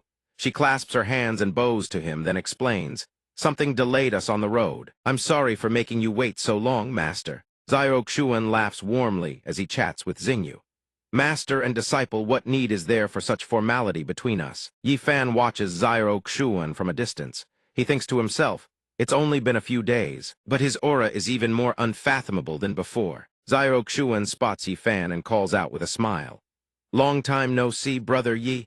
Has your cultivation improved recently? He holds his fan, smiling casually. Yi Fan clasps his hands together, bowing his head slightly in respect. Not nearly as much as yours, brother Zhao. Zhao Xuan suddenly asks, where's Elder Wei? Ying Xingyu reports the situation. Elder Wei has been on the verge of a breakthrough these past few days, preparing for a heavenly tribulation that could descend at any moment. He likely won't be able to make it. Zhao Xuan puts on a troubled expression, pretending to be at a loss. Then what should we do? Aren't we still short one person? Ying Xingyu points at herself with her index finger. It's been so long, Master, don't you notice anything different about me? Zhao Xuan rests his hand on his chin, putting on an exaggerated show of deep contemplation. After a long moment, he remarks, oh, you're actually wearing women's clothes for once. You look quite spirited. Ying Xingyu nearly blows a gasket. I've reached nascent soul, stop teasing me about before she can finish. He conjures a treasure blade inlaid with gleaming golden patterns and says, I'm just kidding. The moment you stepped out of the teleportation array, Master already noticed, you must have been training incredibly hard lately. As it happens, Master obtained a heaven-grade treasure blade today. Consider it your reward. Ying Xingyu raises the treasure blade with pure delight, planting her other hand on her hip. Thank you, Master. A heaven-grade treasure blade. Yi Fan and Taoist Xuan Ling exchange stunned glances. They recognize it as an exceptionally rare treasure. Zhao Xuan speaks up. The Tyrant Supreme body truly lives up to its name once awakened. Your cultivation speed is like a rocket. Yi Fan stands silently to the side, staying out of their exchange. He thinks to himself, a heaven-grade treasure blade, and he just casually gives it away to a disciple. This man demands extreme caution. Zhao Xuan turns back and says, let's go or we'll miss the opening ceremony. the system displays a notification. System host gifted disciple, a heaven-grade Kilin blade, reward multiplier triggered X2 return. Reward host receives 2x heaven-grade Qilin blade. Zio Xuan's group makes their way into the grand arena. Without warning, an enormous vermilion bird descends from the sky, soaring above them. It turns out to be the vermilion bird True Monarch, riding atop a divine beast. Shi Wushuang spots it immediately, pointing upward in confusion.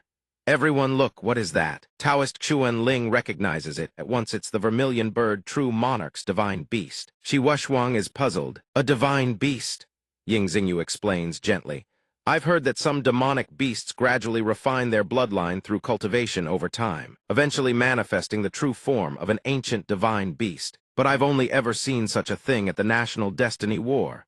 She continues, ever since the Heavenly Order collapsed, no one in this world has broken through body integration to ascend to immortality. The great powers at body integration are worlds apart from cultivators of lower realms. To separate themselves from mortals, these immortals established their own immortal court. Her gaze drifts toward the sky. But the Azure Dragon True Monarch has hosted the National Destiny War for 100 years. Why is it the Vermilion Bird True Monarch this time? Could something have happened to the immortal court? A pleased smile creeps across Yi Fan's face. Heh, Chu Xiaxia, we finally meet in this life. Yi Fan delves into the dust-covered memories of his previous life. In my past life, I accidentally stumbled into the Imperial Steel's space and met Ying Xingyu. She discovered I possessed a spirit sense divine body and invited me to join the National Destiny War. In that war, I was cornered, forced to reveal my trump card before everyone's eyes. The ancient true words, the memory surfaces in his mind, him standing in a ring of enemies, his right hand mangled and bleeding. He continues, thinking, the ancient true words are a heavenly Tao mantra passed down through countless generations of the spirit sense divine body. 9 characters in total, yet only a fraction remains. If one can collect all 9 characters, they can commune directly with the heavenly Tao. Their words become law. They become the heavenly Tao's spokesperson. The immortal court covets this power above all else. In my past life, I was hunted by the immortal court for it. I had no choice but to trade 3 of the true word characters in exchange for the Vermilion Bird True Monarch's protection. Back then, the Vermilion Bird True Monarch was as stunning as ever, her crimson lips curving into a smile as she extended her hand toward the wounded man before her and said, to think it's the ancient true words. From now on, you stay by my side. But Yi Fan had other plans. Anyone who cultivates the 9-character true words will have their mind gradually eroded by the heavenly Tao. Only the spirit sense divine body can resist that erosion. Lucky for me, the Vermilion Bird True Monarch knew nothing of this side effect. A few subtle tricks, and I could bring even the Vermilion Bird True Monarch to her knees. He imagines the scene, the mighty True Monarch, reduced to a pawn in the palm of his hand, easy to manipulate and control. This life, I've already collected 5 of the true word characters. Against anyone below the body integration stage, I should have the combat strength to hold my own. This time, I won't reveal my trump card in front of everyone, but my beautiful Vermilion Bird True Monarch will still be captured just as before. His calculating smile and deep, brooding gaze cast an unusually sinister shadow over his features. While Yi Fan was immersed in the story of his own past life, Zio Xuan suddenly noticed something was off and looked toward him. When he saw Vermilion Bird True Monarch fly past, something seemed to cause Yi Fan's spiritual energy to fluctuate for a brief moment. He noticed that Vermilion Bird True Monarch appeared extremely excited, and Yi Fan seemed suspicious. Zio Xuan used telepathy to ask Xingyu, Xingyu, has Yi Fan been staying by your side lately? She replied, yes. He seems to have some kind of special intelligence network, always knows the whereabouts of certain rare treasures and geniuses in advance. I found it very useful, so I've kept him by my side. Having received his answer, Zio Xuan began to think more carefully. This Yi Fan acts mysteriously, never caused any major disturbances, yet his cultivation has never fallen behind either. He doesn't look like someone who transmigrated, he resembles someone who's been reincarnated. I need to find an opportunity to observe him more closely. Yi Fan had no idea that Zio Xuan had noticed his abnormal behavior. He was still completely immersed in his own thoughts. Within the Long Teng realm, the space was blanketed by lush greenery, and a faint, gentle fragrance permeated the air. Vermilion Bird True Monarch was sitting cross-legged atop his spirit beast with ease, surveying the clamoring crowd before him. Welcome, everyone, to the Long Teng realm. The one speaking was apparently the person in charge, standing at the front before everyone with both hands raised in welcome. The host laid down the rules. Over the next 10 days, you will compete to determine which teams advance to the second round. Here are command tokens containing the national destiny of each of your great kingdoms. One per person. Attendants carrying trays walked from person to person, distributing the command tokens. Everyone selected their command tokens one by one, as they pleased. The host continued, announcing that their next task was to protect their own command tokens while actively seizing those of others. The national destiny power contained within the command tokens will serve as support for you in the finals.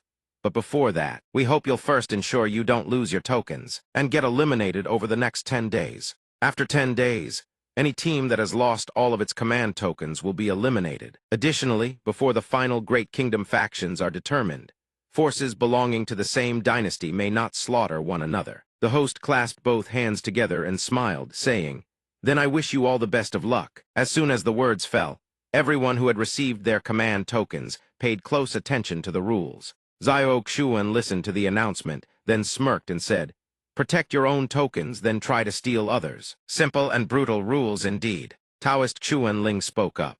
According to the rules, even if we do nothing and simply guard our own tokens, we can still advance after 10 days. The catch is that we may end up with less power going into the finals than everyone else. Shi Wucheng also chimed in, asking, "What do you all think? Should we compete aggressively or play it safe?" Xingyu didn't voice her opinion right away. She said, "Let me share the intelligence I've gathered with everyone first. This national destiny war involves a total of 5 great kingdoms: Longyan, White Tiger, Azure Vermilion, Dark Tortoise, and Crimson Hare. Each great kingdom has at least 5 dynasties participating in the battle.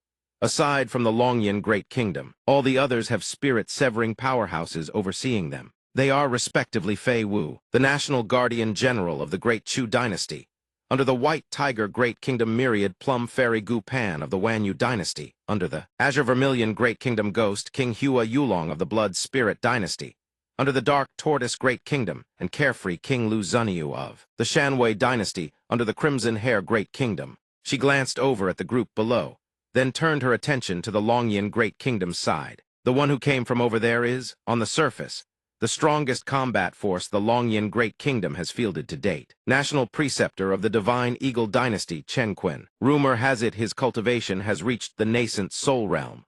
This national preceptor carried himself with a commanding and unflappable presence, projecting both status and raw power." Taoist Xuan Ling suddenly cursed, "That shameless old scoundrel Chen Qin is still alive." Xingyu noticed the Taoist seemed to have some history with the man, so she turned and asked, "Master Xuan Ling, you know this person?" Taoist Xuan Ling answered respectfully with clasped hands, "Your Majesty, there is something you may not know. 58 years ago, I accompanied my master to participate in the National Destiny War for the first time. Back then, the Great Qin Dynasty was leading the Longyan Great Kingdom's teams, while the Divine Eagle Dynasty, headed by Chen Qin, nearly got wiped out in an ambush by the White Tiger Great Kingdom's forces." Flashback: the Taoist speaks, watching his master point toward the 3 people surrounded in the distance. Taoist Xuan Ling continued, "Back then my master, out of compassion for fellow Longyan compatriots, risked everything to intervene and save them.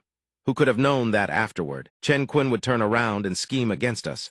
He stole every last fruit of our victory. I can never forget the day my master was mercilessly stabbed in the back by that man. At the time, I was powerless to change the situation.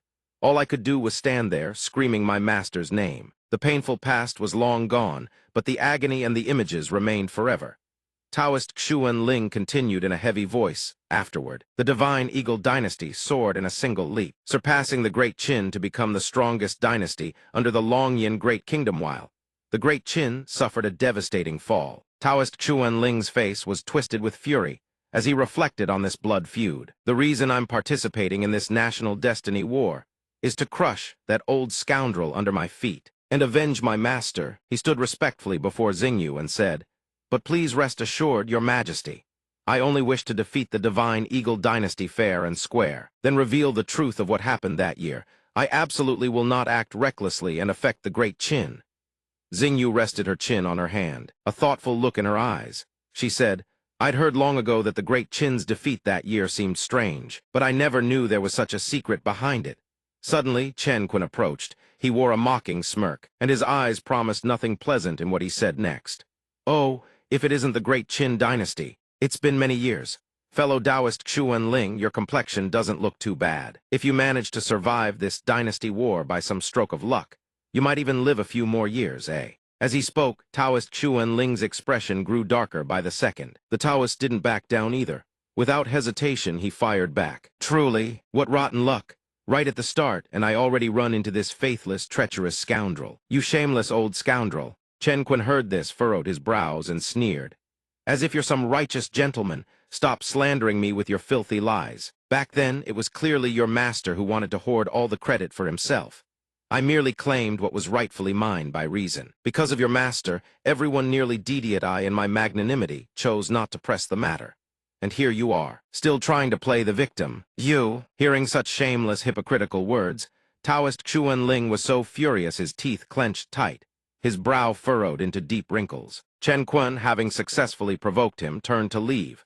He waved his hand dismissively and said, "The divine Eagle dynasty has already formed alliances with the other factions within the Longyan Great Kingdom. I had originally intended to let bygones be bygones and invite your lot to join us, but it seems I was wasting my time." As he looked up, Chen Kun came face to face with Zyro Xuan standing before him. He was startled by the other's oppressive gazeth, way he looked down at him as if observing a clown's farce. Chen Kun's face darkened. He frowned and demanded, "Ya, what do you think you're doing?" Zyro Xuan suddenly smiled. With a somewhat casual expression, he placed his hand on Chen Kun's shoulder and said, "Oh, nothing at all. I just noticed some dust on National Preceptor Chen's shoulder. Just brushing it off for you take your time." The hand resting on that shoulder had already channeled a power that Chen Kun was completely unaware of. Chen Kun swatted the hand off his body, as though flicking away something unclean. He scowled as he walked away. "Who the hell do you think you are? Get out of my way." A member of the Annal dynasty stepped forward and said, "Grandmaster Chen, don't bother with those small fries. We all know Grandmaster Chen's character." That's right, that's right. The two lackeys flanking him with their flattery made Chen Kun grin with smug satisfaction. The Annal dynasty members cast sidelong glances at Zyro Xuan's group and sneered. Tusk making enemies right out of the gate. The Great Qin is thin on power this year. Looks like they'll be dead last again. How pitiful. The two of them traded barbs, one after the other, their tones dripping with mockery. On this side, Taoist Xuan Ling's face was ashen, his fists clenched so tight they trembled. "That vile scoundrel Chen Kun." He then rubbed the back of his neck sheepishly and said, "My apologies, I got too emotional. This time I've dragged everyone into a grudge with the divine Eagle dynasty." As he finished, no one blamed or complained. Xingyu, standing beside him, spoke gently, "No need for that. I trust you, Taoist. Cutting ties with such despicable scum early isn't necessarily a bad thing." Zyro Xuan nodded in agreement, fanning himself as he spoke. "Xingyu is right. With a team cobbled together by that kind of lowly scum, we wouldn't want to be associated with them anyway. In my opinion, for now we should play it steady. Though we're not allied with any faction, there's no need to sit idle either. If the right opportunity arises to snatch some command tokens, we strike." He tapped his fan lightly against his palm and continued, "The spiritual energy in this Long Teng realm is incredibly dense, and there's no shortage of rare treasures and natural wonders. Opportunities like this don't come often. We should use these 10 days to search around. Improving our cultivation wouldn't be a waste either." Just now, I used my divine sense to scan the surroundings, and discovered that the 5 elemental energies within the Long Teng realm are extraordinarily dense. There may be 5-element earth veins here. The closest one to us appears to be a fire spirit earth vein within that volcanic mountain over there. Look, everyone turned to gaze at the smoking volcanic peak in the distance. A grim atmosphere hung over the space. Zyro Xuan proposed, "Would anyone be interested in paying it a visit?" Xingyu voiced her thoughts to her master. "As far as I know, the Divine Eagle dynasty specializes in fire element techniques. I'm afraid they won't easily let go of such an opportunity, and we may very well run into them." Zyro Xuan simply replied, "So, wouldn't that be even better?" He smiled with an amused expression. The 4 of them stared at him, wide-eyed. Xingyu was the first to speak. "Every time Master makes that expression, someone's about to have a very bad day." Ti Wushwang shared the same sentiment. "That's true. I heard Master was once betrayed by his own disciple, so he must really hate traitors. But I support Master's ideal. Let's stabilize first, then look for the right moment to advance. We'll split off from the main group and fight using guerrilla tactics. Meanwhile, inside the volcano, Chen Qin's group was seated within the scorching magma chamber, cultivating. Chen Qin, his brow furrowed in concentration, channeled his energy with both hands, performing a refining technique. Watching him, the guards behind him burst into excited chatter. Hevensis National Preceptor Chen about to break through. That would be incredible. So our Longyan Great Kingdom's cultivators have finally surpassed spirit severing. Yet there are no signs of tribulation lightning descending outside. Xiao Xuan's group has also entered the cave. Xiao Xuan glances around, confidently fanning himself as he takes the lead and speaks. This is truly a blessed grotto, heaven. Surely you gentlemen wouldn't mind sharing with us, would you? The Qin Ying dynasty members rush forward to shield Chen Jun, shouting with fury, "Great Qin dynasty, what the hell are you doing here? You are not welcome here." Xiao Xuan smirks, "Is that so? National Advisor, does Chen Jun share this sentiment?" At this moment, Chen Jun gradually opens his eyes. His subordinates begin to clamor. The National Advisor has awakened. Surely he's about to teach these insolent Great Qin dogs a lesson. Chen Jun lets his hands fall slack. The aura radiating from his body bursts into brilliant golden light, his head bowed low, expression unreadable. Those men continue to wear expressions of utter contempt. Why aren't you leaving? When National Advisor Chen makes his move, you won't be able to leave even if you wanted to. Show these ill-mannered Great Qin dogs what National Advisor Chen is made of. The words barely leave their mouths, then everything falls dead silent because of Chen Jun's action. My deepest apologies. I was blind to Mount Tai's grandeur just now. If I have offended you in any way, I humbly beg your magnanimity to forgive this lowly one. What is happening? Chen Jun suddenly drops to his knees. He clasps his hands and begs for forgiveness right in front of Xiao Xuan. The sight leaves every person present petrified, frozen in stunned disbelief. Yifan watches everything from behind, brow furrowed, thoughts racing. Chen Jun suddenly does a complete 180. Just now, he sensed a faint fluctuation of spiritual energy. Could Xiao Xuan have done something back then? Yifan replays the scene in his mind, Xiao Xuan smiling, that friendly demeanor, his hand resting on Chen Jun's shoulder. From the side, Xiao Xuan approaches Chen Jun with that same infuriating smile. I bear no grudge against National Advisor Chen Jun. As for forgiveness, it shouldn't fall to me, should it? The moment his words land, Chen Jun moving at godlike speed kneels before Taoist Xuan Ling, begging forgiveness, leaving the Taoist utterly bewildered. It is I who am at fault. Back then I wronged your master. I was blinded by self-interest. I'm worse than a beast. It's all my fault. I betrayed your master. I slandered him. I'm not human. I deserve to die. Just as he speaks, he raises his hands to his own face, slapping and punching himself with brutal force. The subordinates, realizing their national advisor is inflicting harm upon himself, cry out in alarm. National Advisor Chen Jun. Taoist Xuan Ling's face darkens, his teeth clenched, fists tight, voice a venomous growl. So he comes knocking on death's door himself. Then don't blame me for not being polite. With that, a punch like divine judgment crashes into Chen Jun's face. His head snaps sideways, and he topples backward. I've wanted to kill you for a long time, you bastard. Taoist Xuan Ling beats and curses him, leaving the guards wide-eyed with terror, unable to bear watching the scene unfold before them. At this moment, Xiao Xuan appears from behind with that bone-chilling smirk and speaks. Do any of you have further objections? If not, we'd like to enter for some secluded cultivation. That smile, that friendly posture, that courteous bow, it makes them want to bolt on the spot. Instantly, their faces are stricken with fear, but they force out smiles, cupping their hands in respectful gestures, each stammering a few words. No, by all means, please go right ahead. These men have learned their place fast. Without a word, they part to both sides, making grand, welcoming gestures and shouting their invitations. Xiao Xuan leads his group past them, not forgetting to flash a casual smile. Ha, everyone getting along so nicely, no, that's what I like to see. Beside them, Taoist Xuan Ling is still busy with his own work, hands never idle. Under Xiao Xuan's control, chunks of rock rise from below, tracing arcs through the air into his palm. Xiao Xuan speaks from his lofty position. Rest assured, everyone, Xiao Xuan is not an unreasonable man. This spirit vein belongs to all of you. I will absolutely not interfere with your cultivation. I'll only take a small portion of the spirit vein's energy. The rest is yours to use as you please. His brow betrays clear amusement, his palm closing around the valiant rock as though toying with a small trinket. The men are dumbfounded. They exchange bewildered glances, question marks popping over every head. What does he mean? Only take a little, and the rest is ours to use freely, and they won't lay a hand on us. Xiao Xuan suddenly adds another gesture, simultaneously channeling the valiant rock into the small vial in his hand. Of course, we people of Great Chin are very peace-loving and hospitable. Hearing this, the group clasps their hands as if witnessing a miracle, trembling with emotion, each expressing gratitude in turn. To think Master Zyro is a man of such righteousness and magnanimity. Just now, it was we who were petty-minded. Taoist Xuan Ling, who had been busy all this time, finally puts his hands down, turns around, and spits in disgust, not forgetting to glance at the victim sprawled on the ground.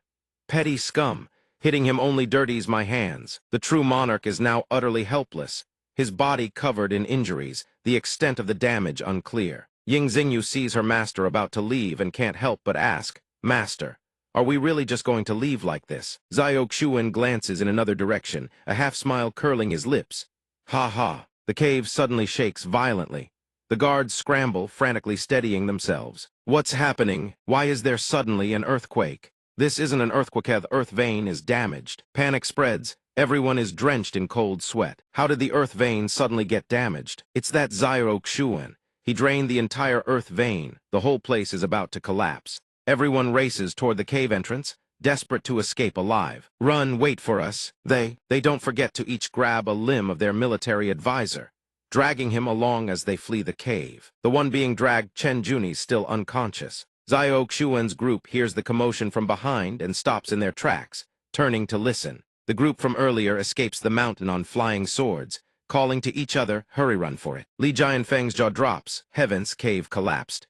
We won't get flagged for breaking the rules, will we? Ying Xingyu, on the other hand, covers her mouth with a laugh, her eyes gleaming with cunning satisfaction. We can't exactly put it that way. What does a cave collapse have to do with innocent bystanders, who happen to be several thousand meters away? Zio Xuan fans himself nearby, chuckling softly. Well said. Our dear master, here just one look, and anyone can tell exactly who caused that accident over there. Li Jianfeng stares at Zio Xuan, his face blank. After a beat of thought, that's master's style, all right, like master, like deeds. The quietest one is Yifan, who now furrows his brow, watching Zio Xuan smile, analyzing in his head, draining an entire earth vein.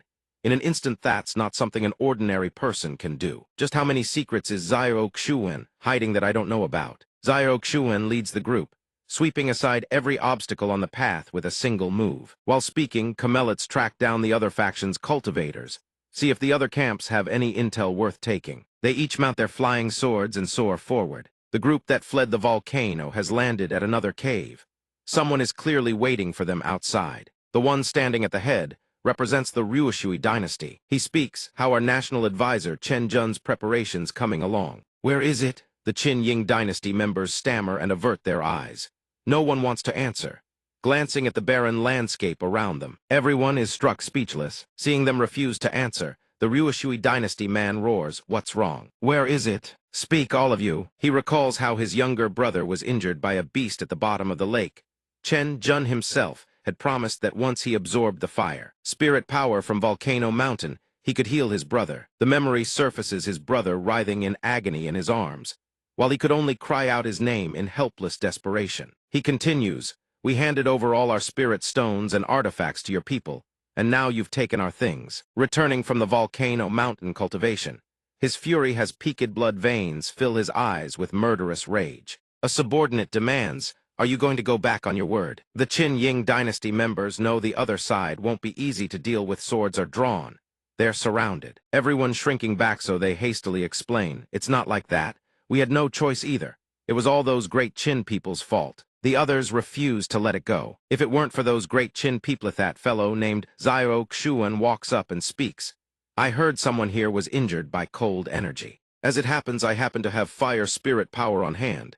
Anyone in need?" He smirks, his hair swept by the wind, casting an air of mystery about him. The Ryushui dynasty members' faces light up with unmistakable joy. There is indeed the aura of fire spirit power. Seeing this, the people of the Qin Ying kingdom erupted in a barrage of curses.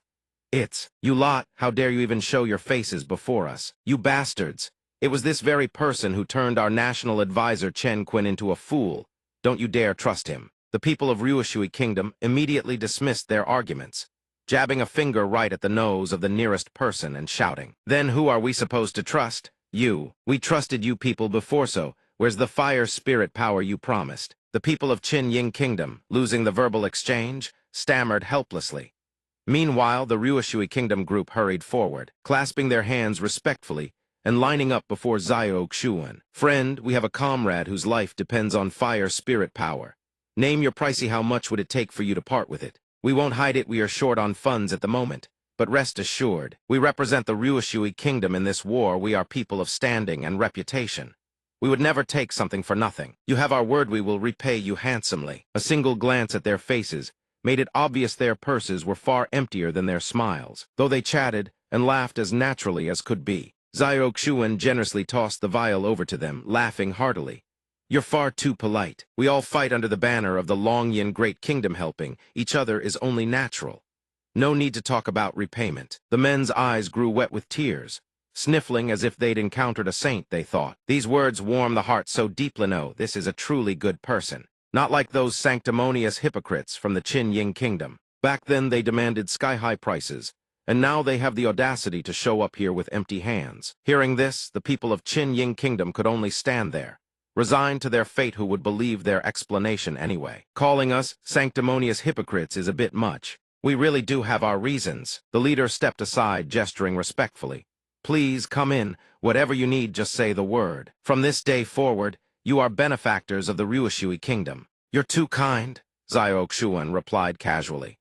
The Qin Ying Kingdom group gritted their teeth, burning with rage yet unable to do a thing, as Zio Xuan threw a cutting remark their way and strode past them without a care. Ah, dear friends from Ryushui Kingdom, surely you've heard. The Qin Ying Kingdom has a history of breaking faith betrayals, stretching back to the national destiny wars of old. And now, through despicable schemes, they've caused the death of our great Qin team leader.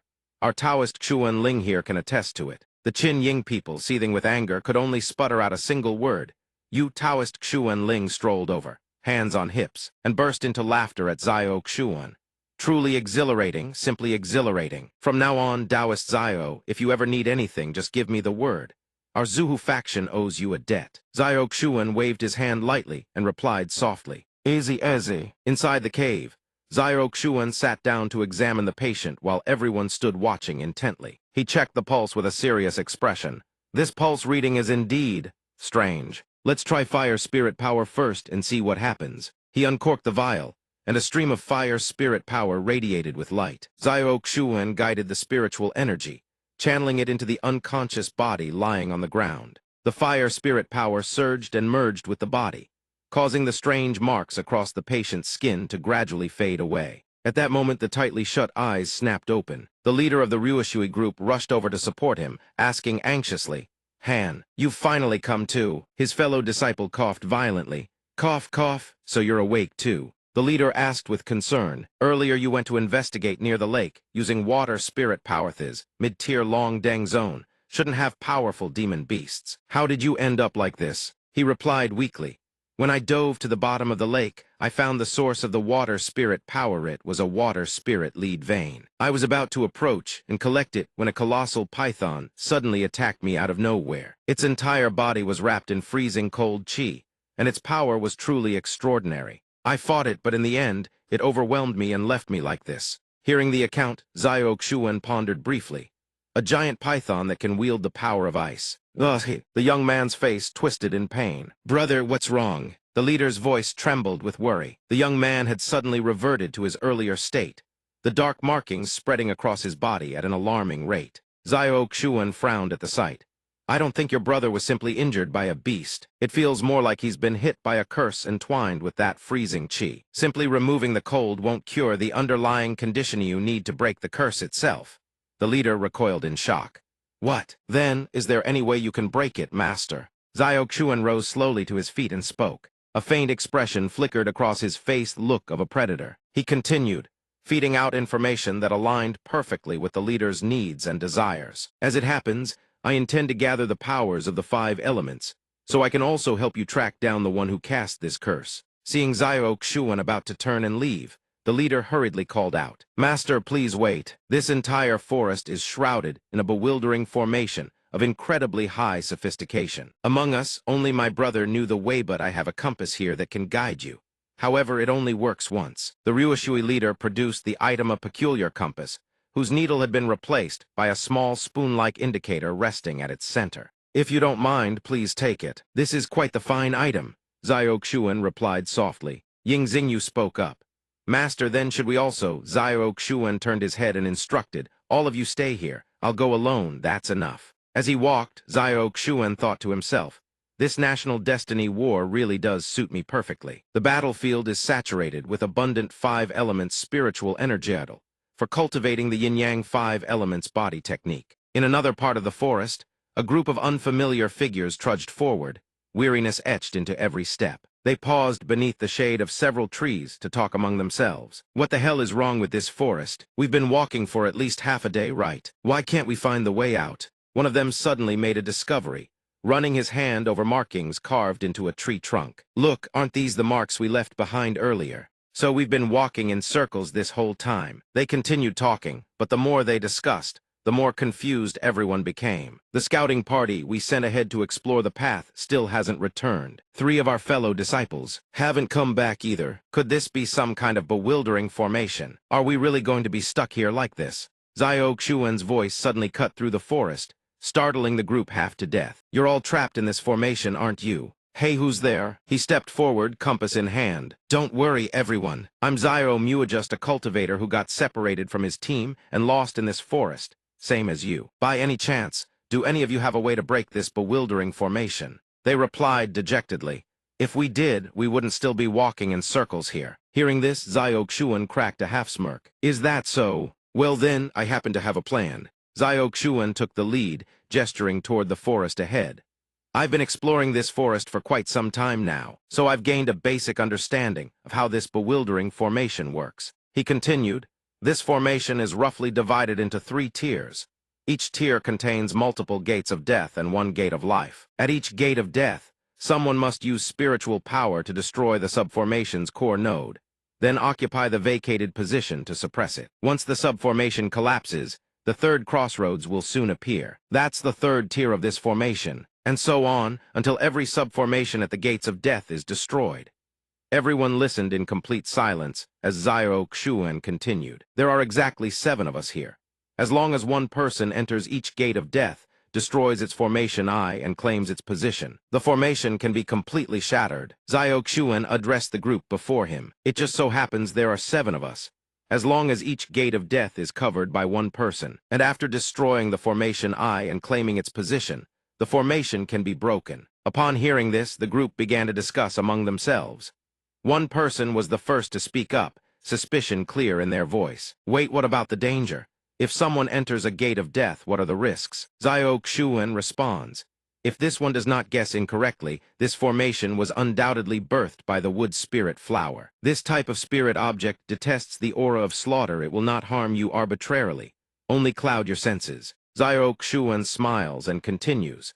As long as we can successfully navigate the 3 paths of life and break the formation, our lost companions will be saved. One of them, his face etched with worry, says, it seems plausible. Let us test it. The man beside him sighs helplessly. We have no better options. 2 others communicate via telepathy. One asks, AI, do you see the fan on his back? The man called AI nods. Indeed. The man stares at the fan on Zio Xuan's waist and continues. I once served an artifact master at an auction house. If my eyes do not deceive me, that fan is at least an Earth-rank artifact. AI starts in surprise. Earth-rank. Is that true? The man whispers, and the compass in his hand appears to be a rare treasure as well. If I am not mistaken, it is a specialized artifact used to counter these bewitching formations. The man realizes that such an artifact is likely a one-time use. That must be why he seeks to cooperate with them. Understood. At this, the eyes of the 2 turn sinister. One says, did he claim he was separated from his team? The other replies, who knows if he still carries his identity token? The first adds, we only need to wait until the final layer of the formation to strike. In the first layer, the dense forest coupled with a thick, eerie fog cast a macabre atmosphere over the landscape. Lower-level sect disciples begin to rush forward. One shouts, we just need to enter and destroy the formation, right? Others reply, I am going. Me too, but just then Zio Xuan surges ahead and shouts to everyone, the path of life is here. There is no death trap, hurry over here. His gaze solemn, he rushes forward, urging, quickly, we must enter. An incense stick of time passes. The group breaks the outer formations. but this means many have perished in the first 2 layers, only 3 remain upon entering the third. Xiao speaks cheerfully to the other 2. All the formation nodes in the previous layers have been destroyed. Looking at the massive forest ahead, he adds, now 2 paths of death and 1 of life remain. It shall depend on our luck. Seeing this, AI and his senior brother exchange a sinister grin. The senior brother draws his sword, saying, heh heh, this brother has misspoken. AI draws his sword as well, adding, clearly, it is the 2 of us who shall survive, not you. They swing their blades at Xiao from behind, shouting in unison, 1 of death and no life. Since we have the compass to point out the path of life, you are useless now. Xiao remains calm and collected, remarking, oh, you wish to kill me for my treasures before proceeding. Your imagination is grand, but it is a pity. As he finishes, flames erupt, wrapping around them. Xiao eyes glow crimson as he sneers. Reality is cruel. The 2 are battered, coughing blood and cursing, damn you. Yet the flames remain, and he does not release them. Elsewhere, a high official rushes into the courtyard to report to his emperor. His voice trembling, he reports, Your Majesty, more than half of the participating teams have been eliminated. Among our vassal states, only the great Qin clan retains its full strength. Upon hearing this, the emperor lets out a cold, wrathful sneer. The official trembles. Your Maj, before the emperor unleashes his internal energy, his roar shattering the windows. Such matters need not be reported to me again. The official is sent flying several meters back. The emperor's voice continues to assault the official. He issues a threat. You had best understand your own situation. Zhu Hong, I ordered you to bring Zhu Xuan to me, and you failed. This is your final chance. Zhu Hong bites his lip, enduring the heavy injuries to his body, not daring to utter a word. The emperor stares at his throne, hands behind his back, and continues his orders. The command for the nation-protecting formation is now in your hands. As soon as the national destiny battle concludes, activate the Grand Formation and slaughter every last member of the Qingtu Upper Nation. I want all their elite forces to perish in this battle. His eyes turn bloodshot with malice, so that Sima Ren will no longer have the strength to contend with me. He continues to threaten Zhu Hong. If anything goes wrong this time, the entire Zhu clan will be wiped out. The princess maid arrives. Hearing this, she is so shocked she must cover her mouth to stifle a scream. Zhu Hong can only bow in obedience and stagger away. Only then does the maid approach, bowing to report, Your Majesty, Princess Dilan has heard of the great Qin's achievements and has been smashing furniture. The maid dares not go in to console her. The emperor replies, if she wishes to smash things, you stand by and wait. Whatever she breaks, replace it. If the storehouse is empty, fetch more from the national treasury so she may smash until she is satisfied. The maid bows respectfully. This servant obeys. As she rises, she sighs inwardly, can such precious treasures be wasted so casually on the arrogant Princess Dilan? The emperor must truly dote upon this overbearing princess. Meanwhile, Xiao stands before a large lake. He mutters, even from afar, one can sense the mighty power of the water god.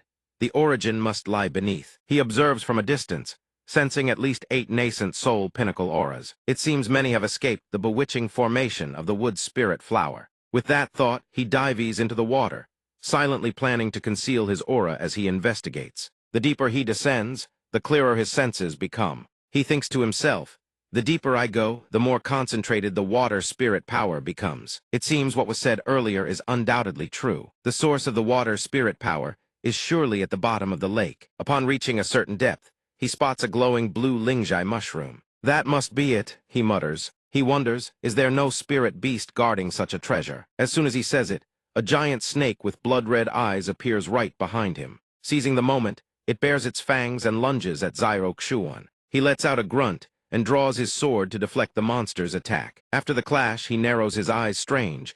The aura of this snake feels oddly familiar. He recalls, is this not the aura of the guard who served the son of the Loyan city lord all those years ago? Why does it emanate from this giant serpent? Seeing the monster prepare another strike, he speculates, unless that man was swallowed by this beast. Thinking this, he unleashes his sword technique to counter. As for the monster, it thinks perhaps the guard from back, then is turned into a snake. His swords strike like giant pillars into the monster's body, pinning it down. The creature shrieks in pain, thrashing violently and sending tremors through the lake. On the surface, a group approaches. One says, the giant serpent seems to have been disturbed. The woman beside him frowns. I sense it too. Below the surface, Xiao senses them approaching. Oh, he smirks. It seems a group is closing in on this spot. The serpent, having sustained a nearly fatal blow, attempts to flee. Xiao Xuan whispers to himself, "If I pursue it, I will likely run into the cultivators ambushing around the lake.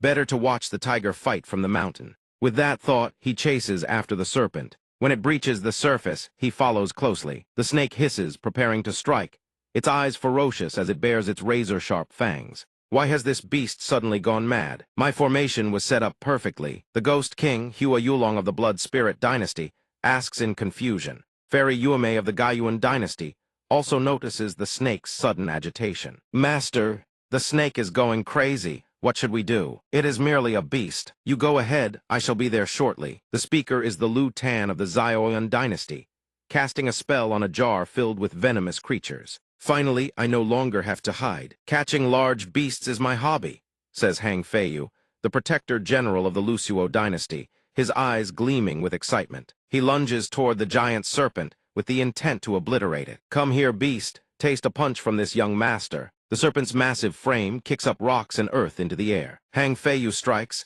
aiming his blow directly at the creature's body. It lets out a pained cry. Gu Panyu, the immortal fairy Yaimai of the Yue dynasty, furrows her brows, her hands weaving some kind of technique. She realizes, her mind racing involuntarily. The giant serpent's body isn't particularly strong, but its scales are nearly impenetrable. Now that guy has crushed its scales, this is the perfect moment to strike. Gu Panyu, the immortal fairy Yaimai of the Yue dynasty, looks around in confusion as grotesque skull-shaped entities fly toward her, sinking their teeth into her body. These skulls are also attacking toward Xiang Feiyu, guardian general of the Luchu dynasty, making him tense up. What the hell are these things? Damn it, killing them one after another, and they're as annoying as flies. Take your time and savor it, everyone. It's been 10 years since I last deployed this ghost formation. The speaker is Ghost King Hua Yulong of the Zuling dynasty. As it turns out, these grotesque skulls are conjured by him, and more ghostly skulls keep appearing. Ghost King Hua Yulong of the Zuling dynasty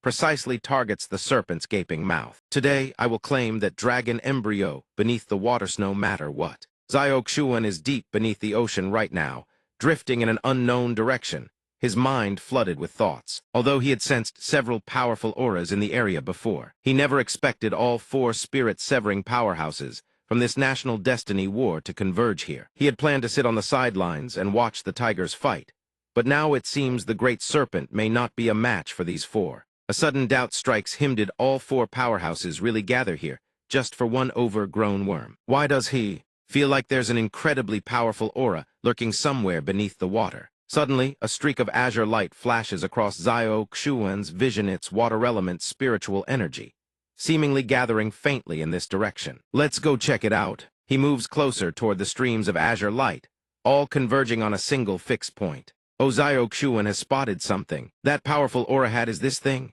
Xiao Xuan thinks to himself. All the spiritual power flowing toward it resembles a massive embryo, and inside there appears to be a baby dragon. Without warning, a colossal dragon head snarls at Xiao Xuan, its savage eyes regarding him like a territorial invader. It launches a surprise attack at Xiao Xuan. He swiftly raises his sword, blocking the terrifying force of the blow. Xiao Xuan fights back with all his might, his expression grim and jaw clenched tight.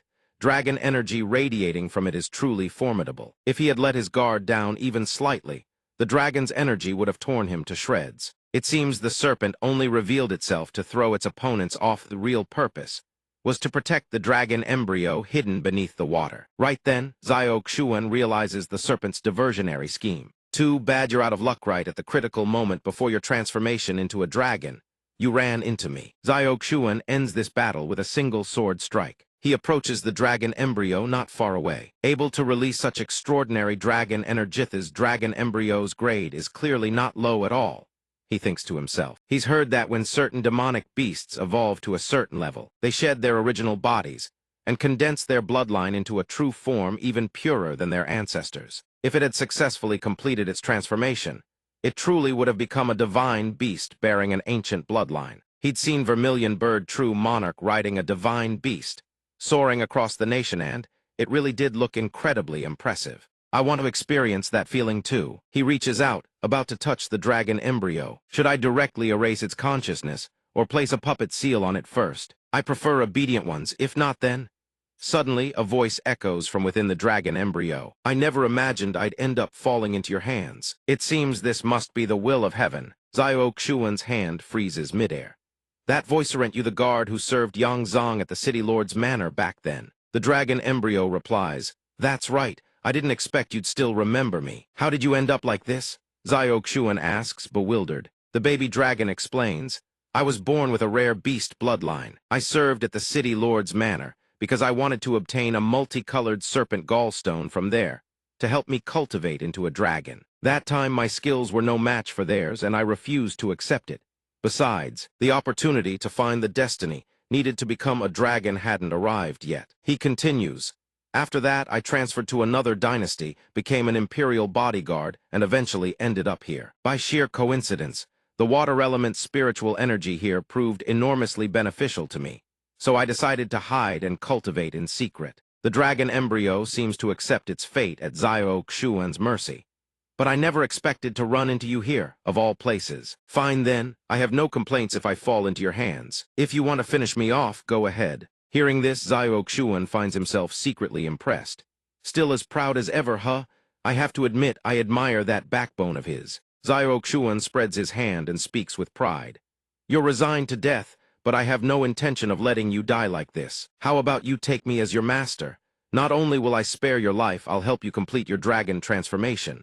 What do you say? Such a blessing falling from the sky leaves the baby dragon stunned. What did you just say? Xiao Xuan reaches out and touches the dragon embryo, channeling some kind of technique. As I said, I don't like the ordinary. I want to take you as my disciple and help you evolve. At this moment, a system notification flashes. System, congratulations, host. New disciple acquired. Scan detects exotic beast bloodline, heaven grade, divine dragon bloodline. Reward doubled. Host acquired exotic beast bloodline, heaven grade, divine dragon bloodline. The baby dragon feels the enormous fortune energy flowing in from Xiao Xuan, thinking, what kind of terrifyingly powerful fortune energy is this? With this kind of energy boosting you, you'll be able to complete your dragon transformation in no time, Xiao Xuan says matter-of-factly. The dragon embryo quickly accepts its new identity. Thank you, master, Xiao Xuan ponders. Even beasts can be more loyal than humans. I never expected an exotic beast bloodline could strengthen my physical body. By another tier body cultivation from now on will be much smoother. Back on the shore, the ferocious serpent from earlier has been beaten down, completely utterly drained of strength. Its head collapses to the ground. The group that just fought the serpent stands watching nonchalantly.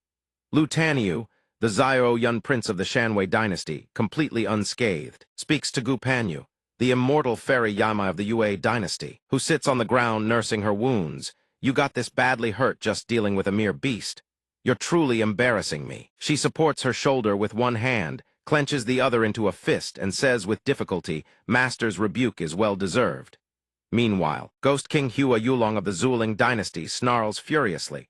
That old fool Lu Taniao, haven't seen him in years, and his poison arts have grown even more formidable. He recalls the earlier scene when Lu Taniu of the Shanwei dynasty used a technique to entangle his neck, his expression dark and teeth clenched. Suddenly, Ghost King Hua Yulong of the Zuling dynasty senses a familiar aura. A majestic dragon suddenly appears before them. That beast has successfully condensed its dragon form. Ghost King Hua Yulong of the Zuling dynasty thinks in astonishment. What? Lu Taniu is equally stunned. That's when the Ghost King realizes the deception. Damn it, that beast was hiding underwater the entire time, secretly nurturing the dragon embryo while turning us four against each other. I had schemes ready, but they all failed.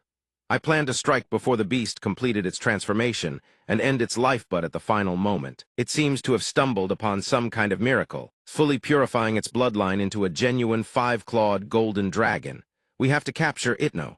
We can't let that creature escape. Without hesitation, he rockets into the air, hurtling toward the dragon. The Ghost King isn't the only one with that idea. Xiang Feiyu has the same thought. Ha ha ha, a true dragon no less. This trip was truly worth it.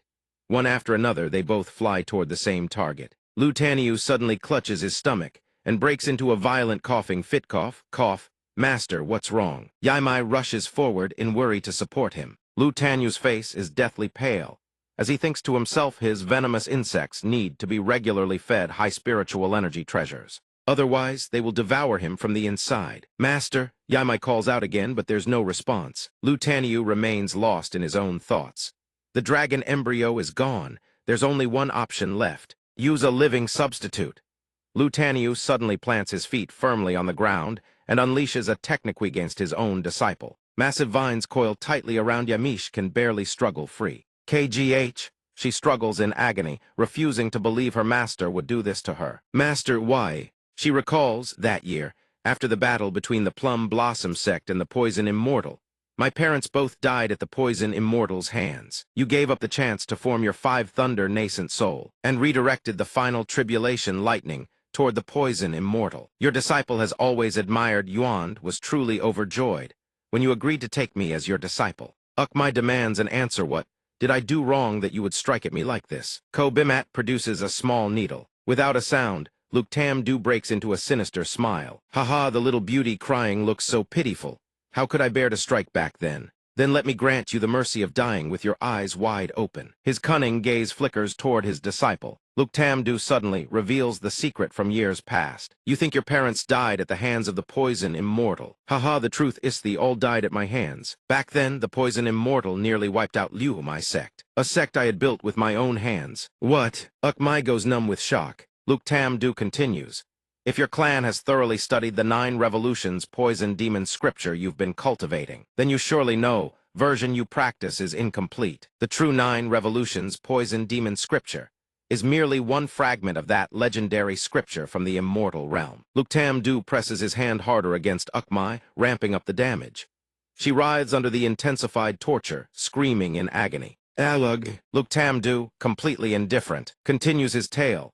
The 9 revolutions poison demon scripture re-etch cycle of reincarnation allows the practitioner to cultivate only to the chi, refining realm before the body perishes, requiring a transfer to a new vessel. The second cycle reaches foundation establishment, the third golden core, the fourth nascent soul.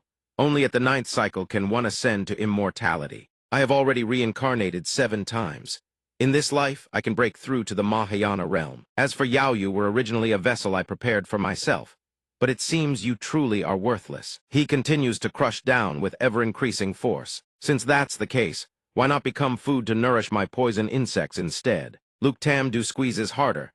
Ukmai lets out soul-rending screams of pain. A strange red liquid pours from her mouth and eyes, as if her very soul is draining away her body, slowly corroding. Ukmai still has a sliver of strength left. If that's how it's going to be, then don't blame me. She suddenly tears free from those grotesque bindings, swatting away Luke Tam Du's controlling hand. That burst of power sends him clutching his neck, gasping and groaning in pain. Having spent too much energy on that last technique, Ukmai's knees buckle slightly.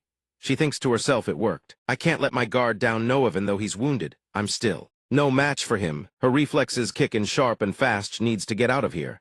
Now, as Ukmai flees, Luke Tam Du refuses to relent and gives chase behind her. Meanwhile, Xiao Xuan stands casually atop the dragon's head. Oh, there's an old rat chasing after us. Want to pick up the pace and lose him. The dragon asks for its master's orders. Xiao Xuan leaps off the dragon's head, landing on his flying sword and soaring off in the opposite direction. Someone asked me to track down the person who planted a poison talisman on his brother, he says. If I'm not mistaken, that person should be among those who ambushed us by the lake. Unfortunately, I know too little about the ways of poison to single out one person from the group, so I've decided to simply kill every poison user in that ambush party.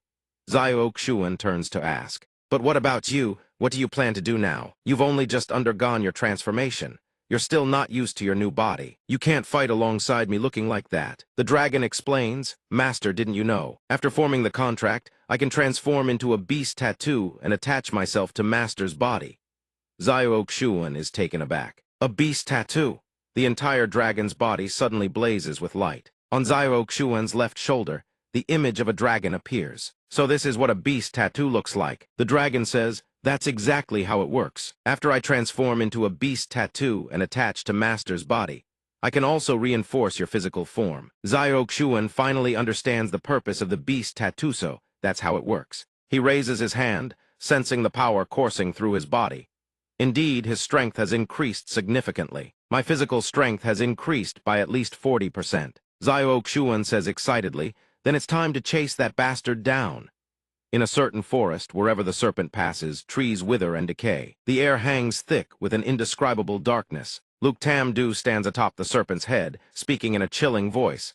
"Let's see where you think you can run." Ukmai grits her teeth against the pain, riding her flying sword ahead. She clutches her mouth and glances back, thinking at this rate he'll catch up in no time. I have to think of something.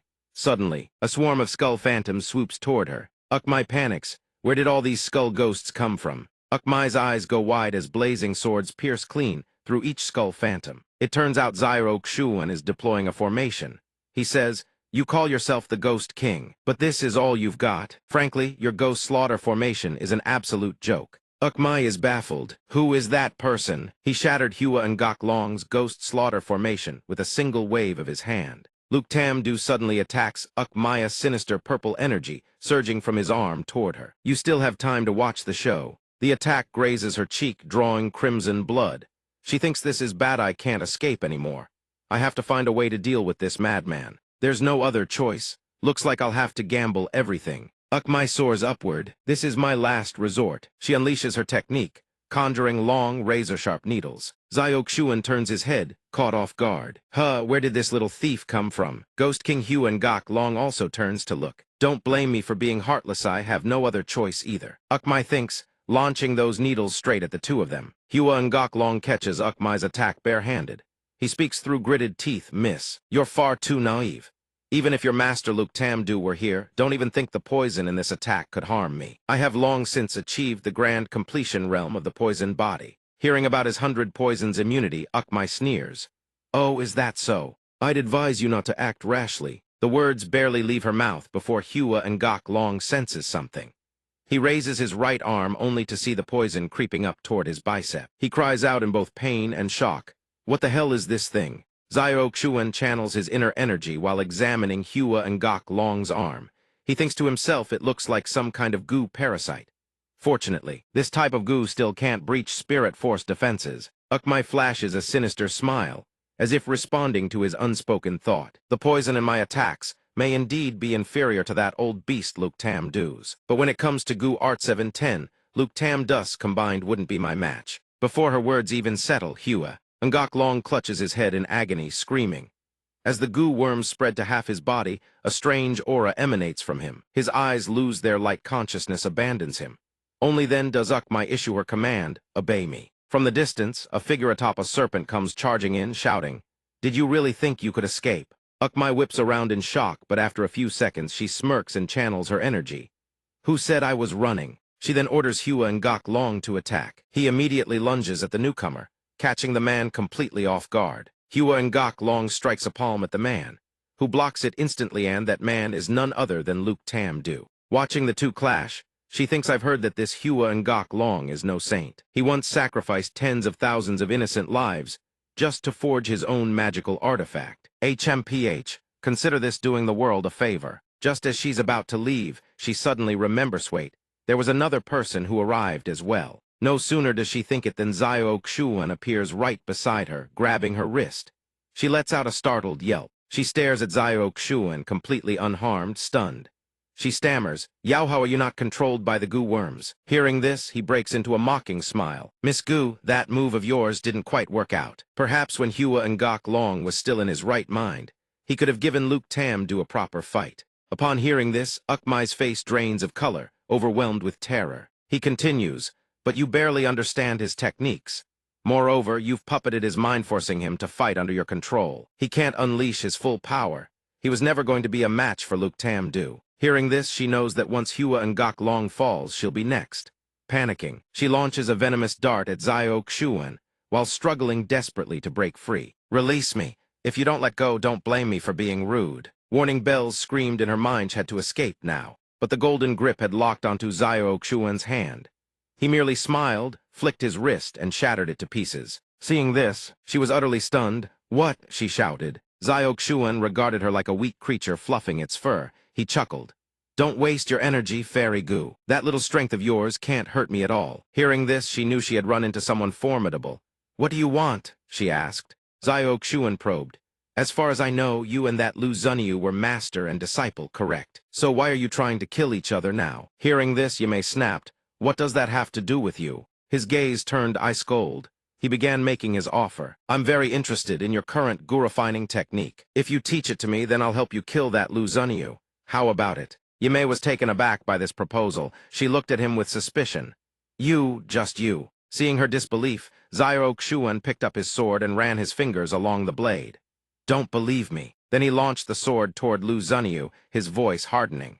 Then let me give you a little demonstration. The sword plunged into the battle between Lu Zunyu and Hua Yulong, who was currently binding him with a blazing Dharma treasure. Lu Zunyu sneered aloud. So this ghost, King Hua Yulong, wasn't nearly as fearsome as the rumors claimed. The incoming sword startled him, but he quickly raised his shield to block. Though he managed to deflect the blow, large chunks of the shield cracked and splintered away. The cracks kept spreading. Lu Zunyu could barely hold on. Frustration boiled inside him. What the hell is this? This sword light refused to relent. His poison miasma couldn't corrode it in the slightest. The shield wouldn't last much longer. Left with no choice, he clicked his tongue and recalled his poison miasma. Priority 1: reinforce his defensive position. He gathered all the toxic energy in front of him, thickening his protective barrier. The venomous tendrils that had been fighting Hua Yulong also withdrew. This left Hua Yulong's palm strike, crashing directly into the half-formed shield. Enraged by the hit, he hurled a blast of poison at Hua Yulong, roaring, "Get lost!" When Yimei saw Hua Yulong retreat, she immediately ordered, "Don't go interfering right now. Focus on healing yourself first." She couldn't stop thinking about that sword light and Xiao Xuan's strength. Lu Zunyu's poison miasma couldn't corrode his sword energy at all. She had witnessed it first, and that miasma had dissolved the spiritual barriers of body integration cultivators. She squinted at Xiao Xuan. Who on earth is this person? What is this strange power? Seeing Yimei standing beside Xiao Xuan, Lu Zunyu ground his teeth in fury, launching palm strikes while cursing. You wretch, you actually dared to collude with an outsider against your own master. He charged toward Yimei at terrifying speed, freezing her in place for a split second. Just as Lu Zunyu was about to reach her, a powerful force yanked her backward. Seeing this, Yimei immediately told Xiao Xuan, "As long as you kill him, I'll teach you everything I know." He smiled. Deal. Lu Zunyu eyed Xiao Xuan with a flicker of fear, but forced himself to appear composed, spitting out each word as a threat. "Who are you to meddle in my affairs?" Xiao Xuan gripped his sword. Its energy shifted to a brilliant golden hue. He said, "Your poison miasma could actually be quite useful, you know. Oh, if I'm not mistaken, your spiritual power has been refined through multiple layers of toxins. The potency must already exceed spirit severing." The moment he finished speaking, he slashed toward Lu Zunyu. A thunderous sword strike slammed directly into him. Lu Zunyu stumbled back several steps, then burst into laughter. "Ha ha, kid, you've got a decent eye." Then his expression turned sinister. He absorbed the poison into one of his arms, forming a massive gauntlet of toxic armor. He bellowed, "I had to devour my own body 7 times to gain this kind of power. Ordinary spirit-severing cultivators are nothing before me." He spoke with immense pride, casting a contemptuous glance at Xiao Xuan. "You think you're worthy of fighting me?" As he spoke, he launched a massive serpent formed of pure venom straight at Xiao Xuan. "Why does your sword suddenly feel so weak? That power from before could actually pierce through my poison miasma." The giant serpent lunged forward, its jaws gaping wide as if to swallow him whole. Lu Zunyu even boasted, "If you perform well, I might graciously choose you as my next vessel." Xiao Xuan dodged instantly and shot into the sky, taunting as he flew. "If you've got the guts, come fight me properly." Xiao Xuan soared toward the forest, calculating in his head how many people were watching this clash of national destiny. Trump cards like spiritual sense had to stay hidden. Find a secluded spot, then send this man to his grave. Decision made. Once he found the right location, he descended, yet still dodged Lu Zunyu's attacks without breaking a sweat. Lu Zunyu sneered, seeing that Xiao Xuan only evaded. "So what? Only dodging and never attacking. That trump card of yours was it a one-time trick." He launched wave after wave of venomous serpents, speaking with growing arrogance. "If this is all you've got, then you're nothing but a young vessel for my taking. Consider yourself claimed." He attacked Xiao Xuan with full force, but the young man didn't flinch. A single dead-still stroke severed several serpent heads, shocking Lu Zunyu into a scream. "What?" Xiao Xuan lowered his sword, his gaze darkening with contempt.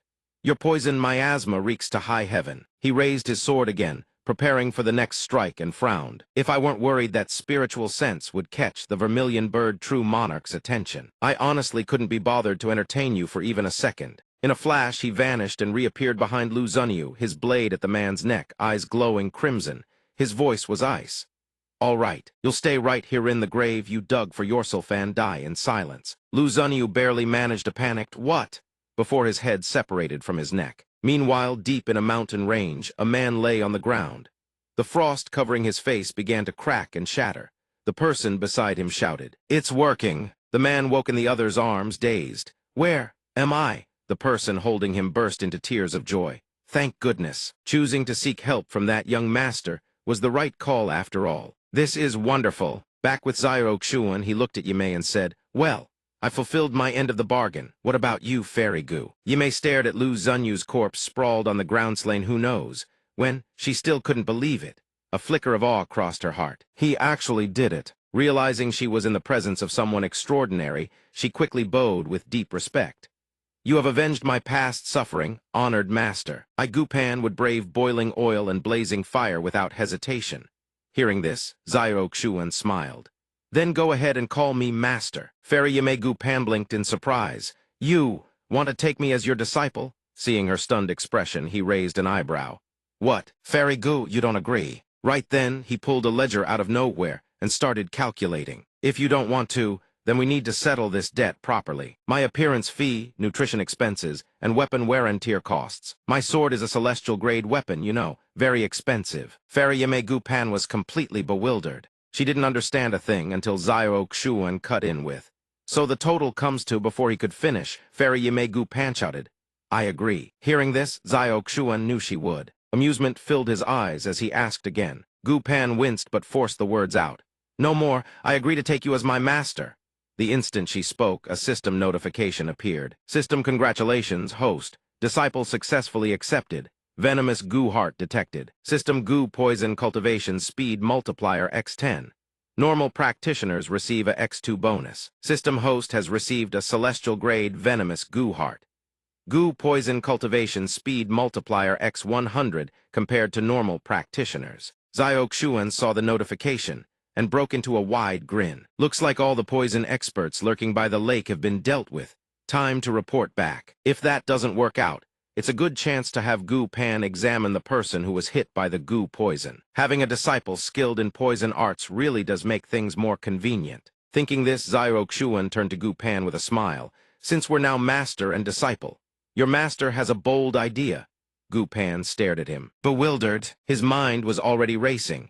Goo poison arts were perfect for reconnaissance. As it happens, there's someone whose true strength has always piqued my curiosity. That night, Yifan sat dozing against a tree. He suddenly sensed something. His eyes snapped open to find Hua Yulong channeling internal energy, preparing to strike. Hua Yulong wore an expression of resigned helplessness. "Looks like I've been found out." He hurled horrifying spectral skulls toward Yifan. Yifan frowned and shouted, "Isn't this the territory of Great Qin?" Despite the questions swirling in his mind, had Hua Yulong, of all people, appeared here so suddenly. But his hands had already begun channeling internal energy. The skulls that lunged forward were instantly repelled by streaks of golden light. Yet the skulls remained completely unscathed. Yifan's brow furrowed tightly. Damned ghosts. In his mind, he cursed these demons truly had no end in sight. While he was deep in thought, Hua Yulong had already appeared behind him out of nowhere, speaking in a chilling voice. "Looks like all your comrades have fallen asleep." The words sent a shiver down his spine. Hua Yulong immediately struck a palm at him, sneering. "Then let me keep you company instead." The palm came crashing down, but Yifan dodged swiftly, his mind racing with a realization. Is he targeting me specifically? He felt a strange sense of doubt. None of this happened in his previous life. Suddenly, he spotted a dragon soaring through the sky. His eyes widened as a thought struck him in my memories. There was no azure dragon appearing at this point in time. At that moment, Hua Yulong refused to stand still. He charged after Yifan, shouting, "Running already!" In Yifan's mind, the answer crystallized yes first. He needed to find a place hidden from prying eyes. In this life, almost everything mirrored his previous one, save for a few major events where a figure who never existed before had appeared. Yifan immediately thought of Xiao Xuan. He gritted his teeth in fury. Could these changes be connected to you, Xiao Xuan? In the distance, Xiao Xuan and Gu Pan stood watching the spectacle unfold. Gu Pan glanced at Yi Fan with mild disdain and said to her master, "Master, Yi Fan looks rather ordinary, doesn't he? If you truly consider him a threat, just let me go kill him. Why make it so complicated?" Xiao Xuan offered no explanation. He simply smiled and replied, "You'll see for yourself." Gu Pan studied Yi Fan and immediately realized someone capable of infiltrating the Imperial secret realm without ever making a name for himself or revealing his strength to the world. A person like that was certainly no ordinary character. Yi Fan entered the forest, eyes narrowed as he scanned his surroundings. Strange this forest should be blanketed by the flowerwood spirit. It ought to be filled with mist. The thought made him halt immediately.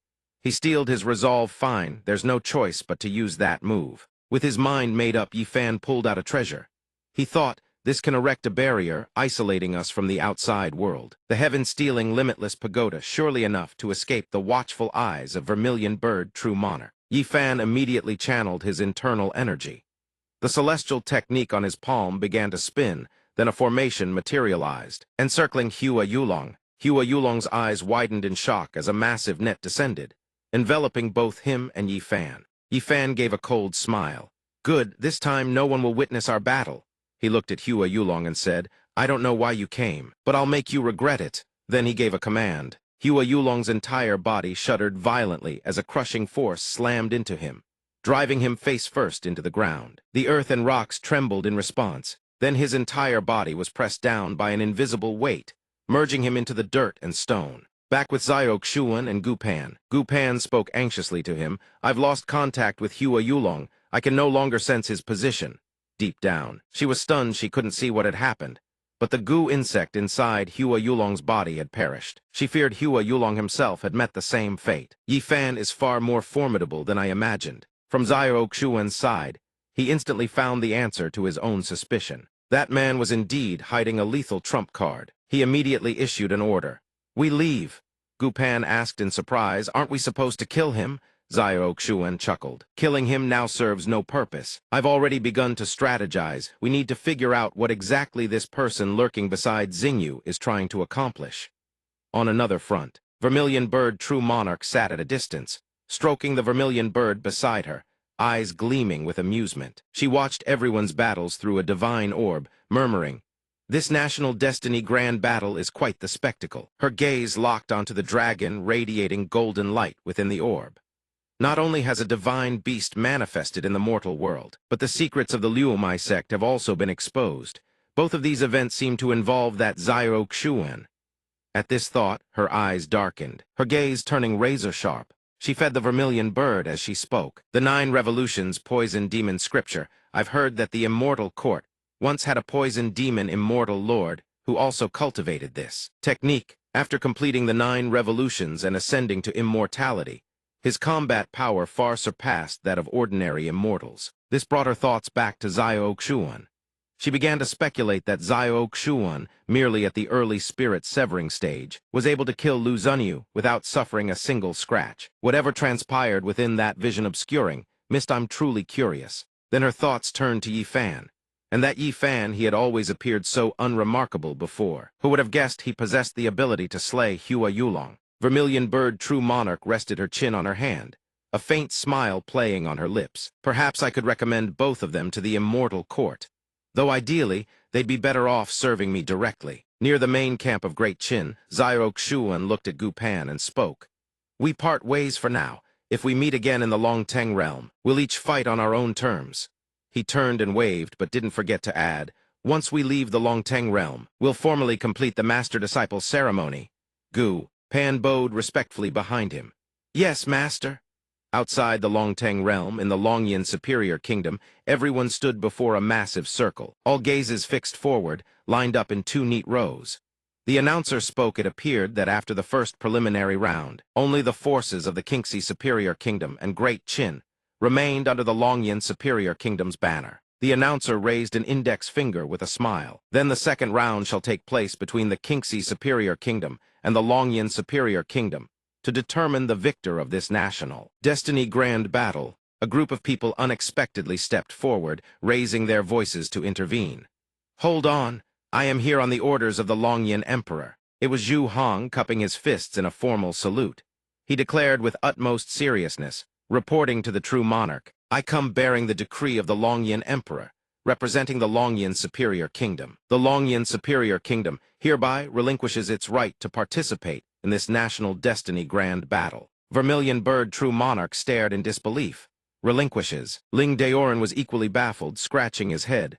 Huh. What is the meaning of this? Vermilion Bird True Monarch maintained her usual arrogant composure. "Oh," she said, "is this real?" Zhu Hong nodded solemnly. "Absolutely certain. This is the Emperor's direct decree." Vermilion Bird True Monarch took the decree from Zhu Hong's hands, thinking, "What game is the Longyan Emperor playing now? You are the one who petitioned the immortal Court Emperor to host the National Destiny Grand Battle in the Longyan Superior Kingdom. And now you're the one saying you want to withdraw." She furrowed her brow. That man is up to something. With a flick of her wrist, the decree flew into a dimensional void. She thought, well, so long as the Emperor ordered me to oversee the National Destiny Grand Battle, and everything's been resolved. Whatever these people scheme afterward is no longer my concern. Vermilion Bird turned to the crowd and said, "Then the victor of this National Destiny Grand Battle is the Kinxi Superior Kingdom. I shall return immediately to report the outcome to the Emperor." Several Longyan Superior Kingdom representatives refused to back down, cupping their fists one after another, though their eyes held nothing friendly. "True Monarch, please wait. I dare to ask one question. Since the National Destiny Grand Battle has concluded, then the prohibition against nations declaring war during the Grand Battle, is that also lifted now?" The man asked with a sly grin. Vermilion Bird replied calmly, "I am only responsible for ensuring the National Destiny Grand Battle proceeds fairly. Now that the Grand Battle has ended, all other matters fall outside my jurisdiction." The man let out a sinister laugh. In that case, everyone turned to stare at him. He raised a command token high. "By order of the Emperor of the Longyan Superior Kingdom, I have come specifically to claim the lives of every hero from the Kinxi Superior Kingdom." Everyone gasped in horror. Beneath their feet, a colossal magical formation suddenly erupted, trapping them all within its circle. Pillars of crimson flame roared to life. Everyone recognized it, the National Defense Grand Array of the Longyan Superior Kingdom, the Longyan Slaughter Array. Xiao Xuan swept his arm. "Shield activate!" In an instant, their group was enveloped within a protective sphere of green light, temporarily safe. Xiao Xuan's mind raced. The Longyan Emperor isn't just targeting the people of Kinxi, he intends to kill us as well. The Longyan Emperor is truly a cunning strategist. His gaze turned sharp and grave. The others were paralyzed with fear, eyes wide, staring at the situation unfolding before them. While Xiao Xuan continued to process the situation, he understood everyone eligible to participate in the National Destiny Grand Battle was the absolute elite of the Kinxi Superior Kingdom. Moreover, Kinxi had only recently been promoted to Superior Kingdom. Its foundation was nowhere near as deep as Longyan's. If they killed this group, the future of the Kinxi Superior Kingdom would be all but sealed. The Longyan Superior Kingdom's envoy sneered with contempt. "Now that you've recognized the Longyan Slaughter Array, I trust you've all made peace with your deaths. Heh heh heh." A massive fireball coalesced from converging flames, surging toward them. The Kinxi Superior Kingdom contingent erupted into panic. "What do we do? I've heard that even body integration stage powerhouses would struggle to withstand the Longyan Slaughter Array. Could today really be the day we all perish here?" The representative of Kinxi gave a cryptic smile. "Zhu Hong, what are you still waiting for?" The speaker was Sima Ren, Emperor of the Kinxi Superior Kingdom. He wore a half-smirk with no hint of goodwill. "You, who exactly are?" the crowd asked in bewilderment. "Wait, that's the Emperor of the Kinxi Superior Kingdom." Sima Ren, Vermilion Bird True Monarch, frowned. "What are you waiting for?" Sima Ren demanded. Zhu Hong spoke, without warning. Zhu Hong, who had been silent until now, drew a razor-sharp blade and lunged at the Longyan Superior Kingdom envoy from behind. The strike landed without any defense, the blade sinking deep. The envoy howled in agony, and the command token slipped from his hand. Zhu Hong spoke, "What's the rush? I promised you I'd seize control of the Longyan Slaughter Array, and I always deliver on my promises." "Zhu Hong, you've gone mad." Two other officials trembled, pointing accusingly at Zhu Hong. Everyone's gaze snapped toward them. As spectators to the unfolding drama, everyone furrowed their brows. "Huff!" A court official is seized by the throat. Zhu Hong's grip crushing tight enough to strangle any scream before it forms. Zhu Hong laughs with satisfaction. Haha, you're not wrong at all. I really have gone insane. His face twists into something numb and hollow, the visage of a vengeful killer, suddenly emptied of everything. Zhu Hong speaks. Ever since I took office as the head of this clan, you people have done everything in your power to erode my authority. The moment my wife and I left for seclusion, you shipped my eldest daughter off to the border and abandoned her there. The memory surges forward, the two of them standing in the rain, locked in each other's arms, hearts breaking over what they had allowed to happen to their child. Zhu Hong continues. After that, my wife became pregnant again. You caught wind that the fetus in her womb had awakened a special physique. So you lot poisoned the tonic she took daily, the very medicine meant to nourish the child, and killed her in childbirth. Worse still, it left my second daughter physically crippled and emotionally hollow. She doesn't look like a living person at all. The image burns behind Zhu Hong's eyes. He remembers collapsing at his wife's grave, sobbing until his voice gave out, forehead pressed against the cold stone. His daughter stood beside him, a lifeless doll, watching her father with eyes that held nothing at all. He clutches the command medallion and laughs wildly. Ha ha ha, I've wanted to go insane for a long time now. Zhu Hong's grip tightens as if to crush the medallion to dust. Veins bulge across his forehead, and that face, half laughing, half crying, is utterly terrifying. He growls through gritted teeth. This so-called foremost noble family, utterly devoid of conscience, deserves to burn alongside this wretched nation. A massive explosion suddenly tears through the air. The thunderous blast echoes in every direction, and all heads snap toward the source. That's the direction of the Longyan Imperial Palace. Meanwhile, the official, still in Zhu Hong's grasp, has his throat crushed with such force that within seconds his body goes limp. No more breath. The remaining court minister crumples to the ground, shaking violently. Ah! His whole body trembles as he scrambles backward, pointing a quivering finger at Zhu Hong. Sweat pours down his face. Zhu Hong, you are now a traitor who colludes with the enemy. This is a capital offense execution of all 9 generations. Zhu Hong hurls the dead official aside like a discarded leaf. He frowns and speaks. That dog emperor, if he still has the life to demand the execution of my 9 generations, then I should thank him. He'd be doing me a favor by cleaning house. Pity he's already dead himself. With that, Zhu Hong unleashes a massive column of fire downward, sending everyone scattering in panic. Run, someone help us. A voice suddenly booms from the sky. Zhu Hong, you belong to the Longyan Emperor. You've truly grown too bold. A massive azure force shaped like an enormous arm lashes out and seizes Zhu Hong's fire dragon mid-flight. The onlookers stare in bewilderment. What's happening? Why is the ground cracking apart down there? Xiaoxuan furrows his brow. He thinks to himself the residual power is immense. The Longyan Emperor has been silent all this time, watching passively as the Qingxi Superior Kingdom slaughtered his people. Xiaoxuan's gaze sharpens as he stares ahead. His eyes fix on Dan Zhao. Could he have already ascended to the human immortal realm? The Longyan Emperor surges forward, eyes blazing with blood-red killing intent. A sinister smile curls across his face. Ha ha, Zhu Hong staggers, wounded, his knees buckling slightly, yet his hand still clutches the command medallion in a white-knuckled grip. He snarls through clenched teeth. Jaisu, you wretched, shameless, despicable old villain, even if your family has been hiding its true strength. So what? Zhu Hong's eyes widen with feral madness, and a vicious grin splits his face. Today, I will drag every last one of you down into oblivion with this nation. Suddenly, a third force blasts in from the side, tearing Jaisu's Longyan Emperor's power and Zhu Hong's apart. The fire dragon opens its maw in a deafening roar and lunges forward, as if trying to devour the azure sphere whole. The Qingxi Superior Kingdom's emperor strides forward with a triumphant sneer. Jaisu, did you ever imagine you'd end up like this? Sima Ren charges in, his voice dripping with arrogance. All you could do was watch as the Longyan Superior Kingdom fell into my hands. Strange currents of spiritual power suddenly ripple through the sky. Everyone exchanges baffled glances, murmuring in confusion. What is that? Why are there chaotic spiritual power fluctuations appearing here? Xiaoxuan glances down at his own hand, sensing the anomaly around him. He thinks 2 top-tier powerhouses fighting in the same space. They've nearly drained the surrounding spiritual power dry. The energy balance here is collapsing into chaos. This imperial arena has been reinforced by formation masters.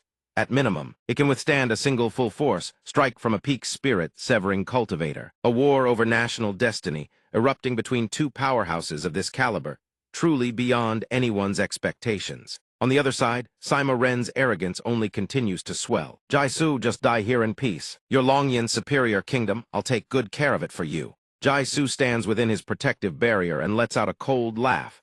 Something glints between his teeth. Ha, this truly is a bit beyond my expectations. Fortunately, I prepared in advance. The moment the words leave his mouth, Jaisu bites down hard and the small pill between his teeth shatters. He screams in agony. AAGHH. Both hands claw at his head as he howls. His eyes roll back, leaving only whites. Two black horns burst from his skull.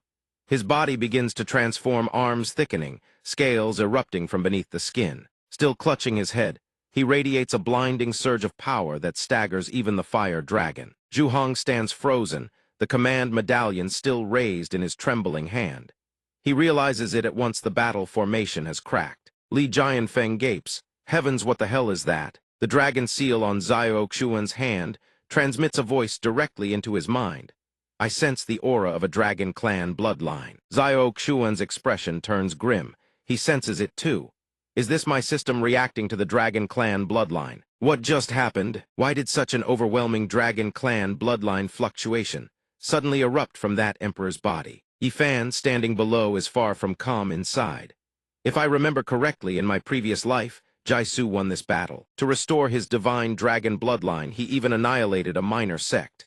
Could that have been the Hengmeng sect? No wonder I never heard his name in my past life. He must have died young before he ever had the chance to rise. Sima Ren's attack fails to land. He curses under his breath. Damn it, this fire burns straight through my spiritual power barrier. I've heard the Longyan Imperial House carries the bloodline of an ancient divine dragon.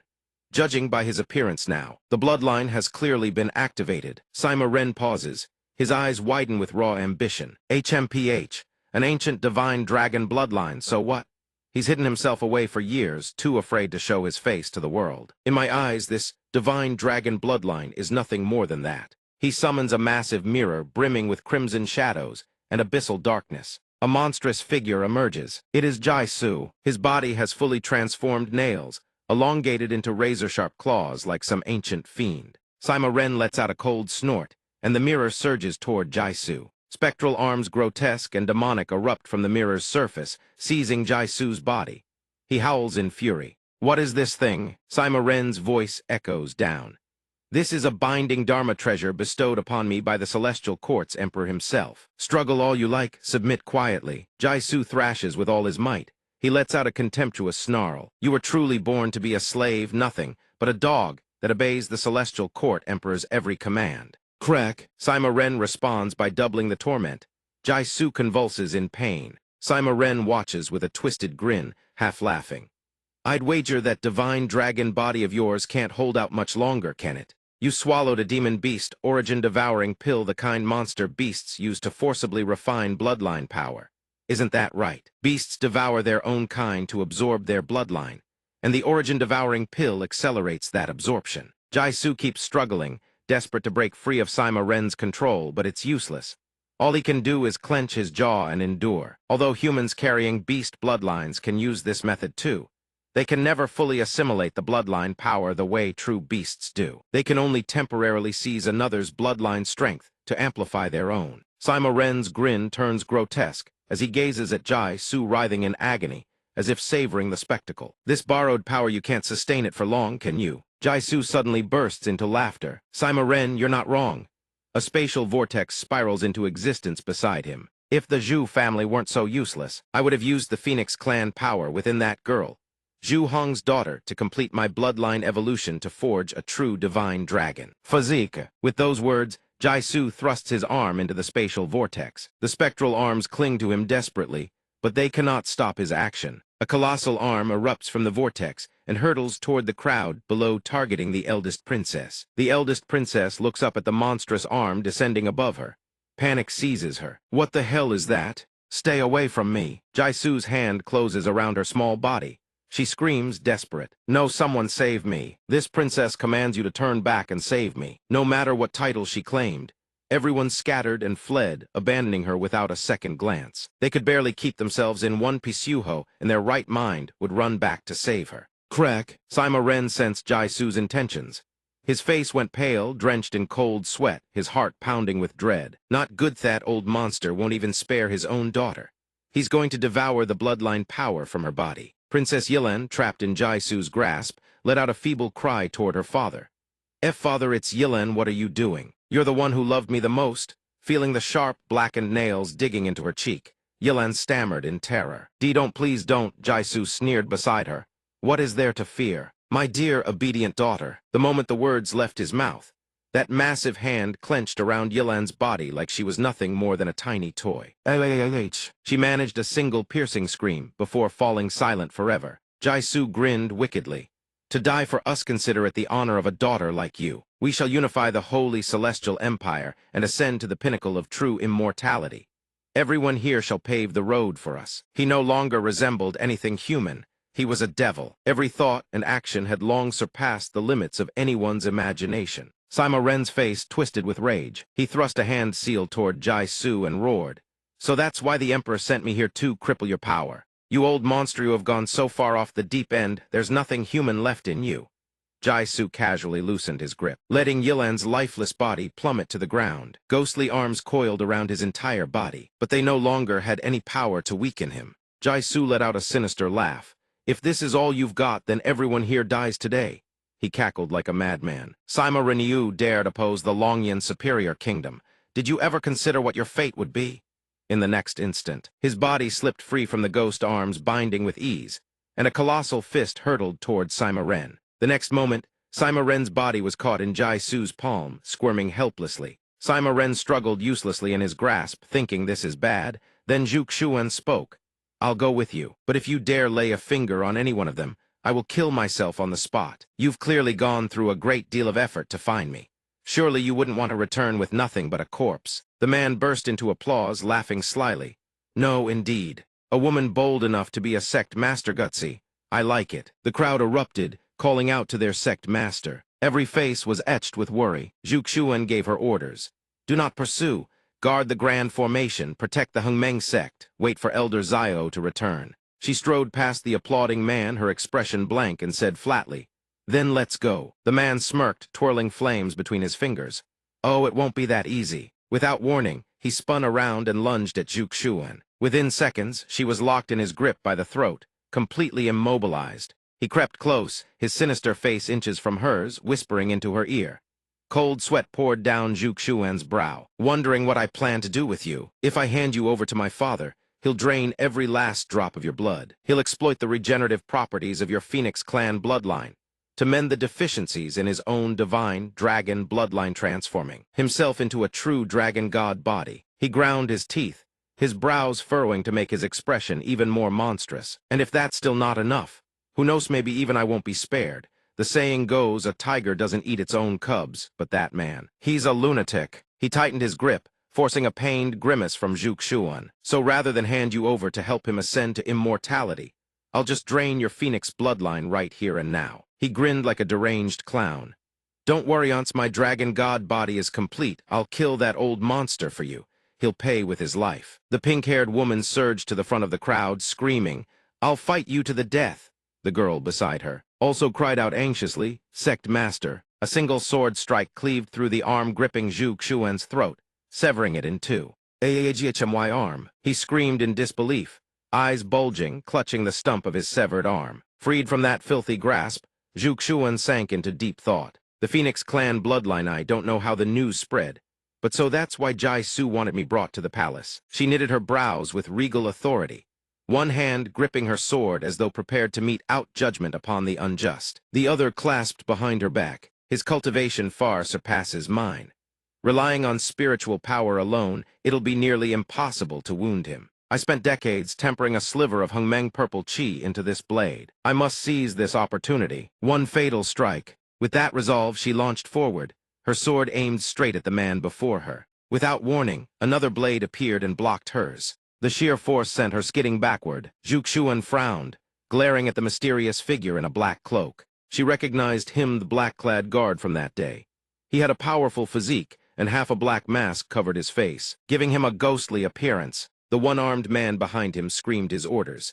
Kill her now." She cut off my arm, but the guard quietly lowered his sword. White Tiger, true monarch, turned his back, refusing the request. The mission His Majesty entrusted to this old servant is to bring Sect Master Zhu back alive. His Majesty intends to use dual cultivation to obtain the Phoenix clan bloodline within Sect Master Zhu's body. Forgive me, but this old servant cannot comply. You, the man choked with fury. He gnashed his teeth and cursed under his breath. Damn old farmer Evan, you only know how to follow father's orders. Meanwhile, Zhu Xuan was grappling with her own crisis. It's over. The Hengmeng purple chi I refined has been completely depleted from that last strike. White Tiger leaped high into the air, building momentum. Both hands gripped his sword as he channeled his full power into a killing blow, aimed straight at Zhu Xuan. My apologies, Hengmeng Sect Master. Zhu Xuan stared at the incoming blade, a flicker of helplessness crossing her eyes. There's no way out now. Then in a blur, a man surged in front of Zhu Xuan. A blazing red sword intercepted White Tiger's strike. It was Zhao Xuan. One hand met the blade, the other caught Zhu Xuan before her knees could buckle. The two forces collided. White Tiger was overwhelmed, hurled back dozens of meters, injured, his entire body trembling violently. HFF cough cough. Zhao Xuan exhaled a long breath, just in time. Zhu Xuan's face lit up the moment she saw him. She rushed over, calling out, "Junior brother." Hearing her voice, he frowned with concern, scanning her from head to toe before asking, "Are you hurt, senior sister?" Zhu Xuan smiled and replied, "It was my own carelessness. These minor wounds are nothing. I was only able to hold out until you arrived thanks to the Huilin formation." Hearing this, Zhao Xuan stepped forward to shield her and said gently, "Senior sister, step aside and rest for a moment." Seeing this, Zhu Xuan felt a flicker of worry for him. "Junior brother, you—" But before she could finish, Zhao Xuan's aura surged violently, preparing for the battle ahead. His gaze turned glacial. He spoke through gritted teeth, enunciating every word. Some dogs are long overdue for a lesson. The guard felt the crushing pressure radiating from the man before him, and a thought raced through his mind. What is this? This brat is clearly only at the first layer of spirit-severing stage. But his aura, it might even surpass the peak of spirit-severing. Before he could process another thought, Zhao Xuan was already rocketing toward him. The old guard raised his sword to block, muttering, "He's coming," but what he never anticipated was this in the blink of an eye. Zhao Xuan shattered the sword in his hand to pieces. Zhao Xuan snarled, "What weapon dares threaten our sect's grand formation?" The old man barely had time to choke out "Wah" before Zhao Xuan's blade, gleaming with golden light, sliced through his leg. He pressed on. "Which foot dared trample upon our sect's territory?" The moment the words left his mouth, the old man's leg was carved open with a clean, deep slash. A howl of agony erupted. "AAHMY leg." Before the old man could even steady himself, Zhao Xuan's blade swept toward his thick, powerful arm. And which arm dared wound a fellow disciple? Barely grazed, and yet the old man was already shrieking as though in unbearable agony. He collapsed to his knees, staring at Zhao Xuan in abject terror. "My arm, Yao Yao, stay away from me." The young lord behind him watched the scene unfold, teeth clenched so hard they nearly cracked. Yet he could do nothing. Naturally, Zhao Xuan had no intention of letting the old man off easy. He seized the guard by the throat and hoisted him high, eyes like shards of ice. His words cut colder than steel, a lifetime of cultivation spent serving two masters. "How about you hand it over to me instead?" Before the old man could even answer, Zhao Xuan activated the Swallow Heaven Devour Earth art and drained every ounce of his cultivation. The guard thrashed and writhed in agony, but it was useless. Zhao Xuan drained him until he was completely hollow, then tossed him aside like a bag of garbage. The soldiers watched in horror, screaming as they broke ranks and fled for their lives. "This guy's too powerful. He's a monster run." The Hengmeng sect members saw him and erupted in joyful, reverent unison. "Master," the young lord of the old guard was seething, his mind racing with calculations. "Even that old servant is no match for this Zhao Xuan. I need to get out of here. Now, even that old farmer is no match for this Zhao Xuan. I'd better run while I still can." But just as he took a few steps, an ice-cold voice echoed from behind him. "You led the charge." Zhao Xuan had already appeared right behind him, sword raised. He spoke through gritted teeth. "You were the one who wanted my senior sister's life, weren't you? Then pay the price tenfold." The words barely left his lips before a sword strike carved into the man's back, drawing an agonized scream. Though racked with pain, he couldn't run. The pressure Zhao Xuan bore down on him pinned him in place. Beads of sweat poured down his forehead. He cursed under his breath, his mind screaming with alarms. "This one's a monster. Someone save me." But Xiaoxuan had no intention of letting him escape. He instantly split his sword into 1,000 smaller blades and declared in a frigid tone, "Every last one of you deserves to die." The moment the words fell, 1,000 blades pierced through the man's body, detonating in a massive explosion. When the smoke cleared, the man lay sprawled on the ground, 1,000 swords embedded deep in his back. He coughed up a mouthful of blood, hacking violently. Inside his head, warnings blared nonstop. "Run. Find a way to escape. You'll die. You'll actually die." Xiaoxuan walked slowly to stand before him, eyes still carrying that same killing intent. He looked down at the man the way one looks at an ant, and said with mocking contempt, "The so-called crown prince of the Longyan superior kingdom. And yet here you crawl like a maggot. How utterly pathetic." The prince of Longyan screamed in panic. "This had nothing to do with me. Jaisu was pulling the strings. Please spare me." Then, as if struck by a thought, he added, "That's right, I'm the crown prince of Longyan. Do you want money? I have mountains of it. I'll give you everything. Or if you want something else, I can get it too. Anything, just spare my life." Xiaoxuan looked at him like a whimpering dog, and only smiled with pure contempt. Suddenly, a vortex tore open in the air. A colossal hand cloaked in dragon scales its black. Razor-sharp claws reaching forth snatched the prince, and dragged him into the swirling abyss. As he was pulled in, a voice thundered like a war drum. "Far too slow, Jai Yixuan." The Prince Jai Yixuan thrashed like a fish on a chopping board. "No, don't kill me." Once he was dragged back to the blazing dragon palace, the Dragon King stared at him with eyes that blazed with fury, speaking through clenched teeth. "I've run out of patience waiting for you." Jai Yixuan trembled like a leaf before his father, stammering, "Imperial father, please let me explain." But before he could finish, the Dragon King's fingers tightened around him, crushing so hard that Jai Yixuan let out a blood-curdling scream. "No, Imperial father, please." The blazing Dragon Emperor snorted with contempt and spat. "That meager scrap of bloodline power is the only thing you're good for." The vortex vanished. Zhuxuan and Xiaoxuan watched it disappear. Zhuxuan spoke up, "Was he just taken away like that?" Xiaoxuan kept his gaze fixed on the distance and explained, "That was Emperor Jaisu of the Longyan Superior Kingdom. His true body is sealed by a Dharma treasure. If we want to kill him, now is the best opportunity." Hearing this, Zhuxuan could only let out a quiet sigh. But before she could fully process it, Xiaoxuan had already taken up his sword and was heading out. He turned back and said, "Senior sister, I'll have someone bring the Dharma treasure I obtained from the Tianji Pavilion to set up a mountain-guarding grand formation for the Hengmeng sect. Guard the sect and wait for my return." Hearing these words, worry stirred in Zhuxuan's heart. Was that arm from Jaisu, a technique that claims lives from 1,000 miles away? Jaisu must have at least reached the body integration stage, right? Last time, when the Zhu family clashed with Meng Liang, junior brother was still injured. Can he really kill Jaisu this time? Meanwhile, Jaisu held a divine mirror in his hand, muttering, "Let me see just how powerful the Dharma treasure of the Heavenly Court Emperor truly is." The moment he finished speaking, he tore it clean in half. Once he had completely destroyed it, he threw his head back and laughed with unrestrained glee, "Ha ha ha. So that's all it amounts to." But just as he was reveling in triumph, swords came whooshing toward him out of nowhere, slashing across his arm. He dropped what he was holding in agony and roared, "My arm, my arm." After regaining his composure, Jaisu rubbed his arm and bellowed, "Who dares?" At that moment, Xiaoxuan surged forward, sword in hand, and declared, "I'm here to collect your life." Jaisu looked at the small, insignificant figure of Xiaoxuan and sneered with contempt, "You, just you." Bold words, but deep inside, a flicker of dread stirred within him. That mysterious power on his sword.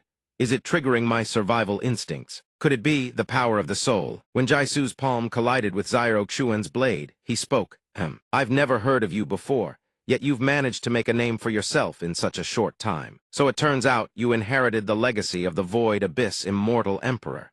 You've used this to defeat quite a few people, haven't you? What a pity you are out of luck today. As the sovereign of a superior kingdom, the one thing I never lack is the power of national destiny." He boasted proudly, "In this nation I am heaven's chosen.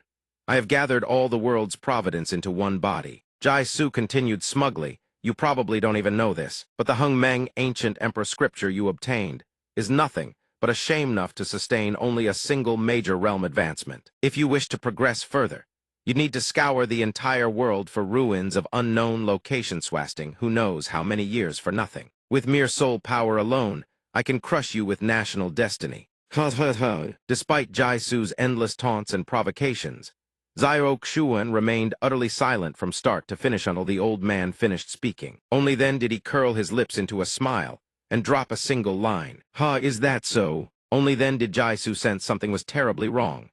Zio Xuan's sword was shattering through his defenses, blazing straight toward him with unstoppable force. Shock finally struck his heart. What? An incomplete legacy? How can it possess such devastating power? He refused to accept it.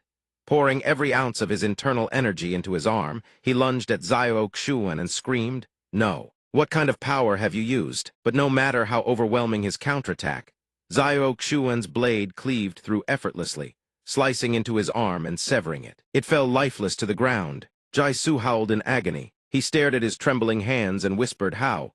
How is this possible?" Jaisu's eyes burned crimson, radiating killing intent as he fixed his gaze on Zio Xuan. "Could it be? You've obtained the complete legacy of the immortal emperor." Zio Xuan stood there unmoved and flicked his sword with cold indifference. "You don't need to ask so many questions. You're already dead." This single strike aimed straight at Jaisu, whose mouth gaped open like a wailing demon. No. Feeling the monstrous power behind that attack, panic seized him.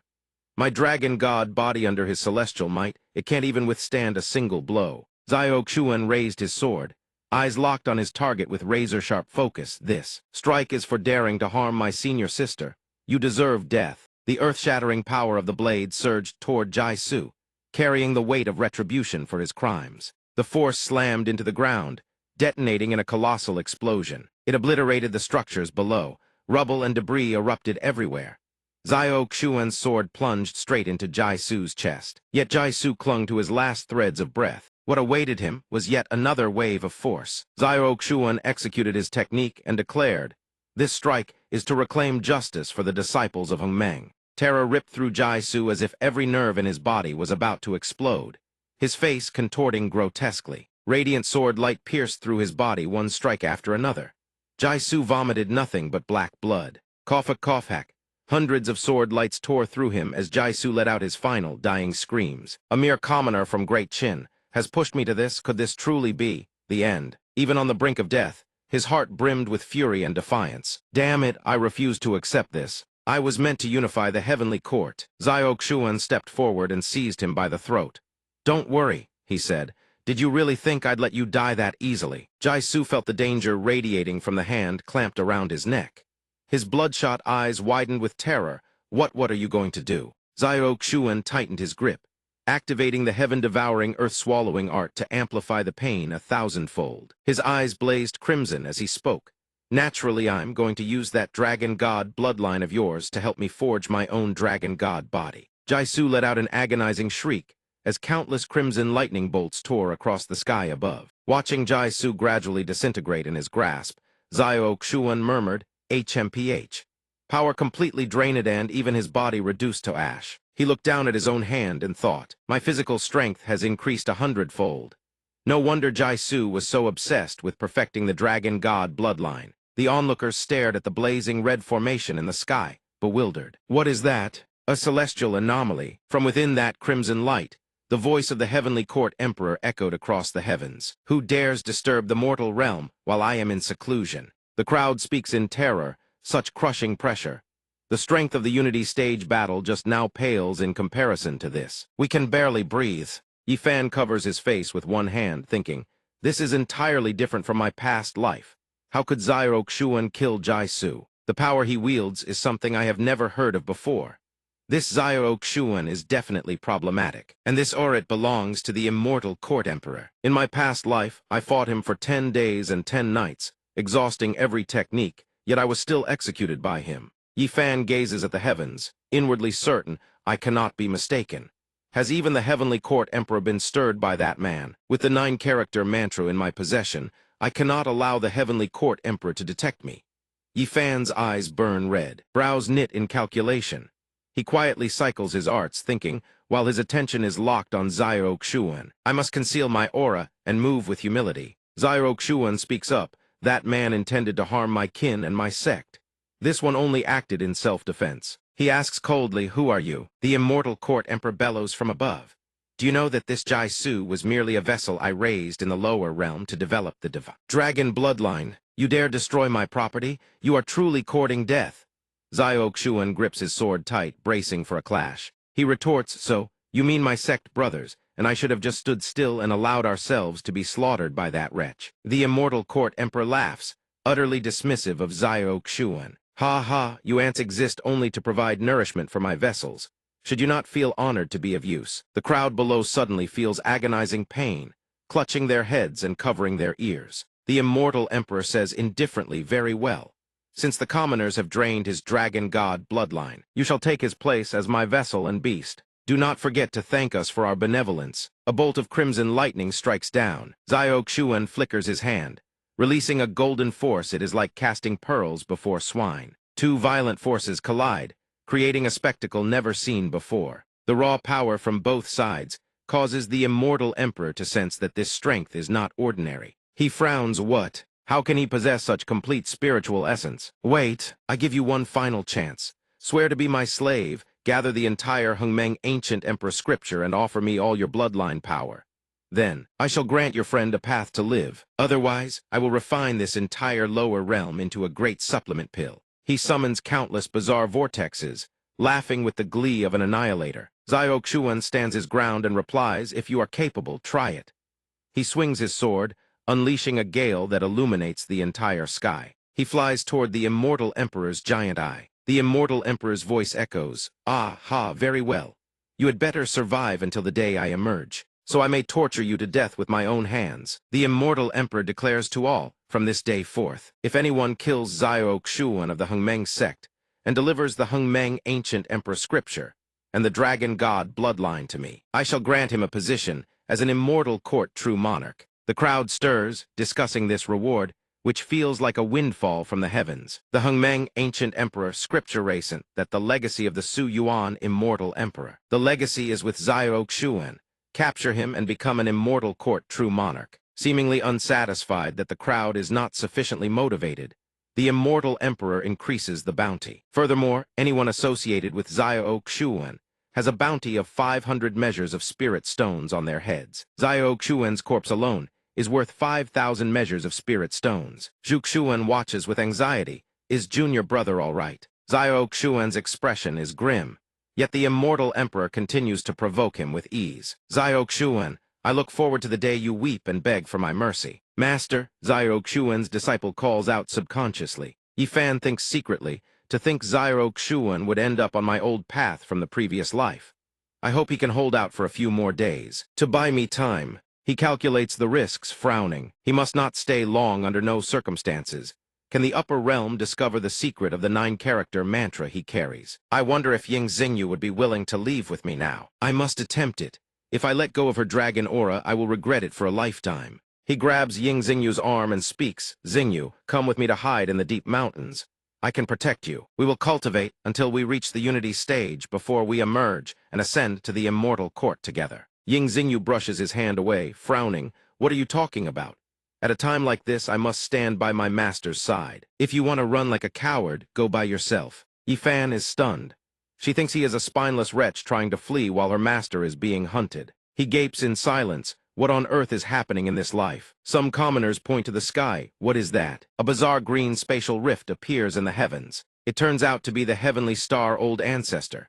Salivating at the bounty, the position of immortal court true monarch that truly stirs my blood. The crowd watches in confusion. Is that truly someone from the heavenly court? Indeed. Yifan ignores it all, flying off on his spirit sword. "Stay and die with Xiao Xuan if you wish. I will not be buried with him." Xiao Xuan points his sword at the stranger. "What are you?" The heavenly star old ancestor speaks like a senior teaching a lesson. "Little brat, I advise you to be sensible. Hand over the dragon god bloodline and the Hengmeng ancient emperor scripture, and I might grant you a painless death." With those words, he charges at Xiao Xuan, his fist gathering lethal force. Xiao Xuan clenches his hand as fire erupts. "You want the dragon god bloodline? You are a step too late. I have refined it completely, not a drop remains." He leaps from the ground to meet the old ancestor's blow. Two powerful forces collide. Xiao Xuan says cryptically, "In fact, I can let you experience its power yourself." Xiao Xuan's punch sends the heavenly star old ancestor flying back, carving a long trench into the earth as dust and rocks explode into the air. The old ancestor gasps for air, coughing, and collapses on the ground in agony. I have lost all face, he thinks, struggling. How can a lower realmer possess such terrifying physical strength? Is this the power of the dragon god bloodline? He looks at Xiao Xuan and the flames in his hand with dread. Xiao Xuan speaks, go back and report to the immortal emperor. He then projects flames toward the man's crown, terrifying him to his core. Looking at his hand, then glancing back at the man, Xiao Xuan declares, this Long Yan Upper Kingdom. I, Xiao Xuan, have taken control. From now on, there is no more Long Yan Upper Kingdomanly, my great Qin Upper Kingdom. If anyone refuses to submit, come and test me. The heavenly star old ancestor looks truly disheveled. Xiao Xuan's aura has singed the hair clean off the top of his head. The old ancestor speaks with a haughty tone, great Qin Upper Kingdom. Such arrogant words. Xiao Xuan's expression darkens. What? Do you believe I cannot do it? The heavenly star old ancestor immediately cowers, switching sides faster than a flipping pancake. No, no, no. I dare not. I shall return at once to report to the immortal emperor. Before the words even faded, he vanished, fleeing faster than a rabbit. The crowd watches the direction the old ancestor fled, whispering in shock. Was that not the old ancestor of the Heavenly Star sect, the Heavenly Star Taoist? Is he actually not a match for Xiao Xuan? I heard there is a ranking in the Immortal Court for all Unity Stage cultivators based on their strength. They are ranked to determine their status in the Immortal Court. The Heavenly Star Taoist is in the top 1,000 among thousands of Unity Stage cultivators. He is no mere amateur. It seems we lower realmers have no hope of claiming the reward.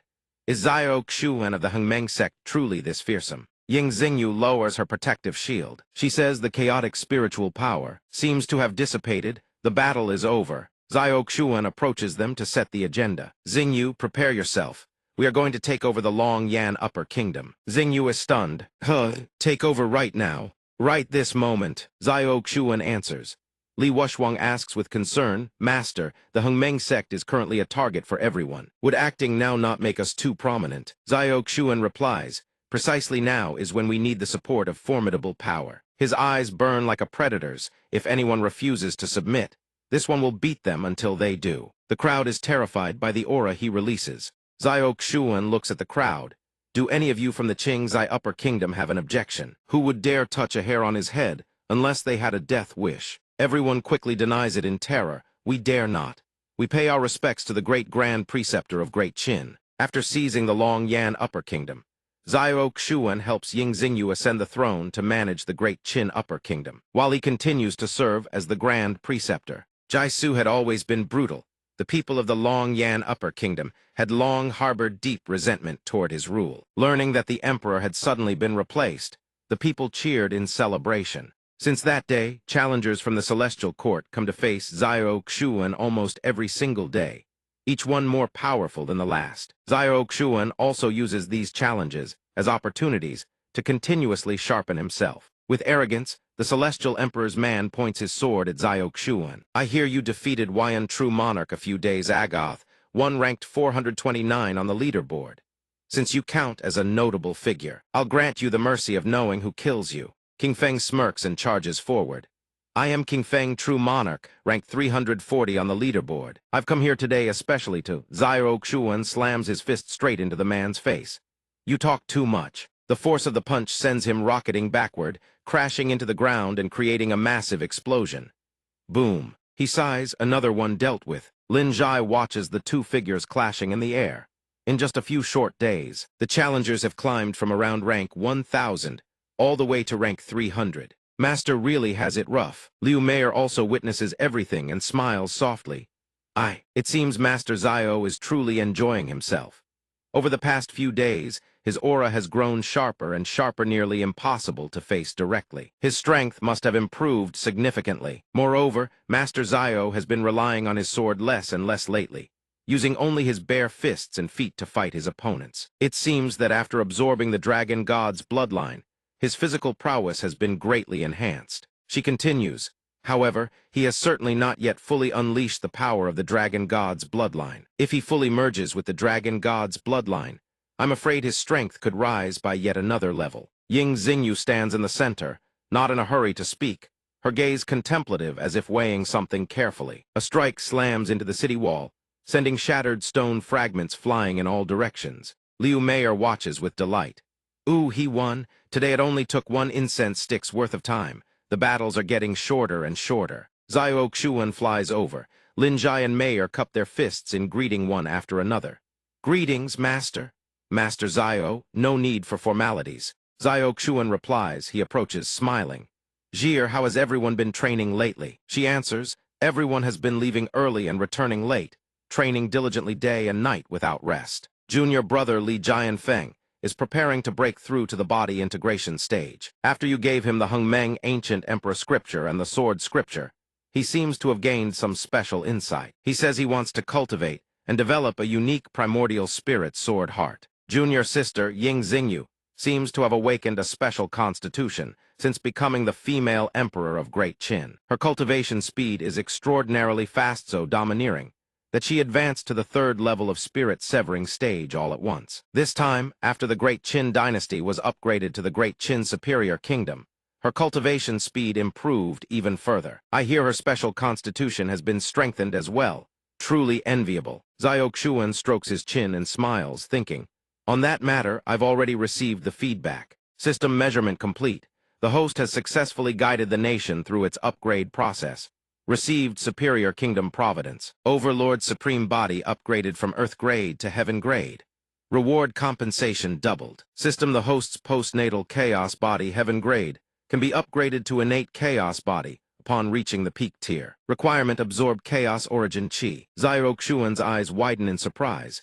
Chaos Origin Chi. Mayor continues briefing Xiao Xuan on everyone's progress. As for junior sister Su Muhan, she has devoted herself entirely to pill refinement research. She has already reached the rank of 6th-tier alchemist, and her cultivation has broken through to the spirit-severing stage. There's also junior sister Qi Wushwang. Recently, she seems to have been following junior sister Su Muhan around, helping with miscellaneous tasks and serving as a test subject for her pills. Moreover, thanks to the effects of those pills, her cultivation progress has been quite good. She has broken through to the first level of foundation establishment. She adds, thanks in large part to the Hengmeng ancient emperor scripture, I've also reached the peak of spirit-severing stage. It won't be long before I break through as well. Xiao Xuan says without much expression, congratulations. Lin Jai forms a spell seal, her lips curling lightly. As for me, I'm the one with the fastest progress among all of them. I've already reached the first level of body integration stage. First level of body integration stage. She looks at the pink flame dancing on her hand and continues. Moreover, I've comprehended the method to refine Hengmeng purple chi. Ever since comprehending this method, I feel my cultivation speed has not only increased tremendously, but within the same realm. My combat strength is far superior as well. Xiao Xuan looks at his disciple and thinks, Jir comprehended the method to refine Providence power on her own. Could it be because she broke through to the body integration stage? It seems everyone's progress is truly excellent. Xiao Xuan keenly senses something behind him. This aura, someone extraordinary has just arrived. He turns to leave, not forgetting to tell Jir.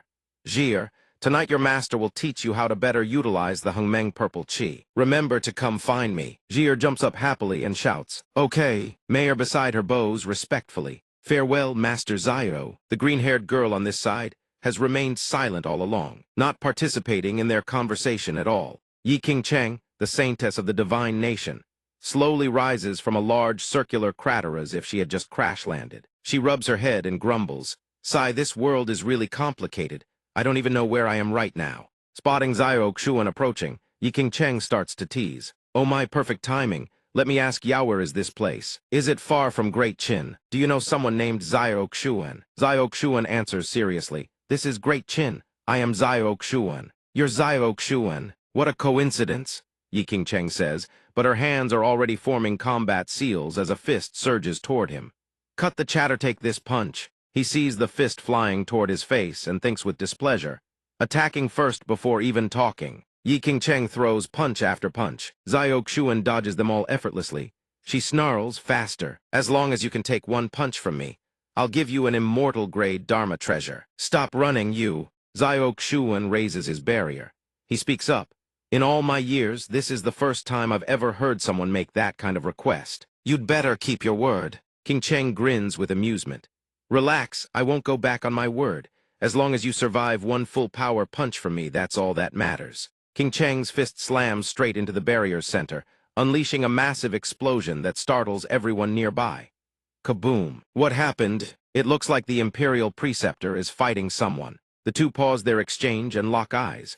Xiaoxuan dusts off his hands and says calmly, I feel the power of that punch wasn't worth just one immortal-grade Dharma treasure. King Cheng fumes, you. Don't get an inch and try to take a mile. Don't be so greedy. Yi King Cheng furrows her brow, then breaks into an intrigued grin, her mischievous eyes studying Xiaoxuan. But being able to take my punch without a scratch, you really are no ordinary person. Herathiz is the immortal-grade Dharma treasure I promised. Take it. Xiaoxuan catches the jade pendant and examines it with suspicion. A jade pendant? What does this Dharma treasure do? Yi King Cheng puts her hands on her hips. You should be grateful just to receive this from me. She says this but silently curses to herself. Damn it, that punch didn't feel satisfying at all. I want one more go. She explains, this object is called the Providence Jade Decree. It is an innate spiritual artifact containing the power of Heavenly Tao's laws. As long as you engage in combat with a child of Providence and win, you will be able to absorb a portion of their Providence energy. Xiaoxuan gazes at the jade pendant and thinks, this is truly something I need. But if it's really that powerful, why would this person appear out of nowhere and lose on purpose just to give it to me? The system suddenly displays a notification system. Host has received a special item Providence Jade Decree. System Evolution Program unlocked. Issuing quest. System quest requirement all disciples under the host must advance to body integration stage. The host must also reach body integration stage and achieve grand perfection in the four Tao's body, pill, poison, and sword. System quest reward unlock system upgrade. Xiaoxuan is puzzled. The system can upgrade. Is it because of this Jade Decree? Xiaoxuan asks calmly, I haven't yet asked for your name. What brings you to Great Qin? Yi King Cheng declares proudly, my name is Yi King Cheng, remember it well. As for why I'm here, you answer my question first. Do you want to settle the score with the Celestial Court Emperor? Xiaoxuan furrows his brow. Of course I do. Yi King Cheng tempts. Then make a deal with me. Not about to be deceived, Xiaoxuan responds firmly. Just ascend to the Celestial Court. Defeat the top 10 prodigies on the leaderboard. Then use the Jade Pendant's power to absorb sufficient Providence energy from them. King Cheng continues, I'll help you eliminate the Celestial Court Emperor and take his place. How about it? Hearing her words, Xiaoxuan thinks suspiciously. Help me eliminate and replace the Celestial Court Emperor. Can she really say such things so casually? He replies calmly, you aren't someone from the Celestial Court, are you? If I'm not mistaken, you must come from the divine nation above the Celestial Court. Yi King Cheng praises him. You're a smart one. That's right, I'm from the divine nation. She leaps onto a flying sword and takes off, turning back to say, all right, I'm done talking to you. I still have to go recruit other prodigies. I'll see you again when you reach the top of the leaderboard. Xiaoxuan watches her fly away on the sword, deep in thought. She still has to recruit other prodigies. Could it be that the Divine Kingdom has a covert plan to reorganize the immortal court at the Great Qin Superior Kingdom, where Xiaoxuan resides? Zhuxuan approaches from outside. Before she could speak, the door swings open from inside. Lin Zhai steps out. Lin Zhai calls back over his shoulder, I understood, Master. I'll go pass this cultivation method on to the junior brothers and sisters right away. Spotting Zhuxuan about to enter, Lin Zhai grins and says, oh, Madam Master, why are you just standing here without saying anything? Zhuxuan stammers, flustered. Xiaoxuan also walks over and asks, what brings you here, senior sister? Is something the matter? Zhuxuan answers, looking downcast. I do have something I want to talk to you about. Lin Zhai catches on instantly, places a hand on Zhuxuan's shoulder with a mischievous grin, and says, Madam Master, you must have something private to discuss with Master, right? Then I can't very well stand here being a third wheel. Zhuxuan frowns, hesitating. Actually, Xiaoxuan cuts in and invites her. Senior sister, if you have something to say, come inside. Lin Zhai whispers under his breath, his eyes glinting with a knowing, half-amused look. Master, I'll be on my way. Xiaoxuan replies, go on. Inside Zhuxuan's mind, a fierce internal debate rages. The little angel speaks up anxiously. Do you really want to do this? Are you certain he'll agree? If he refuses, how will you ever face him again? The little devil, seething with impatience, snaps. If you don't do this now, given enough time, he'll ascend straight into the immortal court and be gone forever. The little devil leans in, brow furrowed. Do you honestly think that once he reaches the immortal court, he'll still remember a senior sister like you? Men are creatures of desire. If you give yourself to him today, at least there's a chance he'll remember the woman who spent a night with him. The little angel can't take it anymore and fires back.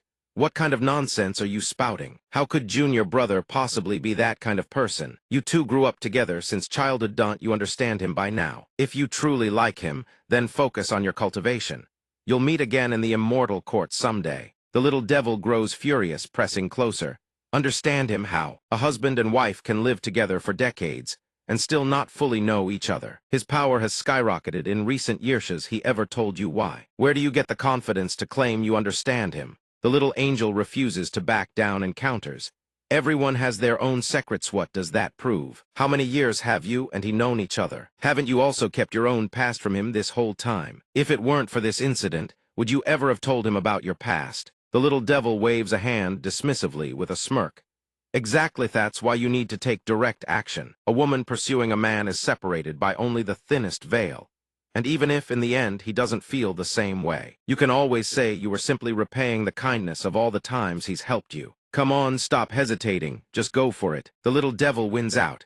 The little angel blurts in a panic, "Don't." Then gradually fades away. Seeing that Zhu Xuan still hasn't stepped inside, Zhao Xuan calls out, "Senior sister." Zhu Xuan lowers her head slightly and whispers, "Don't say anything." Without warning, she places her hand on Zhao Xuan's chest. Her eyes close, her posture shifting as though she's about to kiss him. Zhao Xuan jolts in surprise. He hurriedly raises his voice to stop her. Wait a moment. Zhu Xuan grabs his robe with both hands. Zhao Xuan instinctively wraps an arm around her waist and asks, "Senior sister, what's gotten into you all of a sudden?" Zhu Xuan looks up, her face already flushed crimson, and asks bluntly, "Then what's the point of all the questions? Don't tell me you don't want this." Zhao Xuan stammers, face burning red. I never said I didn't want to." Zhu Xuan presses herself closer to him. If he's willing, then he shouldn't ask so many questions. Lin Zhai, who knows what those two are doing, only sees through the gap in the door that Zhu Xuan is undressing. Good heavens. The next morning the sun has climbed high, casting its light into every corner. Zhao Xuan lies there, gazing intently at the woman beside him. At that moment, a system notification appears. System monitoring report disciples. Bloodline purification has been completed under the host's assistance. System Divine Beast Bloodline Heavenly Tier, Divine Dragon Bloodline, has evolved into Ancient Dragon God Bloodline. Immortal Tier Divine Dragon. System rewards doubled. Host has also received Ancient Dragon God Bloodline Immortal Tier Divine Dragon. Zhao Xuan stares at the notification and thinks, ever since the Longteng realm, I've been using spiritual power to refine the White Dragon's bloodline, pushing it toward true dragonification.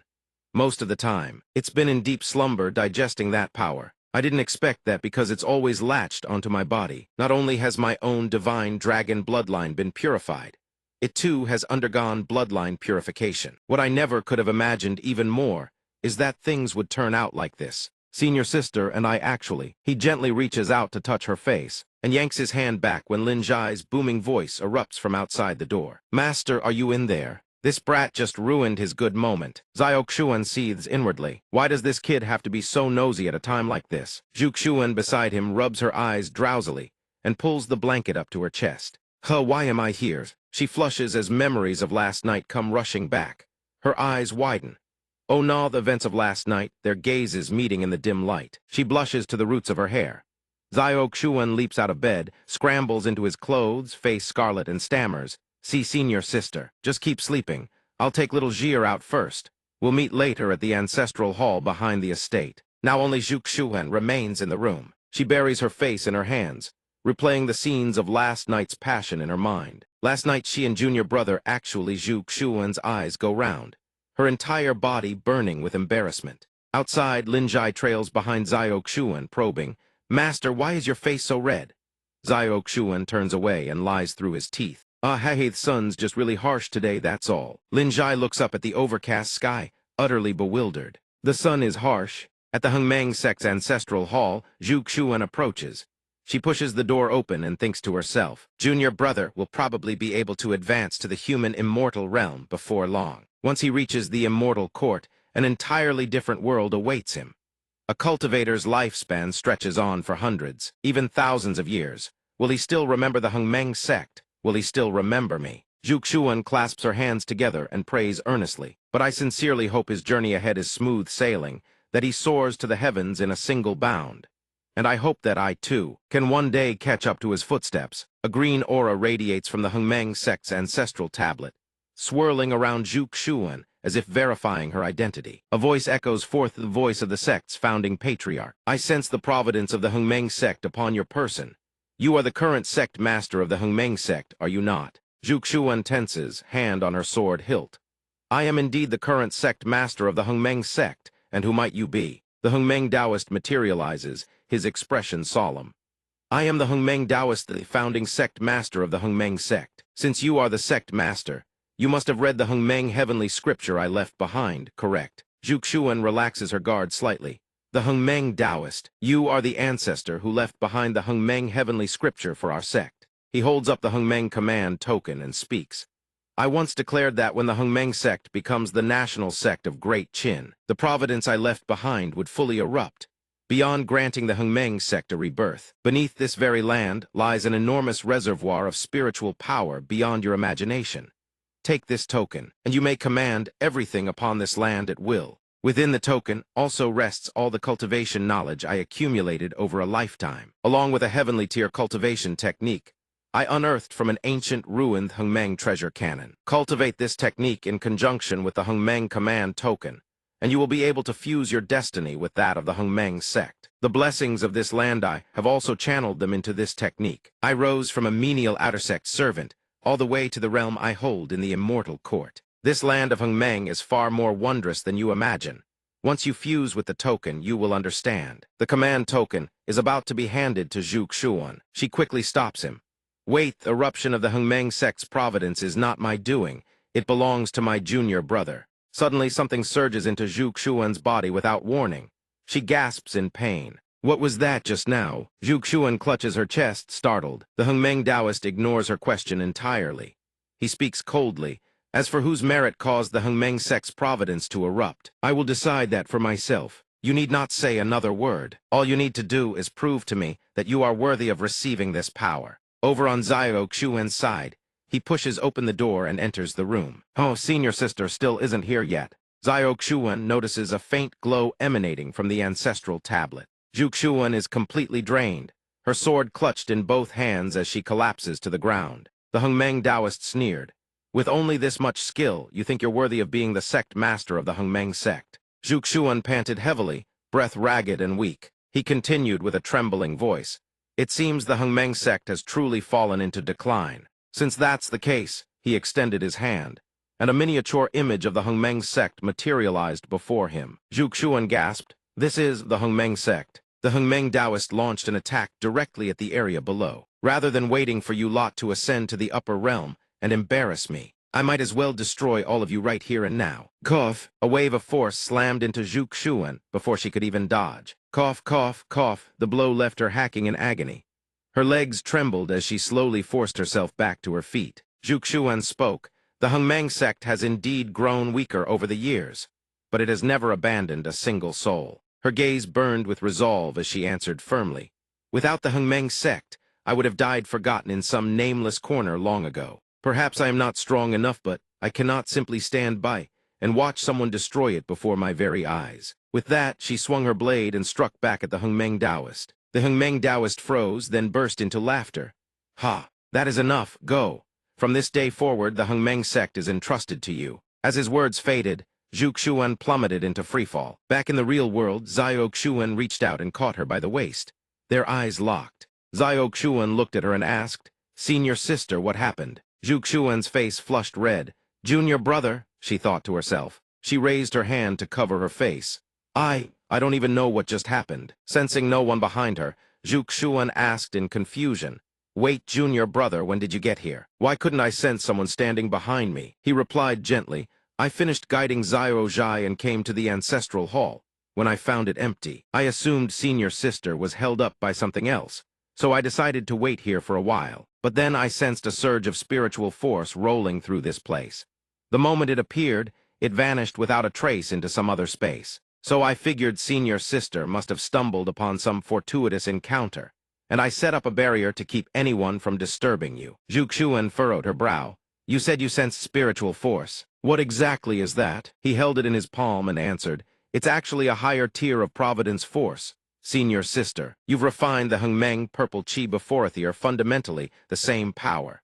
The only difference lies in the degree of condensation. Zhuxuan gazed at her own hand, a thought rising unbidden. The same power as the Hengmeng purple chi. In other words, could I manipulate this spiritual force the same way I control the Hengmeng purple chi? She gently closed her eyes, thinking, let me try. Adjust a little and see. Zhuxuan watched silently as Zhuxuan cultivated. Suddenly her eyes snapped open. She spread her palms, spiritual power coalescing within it, and smiled at Zhuxuan. It worked. Congratulations, senior sister, you have gained a new fortuitous encounter. Zhuxuan responded.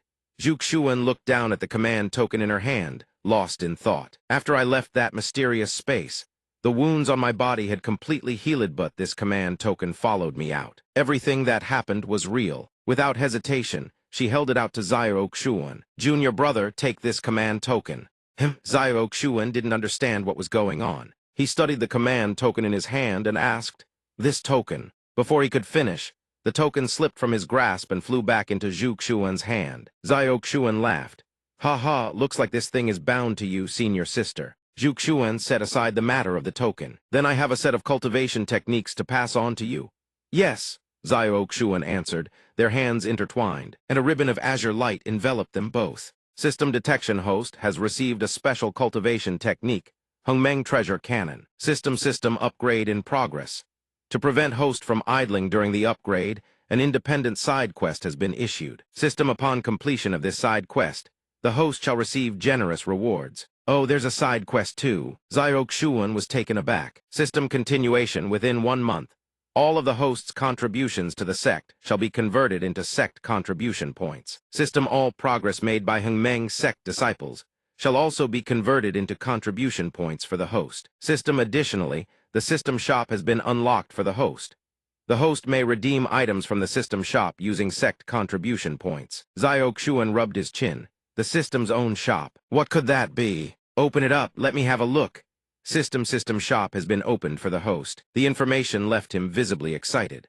Holy, I went through hell just to collect a single drop of divine dragon bloodline. The system shop has this much stuff. Let me browse through the selection. System side quest activated. Host is to accumulate sect contribution points within 1 month.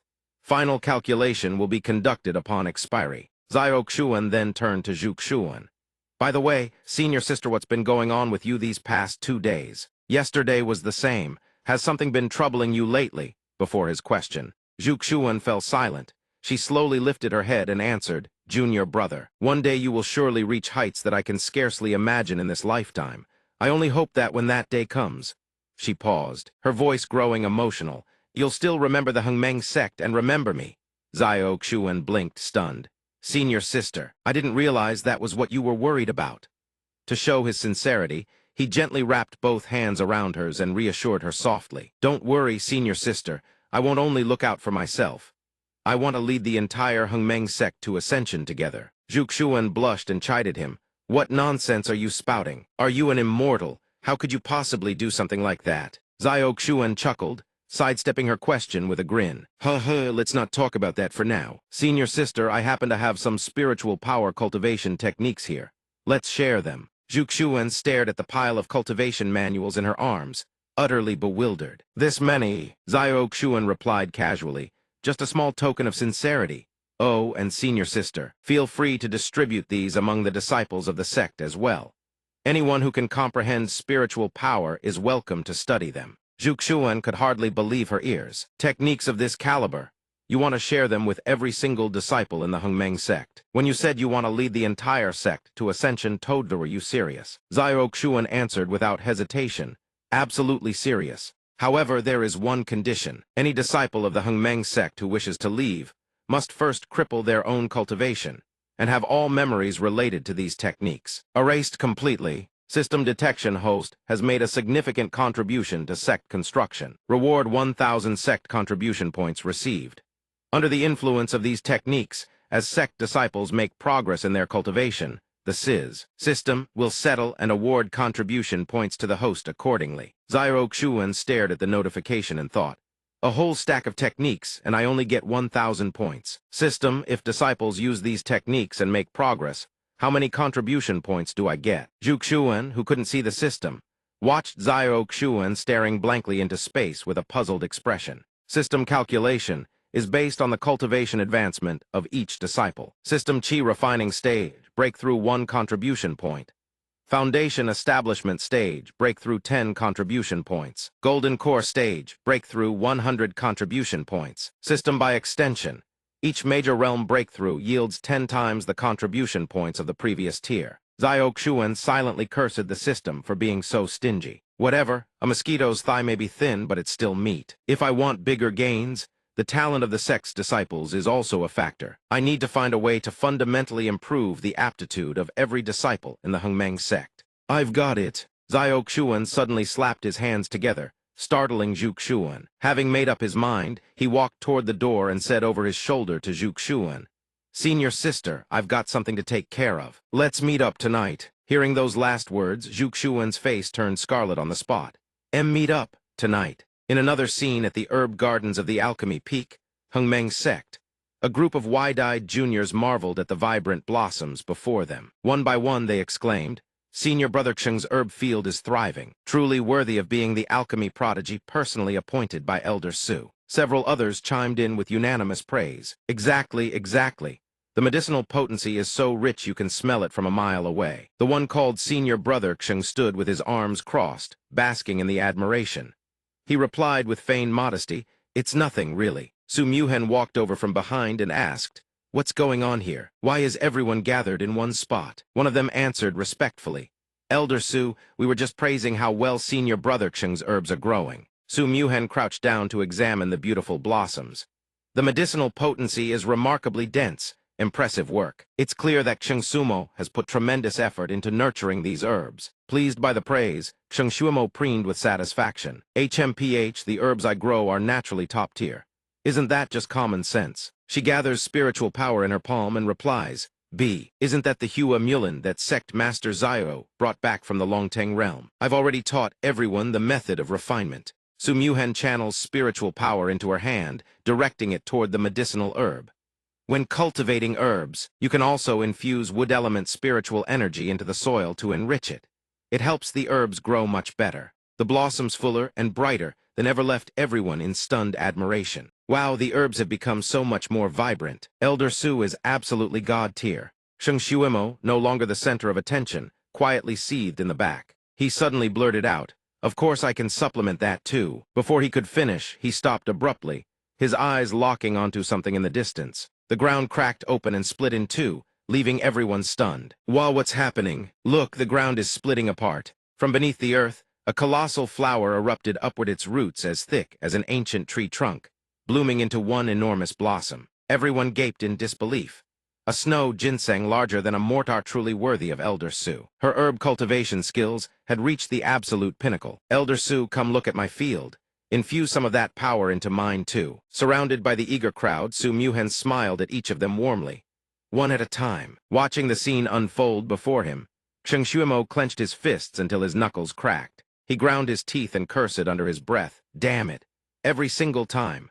The moment Su Muhen shows up, everyone swarms around her like bees. What's so great about her anyway? So talented, she's only a rank 2 pill refiner. A sudden bell chimed. Su Muhen spoke up, urging, "Class is about to begin. Everyone get ready." The crowd bustled forward eagerly. "Yeah, let's go. Studying under Elder Su is such an incredible opportunity." Two lingered behind. Shuimo spoke up to them. The chubby one spoke first. "I really don't get it. Su Muhen is the same age as us. We did the sect master make her a peak master." The other chimed in. "She's just a rank 2 pill refiner. What's the big deal?" Sheng Shuimo stood there and let out a cold snort. "In your opinion, should we teach her a lesson? Show her that there's always a mountain higher?" The two exchanged confused glances. "Teach her a lesson. What do you have in mind?" Shuimo held up a small, peculiar round object. "This is a contaminant disguise pill I developed. Grind it into powder, sprinkle it on herbs, and it fuses seamlessly into the medicinal material, becoming a unique impurity, invisible to the naked eye. I tested it before on a rank 6 pill refiner who came to lecture at the sect. Even a rank 6's spiritual sense couldn't fully purge this impurity. Moreover, if this contaminant isn't detected and completely eliminated in time, it detonates." The two realized something. So that explosion back then was your doing. I always thought that pill refiner was just incompetent. Sheng Shuimo narrowed his eyes. This batch of herbs will be used by Su Muhan for her class demonstration. Last time, that rank 6 pill refiner was critically wounded in the explosion. Word is he was bedridden for a full month before he recovered. This time, I want Su Muhan dead. With that, a sinister grin spread across his face. The three, now clear on the plan, headed toward the lecture hall, unaware that Zhao Xuan had been watching them silently from behind. He had some matters to consider. Meanwhile, in the pill refining hall, everyone inside fell silent as two unfamiliar figures walked in. Murmurs erupted. Who are they? Have we ever seen them before? Their robes, they look like they're from the Myriad Refining Hall. People from the Myriad Refining Hall are attending today's lecture. I heard we're trying to establish a partnership with them. Someone thought to themselves, the Myriad Refining Hall, most authoritative pill refiner organization in existence right now. If they could humiliate her in front of the Myriad Refining Hall's representatives, she'd lose all face. Every pill refiner in the world would mock her from that day forward. Su Muhan appeared, herbs in hand. Elder Su is here. She approached the pill furnace and addressed everyone. Now then, I will demonstrate the method for refining a special snow ginseng pill. Sheng Shuimo's lips curled into a predatory grin. It's time. Su Muhan tossed the snow ginseng into the furnace and explained calmly. The key to refining a snow ginseng pill this way is during the initial suppression, use your spiritual power to purge all impurities from the medicinal material. There must be absolutely zero residual contaminants. She channeled her energy into the furnace. Suddenly, a strange sound echoed from within. Su Muhan's brow furrowed. What was that sound just now? It sounded like something cracking. Don't tell me the furnace is about to explode. PFFT, no way. That's impossible. People from the Myriad Refining Hall are watching today. For goodness sake. The two Myriad Refining Hall representatives exchanged a glance. Something felt off. Best to focus on the refinement for now. The medicine is fusing. The fusion is failing. How is that possible? Could there be an impurity I didn't detect? No, I have to stabilize it before the medicinal potency spirals out of control. Su Muhan's mind raced. So it's indeed an impurity that wasn't fully removed. This contaminant didn't arise during the snow ginseng's cultivation. Once introduced into the herb, it had fused almost completely with the snow ginseng essence, making it impossible to filter out. The only outcome would be the medicinal potency spiraling out of control and backlashing on the alchemist. The herbs had clearly been tampered with, and whoever did this was vicious. This was meant to kill the alchemist outright. What's going on? Is the furnace shaking? Is the medicinal potency losing control? Even Elder Su can't keep control of her pill. Elder Su herself said it's just a snow heart pill, a mere rank 2 medicine. How could it spiral out of control? Her talent must be overrated after all. The red-haired one grinned maliciously. Blow up already. Humiliate yourself in front of everyone. Let's see your wretched, pathetic, stay calm. If the impurity can't be removed, then neutralize it. A voice transmission reached her and she jolted. Master? It's Master. Master is right, it's just an impurity. If it can't be purged, then I'll flood it with fire. Su Muhan spoke. A minor complication has arisen. I'll no longer demonstrate the special snow ginseng pill today. Instead, I will show you all the process of refining a rank 10 pill. The red-haired one's expression twisted with rage. What? The crowd erupted. Rank 10? Isn't that a legendary tier pill? She wants to refine a rank 10 pill right here in front of everyone. Utterly insane. I've lived for several hundred years and never once heard of a pill refiner this young capable of refining rank 10 medicine. Pure arrogance, only setting herself up for humiliation. She decided to combine bright sky heavy lotus, purple snow grass, and ice fish ear. No issues there. Add the snow ginseng, and she had everything needed to refine a single batch of 7 absolute great restoration pills. I've been researching the 7 absolute great restoration pill for over half a year now. Something was always just slightly off. Now I understand. My previous approach was too conservative. That's right, as long as impurities remain. The snow ginseng becomes an unstable ingredient. But in truth, the very existence of those impurities activated the snow ginseng's latent potency. By using the right herbs to neutralize the contaminant and catalyze the medicinal essence, the snow ginseng's efficacy can be amplified tenfold, turning what seems like a volatile liability into the key to a perfect refinement. Everyone stared in blank shock. The medicinal aroma, it's overwhelmingly dense. I can feel my cultivation realm loosening. I'm having a breakthrough. I'm about to break through to golden core. A pill of this caliber, its aroma alone, could propel a foundation establishment cultivator to golden core. And those pill patterns, they embodied the grand Tao itself. There's no mistaking Ithais is a rank 10 pill. She held the pill vial in her hand.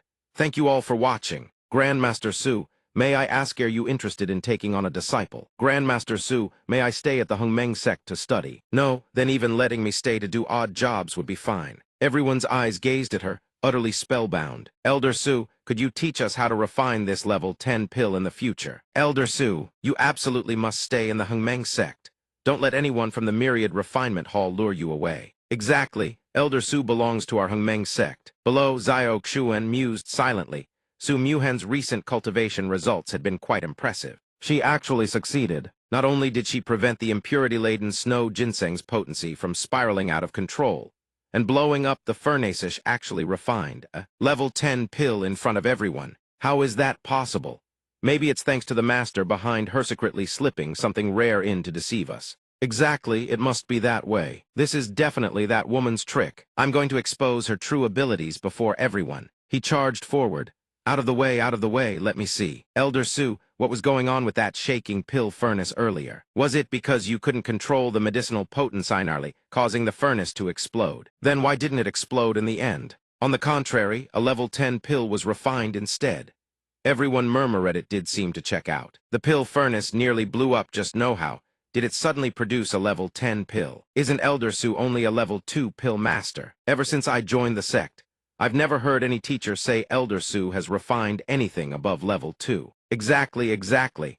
Elder Su, don't tell us you've been deceiving us this whole time. Is this really a level 10 pill? She lowered her head and smiled. Muhan thought, ever since Sect Master Zhu Xuan tasked me with establishing the pill peak and teaching pill refinement, I've poured all my energy into it. I never had time to visit the Myriad Refinement Hall for a reassessment of my pill master rank. I never expected to become the subject of gossip for those with ill intentions. Ridiculous. We at the Myriad Refinement Hall witnessed it with our own eye. Could it possibly be fake? Although level 10 pills haven't appeared for several hundred years, the Myriad Refinement Hall still preserves an ancient set of criteria for evaluating pill grades, passed down since antiquity. According to legend, the greatest quality difference between a level 10 pill and lower grade pills is in the fragrance essence with Tao essence. Inhaling it aids cultivators in achieving breakthroughs.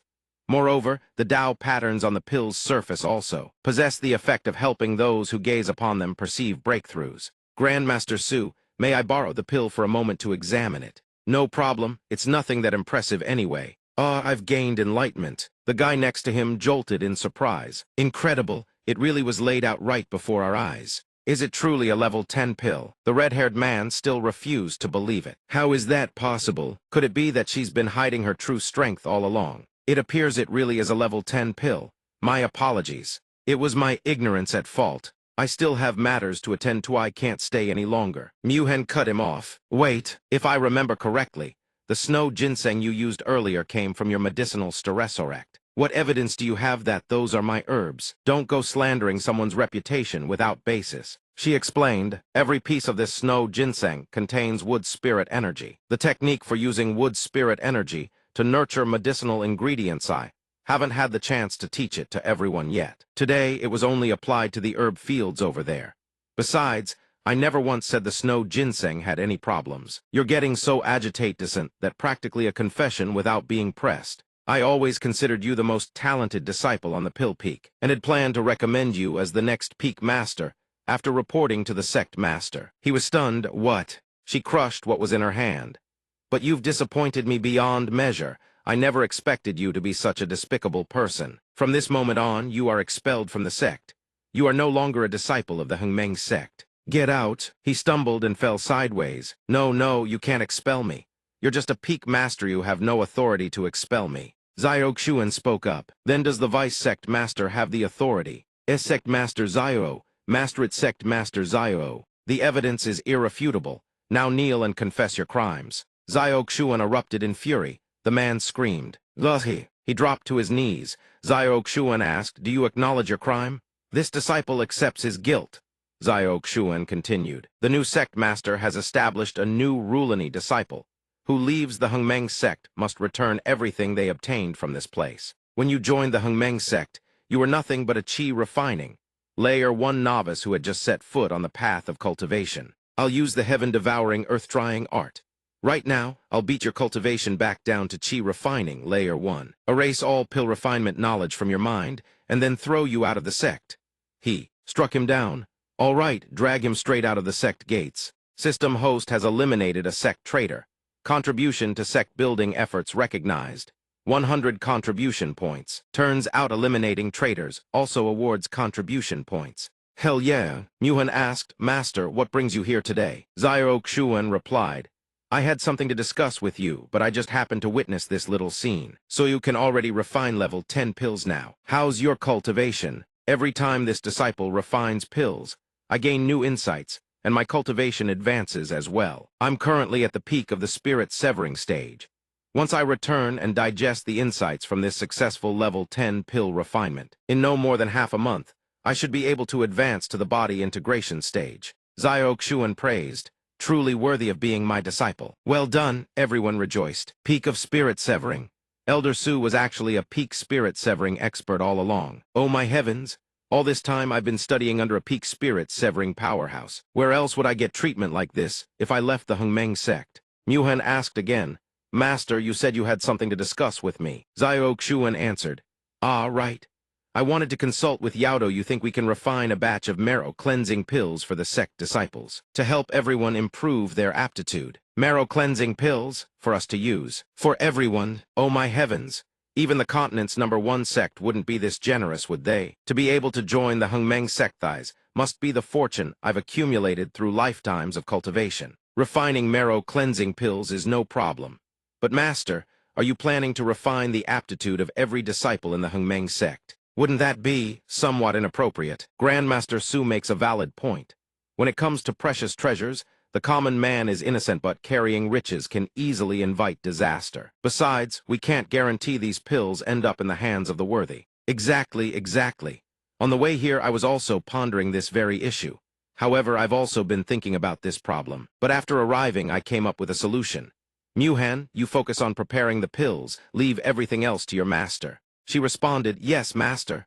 The red-haired man stormed off in a rage. Damn that Hengmeng sect. How dare they reduce this young master to such a state? These tens of thousands of steps, if I walk down them one by one, who knows if I'll even reach the market by tomorrow morning? He leaned on his cane, lost his footing, and tumbled down. The red-haired man face planted into the ground. Why am I so damn unlucky? Want revenge against the Hengmeng sect. Who are you? He looks up. You don't need to know my identity. Just remember that I'm someone who can help you get your revenge. He stares at his reflection in the mirror. You're saying this is all it takes to help me go back to the Hengmeng sect and get my revenge. Isn't this enough for you? The stranger touches his shoulder. He yells, what are you doing? Granting you power, of course. He feels the surging energy within him. His eyes flash purple in an instant. Master, what are your orders? Your cultivation that was crippled, I've restored it for you. Now I want you to charge in and break through the mountain protection formation. Understood. He then dashes off. HMPH, Slaughter Demon, my dear disciple. Slaughter Demon, my dear disciple. His hand trembles. Ever since I learned of your death, I've been consumed by the thought of avenging you. I never expected that even someone like Zhu Yan would fall to the one who killed you, Xiao Xuan. This person's strength is truly beyond reckoning. I've heard that even the cultivators of the immortal court are no match for him now. Relying on myself alone, it would only be harder to make a move. Fortunately, Xiao Xuan has now become everyone's target. As long as the mountain protection formation is dealt with, those who want his head could line up from here to the ends of the earth. Xiao Xuan, I want you dead. At the Hengmeng sect's mountain gate, 300 miles to the west, there lies a valley where demonic entities have been appearing recently. Go, my child. You've just received my teachings. No, you need more real combat experience to build up your skills. Yes, master. The red-haired man thinks to himself, this little girl looks naive and unsuspecting. If I just follow her and win her trust, I can easily infiltrate the Hengmeng sect. She steps on a branch and a group of people rush out from the undergrowth. Where did this golden-haired girl come from? Want to pass through here? You'll have to leave your little life behind. Qi Wushwang assumes a defensive stance. You're the demonic cultivators causing chaos around here. What if we are? And what if we're not? You think you can play hero and slay demons all on your own? Xiao Xuan once told her, if you've decided to focus on body cultivation, Remember, offense is your best defense. She silently vows to heed her master's words. A surge of power coils around her weapon.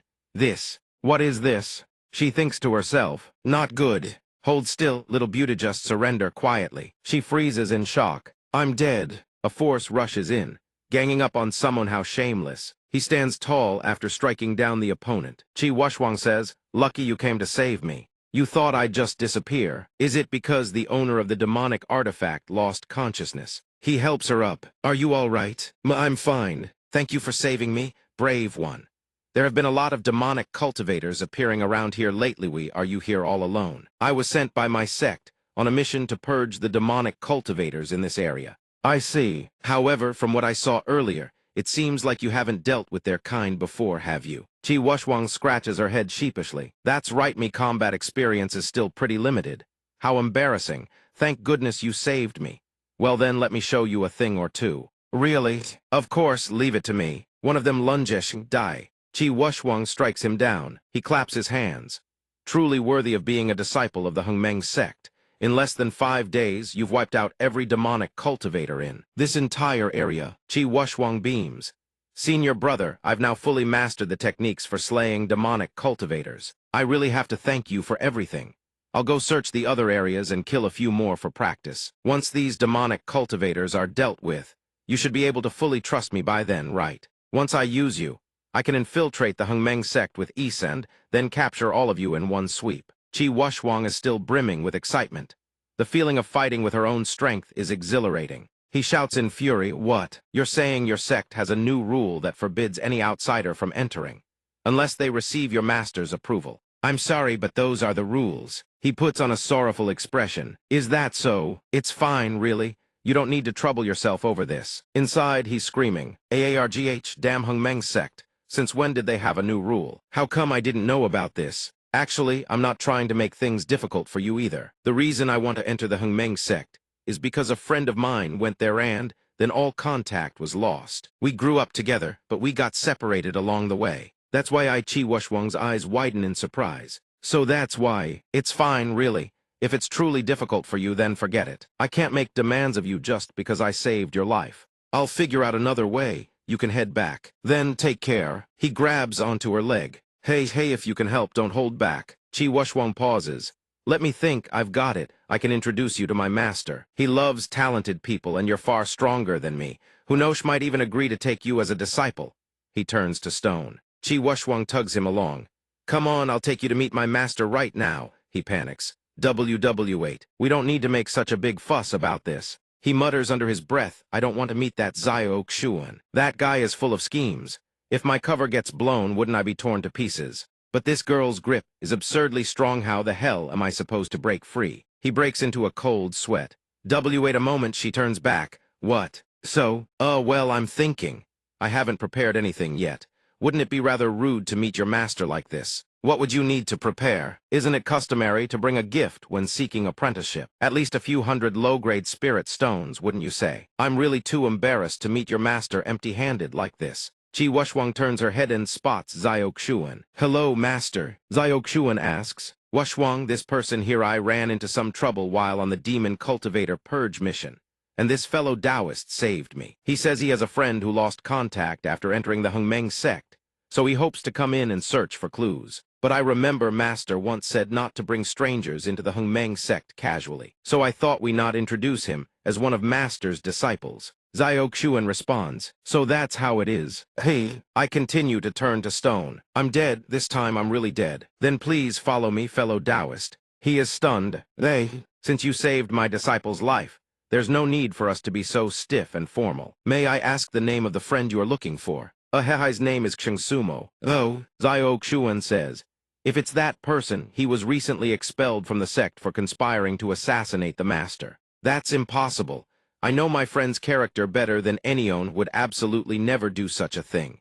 Someone must have framed him. He thinks, damn it, if you people hadn't forced me into this, would I have ever done such a thing? Zio Xuan says with a smile, oh really? But the evidence in this matter is crystal clear. If you believe your friend was wronged, then come and we will conduct a thorough investigation. If there truly has been an injustice, the Hengmeng sect will naturally do everything in its power to help you find your friend. Chi Wushwang calls out, Come in. For your esteemed sect to show such magnanimity is truly wonderful. He thinks to himself, I really can sneak in this easily. Fooling this Zyro Xuan doesn't seem difficult at all.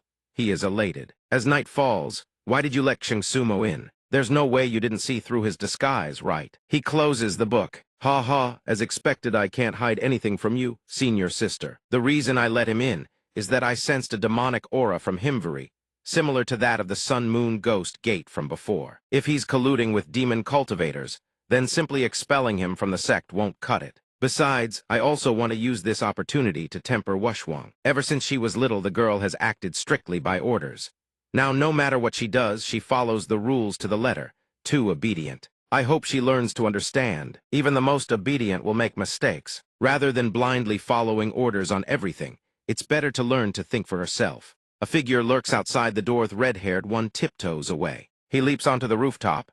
Sneaking in is ridiculously simple. Looks like the Hongmeng sect isn't as fearsome as I thought. Getting expelled this time. Perhaps heaven doesn't want my talents buried in this place, maybe.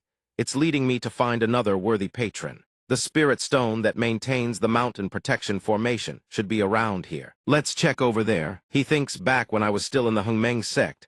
I used to come here to guard the spirit stone. Even with my eyes closed, I could map out their patrol routes. One step inside before him stands a stone radiating a golden glow. He thinks all I need to do is destroy this, and the damned Hongmeng sect will. He channels all his strength into the strike, but then he is flung backward. He's plastered flat against the wall.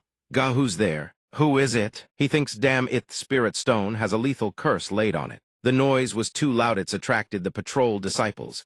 There's no turning back now. If I get caught this time, it won't be as simple as expulsion from the sect. I can only survive under that black-robed man's protection if I complete the task he gave me. Even if it destroys my cultivation, I must destroy this thing. He lunges forward. See that? Wushwang, Xiaoxuan seizes him by the throat. What are you two doing here? Shouldn't we be the ones asking that question? Tell me, fellow Taoistwi, have you appeared in the very chamber the Hongmeng sect uses to arrange its mountain protection formation? Qi Wushwang's eyes sadden.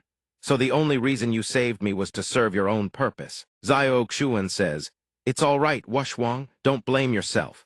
I didn't bring you here today to criticize you, I just want you to remember this lesson. The hearts of men in this world are wicked. From now on, whatever happens, you must think it through carefully. He screams, Let me go. She answers her master, I understand. Master, I will never repeat this mistake again. Very good. Then next, this master will teach you how to deal with a scummy traitor. And how should it be done? He activates the heaven-devouring earth decree mind control. Effect takes hold. Speak, what were you and your accomplices planning? He answers, destroy the Hongmeng sect's mountain protection formation. And then use this to contact him. Oh, is that so? Xiaoxuan takes it. Ha ha, looks like that little punk was actually useful after all. It's time we made our move. Footsteps approach. Something's off. Why is the Hongmeng sect so quiet? My lord, do you sense something wrong with this? Even if it's a trap, so what? If there truly is a dangerous formation, activating it would take at least a full minute. By the time they manage to reactivate it, the Hongmeng sect will have long since been reduced to a pile of rubble. Indeed, with you here to shield us, a tiny sect like Hongmeng doesn't stand a chance. Fortunately, I specifically called for reinforcements from my master sect, requesting aid from the Sun-Moon Ghost Gate of the Upper Realm's Celestial Court. With the help of a body integration stage immortal, I will raise the Hongmeng sect to the ground today. Let's go, we'll crush the Hongmeng sect once and for all. The girl lands. Master, those people have entered the mountain gate. Very good. Let's go, we're activating the mountain protection formation. Understood, Qi Wushwang says. Master, didn't you already predict that among the reinforcements the enemy summoned, there might be someone from the upper realm? The Hongmeng sect's mountain protection formation, though, we truly have the power to destroy an immortal from the upper realm. Xiaoxuan replies, Try it and we'll find out, won't we? Ever since the mountain protection formation was breached by Jia Yixuan last time, I not only had Zhuge Lin come to repair it, but also worked with Gu Pan and Jian Feng to perform a comprehensive upgrade of the formation array. Xiaoxuan ponders. Hongmeng sect's mountain protection formation is now completely overhauled, but activating it still needs some time. Assigning you the Vanguard mission, any problems? Qi Wushwang replies, No problem at all. The group up ahead stops and looks up. Who are you people? Qi Wushwang declares, to pass through here, you'll have to step over my corpse first. A brat still wet behind the ears dares to be so arrogant? Qi Wuxuang thinks, here it comes. Master transferred his power to me, elevating me to the peak of golden core. But the cultivation levels of these people range from early golden core to early spirit severing. Plus, I still have the Dharma treasure Master gave me. As long as I control the pace of this fight, I can definitely take these people down. One of them lashes out with chains, binding Qi Wuxuang. She is attacked relentlessly. She vomits blood. The chains tighten ever further. HNNGH junior sister. Xiaoxuan speaks. Don't panic. She has to learn how to fight on her own. You have to trust her, junior sister. She is dragged along the ground by the chains. HMPH. AAA. She thinks to herself, I need to stand up right now. Master specially forged my body for me. By now, my physical strength must have surpassed that of an ordinary golden core cultivator. Surely I can tear this apart. Look at Hirsch actually thinks she can use raw physical strength to resist my celestial locking chain. How laughable. This was forged from the bones of half-deity body refinement cultivators. A mere golden core like you think's brute force can destroy it. Qi Wuxuang think strength has always been what I do best. The power of this body has never betrayed me.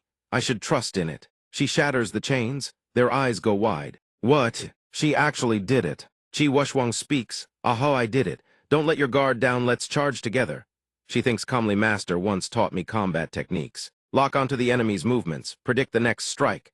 Then don't hesitate. She slams him down. A blade whooshes toward Qi Wuxuang. Exactly just like now. She thinks and dodges the blow in one motion. She vanishes from sight. Qi Wuxuang has vaulted onto his head. HAAA. She strikes without pausion after another. She doesn't spare a single one. Every last one of them crashes to the ground. Oh, huff, she thinks as I did it. Ha, bunch of worthless trash. The leader lunges at her. The pressure is terrifying. Her body won't move. Xiaoxuan appears. Master. Xiaoxuan blocks the strike, then speaks Wuxuang. Fall back for now. Qi Wuxuang scrambles away. HMPH fine. Once I seize the Hengmeng sect, none of them will escape. A surge of power envelops every building, every mountain peak. The mountain guarding Grand Formation has been activated. Tianji Lu, I've heard of them. Their formations are indeed amusing. But I cultivate the strongest defensive technique in existence. If you think a single Tianji Lu can breach my defenses, you're sorely mistaken. Still, since I'm already here, I wouldn't mind testing this formation myself. Let's see what it's really capable of. A torrent of power surges toward him. What kind of force is this? He stares ahead. Impossible. Kaboom, everything detonates. A few more volleys slam down. Confirmed, not even ashes remain. I wonder if the tracking artillery from my previous world even had this kind of firepower. The feeling of raining absolute firepower from a distance is incredible. Xiaoxuan grins with satisfaction. Qi Wuxuang asks, Master, what's tracking artillery? Nothing. Adult business. Kids don't need to ask. System host has eliminated a powerful enemy for the sect. Sect contribution points 1,000. System detected increased combat experience among disciples under host's guidance. Reward multiplier x2. System host has received upper grade Huo Lu Yan Jai flight treasure. Not bad.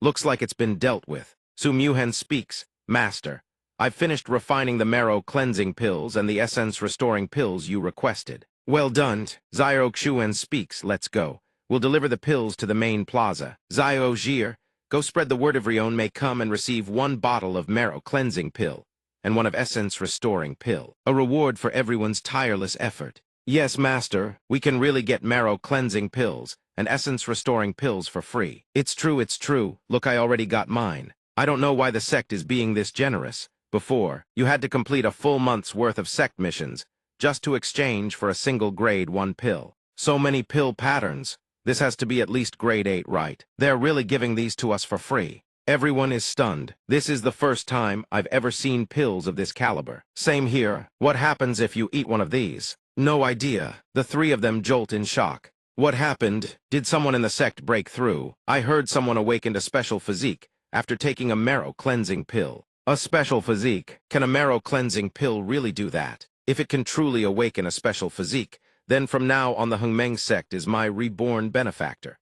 I'm taking mine right now. He pops it into his mouth. His eyes go wide as saucers. It actually awakened a special physique. Oh heavens above, I need to tell every single relative I have to come join the Hengmeng sect. Xiaoxuan gazes upward, having star-treading sect disciples. As pill refiners is absolutely divine. System host has reforged the aptitude of sect disciples. Number of special physique awakenings 300. Reward 10,000 contribution points. Detected host has massively boosted the sect's prestige. System reward 10,000 contribution points. Detected under host's patronage, disciple population has surged. System reward 10,000 contribution points. Zio Xuan is taken aback. Oh, I didn't expect this many contribution points as a reward. Could it be enough to exchange for a special physique from the shopping center? System open the shopping center for me. System switching to shopping center interface. I have a question. After I redeem items from the shopping center, only I can use them, right? Can't I just give them to my disciples at a discount? System items from the shopping center may not be directly transferred to disciples. Strictly prohibited. You said directly, so that means if I modify them first, it's fine. System expresses its exasperation. This exception applies only to the current side quest. Qi Wushwang sits cross-legged, cultivating. Zio Xuan asks, "It's this late and you're still training this hard?" Qi Wushwang answers, "Mastery, are you here? Seeing you work so hard, I brought you a midnight snack." Zio Xuan channels spiritual power into her. She watches wide-eyed, this stream of power. Hengmeng sect truly treats its disciples well. Where else would they hand out free marrow-cleansing pills like this? Crack. The door begins to fracture then. It explodes like an atomic bomb. What was that? Qi Wushwang steps out. Zai Shiju, are you just awakening a special physique? Yes, sorry about that. I couldn't rein it in for a moment. Are you hurt? She stares at her own hands. But what exactly is this? Kai Shaima, you should thank Master. Master worked day and night for 3 straight days, combining all manner of rare and precious pills to reforge your body's bloodline. The Xingqian War God bloodline, merged with your strength, it's a perfect match. Her eyes brim with tears. Master, I never imagined you'd pour so much effort into me. Zio Xuan speaks, it's nothing. As long as you grow stronger, that's all that matters. System detected disciple awakened Xingqian War God bloodline, lower grade heavenly tier under host's guidance. Double recovery reward. System host has received Xingqian War God bloodline, upper grade heavenly tier. Qi Wushwang's tears fall. Master, you give me too much credit. What merit does Wushwang even have to deserve being reforged like this by you? Wushwang will engrave this grace in her bones and heart. Now that I've grown stronger, I swear I will slay enemies and fight alongside Master. No matter the cost. I'm telling you the truth, won't you believe me? Wushwang, junior sister, don't even think about stealing my kills. Slaying enemies for Master, I'm going to be the first. Master bestowed upon me the heaven-grade soul physique of the 9 heavens sword sovereign. I absolutely will not yield this merit to you. Everyone gathered around Zio Xuan. The young man bowed his head, meeting his senior brothers and sisters for the first time. This humble one is Zio Bai. I am also your master. I have simply been in a state of deep slumber until now. Recently, after receiving the ancient primordial dragon bloodline bestowed by Master, I finally awakened. I've now reached the body integration stage, and my heaven monarch sword god physique isn't too shabby either. Li Jianfeng said, "Same here. With the 9 nether void dark serpent bloodline master bestowed upon me, I've also reached the body integration stage." Su Muhen chimed in, "I don't even need to mention it, right? The pills I currently refine can directly alter a person's physique. All of that is thanks to the divine farmer bloodline master bestowed upon me. Everyone, some of you may have never met me before." She introduced herself. "My name is Zhuge Lin. I am currently the Tower Master of the Tianji Pavilion branch under the Great Qin Superior Kingdom. A few days ago, Master officially accepted me as a disciple. I've now obtained the Spirit Heart and have finally broken through to the body integration stage." Zio Xuan said, "Xingyu is still busy handling state affairs, and Zhuge Lin will also have plenty of Tianji Pavilion business to attend to. As for the rest of y'all, get ready. It won't be long before we break through and enter the Celestial Court." Everyone bowed their heads and acknowledged in unison. System disciple detected awakened the 9 heaven sword sovereign heart under the host's assistance. Class upper grade, heaven class. Reward multiplier x2. System host acquired the 9 heaven sword sovereign physique immortal class. Second tier. Alert disciple awakened the ancient primordial dragon bloodline under the host's assistance. Reward multiplier x2. System host acquired the supreme dragon god bloodline. Alert disciple awakened the heaven monarch sword god physique under the host's assistance. Reward multiplier x3. Host acquired the myriad Dao sword spirit physique. Additionally awakened. System 9 nether void dark serpent bloodline. Reward multiplier x2. Host acquired the 5 poisons witch god bloodline and awakened the divine farmer bloodline. Zio Xuan was overjoyed. With all these rewards, 3 months flew by until thunderbolts came crashing down from the sky. How many people have broken through their tribulation lightning recently? For crying out loud. Why do I feel like those storm clouds overhead haven't cleared for 3 whole months? Who is it this time? System detection. All disciples under the host's command have completed advancement to the body integration stage. System upgrade conditions fulfilled. System upgrade now initiating. Bonus reward 1-1 Celestial Ascension Gate opportunity granted. Zio Xuan thought to himself. Looks like Wushwang is also due for advancement to the body integration stage. He wondered what this Celestial Ascension Gate could beamed, then everyone was stunned. What is this? What's going on? An earthquake. Heaven and earth trembled.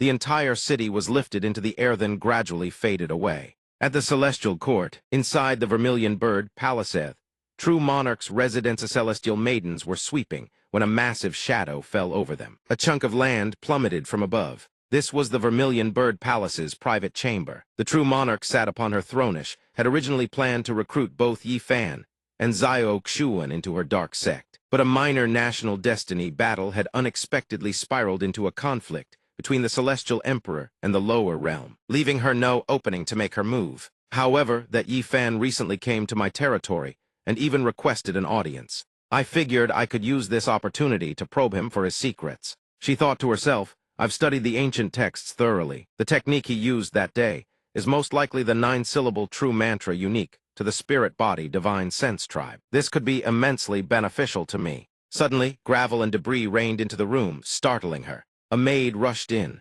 True monarch, something terrible has happened. A floating island has suddenly appeared in the sky. What? A floating island? It's blocking out the sunlight completely. All of the Vermilion Bird Palace's levitation formations have ceased functioning. The true monarch stepped outside. Indeed, it was a floating island. Who on earth could cause such a commotion? The people on the island also came out to look. Master, where exactly are we right now? I can feel that the spiritual power concentration in the air is at least 3 times what it was before. Even when refining providence, it feels like my cultivation efficiency has doubled. Zio Xuan replied, hard to say, all I know is we're in the Celestial Court. So it turns out to be Zio Xuan, one from the great national destiny battle. Rumor has it he then caused havoc in the Longyan Superior Kingdom, and even killed Emperor Jixu of Longyan. And because of that, the Celestial Court's Emperor issued a bounty to hunt him down. Is this guy insane? He's literally being hunted by the Emperor. And yet he dares to waltz right into the Celestial Court like this. The true monarch said, activate the energy convergence array and the Grand Palace barrier formation. Keep the Vermilion Bird Palace running in this state for the time being, but maintaining the energy convergence array. And the Grand Barrier formation requires an enormous amount of resources. True monarch, are we just going to let that island hover over us without doing anything? Such brazen recklessness, there's no need for me to lift a finger. Very soon both you and that island will be obliterated. In the Azure Dragon True Monarch's private chamber, reporting to the True Monarch, a floating island has appeared above the Vermilion Bird Palace. The Azure Dragon True Monarch appeared nonchalant. Oh, above the Vermilion Bird Palace, you say? The Azure Phoenix True Monarch remarked. It seems the Celestial Court is about to become rather turbulent. At the White Tiger Palace, bringing an entire sect to the Celestial Court. Ha, what a joke. I'd like to see how this audacious fool ends up getting trampled underfoot, the White Tiger True Monarch declared. At the Primordial Realm border, reporting to the Imperial Princess Scouts from the Celestial Court, report that Zio Xuan, the one you've been watching, has entered the Celestial Court. He arrived sooner than expected. Very well, I'm aware, you may withdraw. Your Highness, what is it? Is there something else to report? Yes, that Zio Xuan has brought his entire sect into the Celestial Court. It's already drawn the attention of every faction. Please take a look, Your Highness. What? He brought the entire sect into the Celestial Court. She burst out laughing. Ha ha ha, this Zio Xuan is truly amusing. Everyone else fears that a tall tree catches the wind. Yet this man does the exact opposite, marching around with drums and gongs, making a spectacle of himself everywhere he goes. I want to see whether he truly has the strength to back up this kind of confidence. Liu Feng, what's your current ranking on the leaderboard? She asked. With an eager, praise-seeking expression, he answered, reporting to Your Highness, your subordinate has just climbed to rank 21. Very good. It seems the time I spent having you lie low in the Celestial Court, after sending you down to the lower realm, wasn't wasted at all. Then I'll leave the task of meeting Zio Xuan to you. Liu Feng broke into a cold sweat. Zio Xuan, what about him? Don't want to go? Then have Fu Long and Fei Yun accompany you. Oh right, Fu Feng, my subordinate. What's your current ranking? Currently, your subordinate ranks 10th on the leaderboard. Excellent, you're essentially the strongest sword cultivator in the entire Celestial Court. Are you confident you can beat Xiao Xuan? Fu Feng lowered his head. Your subordinate dares not speak too boldly. But in the way of the sword, I have trained for several hundred years and have never known defeat. She nodded, satisfied. Good, take Fei Yun and Liu Feng with you. If Xiao Xuan can defeat you, give him this and tell him about the affairs of the Celestial Court. Liu Feng exclaimed, Your Highness, why not entrust such an important mission to me? I alone am more than enough. Enough nonsense, go now. Yes, Your Highness. Xiao Xuan, let's see if you truly have what it takes to overcome the Celestial Court. Fu Long said, The Imperial Princess told us to keep an eye on the Hengmeng secties that the floating island over there. Fei Yun replied, It really is standing firm in midair. Truly arrogant. Where's your brother? Didn't the Imperial Princess tell him to go test Xiao Xuan's strength? Who knows, I can't control him anyway. Fu Feng said, I think if he doesn't make his move now, there won't be another chance. So you lot are the Hengmeng sect, ones the Celestial Emperor has put a bounty on. 5 million spirit stones per head. How should I spend all that money, I wonder? No, you're wrong. They look up toward the floating island. It explodes and those beneath it collapse. I have heard of this long ago. Those in the Immortal Court rankings below the top 100 have all challenged Xiao Xuan, yet none could last 5 moves. They are merely a bunch of Unity Stage fleas calling themselves immortal humans truly.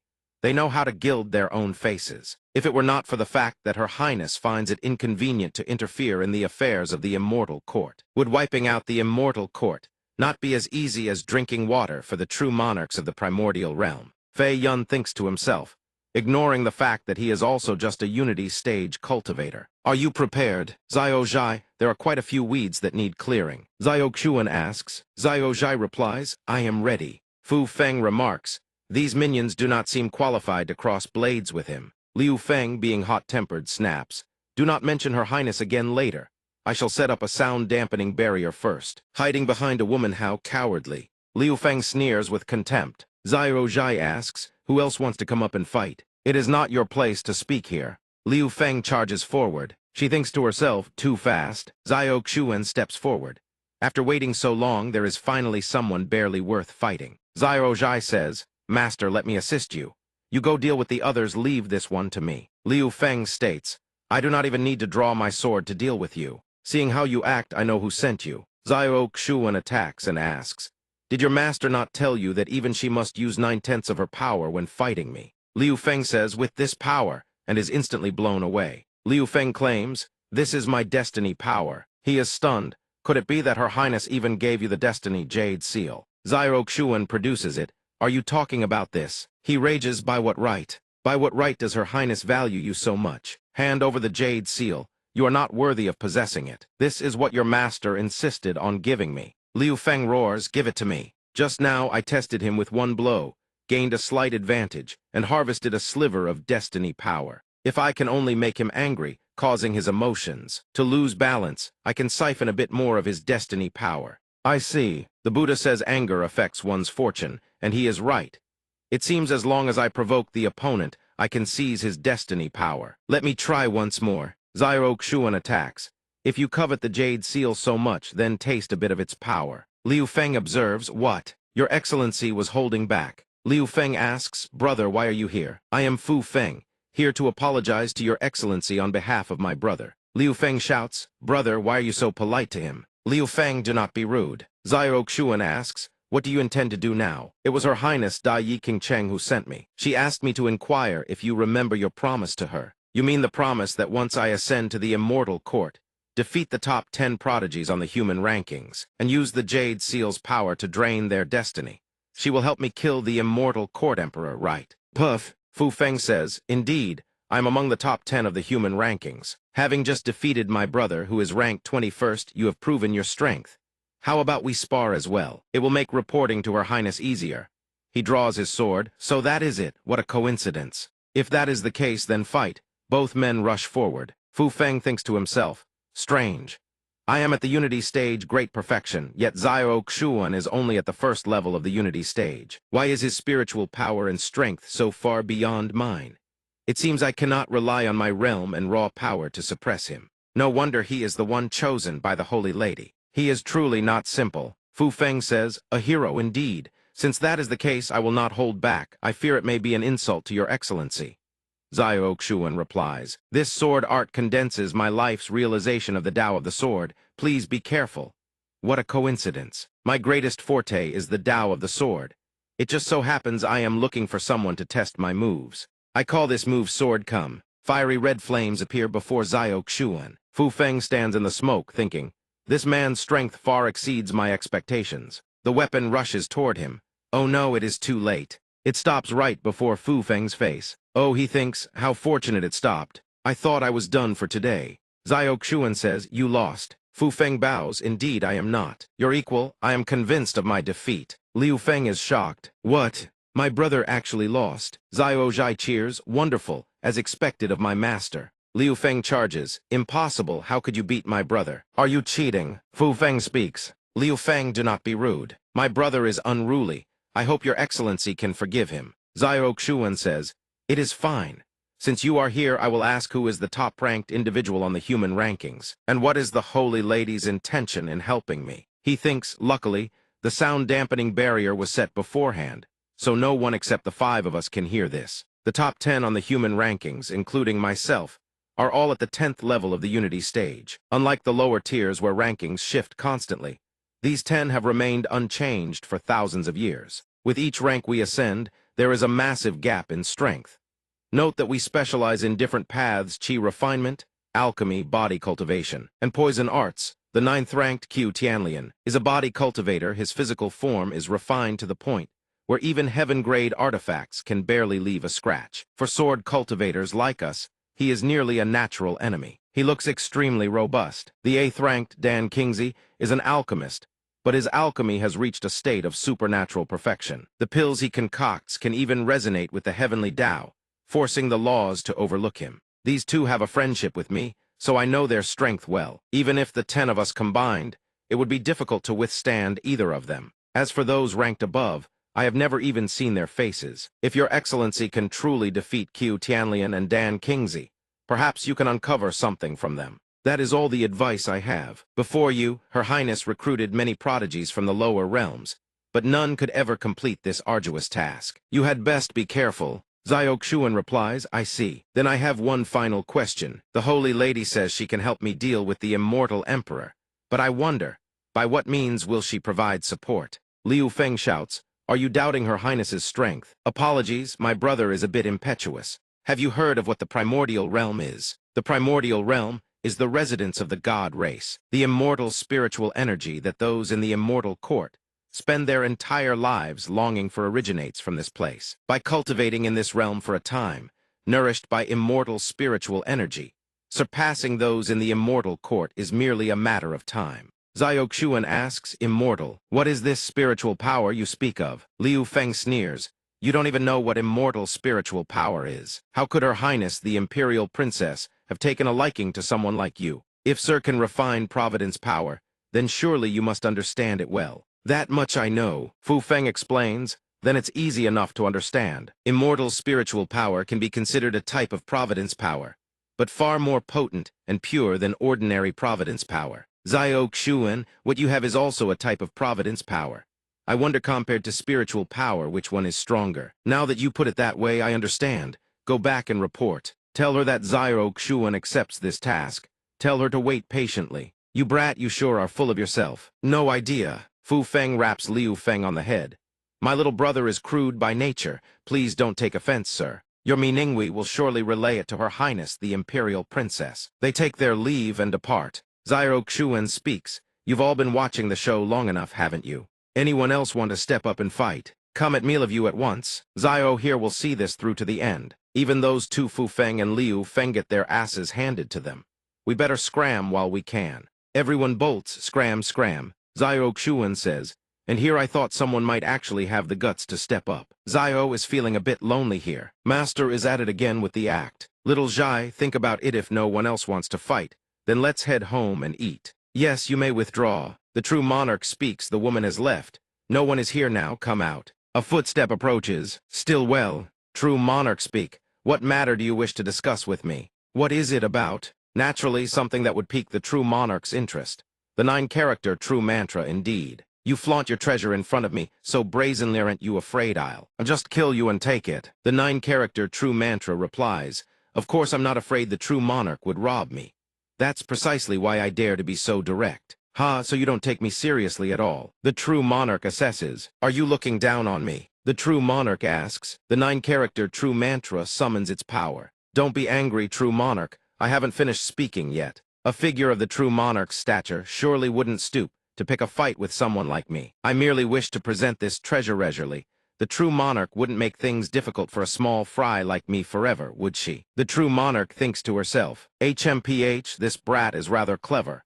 He hasn't strayed from the topic, and he's even demonstrating his capabilities to me. Is this a threat? I'll have to see just how much power this 9-character true mantra truly holds. The 9-character true mantra, seeing her power, says, I've heard that vermilion bird true monarch's divine flames can incinerate all things. Meeting you Tade's reputation is well deserved. The true monarch says, at least you know your place. Speak what is it you want by bringing a treasure to meet me. The 9-character true mantra answers, Yi Fan acknowledges his own strength is lacking. I seek nothing else. Currently, I've only collected the first 3 characters of the 9-character true mantra. I only hope that once the true monarch obtains these 3 characters, she can help me collect the remaining 6 scrolls, and then share the contents with me. The true monarch says, is that all? She thinks to herself, if all he wants is to share the knowledge, then it's no big deal. The 9-character true mantra continues. Of course, relying on Yi Fan's strength alone, it truly would be difficult to gather such a rare 9-character divine decree. If we could cooperate with the true monarch, it would be greatly beneficial for dealing with Yi Fan. He thinks to himself, haha, of course that's not all there is to it. Although the 9-character true mantra has no apparent drawbacks, if one's spiritual consciousness and spiritual body are not suited to cultivating this technique, it will gradually erode the cultivator's mind, turning them into a slave of the 9-character true mantra. As long as the vermilion bird true monarch cultivates it, he can use the 9-character true mantra to control her. The true monarch says, if that's truly the case, then we have a deal. 1 hour later, the true monarch emerges.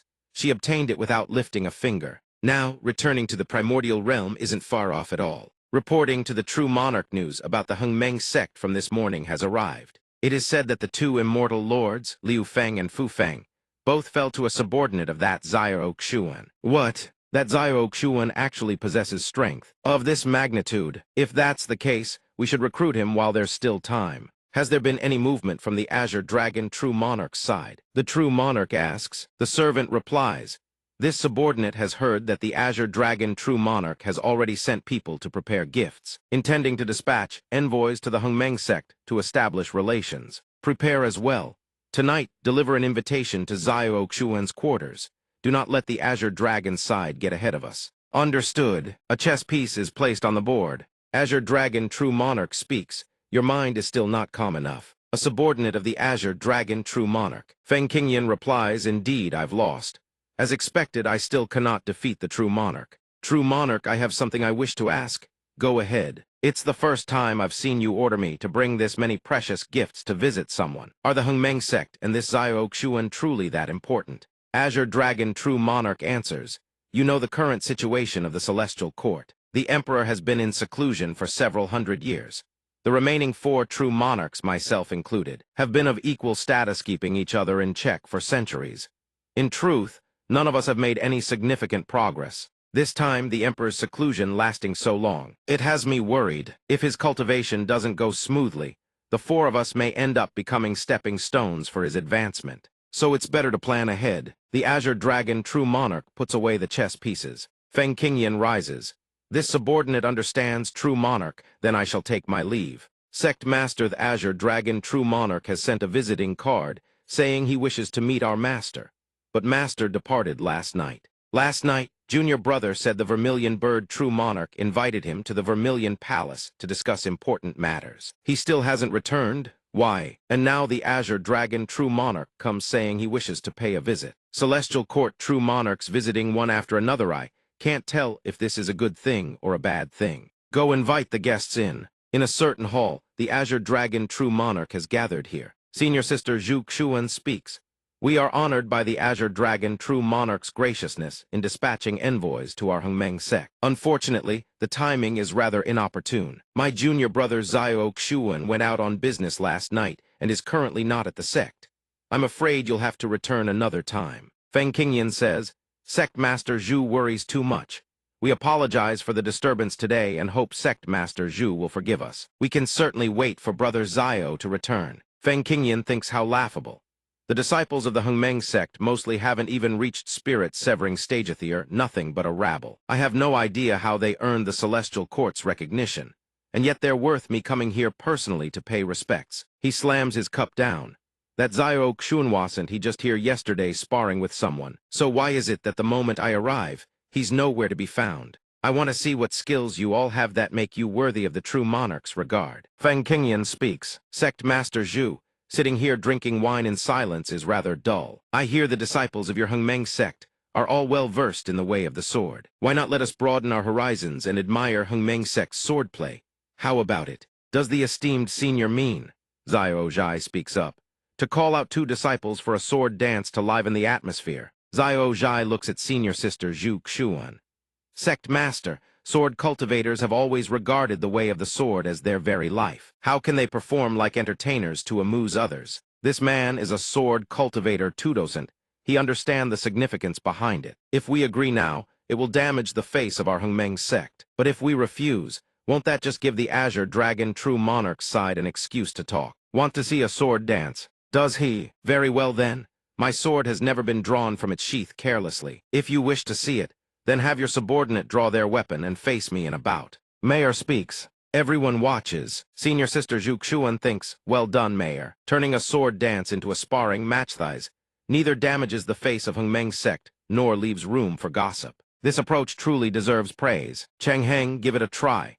Consider it a chance to get acquainted with the disciples of Hongmeng sect. Li Chengheng, Feng Qingyan's subordinate, steps forward if that is the case. Then I humbly ask for your generous guidance. Mayor steps onto the arena. Who's afraid of whom? This young lady will play along with you. The 2 of them begin their clash. Senior Sister Zhu Xuan observes, although Mayor's moves are sound, there is still a problem. This man has already reached the body integration stage, while Mayor only recently ascended with the sect and remains at the peak of spirit severing. Though they are only 1 realm apart, the difference is like heaven and earth. I fear Mayor may struggle to cope and get injured. Sect Master Zhu, doesn't your Hongmeng sect have any disciples with higher cultivation? Senior Sister Zhu Xuan asks, what does the esteemed senior mean by that? Sect Master Zhu, please don't misunderstand. I have no other intentions. Feng Qingyan says with a smile, it's just that the way things stand now, even if we win, it wouldn't be a glorious victory. How about we do it this way? Cheng Heng, suppress your cultivation for now. Match it to this young lady's level. Otherwise, if you win later, people will say it was an inglorious victory. Li Chengheng replies, understood. He channels his power. I have suppressed my cultivation to the peak of spirit severing. There will be no cause for embarrassment. Mayor says, what? Come on then, let's clash for 100 rounds and see. They burst forward in a flash. Whoosh. The 2 of them battle without pause. Li Chengheng loses his footing and staggers backward. GGH. Feng Qingyan watches. Earlier, this girl's cultivation was weaker, yet she still attacked with fierce intensity. Now that both are on equal footing, how did she shift from all-out offense to a flawless defense? Could she be deliberately stalling, buying time to drain his stamina? Mayor says, your sword grows feebler by the moment. Well, so the gap between someone from the upper realm and us is nothing more than a bit of cultivation. Or is it that your swordsmanship isn't refined at all, just a weakling who can't even stir the wind? Li Chengheng shouts in fury, you. What? You're merely a woman, and you dare mock my swordsmanship. He channels every ounce of his remaining strength. Since you don't know the meaning of death, I'll grant your wish. The power surges forth. Mayor barely holds on for an instant. It's over. Mayor thinks I pushed the provocation too far. Now he truly means to kill. Don't be afraid, Martial Ant. Zio Zhai steps forward, eyes burning with determination, and charges at the opponent. Everyone is stunned. What is this? Zio Zhai says, a word of advice. Sir, never underestimate a woman. This was supposed to be a friendly bout, so why did you resort to killing intent? Could it be that you couldn't win, lost your dignity, and now want to kill to silence witnesses as your dragon and all of you? Is this what you call honor, bullying the weak with your power? HMPH, stand down. Feng Qingyan commands. Li Chengheng acknowledges, understood. Sect Master Zhu, I'll speak plainly. Today, I came here on behalf of the Azure Dragon True Monarch to recruit Xiao Xuan. But since fate has brought this unfortunate coincidence, I'll leave the decision to Sect Master Zhu. Will Hengmeng Sect and Xiao Xuan submit or refuse? Senior Sister Zhu Xuan thinks, as expected, the moment of truth has finally arrived. Senior Sister Zhu Xuan replies, my apologies, esteemed senior. Though I deeply appreciate the true monarch's admiration, I cannot make this decision on behalf of my junior brother. Why not wait a few more days until my junior brother returns, and let him make the decision himself? Feng Qingyan asks, and what about Hengmeng Sect? As the sect master of Hengmeng Sect, surely you hold the final authority over whether the sect submits or not, correct? Yes, I am the sect master of Hengmeng Sect, but I do not hold the final authority within this sect. The future of Hengmeng Sect will be decided by all the elders and disciples together. As it happens, my junior brother is one of those elders. So I would rather wait for his return, discuss it thoroughly, and only then make a decision. HMPH. If you refuse the kindness offered, then don't blame me for being discourteous. Feng Qingyan attacks. Once I capture you alive, won't Hengmeng Sect be within my grasp? You dare touch our master's wife. Xiao Zhai raises her weapon. Mayor also shouts, I'm afraid you lack the skill for that. Overestimating himself, he attacks. Senior Sister Zhu Xuan cries out, Xiao Zhai, Mayor, who dares act so insolently on Hengmeng Sect's territory? Junior brother, master, you finally returned. Xiao Xuan says, you two have worked hard. It's good that your master is back. Who the hell do you think you are? Yao, you are Xiao Xuan? He asks in disbelief. I just asked Yao, who the hell do you think you are? Xiao Xuan seethes with fury. They clash, and the force is truly terrifying. Someone who just entered the immortal court, and yet he wields this kind of pressure. Feng Qingyan replies, I am a subordinate of the Azure Dragon True Monarch. Feng Qingyantha's time. I specifically came to invite Xiao Xuan of Hengmeng Sect to meet the Azure Dragon True Monarch. Invite me to meet him. Xiao Xuan questions, is this really the Azure Dragon True Monarch's way of inviting someone? Feng Qingyan crashes into the wall. Impossible, thinks, this cannot be. This Xiao Xuan just entered the immortal court. How could he possibly possess such power? After reaching the body integration stage, the greatest difference from before is the ability to sense the power of providence. Xiao Xuan says, I've finally broken through.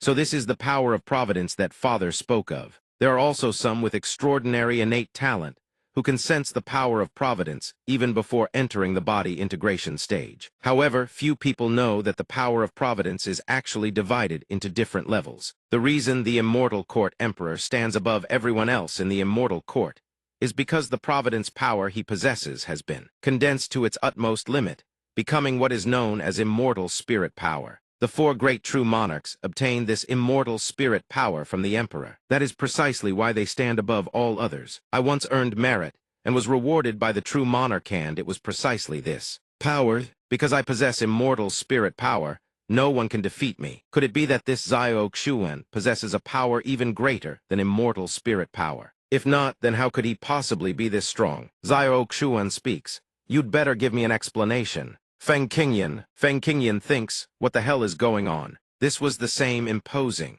inviolable bearing exactly like the primordial immortal emperor of old. Xiao Xuan stares at the kneeling Feng Qingyan.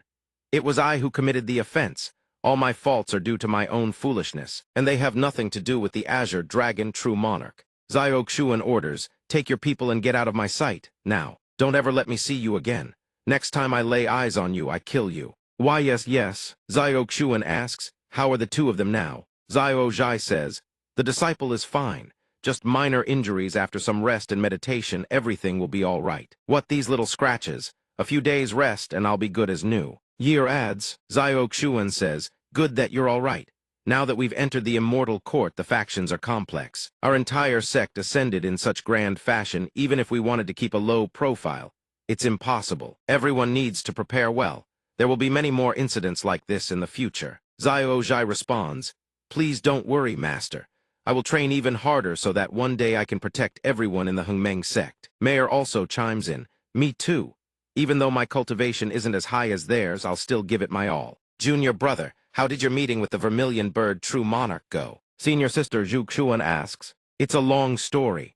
Last night, just as I was about to sleep, Sect Master Xiao, a secret letter was delivered from outside the sect. A secret letter, Xiao Xuan thinks. What could be so urgent that someone sends a secret letter in the dead of night? The letter stated that there is a matter concerning the immortal court's true monarch to discuss, and to hurry to the Vermilion Bird Palace for a meeting. The signature read Vermilion Bird True Monarch. Why would the Vermilion Bird True Monarch seek me out over a matter concerning the immortal court emperor? Could this be a trap? Better scout the situation first. Xiao Xuan leaps onto the rooftop to survey. Seems like nothing unusual. That aura. Those techniques clearly carry Yi Fan's signature energy. Has Yi Fan had contact with the Vermilion Bird True Monarch before? She met Yi Fan, obtained his techniques from him, then sent me a secret message to arrange a meeting. He lands on his feet. Counter whatever move comes. If things go south, fight to the death. Time to meet the Vermilion Bird True Monarch. The door slams shut. He's finally here. You've kept me waiting long enough. Come in. Something's wrong. Xiao Xuan strikes. She asks, well, satisfied. If I had hostile intentions, you wouldn't have been the one to strike first. Xiao Xuan says with a laugh. Ha ha ha, just a little joke. I hope the true monarch doesn't take offense. That power from just now, that was Yi Fan's trump card, wasn't it? Among the countless powers I've encountered, spiritual force that strikes upward. As if all energy gets swallowed whole, impossible to shatter. She says, follow me. If one day you cross paths with Yi Fan, how would you break through that technique? Once inside, Xiao Xuan asks, so what did the true monarch summon me here for today? Right now, you're being hunted by the immortal court emperor, correct? Do you have any plans? Xiao Xuan asks, what is it? Does the true monarch have some guidance? Talking to smart people really saves a lot of effort. Do you know the immortal court maintains a wanted list? A wanted list? Indeed. It lists everyone wanted by the immortal court emperor, ranked by bounty amount. Because of your arrival, the wanted list which hadn't changed in hundreds of years. Now every single person on it has dropped one rank. This surprised all of us greatly. The people on this list hadn't shifted in hundreds of years. She answers, correct. The people the immortal court emperor puts a bounty on what could we possibly do to them. But you're an exception.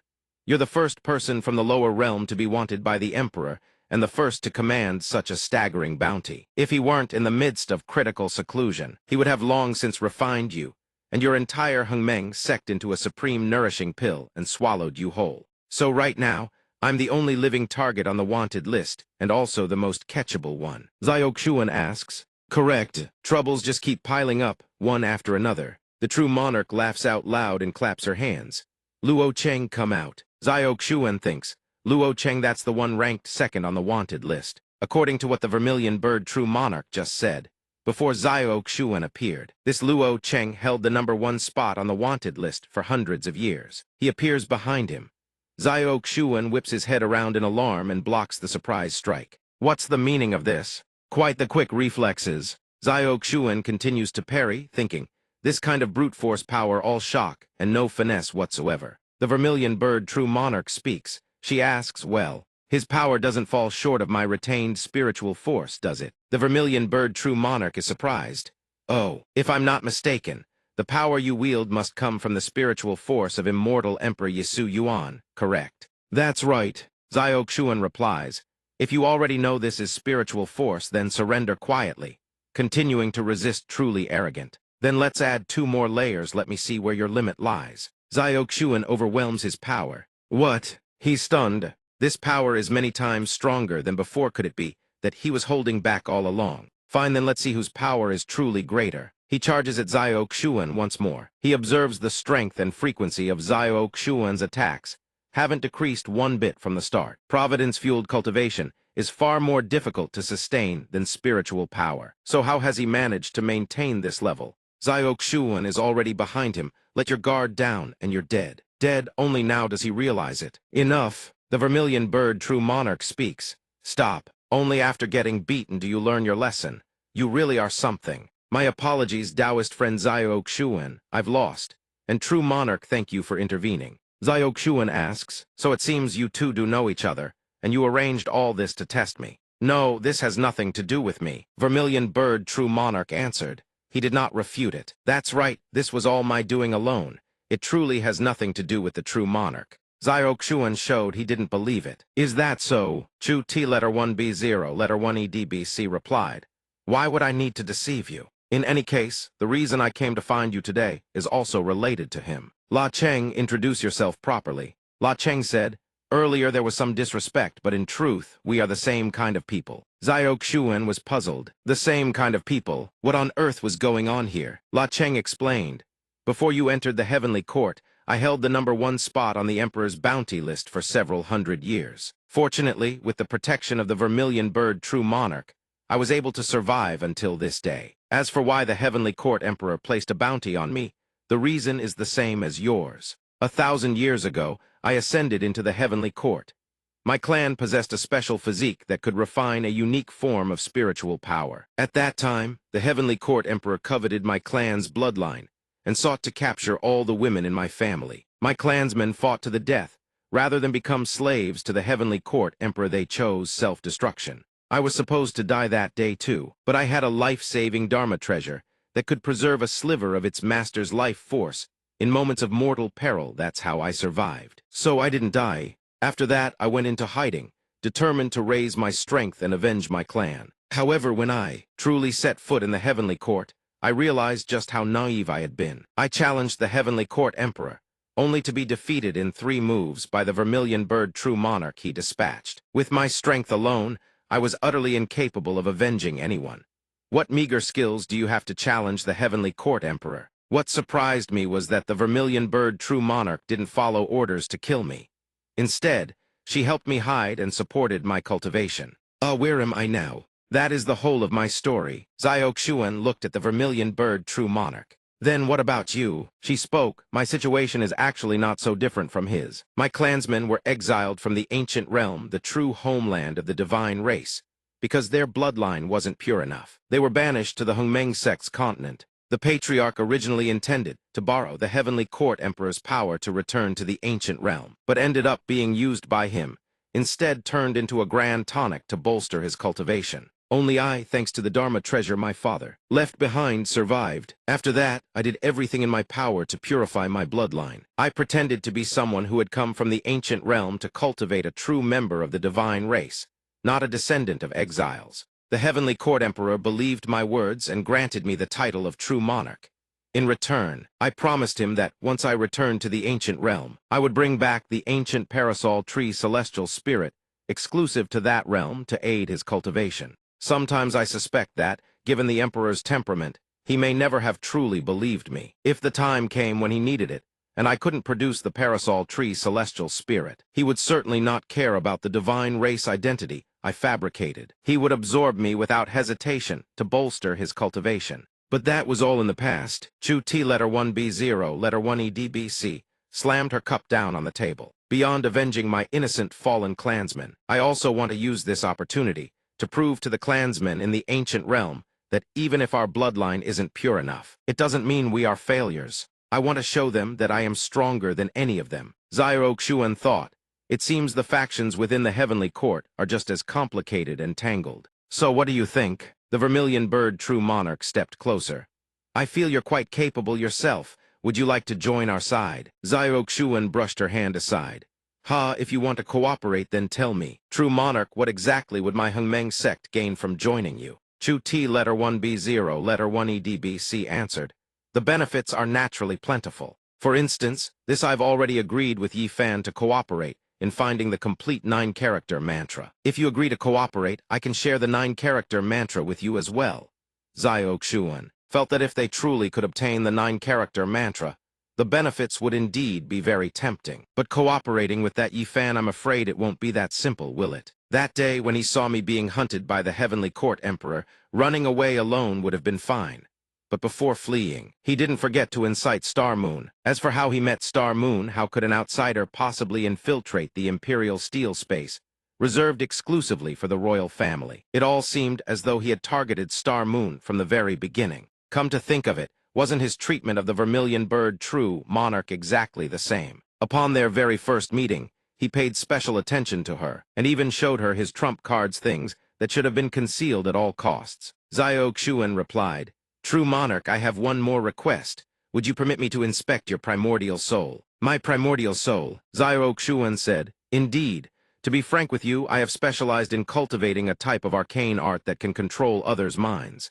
As such, I am quite sensitive to the aura of similar spells. I suspect that during the time Yi Fan exchanged the 9-character mantra with you, he may have left some form of spiritual consciousness control mark on your body. I suspect that during the time Yi Fan exchanged the 9-character mantra with you, he may have left some form of spiritual consciousness control mark on your body. The vermilion bird true monarch laughed. Ha ha, are you joking, Taoist Zio? What you don't know is that the Phoenix clan has always cultivated spiritual consciousness power. Someone who dares to show off their axe skills before the master carpenter in all of the heavenly court. I doubt such a person has been born yet. However, since you've brought it up, if your concern isn't resolved, I'm afraid it could affect our cooperation. Here are 2 guardian locks, heaven tier grade. They provide active protection when the wearer is subjected to spiritual consciousness attacks. Even a full power strike from the divine race should pose no issue. If Taoist Zio agrees to cooperate, I will gift this Dharma treasure to you. I will also wear one myself. How about it? Zio Xuan thought it over. It sounded airtight, no loopholes whatsoever. Then what about the terms of cooperation? Chu T letter 1B0 letter 1EDBC proposed. At present, I cannot openly rebel against the Heavenly Court Emperor, but I will provide you with every bit of assistance I can. When the critical moment arrives and our cooperation is needed, one of us acts openly while the other strikes from the shadows and we kill him. Zio Xuan smiled. If that's the case, then here's to a pleasant cooperation. As for what happened after I returned from Chu T letter 1B0, letter 1EDB CS Palace, you all already know. Zio Zhai said, so that's how it was. I never imagined the vermilion bird true monarch had such a past. Nai frowned. HMPH, the heavenly court emperor, that damn bastard. For the vermilion bird true monarch to endure and suppress herself for so long, if it were me, I wouldn't have waited, I'd have cut him into 8 pieces already. Senior sister Zhu Xuan spoke up. Nai, you've been a second peak elder for so long now. It's about time you reigned in that reckless temper of yours. Junior brother, the heavenly court is riddled with undercurrents. The very first time we arrived, we offended the Azure Dragon True Monarch. Although having the Vermilion Bird True Monarch as a backer is certainly better than standing alone. She has served under the Heavenly Court Emperor for a long time. Cooperating with her means we can't let our guard down completely. Zio Xuan replied, Senior, sister, don't worry, I know my limits. Zio Zhai burst out laughing. Ha, master and the sect leader sure have a great relationship. Oh wait, that's not right. I should say it's getting better and better by the day. Senior sister Zhu Xuan blinked. Ha, HMPH, as if. Master's bond with me is clearly much stronger. Master, you don't like this guy at all, do you? May-er cut in. Senior sister dodged. Cough cough, May-er, stop causing trouble. Master, Zio Xuan thought to himself. Senior sister looking embarrassed like that, it's just too adorable. Zio Xuan said, all right, Zio Zhai, stop making a fuss too. Go notify Mu Han and the others. Your master has an important announcement to make. Yes, master. One incense sticks time later, everyone had gathered.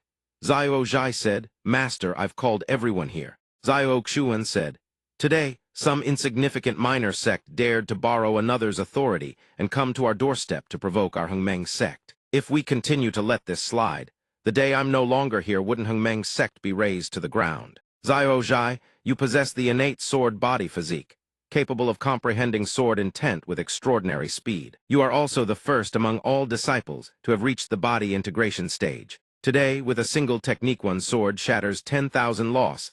Lackeys of the heavenly court were crushed. His swordsmanship and cultivation talent can only be described as supremely extraordinary. Disciple merely followed master's teachings. Wuxuang, you were born with divine strength. Though your body is small, you can drag a cart weighing 10,000 jin. Initially, using Golden Core Stage cultivation to battle multiple Golden Core Stage. Enemies of an early spirit severing opponents. Never once did you fall at a disadvantage. Your rate of growth has greatly satisfied me. Thank you, Master. Muhan, with only a brief pointer from me, you were able to comprehend and refine 10th grade pills. Your refinement of marrow cleansing pills and origin nourishing pills has further bolstered the entire Hengmeng sect's ascent to the immortal court. Her contributions cannot go unmentioned. Edge is overjoyed, Master. As for the other 3, there is no need to elaborate. One is the sect master of myriad peaks, hailed as immortal slayer by the masses. One is well versed in the poison arts, and once fought on behalf of the nation of the 4 great spirit-severing powerhouses who participated in the First National Destiny War. And Wuming bears the divine dragon bloodline with talent that is second to none. Master flatters us too much. Zio Xuan continues, your talents and comprehension are first-rate, Today I have no intention of blaming you. I merely hope you understand once we enter the immortal court, the forces there are tangled and treacherous. We have already been marked. From now on, provocations and challenges at our doorstep will only increase, never decrease. Everyone must remain vigilant, prepared for any crisis, ready to handle any emergency at a moment's notice. Someone speaks up. In the immortal court, the powerful are beyond counting. Though our current cultivation is still insufficient to fully protect the Hungmeng sect master, rest assured, we will not fail your expectations. We will advance swiftly without fail. Xiao Zhai speaks with resolve. That's right, master. I will cultivate even harder, always ready to protect the Hungmeng sect alongside everyone. Everyone speaks in unison. So will we. Xiao Xuan praises them and bestows power upon them. Very well, master. It is Xiao Zhai who asks from within. All of you have now stepped into the body integration stage, and moreover, awakened special physiques. Here are the cultivation plans and resources I have prepared, tailored to each of your individual strengths. They will help you unlock further potential within your bloodlines and physiques, accelerating your cultivation speed. Additionally, I have heard that Loyun City, under the Su family's management, has excavated a vein with extraordinarily abundant yields. If pill refinement ingredients are ever insufficient, they can be drawn from the national treasury of Great Qin. I believe all of this is sufficient to sustain the Hungmeng sect for the coming years perhaps, even for a far longer period beyond that. So the future of the Hungmeng sect now rests in your hands. Yes, they respond in unison. System continuous notification discovery confirmed. Under the host's guidance, disciples have received a batch of weapons. Quantity X2000. System host receives reward 1-1 item upgrade opportunity. Applicable to techniques, Dharma treasures. Xiao Xuan is satisfied. Not bad at all. 500 million premium spirit stones. Even if all of them are fully absorbed for cultivation, the total spiritual energy is enough for tens of thousands of Hungmeng sect disciples to cultivate all the way to the tribulation transcendence stage. As for the technique fusion opportunity, I can continue collecting and learning new techniques, then fuse them all together. This time, I need to gather even more. If the number of fused techniques reaches hundreds, even tens of thousands, who knows? It might break through to an extraordinary realm. Too perfect. Too perfect. As for the quality upgrade opportunity, I'm not sure how high it can raise the grade, but system-produced rewards have never once disappointed me. In short, with the immortal court teeming with threats as it does now, this is like someone handing me a pillow the moment I start feeling drowsy. Oh, right before ascending, I also instructed Chu Jilin to use the intelligence network of the Celestial Mechanism Tower to search for other ruins left behind by the Void Abyss. Immortal Emperor, I wonder if there's been any news on that yet. He thinks to himself. In any case, before that old bastard emerges from seclusion, I should start preparing even more. Inside a certain dwelling, useless trash shrieks of agony ring out. Cough, cough. True monarch, please spare my life. Your subordinate knows his mistake. Feng Qingyan stammers. Who told you to go offend Xiao Xuan, huh? It seems I've been far too lenient with you. Now you've not only ruined my affairs, but also dragged the Azure Dragon Palace's name through the mudhuff. True monarch, during this subordinate's visit to the Hungmeng sect, I made a special discovery. I wish to atone for my failure. The Azure Dragon True Monarch responds. Oh, let's hear it. He drops Feng Qingyan to the ground. Today, as this subordinate was retreating in defeat, I sensed an aura lurking within the Hungmeng, sect belonging to someone from another immortal court. This aura is extraordinarily concealed.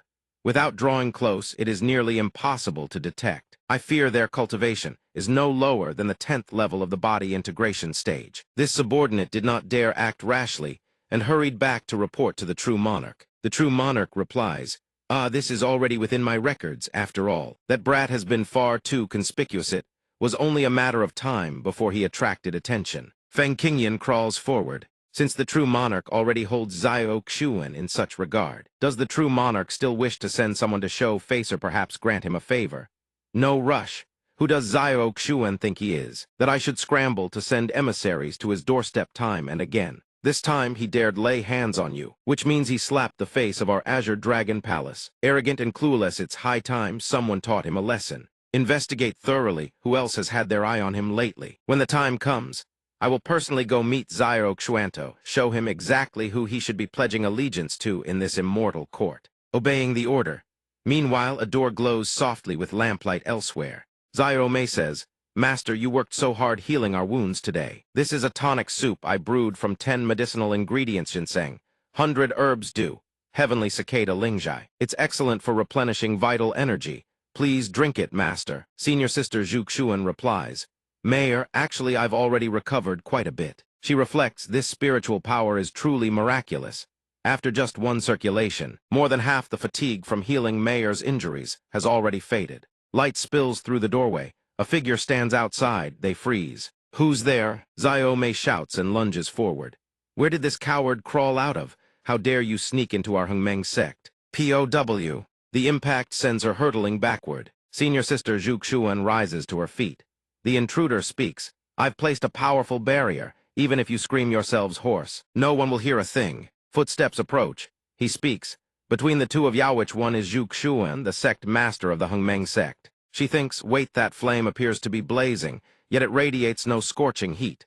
Instead, a bone-piercing cold emanates from within the fire. Mayor, stay back. This has nothing to do with Yauno. Taste this. Senior Sister shouts. Mayor, wait. He's getting cocky, walking right into his own grave. He unfurls the flame in his palm. Wait, something is off about this flame. Senior Sister rises and shields her. Careful, who exactly are you? When did you sneak into our Hengmeng sect? When did you infiltrate our Hengmeng sect? Is this the power of providence? He thinks, but it seems more condensed than usual. It was able to cleave apart my soul-burning flame.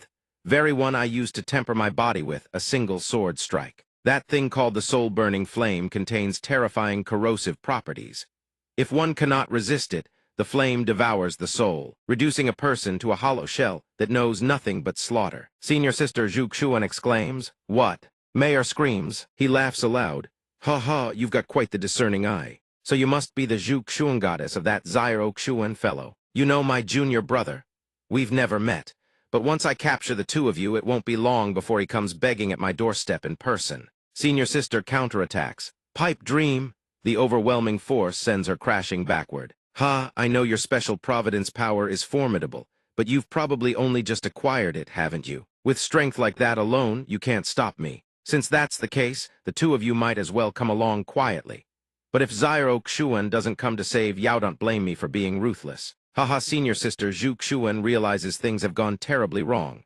2 hours later, only a pile of wreckage remains. Zio Xuan, your woman and her disciple are in my hands. If you wish to see them again, come to the White Tiger Superior Kingdom within 7 days to meet me. Zio Xuan arrives. Muhen speaks, Master. It appears an intruder infiltrated the Hengmeng sect, taking advantage of the dead of night to ambush and kidnap the sect master. Moreover, this person must possess at least 10th level body integration stage cultivation.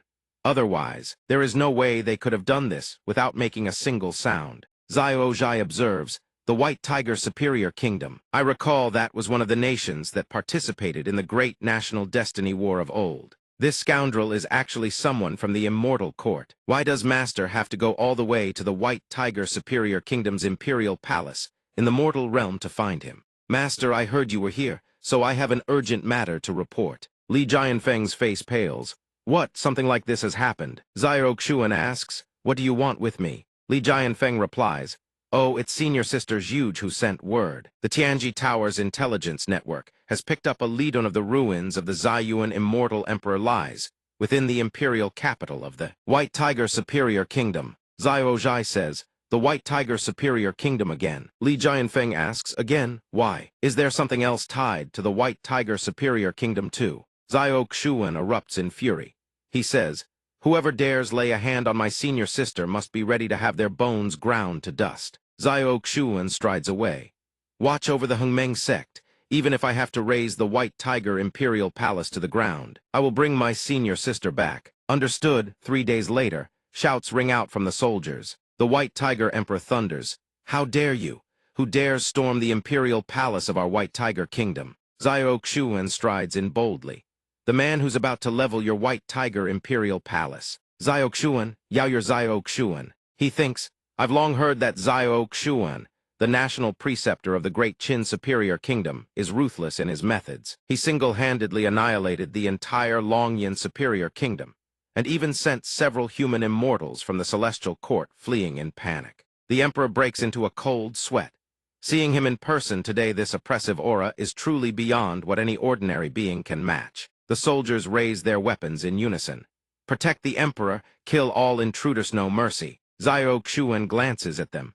Overestimating yourselves. He stands perfectly still and effortlessly repels every last one of those green soldiers. The soldiers are sent crashing into each other. The Emperor, sensing the situation going south, shifts into a defensive stance. Xiao Xuan, you're going too far. But Xiao Xuan wastes no words. He lunges forward and slams a kick into the Emperor. Xiao Xuan's tone is practically dripping with killing intent. Speak, where is my senior sister? The Emperor panics. Gu Qingming, senior sister, what senior sister? I don't know anything. Xiao Xuan, my White Tiger Superior Kingdom and your Great Qin Superior Kingdom have no grudge between us. Why are you pushing this far? Xiao Xuan sneers coldly, lifting his foot off the Emperor's face. Ha! My senior sister's aura is clearly inside your White Tiger Palace. Since you refuse to talk, fine. Then I'll level this entire palace, and your White Tiger Superior Kingdom. It vanishes from the face of the earth starting this very moment. The Emperor is instantly chilled to the bone by Xiao Xuan's killing intent. What? A soldier lying on the ground speaks up to advise the Emperor. Xiao Xuan killed Jai Su of the Longyan Superior Kingdom back then and annexed Longyan into Great Qin. He can absolutely do it. Please think carefully, Your Majesty. Have you truly ever met the person he's talking about? The Emperor carefully reviews everything in his mind. Xiao Xuan shows no mercy. It kicks the Emperor to the ground again. Speak, now. The Emperor yelps in pain. All right, I'll talk. I'll tell you right now. The Emperor quickly recounts. Yesterday, I led my men out hunting. At the time, a subordinate came to report. Your Majesty, there are 2 women of unknown origin at this location. He continues recalling. Who would have thought on the way back to the capital? We spotted 2 peerless beauties lying beneath a tree, especially the woman whose face was veiled in thin silk, breathtakingly beautiful, as though a celestial maiden had descended to the mortal realm. In my entire life, I have never seen a woman so beautiful. The Emperor, upon seeing them, gives the order without hesitation, bring them back. Understood. At that moment, I was blinded by lust and lost all reason. I didn't even care about their identities and ordered them brought to the imperial palace, planning to take them as concubines once they woke. Who knew those 2 women claimed to be from the Hongmeng sect of the Great Qin Superior Kingdom? Despite having their cultivation sealed, their temperament was unyielding, rather die than submit. Mayor and Zhu Xuan remain on full alert. Back off, take one more step and I won't hold back. As he reaches this point, the Emperor's expression darkens. So I originally planned to force the matter today. Xiao Xuan kicks him again in fury, sending him sprawling. You think you're worthy? The Emperor sits up helplessly. Yes. I will personally lead National Preceptor Xiao to meet Consort Leno to meet the 2 honored ladies. He staggers toward the female attendants and orders them. What are you standing around for? Lead them there now. The attendant stammers. Your Majesty, I haven't had time to report yet. This morning, people from the Crown Prince's palace came and said these 2 women are of unknown origin, possibly assassins. They wanted to bring them to the Crown Prince's palace for interrogation. When the implication finally dawns, the Emperor goes pale. Xiao Xuan's brow furrows. The scene shifts to the Crown Prince's residence in the White Tiger Superior Kingdom. Mayor lies motionless, while Zhu Xuan stares at the person before her with cold fury. Crown Prince Xing of the White Tiger Superior Kingdom approaches. With a lecherous tone, don't be so tense, beauty. I'm nothing like that old fool-me father who doesn't know how to treat a lady right. I'll treat you well, I promise. She furrows her brow and demands, what did you do to us earlier? The Crown Prince casually removes his outer robe and replies, well, you ladies were so fierce you wouldn't even let me touch your hand. This Crown Prince had no choice but to slip you something special. He then sighs with feigned regret. I didn't expect you to keel over completely, but luckily you woke up. After all, watching a beauty like you blush is quite the reward. Zhu Xuan grits her teeth in rage at these words. The Crown Prince eagerly advances, shameless. Even if it costs me my life, it's worth it. Come here, beauty. She stares at him in shock. But Xiao Xuan arrives in the nick of time, slamming him into the wall. Then die. The prince is hurled into the wall with a deafening crash and begins coughing up blood. After taking the brutal hit, he forces himself upright and roars. Who dares storm the Crown Prince's palace? Xiao Xuan appears instantly. Xiao Xuan smirks coldly. You don't need to know that much to die. Zhu Xuan's face lights up with joy. Junior brother. The Crown Prince, regaining his composure, shouts, Junior brother, What? But fear begins to creep in. The oppressive aura is overwhelming, and a terrifying killing intent radiates from the man before him. Xiao reaches for the hem of his robe and swings his hand with force. Xiao spiritual power rapidly engulfs the entire room. The crown prince still puts on a haughty front. Yao, how dare you disrespect this crown prince? Xiao doesn't flinch. He smirks coldly. Ha! At the sight, the crown prince's entire body begins to tremble. Yao, you stay away from me. His expression grows increasingly ugly. The crown prince senses it up closet. Terrifying killing aura surrounding this man crashes over him like a vicious wolf, staring down a dying prey. A beast thrashing in its final moments, Xiao draws closer with every step, paralyzing the crown prince with sheer terror. Who are you exactly? Xiao obliges. If you want to die with your eyes open, have you ever heard the name Xiao? The crown prince's face turns ghostly pale. Xiao. You're the national preceptor Xiao of the great Qin superior kingdom. Panic consumes him. Damn it, I think of it. Xiao infamous reputation, and those two women are from the Hengmeng sect. Realizing he's poked the wrong hornet's nest, the crown prince drops to his knees, begging for mercy. Misunderstanding. It's all a misunderstanding. I didn't do anything to your senior sister. Xiao ignores that and simply asks, Tell me, much do you know about the White Tiger ancient capital? Though surprised, he answers obediently. The White Tiger ancient capital? Why, yes, I know of it. The White Tiger ancient capital is recorded in our royal family's ancient texts as the White Tiger Holy Land. According to legend, it is one of the 5 great holy sites of the primordial era, hiding boundless treasures including not just divine and immortal-grade artifacts, but possibly lost scriptures and cultivation techniques from antiquity. But at the same time, the White Tiger ancient capital is a holy landence with prohibitions, dangers lurking in every corner, and its existence shrouded in extreme mystery. Because of that, until now, no one has been able to determine its exact location. Saying this, he grows cautious, carefully observing Xiao expression bit by bit. Grand Tutor Xiao, are you looking for the White Tiger ancient capital? Just pointing the way. I'm afraid it won't be easy. Xiao smirks casually and replies, I already know the location. The crown prince hears this and immediately starts sucking up. So that's how it is if it's Grand Tutor Xiao. The dangers of this holy land surely aren't worth mentioning. This is truly cause for celebration. He approaches amiably. Too kind, but I still hope your highness will lend me something. He can finally breathe a sigh of relief at this point. Haha, simple. I wonder what Grand Tutor Xiao wishes to borrow. This crown prince will spare no effort. Inside, he is secretly overjoyed. This is great. That Xiao suddenly became so politely, he won't kill me, right? But right after, Xiao casually proposes.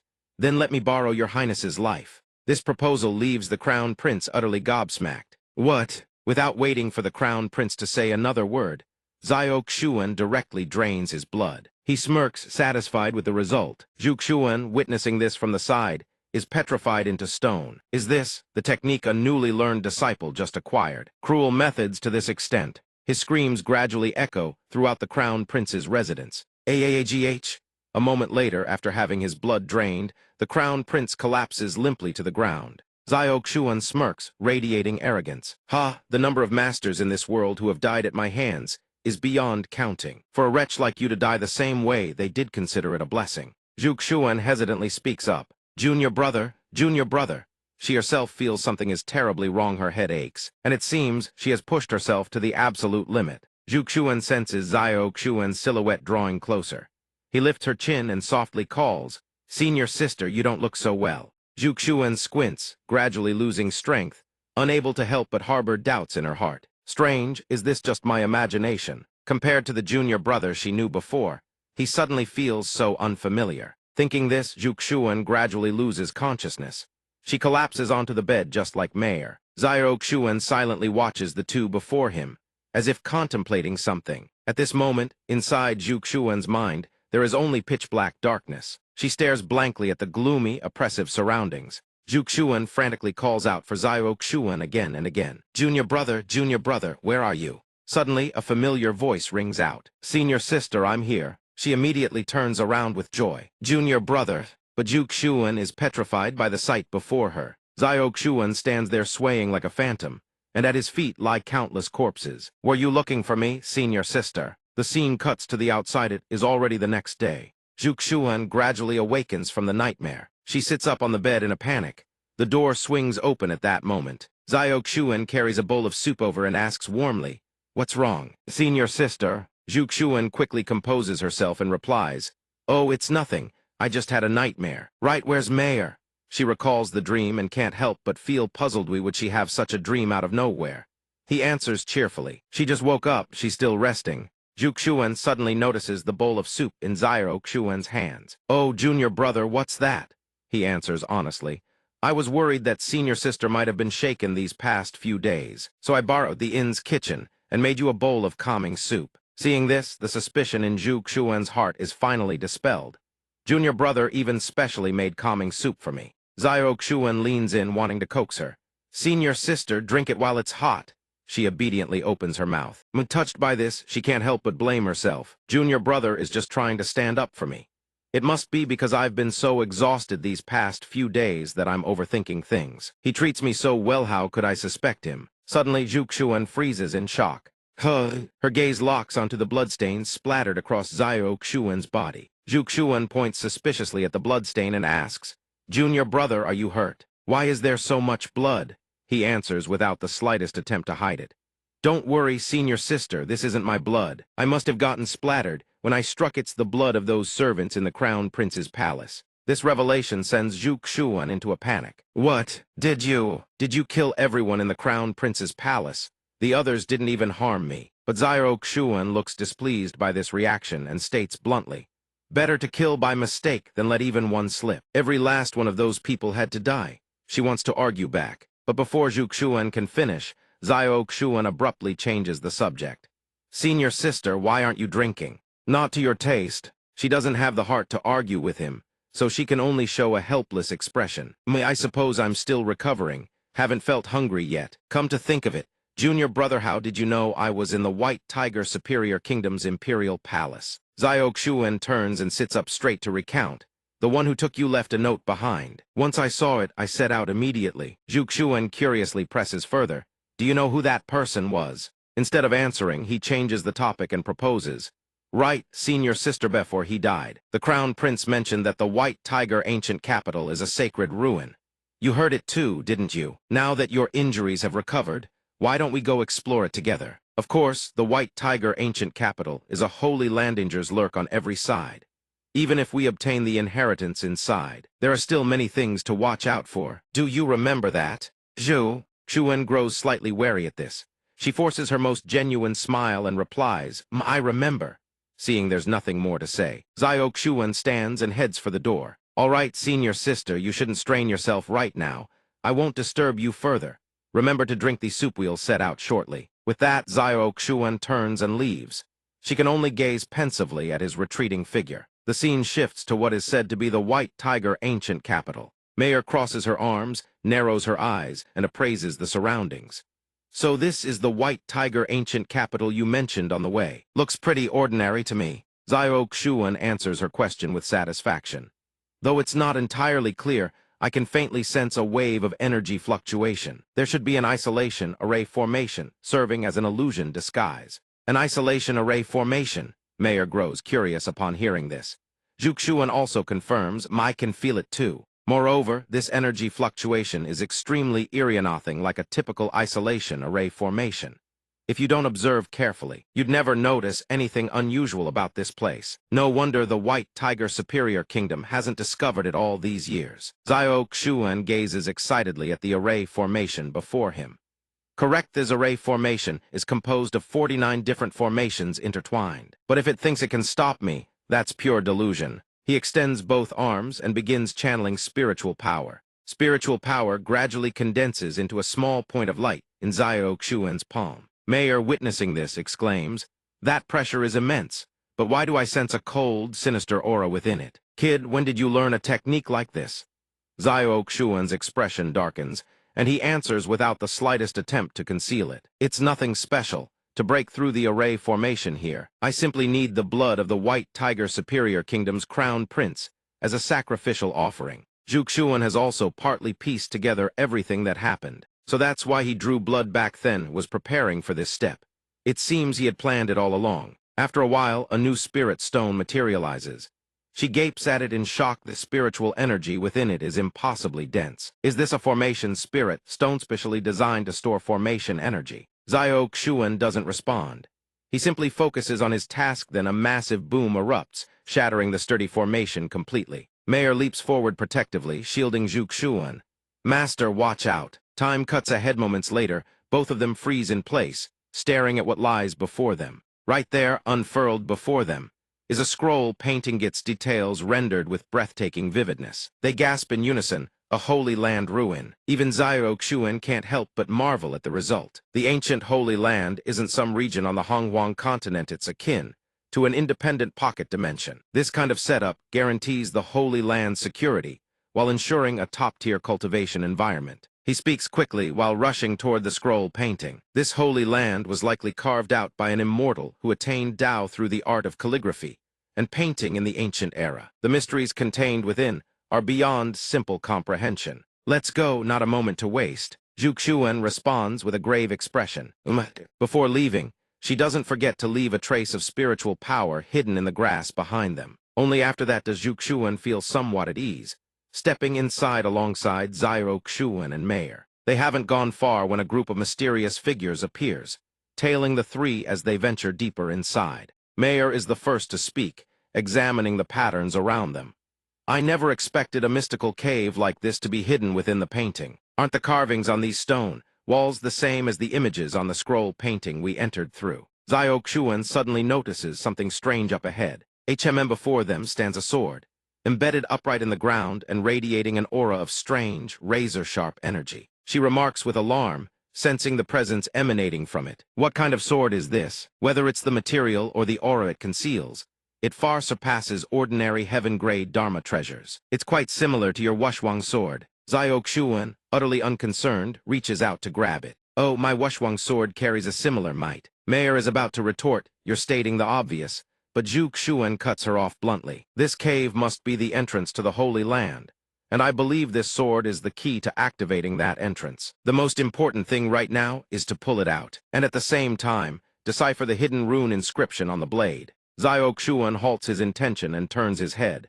Senior sister is right, I was thinking the same. Mayor has already been swept up by the momentum, forgetting her initial hesitation.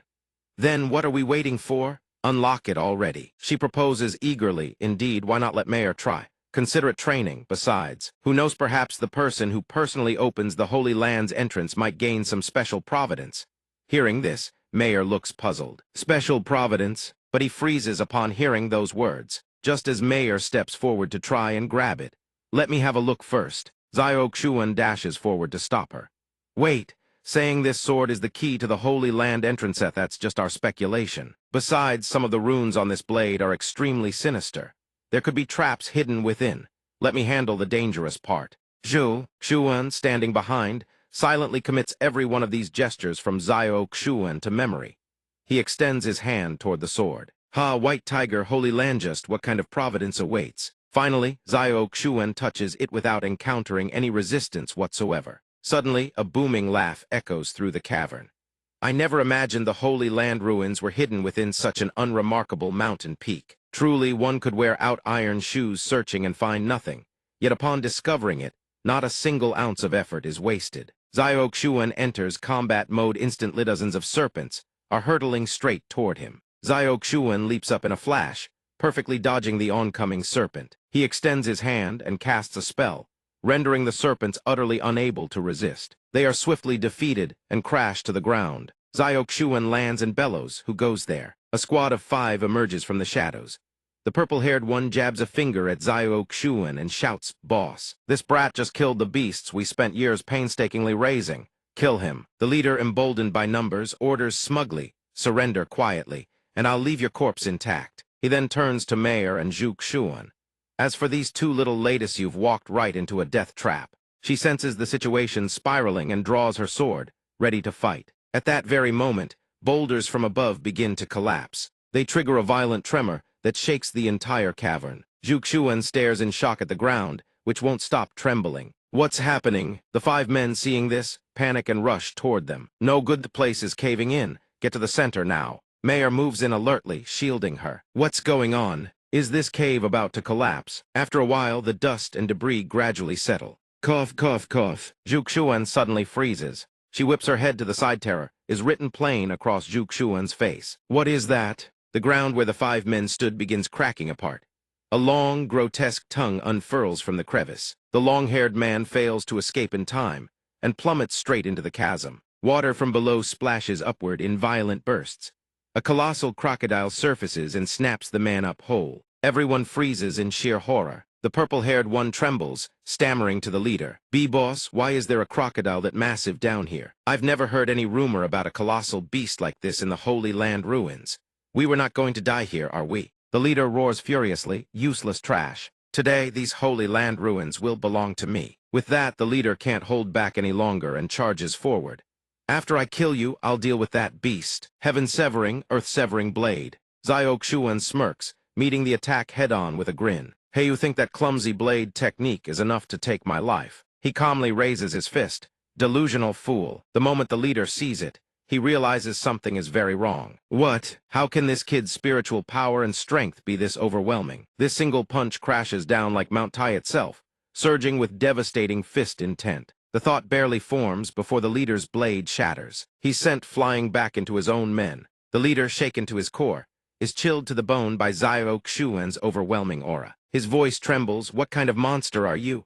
Suddenly, the crocodile surges up from behind. Zhuxuan stands before them all and replies softly, "Who I am doesn't matter. What matters is you are already dead men." Cold sweat cascades down their faces. Zhuxuan shoves them without hesitation toward the crocodile's gaping maw. All they can do now is scream in despair, but in the end, all 4 are swallowed whole. Mare and Zhuxuan gape, utterly speechless. Even though these men deserved worse than death, this is a bit too brutal. Zhuxuan, meanwhile, is still absorbed in examining the sword.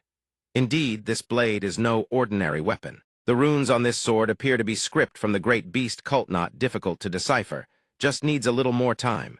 Meanwhile, the crocodile, sated from its meal, begins to doze off. She slowly approaches and suggests, "Hey, stop studying that for now.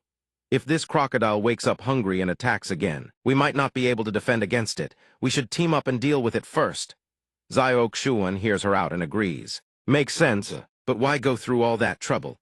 How about you buy me a little more time instead?" The words barely leave his mouth before he's already preparing to make his move. Mayor furrows her brow, unable to believe what she's hearing. But before he could make a move, Zhuxuan strikes first. Zhuxuan spins around, dodging with ease. He frowns, clearly displeased by her actions. Zhuxuan aims her sword at the imposter without a shred of hesitation. "So you finally show your true colors. You're not my junior brother, are you?" The imposter smirks without a trace of fear. "Ha, so you've been on guard the whole time, but when exactly did you figure it out?" She gets her answer and affirms her suspicion.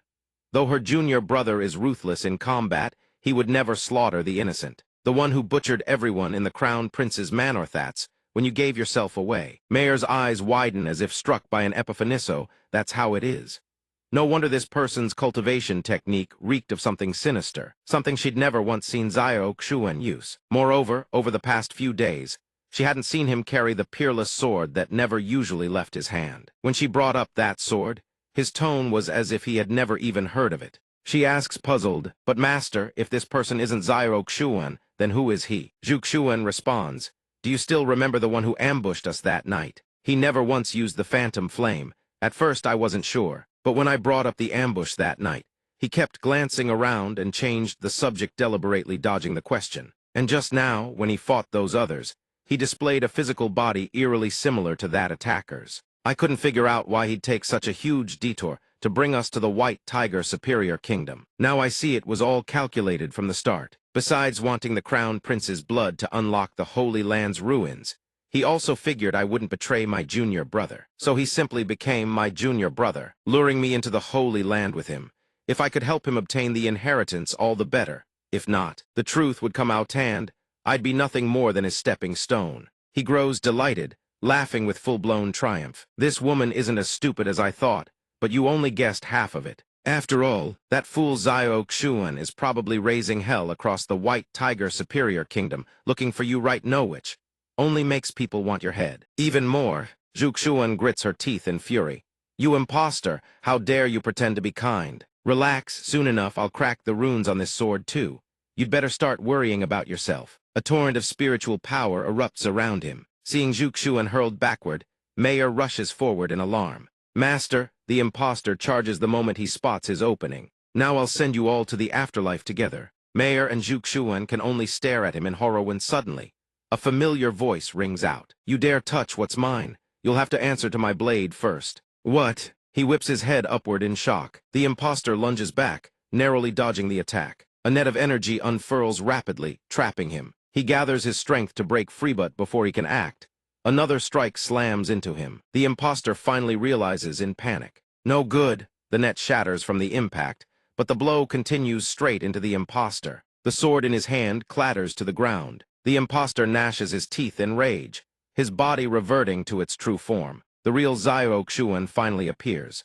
Ha! With such meager skill you dare impersonate me. His arrival fills Zhuxuan with the relief of a drowning person grabbing a lifeline. Junior brother, Zhuxuan rushes to her side. Senior sister, I'm sorry I'm late. Zhuxuan smiles with relief. You're not late, I knew you'd come. He explains, along the way I tracked your spiritual aura. When I reached this valley, the trail suddenly vanished, until I sensed the faint trace of spiritual energy you left behind. Zhuxuan picks up a blade of grass, sensing it. Senior sister, this is the same blade of grass you imbued with your spiritual power. He gently cups Zhuxuan's face. I knew you'd left it there on purpose. The impostor who'd been ignored until now finally speaks up. Cough, cough, how touching. Those useless mutts of the White Tiger Superior Kingdom couldn't even stop you from escaping unscathed. But Zhuxuan, do you even know who I am? Mayor, the most battle-hungry of them all, steps forward and snaps. Death's knocking at your door and you're still running your mouth. Zhuxuan doesn't waste a second, charging straight in. Some nobody's identity? Why would I care? All you need to know is this: today you die. The impostor, utterly fearless, remains smug. Is that so? But aren't you underestimating me just a little too much? Zhuxuan warns him urgently. Junior brother, be careful, it could be a trap. Though no one asks, he introduces himself anyway. Ha, I am Q Tianlian, ranked 9th on the Immortal Court's human rankings. I'm nothing like that worthless trash ranked 10th who fell to your blade. You lowly scum of the mortal realm, being at my hand is the greatest honor you'll ever receive. As he speaks, Q Tianlian's form warps into a swirling vortex. She immediately screams. That vortex is extremely sinister, get away from it. But Zhuxuan charges straight into the center of the vortex without hesitation. Petty tricks. Q Tianlian grins with delight. Big talk for a dead man. A blinding flash of light erupts, dazzling. Zhuxuan is the first to sense something wrong. Wait, Q Tianlian's body has swollen massively. He's going all in. Zhuxuan, now I'll show you my true power. Zhuxuan screams a warning. Junior brother. Q Tianlian continues to flex his muscles and unleashes the Void Annihilation Clause. Mayor is frozen in terror by the display. Such a powerful soul body, his regeneration is terrifying. Is this the real strength of someone ranked 9th on the Immortal Court's human rankings? Q Tianlian hears this and grows smug. HMPH. My body has been tempered to the point where even an immortal-grade Dharma treasure can barely leave a mark. Zhuxuan, when these claws come down, all that'll be left of you is ground meat. His claws close in on Zhuxuan, but the latter doesn't waver. He's been curious for a while now about the might of a body integration stage. Cultivator's soul bodhithas is the perfect opportunity. Zhuxuan and Mayor can only shield their faces and huddle together behind him. Master, Zhuxuan swiftly activates the Yang 5 Elements body tempering art. Spiritual power floods from his entire body. Q Tianlian takes the hit as expected, staggering backward in pain. Q Tianlian's hand trembles uncontrollably. Zhuxuan smirks with contempt. Seems your tempered body isn't all that impressive after all. Q Tianlian is rendered speechless with rage. How is this possible? His hand keeps distorting. Not good, I've been countered. This force is coursing through my tendons, bones, and flesh, devouring my vital essence and blood bit by bit. I must recover immediately. Dragon Scale Guardian activate, Q Tianlian roars. Dragon scales begin to sprout along his arms. Mayor gasps. What are those scales? Zhuxuan lets out a quiet "oh," intrigued. This is a state activated by Dragon Clan bloodline power, except this particular bloodline isn't pure at all. Come to think of it, back when the Great National Destiny War erupted, Longyan Emperor Jai Su seemed to have used this exact bloodline, power transforming himself into a monster. A deep purple dragon gradually takes form, Once Qiu Tianlian finishes channeling the black dragon battle body, he acts as if victory is already his. Ha ha, this feeling is incredible. He tilts his body and commands the dragon forward. Xiao Xuntade, you die without even a grave. Go tear him to shreds. Xiao Xuan cheerfully sidesteps the incoming attack. Oh, is that so? Then let's put that to the test. You're not the only one in this world who carries the dragon bloodlined wielding dragon blood. Doesn't require turning yourself into some half-man, half-monstrosity. He speaks while channeling his spirit art. A golden dragon born from the jade sovereign dragon god's bloodline materializes in midair. Qiu Tianlian can only gape at the real dragon looming. Before him, the pressure is absolutely terrifying. Xiao Xuan's dragon barrels straight into his. Qiu Tianlian is hurled backward violently, his knees scraping across the ground as he skids to a halt. Inside his head, Qiu Tianlian screams at himself, run.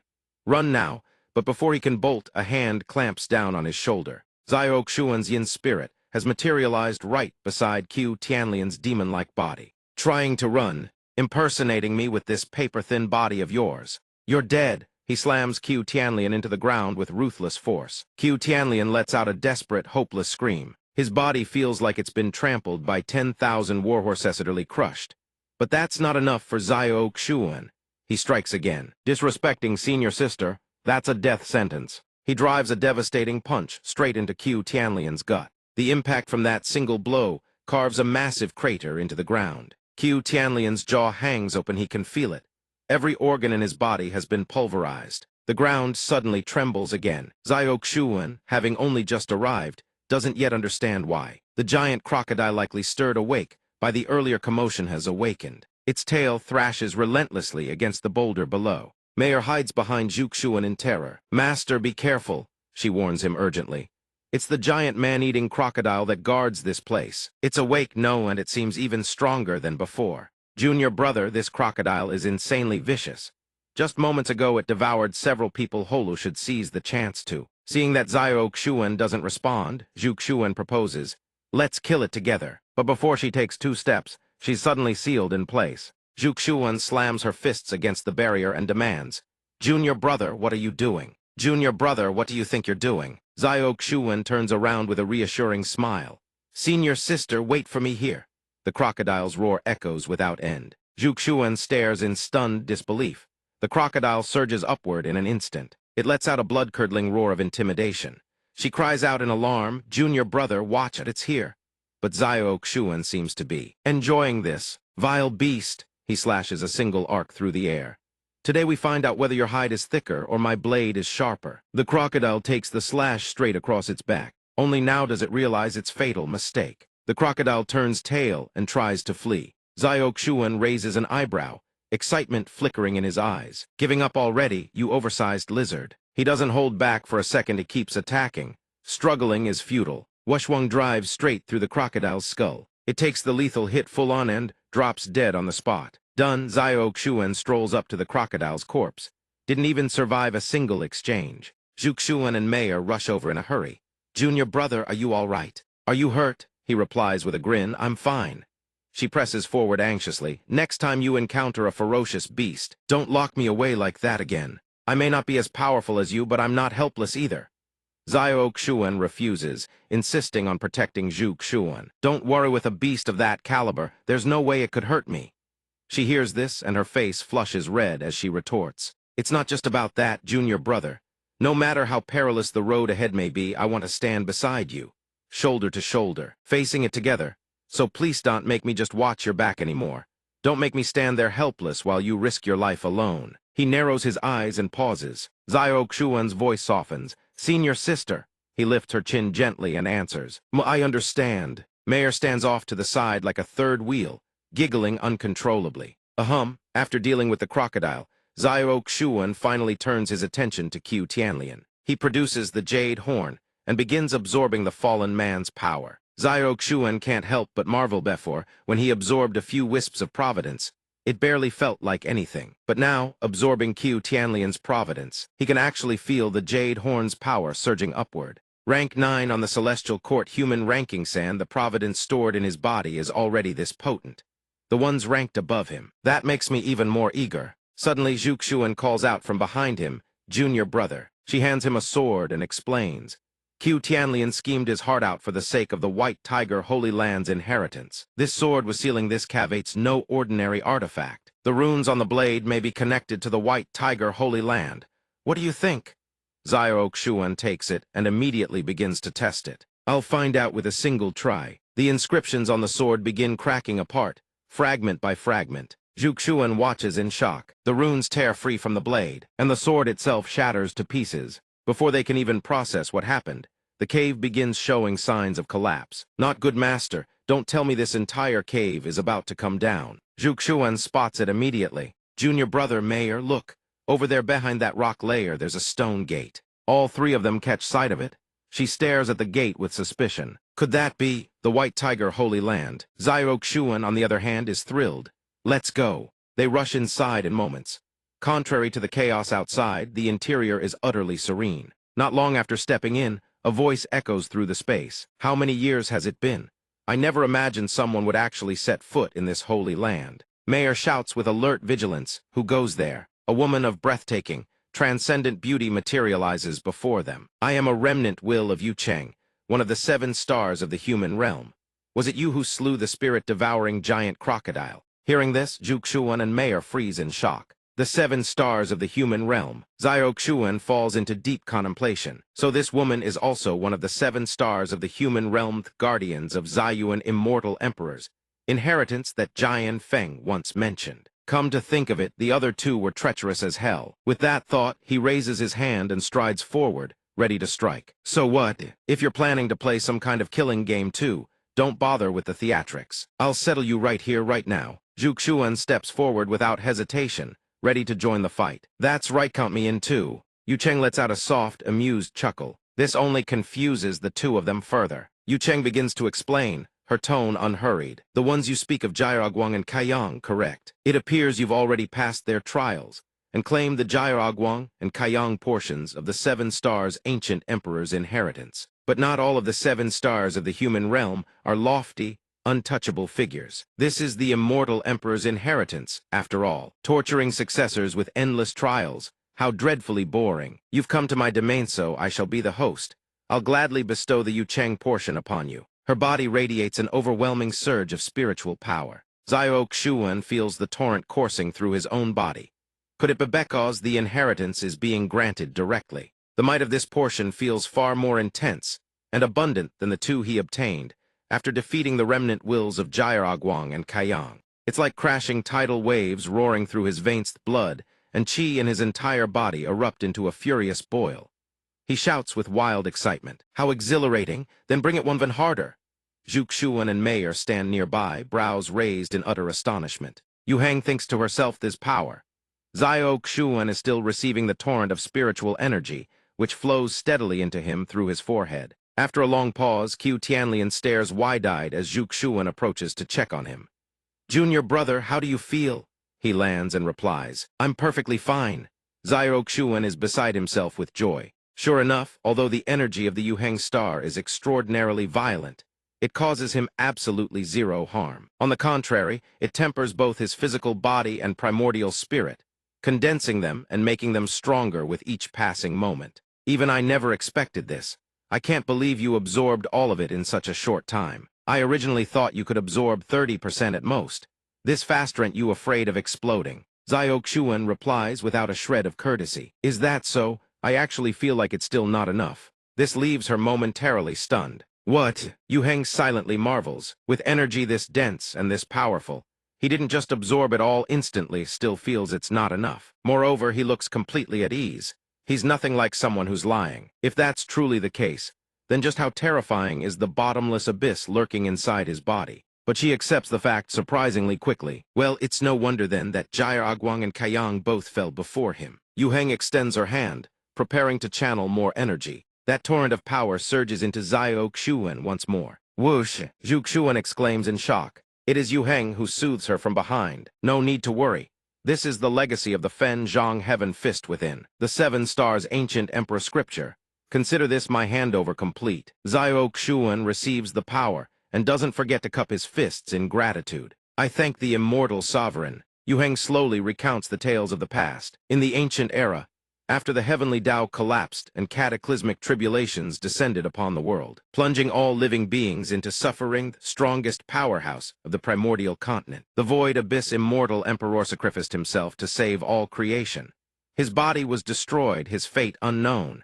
Yet even in death, he did not forget to leave behind for the world a legacy that embodies hope. Before today, I too once doubted, perhaps reversing heaven and earth, restoring the glory of the void abyss immortal emperor from ages. Past was nothing more than a distant dream. But today, having met you, I have a feeling, as she speaks, her eyes blaze with renewed brilliance. Perhaps you truly can create a miracle. Upon hearing this, Juxuan's face swells with pride, restoring the glory of the ancient era. I believe junior brother will absolutely pull it off. Yu Heng raises her hand, channeling spiritual power, and extends it an invitation. Very well, the exit here has been sealed, so allow me to see you all off. All three are swiftly teleported to the outside. Yu Heng bids them farewell in a gentle voice. I entrust this world to you, young one. May fortune favor you. They finally arrive at the border of the White Tiger Kingdom. Mayor is the first to speak up. I can't believe it's already deep night after leaving the White Tiger Holy Land. We've been at it all day, I'm starving. Juxuan picks up on her words. I see a small town up ahead. Why don't we find an inn and rest for the night? Junior brother, what do you think? Xuan happily responds. I was thinking the same thing. He quickly makes the decision on his own. Zhao Zhai and Jian Feng haven't sent any word for days. Looks like the Hengmeng sect is still safe and sound. As for the immortal court, no one has dared to stir up further trouble. Stopping here briefly before heading back to the immortal court won't be too late. Xuan, Liu Meier, and Juxuan make their leisurely way forward. The space around them falls into absolute silence, with not a soul in sight besides the three of them. His footsteps fall steadily upon the stone path. Suddenly, mid-stride, Xuan pauses ever so slightly. Juxuan, noticing his expression, turns to ask, "What is it?" Xuan doesn't dwell on that fleeting sensation. It's nothing, let's keep moving. The boulder behind them continues to emit an eerie aura, and the pitch-black night has now engulfed the entirety of Qingshui town. A bald man and his lackeys suddenly appear, shattering the silence of this place. Damn it, what the hell is wrong with this town? No formation fluctuations, no trap mechanisms, but no matter how many times we run around, we can't find a way out. This is driving me insane. The two lackeys behind him feel uneasy and quickly advise, "Boss, we've been running all day. What should we do now? Should we keep running? Yeah, this place is like a hollow shell, no food. Not even a single ghost in sight. Even if we can hold out, the horses won't last." Fang Beishan, the notorious bandit of Phoenix Nation Beishan, stubbornly marches on, spins around, and bellows, "Shut your traps and let me think for a moment. If it weren't for you two idiots dragging us into this town, blabbering about easy scores, would the boss be stuck in this mess?" Seeing every word hit the mark dead on, the two of them clam up instantly. Suddenly, one of them freezes in shock, having spotted something. Wait, look, what is that? Xuan's group is now entering a building. Honored guests, please right this way. They witness this scene and can't help but exclaim, "What the?" During the day, wasn't that an abandoned building? Since when did it get a waiter and start doing business? And where did those three come from? They don't look like they're from this town. Beishan suddenly breaks into a wicked grin. Whatever. Rather than sitting here waiting to die, let's go in and check it out. If something's pulling some ghostly stunt, then today the boss kills gods and slays Buddhas alike. Inside the building, guests chatter away in a lively buzz. "Brother Li, this cup is for y'all, drain mine. You take your time." "Brother Wen, you're too kind. Hey, where's our food? It still hasn't come." "Coming right away. Sorry for the wait, honored guests." Beishan's men, the moment they step inside, begin to question their very existence. No way it's this lively. How is this even possible? Is this whole place an illusion? Or has everything we experienced today been one big hallucination? Beishan immediately warns, "Don't let your guard down just yet." Suddenly a voice rings out, catching their attention. "You gentlemen are here for tonight's bidding banquet, correct?" The attendant is addressing Xuan's group, but Xuan knows nothing about it and asks in return, "The crown bidding banquet, what's that?" Seeing Xuan looking as clueless as a lost deer, the attendant eagerly begins to explain. "Xiong, honored guest, you may not be aware. Today, our establishment's very own Miss Chu Yuyu will be officially receiving guests. As for who can win the beauty's heart, a spring night is worth 1,000 in gold. The highest bidder takes it all." Juxuan immediately shows a look of concern and hastily urges him, "Junior brother, let's find another inn. What kind of bidding banquet is this?" But the attendant quickly crushes her plan. Our establishment is the only inn in the entire town. If you leave now, I'm afraid you won't find lodging anywhere else." At this, both Zhao Xuan and Liu Mei worked together to persuade Zhu Xuan. "Senior sister, this place looks exciting. Let's just stay here." "That's right, master. I'm quite curious myself." One of Beishan's lackeys immediately voices his observation. "Boss, did you hear that? There's even a bidding banquet." The waiter's vivid description and the bustling atmosphere inside don't seem fake at all. After all, this place is an illusion. A grand formation of that magnitude would consume an enormous amount of cultivation. Who would waste it on a tiny town like this? Another one, hearing how reasonable it sounded, voiced his agreement. "That's right, boss. Maybe the strange occurrences in town today were just bad luck. We ran into some wooden puppet walls. After we've eaten our fill here, we'll destroy that bizarre formation." Deep down, Bai Tian still harbored some doubt. He was swayed by the other two's words, yet something still didn't sit right with him. Was he overthinking it? Then again, what those two fools said made sense. Moreover, up to this point, there truly was no dangerous aura here. He then warmly pulled out a chair and invited Zhao Xuan's group to sit at the table. "Please have a seat." Who could have expected Bai Tian to be so utterly rude as to kick the waiter straight in the back? "Are you blind? Can't you see our boss hasn't eaten yet?" The old man, knocked flat to the ground, panicked and begged for mercy. "Please spare me, sir." One of his subordinates pointed a wooden staff straight at the old man and barked an order. "Our boss gracing this dump with his presence is already more than you deserve. Hurry up and bring out the finest wine and food." "Did you hear me?" The moment they appeared, Bai Tian and his gang were already throwing their weight around. But Li Mei couldn't stand by and watch the weak get bullied. She immediately gripped her sword and stepped forward. Where did these thugs come from, bullying people like this? Not wanting to make a scene, Zhao Xuan immediately calmed her down. "Wait." Li Mei couldn't help but ask in confusion. "Why are you stopping me?" Zhu Xuan also decided it was time to show these brutes what courtesy and consequences looked like. They definitely need to be taught a lesson. Bai Tian's subordinate continued threatening the old man with his staff. "Move it. One more minute, and I'll chop off both your arms and tear this in apart." "Yes, yes." The very next second, after the waiter turned to leave, a sinister smile crept across his face. Zhao Xuan didn't even bother raising a hand against them. He simply remarked, "Why waste time on dead men?" Everyone around froze stiff, unable to comprehend his words. A moment later, Bai Tian's group had settled at their table, laughing and chatting without end. "Seems like everyone in this inn are cowards." "That's right, our boss is the real deal." That waiter took one look at you and immediately bowed his head, obedient as a lamb. "Boss, let me toast to you." Meanwhile, Zhao Xuan's group found a quiet corner to sit. Zhao Xuan slowly savored each sip of wine, concluding it was indeed quite good. Zhu Xuan couldn't contain her curiosity. "Junior brother, what did you mean by dead men just now?" Li Mei also wanted to know what Zhao Xuan was hinting at. "That's right, stop being so cryptic." "Hey, Zhao Xuan, don't think just because master treats you well that I won't discipline you." Seeing his expression, calm as still water, Zhu Xuan sighed. "Junior brother, you're doing it again."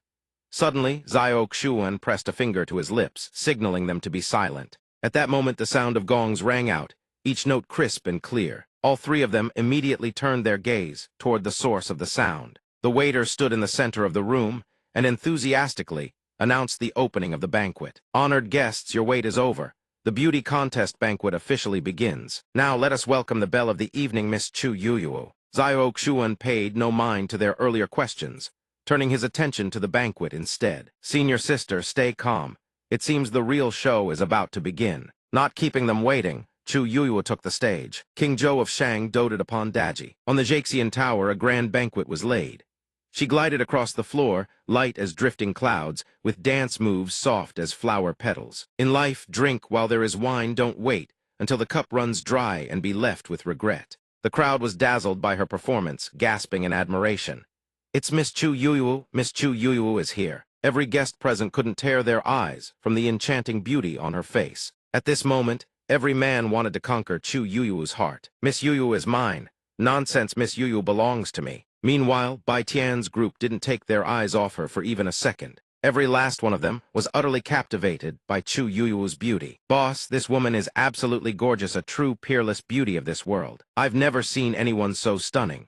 If I could spend a single spring night with her, it would be worth dying for." Suddenly, a strange feeling stirred within Bai Tian's heart. "Chu Yuyu, why does she feel so familiar?" After the performance ended, Chu Yuyu landed softly on the ground, She stood bashfully before the guests and expressed her warm regards. Today, this humble woman is the belle of the evening.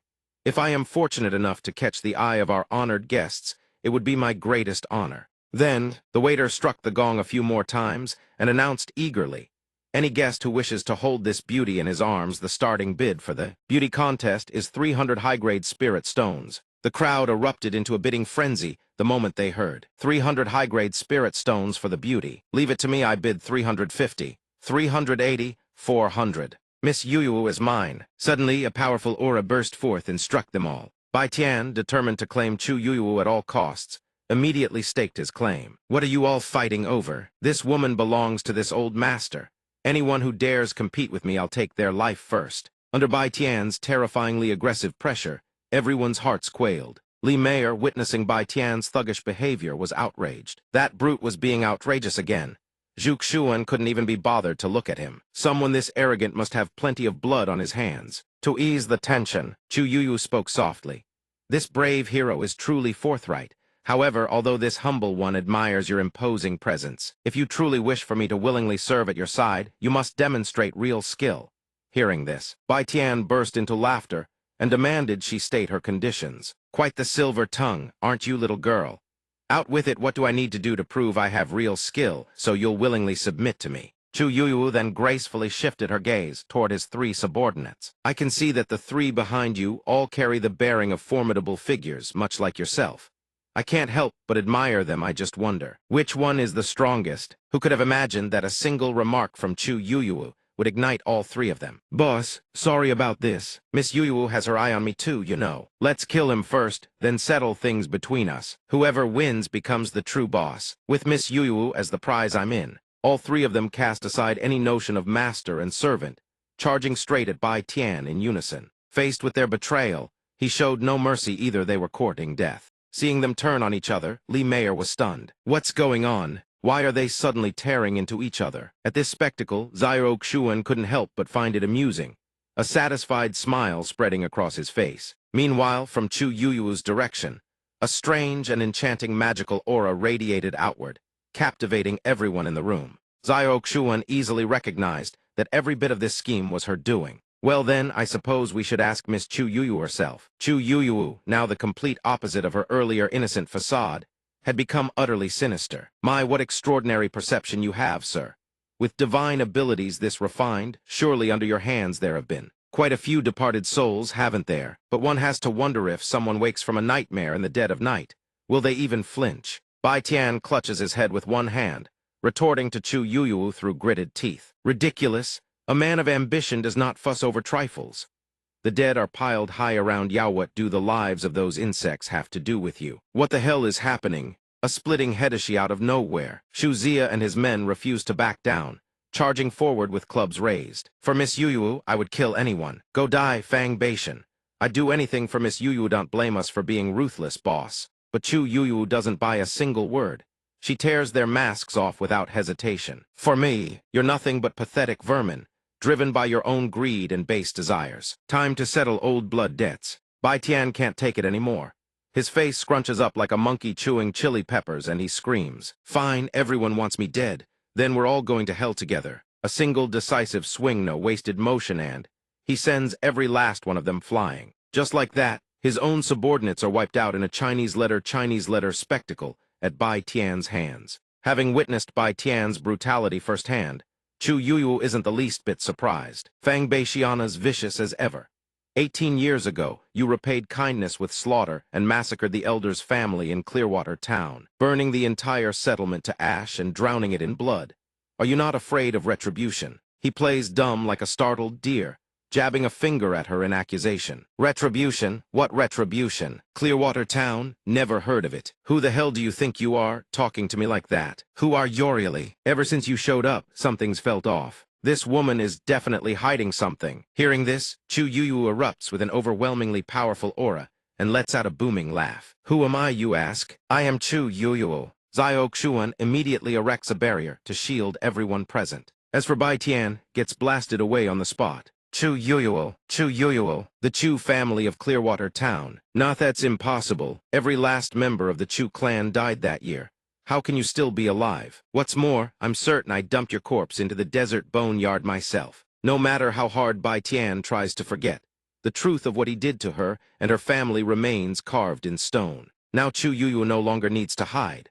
Word by word, she lays bare every one of Bai Tian's crimes. That's right, the boneyard, picked apart by vultures and wolves. Except I wasn't dead yet. My consciousness was terrifyingly clear, but I couldn't move a single muscle. Fangs sank into my flesh every bite like searing hellfire, each moment of agony burning straight into the marrow of my bones. Do you see now? I hate you. For the sake of revenge, I waited 18 long years, becoming neither human nor ghost in the process. Witnessing the scene before him, Bai Tian's eyes widen in sheer horror. Chu Yuyu radiates a suffocating wave of yin energy, her voice dripping with malice. I've been waiting for this day for far too long. I'll hack you into pieces. I'll grind your flesh and crush your bones to dust. In an instant, every guest present morphs into a skeletal white husk, shuffling toward Bai Tian. He refuses to go down without a fight, snapping into a combat stance. Damn it, no choice but to use that move. Bai Tian immediately channels a stream of crimson energy into the bodies of his 3 dead subordinates. Though they were already wiped out moments ago, they rise once mort-witching and jerking in grotesque, puppet-like motions. Zhuge Xuan instantly reads Bai Tian's intention. Not good as going to detonate those 3 corpses to create an opening for escape. Liu Meier won't let him step 1 foot out of here. We can't let him have his way. Zhao Xuan's calm facade shatters. He snatches up his fan and delivers a single downward slash, releasing a crescent-shaped blade arc sharp as a reaper's scythe. A sleepless mutt dares flip the heavens. Zhao Xuan's blade arc strikes Bai Tian's leg clean, sending him stumbling. He crashes to the ground, a single thought racing through his mind. What was that just now? Way too strong. The moment Bai Tian pays the price has arrived. The skeletal horde lunges at him, gnawing and tearing without mercy. Damn YOSTOP. It HURTS, they're biting into me. Bai Tian's entire body is being ravaged beyond recognition. His eyes roll back, veins bulging grotesquely across every inch of skin. No good, all my muscles and bones are giving out. Please. Watching Bai Tian writhe and beg for mercy, Chu Yuyu can't help but laugh. Spare your life. Do you remember how those wretched souls begged and pleaded for mercy under your blade all those years ago? And what about you? Did you spare a single one of them? Bai Tian's eyes bulge wide with terror, his entire body swallowed whole by the tide of skeletons. They swarm in relentless waves, leaving him no avenue of escape. Seeing him meet such a wretched end, Chu Yuyu finally feels the satisfaction she's craved. The heavenly Tao has its cycle of karma.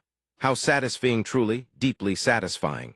You should have tasted this flavor of despair 100 times over, 1,000 times over, long ago. As the skeletons close in for the kill, Bai Tian can do nothing but accept his fate. In a single, merciless instant, his body is torn apart without a shred of pity. Witnessing the scene before her, Chu Yuyu breaks down in tears of joy. 18 years. Finally, we've settled the score. Did you all see that? Father, mother, little brother. Zhao Xuan lightly taps his folded fan against his palm and speaks up. Impressive, quite the dramatic performance. She whips her head around, face etched with shock. Who's there? Zhao Xuan stands with arms folded, flanked by Zhuge Xuan and Liu Meier on either side.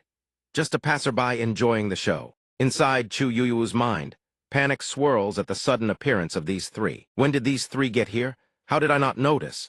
Especially this man carries a commanding presence that makes you instinctively want to bow. Wait, Thai's aura. It's the restraining force that was sealed inside Fang Beishan's body. Unable to contain her curiosity, Chu Yuyu asks, when Fang Beishan tried to escape, just know was it you who helped me kill him? Zhao Xuan glances at her. Sharp, you figured it out fast. She had almost let the villain slip away, but thanks to Zhao Xuan's hidden intervention, the deed was done. Overwhelmed by his help, Chu Yuyu bows deeply. I am forever grateful to you, benefactor, for striking down this wicked man. I can never repay your kindness, but I urge you leave this place as quickly as possible. If you delay, I fear none of you will make it out alive. Hearing this, Zhao Xuan raises an eyebrow. Won't make it out. Chu Yuyu nods, then reveals a shocking truth. Yes, because this entire town has already been set ablaze. Everything you see now is nothing more than a faint illusion born from my obsession. 18 years ago, the grudge I harbored gave rise to the monster known as the White Bone Lover. After gathering the souls of all the townspeople who died unjustly, I used that obsession to construct an entirely new Qingshui town. Though we are no longer human, we are not demons who claim human lives either. If anyone wanders in here by accident, we guide them out. But if a villain sets foot in the town, He falls into an endless loop, eventually lured to the Wind Arrival Inn, where he meets his end. And so, we have lingered here in hiding. Days turned to months, months to years. We only waited for the day the Ninth Master would appear to avenge Qiuzu's hatred. But now that the villain is dead, and my malice has faded, this Qingshui town will soon return to the eternal flames of that Yirto. They're with me. Outside, a blaze erupts and engulfs the entire surrounding space. Liu Mani immediately spots it, frantically pointing outside. Look outside, there's fire. Chu Yuyu, unwilling to let the innocent be dragged in, anxiously proposes. This cannot wait. I will send all of you out right now. Xiaoxuan, however, cannot help but wonder about Chu Yuyu's fate and asks, "And what about you? Will you resign yourself to turning to ash and smoke here? Don't you want to have your physical body reforged?" She truly had never considered the idea, so a flicker of surprise crosses her face. Reforging my physical body? Benefactor, please don't jest. Reforging a body is far easier said than done. Ever since I transformed into this white bone form, I've been bound to Qingshui town. If I tried to leave, this skeletal body would be torn apart by the binding force before I even stepped beyond the boundary. Contrary to Chu Yuyu's apprehension, Xiaoxuan is brimming with confidence. What's so difficult about that? Look at these wandering souls, their suffering, their resentment, their refusal to submit. Aren't they the perfect tonic for you? The moment she hears this, a realization dawns on Chu Yuyu. Since he's already helping, he might as well see it through. Xiaoxuan extends his hand without hesitation and offers, "Chu Yuyu, as long as you absorb every last one of them, you can leave this place immediately. When the time comes, I'll lend you a handand. You can reforge your body, be reborn once more. What do you say?" But upon hearing this, Chu Yuyu flatly refuses. How could I possibly do that? If I devour them all out of selfish desire, how am I any different from that wretched Fang Bai Tian? I'd rather turn into a wisp of white smoke than live so despicably. Suddenly, something makes her whip around in alarm. The skeletal figures are gone. Very one of them has returned to a human form, faces gentle and serene. Chu Yuyu realizes it at once. Could they be trying to stop this at once? If you keep going, all of you will be obliterated. I cannot be so selfish. But they have already found fulfillment through Harand. Now they wish to repay Lady Yuyu with their very existence. Because of you, we were able to come together and take vengeance for ourselves. That's right, Lady Yuyu. Without you, we could not have preserved even a single wisp of our remnant souls. One by one, they speak what is in their hearts. Lady Yuyu, the selfish ones are not you, it is us. Please let us decide. Live a good life on our behalf. Chu Yuyu, witnessing the depth of everyone's devotion, cannot hold back her tears. In the moment before they dissolve into the void, every single one of them wears a smile of contentment. Lady Yuyu, do you think 18 years from now, the sky will still be so blue and the sun still so warm? Erhua from the next village swore she'd never marry anyone but me. But I wonder, has she remarried by now? The stinky tofu from the old lady at Ziashui Town Market was the best food in the world. I really wish I could taste it one more time. And Lady Yuyu, could you become our eyes and see the world for us? Chu Yuyu can no longer contain her emotion. And now, with everyone's willing sacrifice, Chu Yuyu has successfully absorbed them all. Liu Mani never expected that they would accept giving up their very existence like this. These spirits actually sacrificed themselves for Lady Chu, condensing into a phantom body for her. Zhuxuan, too, is deeply moved by their devotion. They were once living people just like us, yet to repay their gratitude, they willingly vanished between heaven and Erthand. Chu Yuyu's body has now been fully restored. She is reborn once more. Before Chu Yuyu's renewed appearance, she offers words of comfort. Now that things have come to this, there is no need to grieve so deeply. Liu Mani adds in agreement. That's right, their disappearance is not an ending, it is another form of rebirth. Chu Yuyu wipes away her tears, breaks into a radiant smile, and resolves to live on their behalf. Grief, you are all mistaken. From this day forward, I will no longer drown in sorrow. Beyond obsession, there are still more important things in life. I want to become their Aisto, behold every beautiful sight. Only then will I be worthy of their boundless love. Hearing this, both girls beam with joy and cheer. Well said. Xiaoxuan, seeing that Chu Yuyu has regained her body, is genuinely happy for her.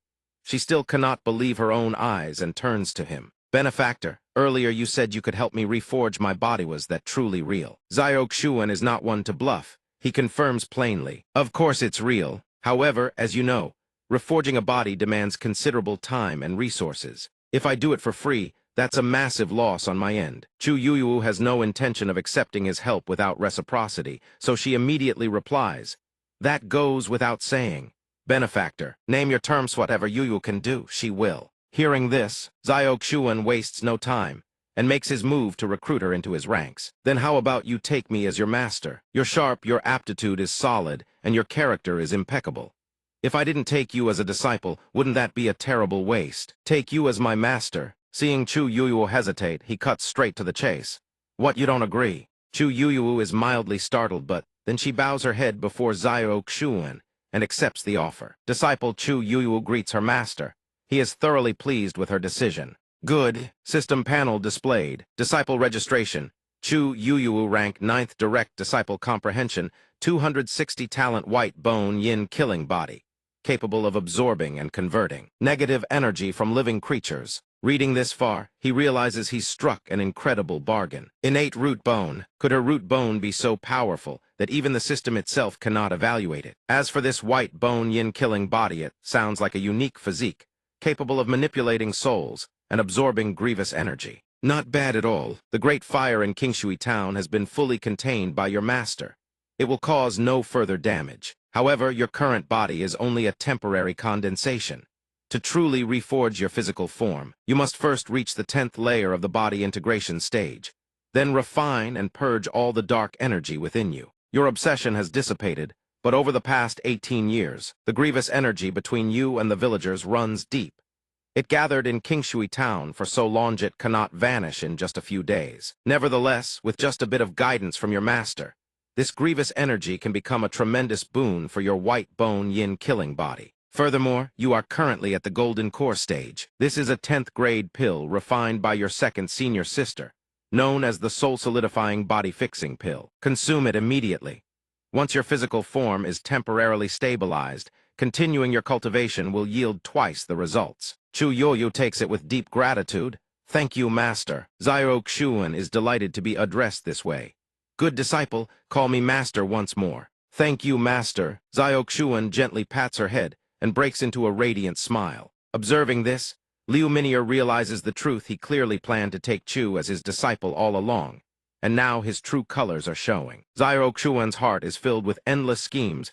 He is as devious as a hornet's nest. Xiao Xuan reaches out and announces, "Very well, in 3 days we return to Xianting." Liu Minier asks, puzzled, "Why wait for 3 days?" He explains slowly, "Didn't my new disciple accept quite a few tasks? Oh, and Yuir, do not forget absolutely no cilantro in my stinky tofu." Chu Yu remembers this well and responds, "Disciple accepts the order." Back at Xianting within the Hongmeng sect, Su Muhen waits for their return, gripped by slight anxiety. Master sent word that everything went smoothly, and they would return to the sect today. Why are there still no signs of them? Could something have happened on the road? Jai Nu places a hand on Su Muhen's shoulder to reassure her. Master has a profound cultivation base, and he is returning alongside the sect master and the elders. Surely there will be no issues. He must be arriving soon. Indeed, moments later, Xiao Xuan appears from behind the white clouds and asks, "Has there been any instability in the Hongmeng sect these past few days?" Seeing them return safely, both girls breathe a sigh of relief as everything is peaceful. "Master, you have returned." Disciples welcome Master, and the sect master back to the sect. Jai Nu notices the presence of Chu Yu and asks, "Who is this?" Xiao Xuan immediately introduces her to everyone. "This is the new disciple I accepted from the Baishan Empire, your junior sister, Chu Yu." She cautiously bows to them in shyness. Yu pays her respects to the 2 senior sisters. Upon the arrival of a new member, Jai Nu excitedly grabs her hands. "Another junior sister. How wonderful. Welcome to the Hongmeng sect." Suddenly, Xiao Xuan notices someone is missing and asks, "Little Jir, where are Jian Feng and the others? Have you been practicing diligently these past few days?" Jai Nu confirms without hesitation. "Of course, everyone is currently in closed-door cultivation, following the training plan Master established before you left. As for the 9 heavens profound sword art you left behind, Jian Feng has reached the 7th level of 10,000 thunder guidance. His sword intent is unparalleled. One strike causes heaven and earth to change color, possessing the power of 1,000,000 bolts of thunder.